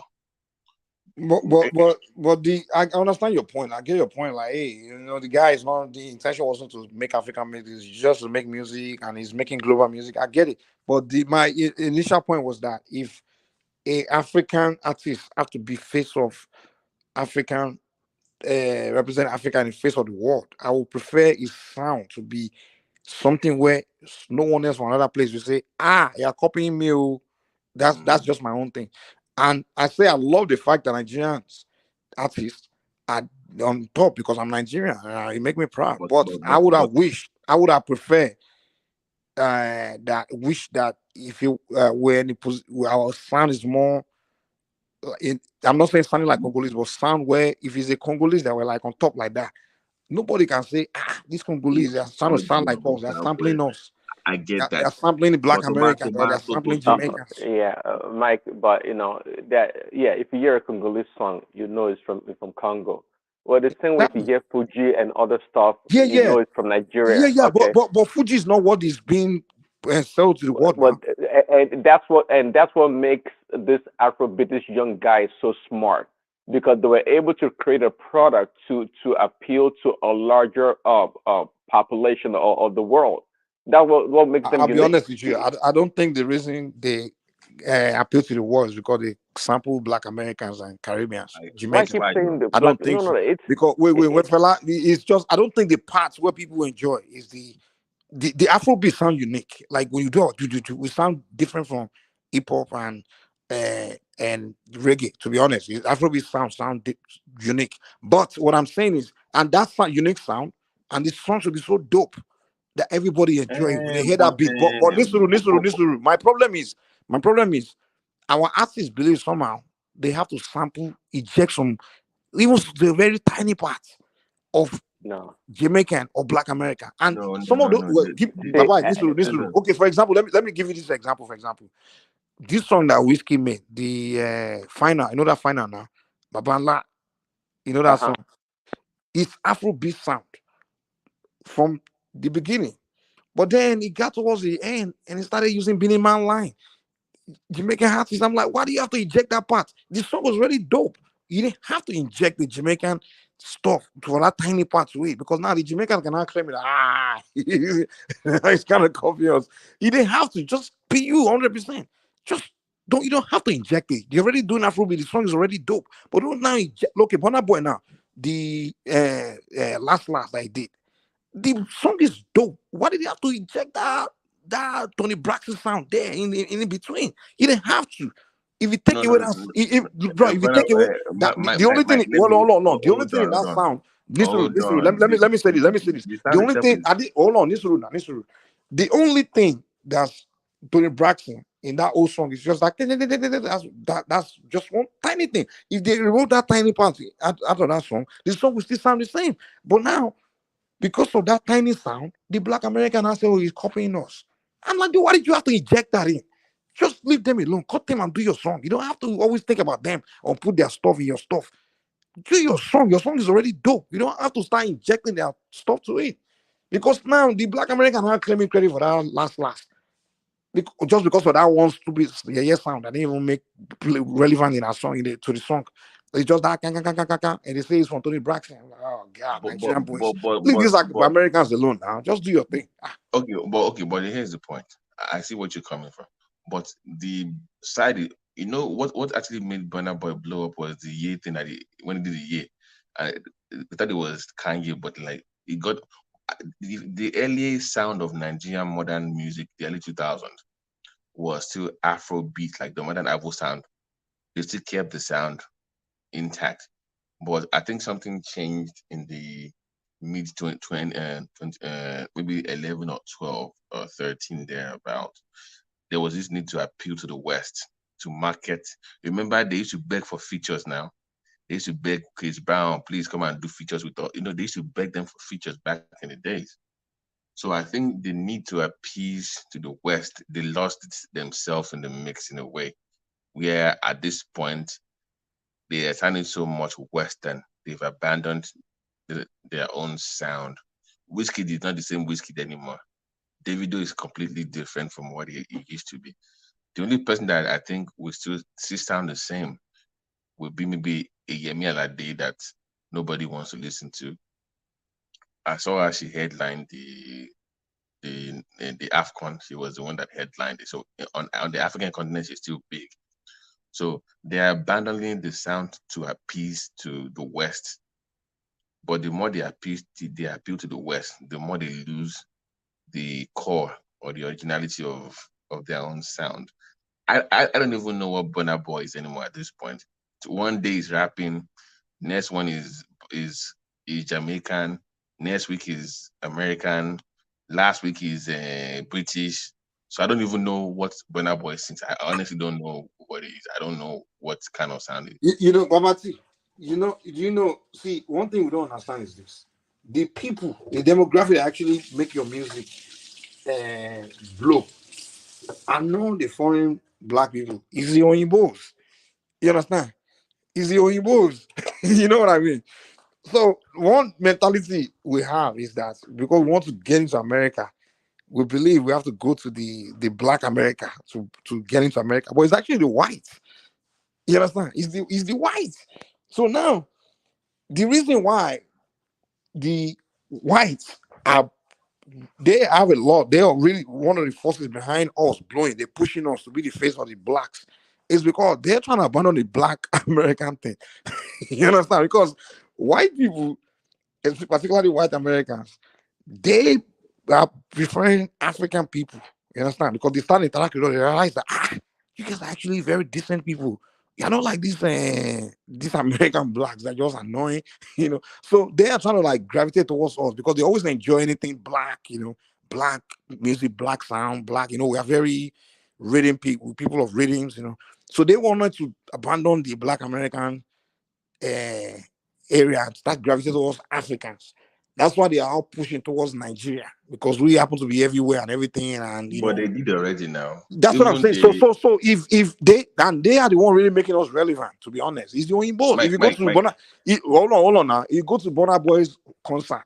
It's not the black American or the Jamaican that you see there. It's the Oyinbos. It's the whites. So why are you trying to be these people thinking they are the one that will open the door for you or the way for you or blow you up? No, they are not.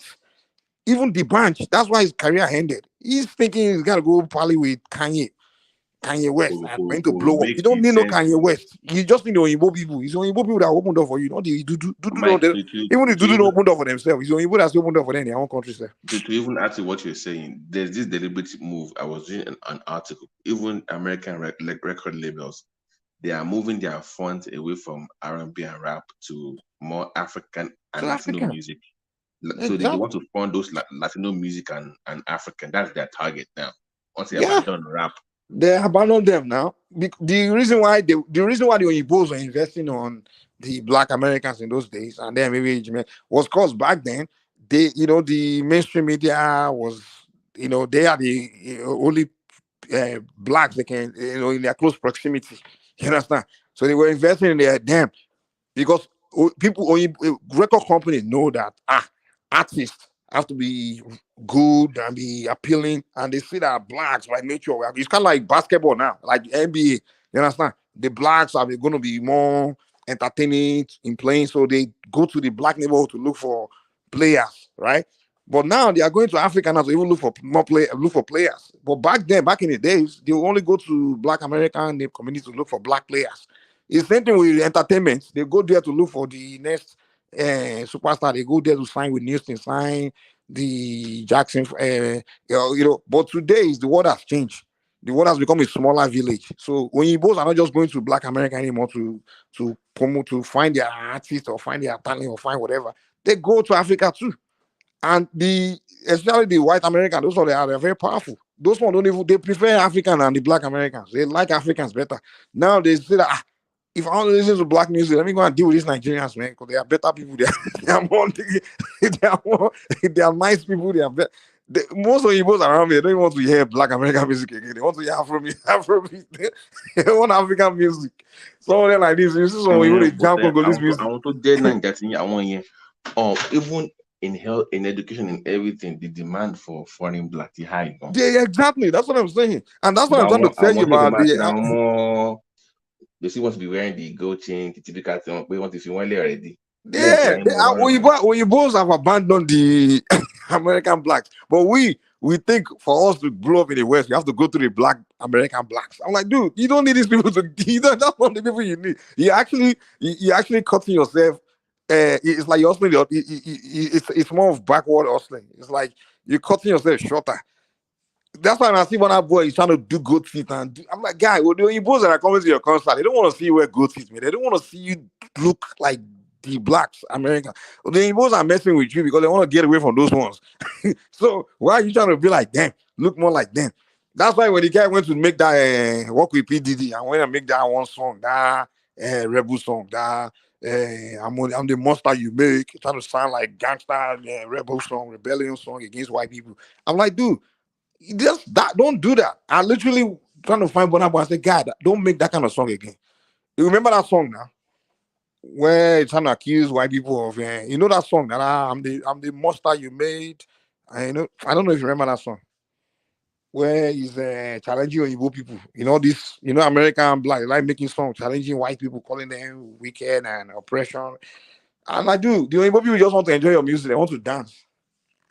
So just don't get into other stuff, man. You know. Anyway, Sha, I think Amati is still there. Win salad. And I just do screen. I say, oh, how you allow each other? Anyway, Sha. But I saw your guy at the Grammys now. Sonny Ade was there. Sonny Ade still make music. They give him an award now at the pre-Grammys, whatever. For what? He still make songs? I don't know. Some kind of honor or something like that. I don't know. It looks like the world is kind of paddling to Nigeria somehow. I don't even understand it. I mean, pandering to Nigeria in a sense. You notice that?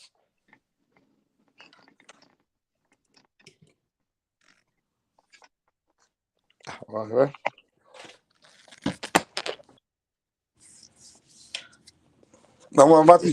Yeah. They give him I think it's like a lifetime something. I don't know what it is exactly. But they give him something like that. So oh God. Now they need to step up they need to capture the opportunity because it's like the world is like giving us a platform. They're giving us the stage. Africa is the next. That's the next place to. Even our aunt they are moving to Africa in droves. I'm going to move to Africa. They are moving. They are even the black. If you notice, the black American are going to start around. They are trying to get rid of themselves. But me, like that entitlement thing. I don't like that. That's all. They owe them land and passport. They say you owe them reparation. Yeah. Oh man, they are very they are spoiled. You know? The way they are raised, their upbringing is a very they feel this entitled sense. What's it drop? Come on. Let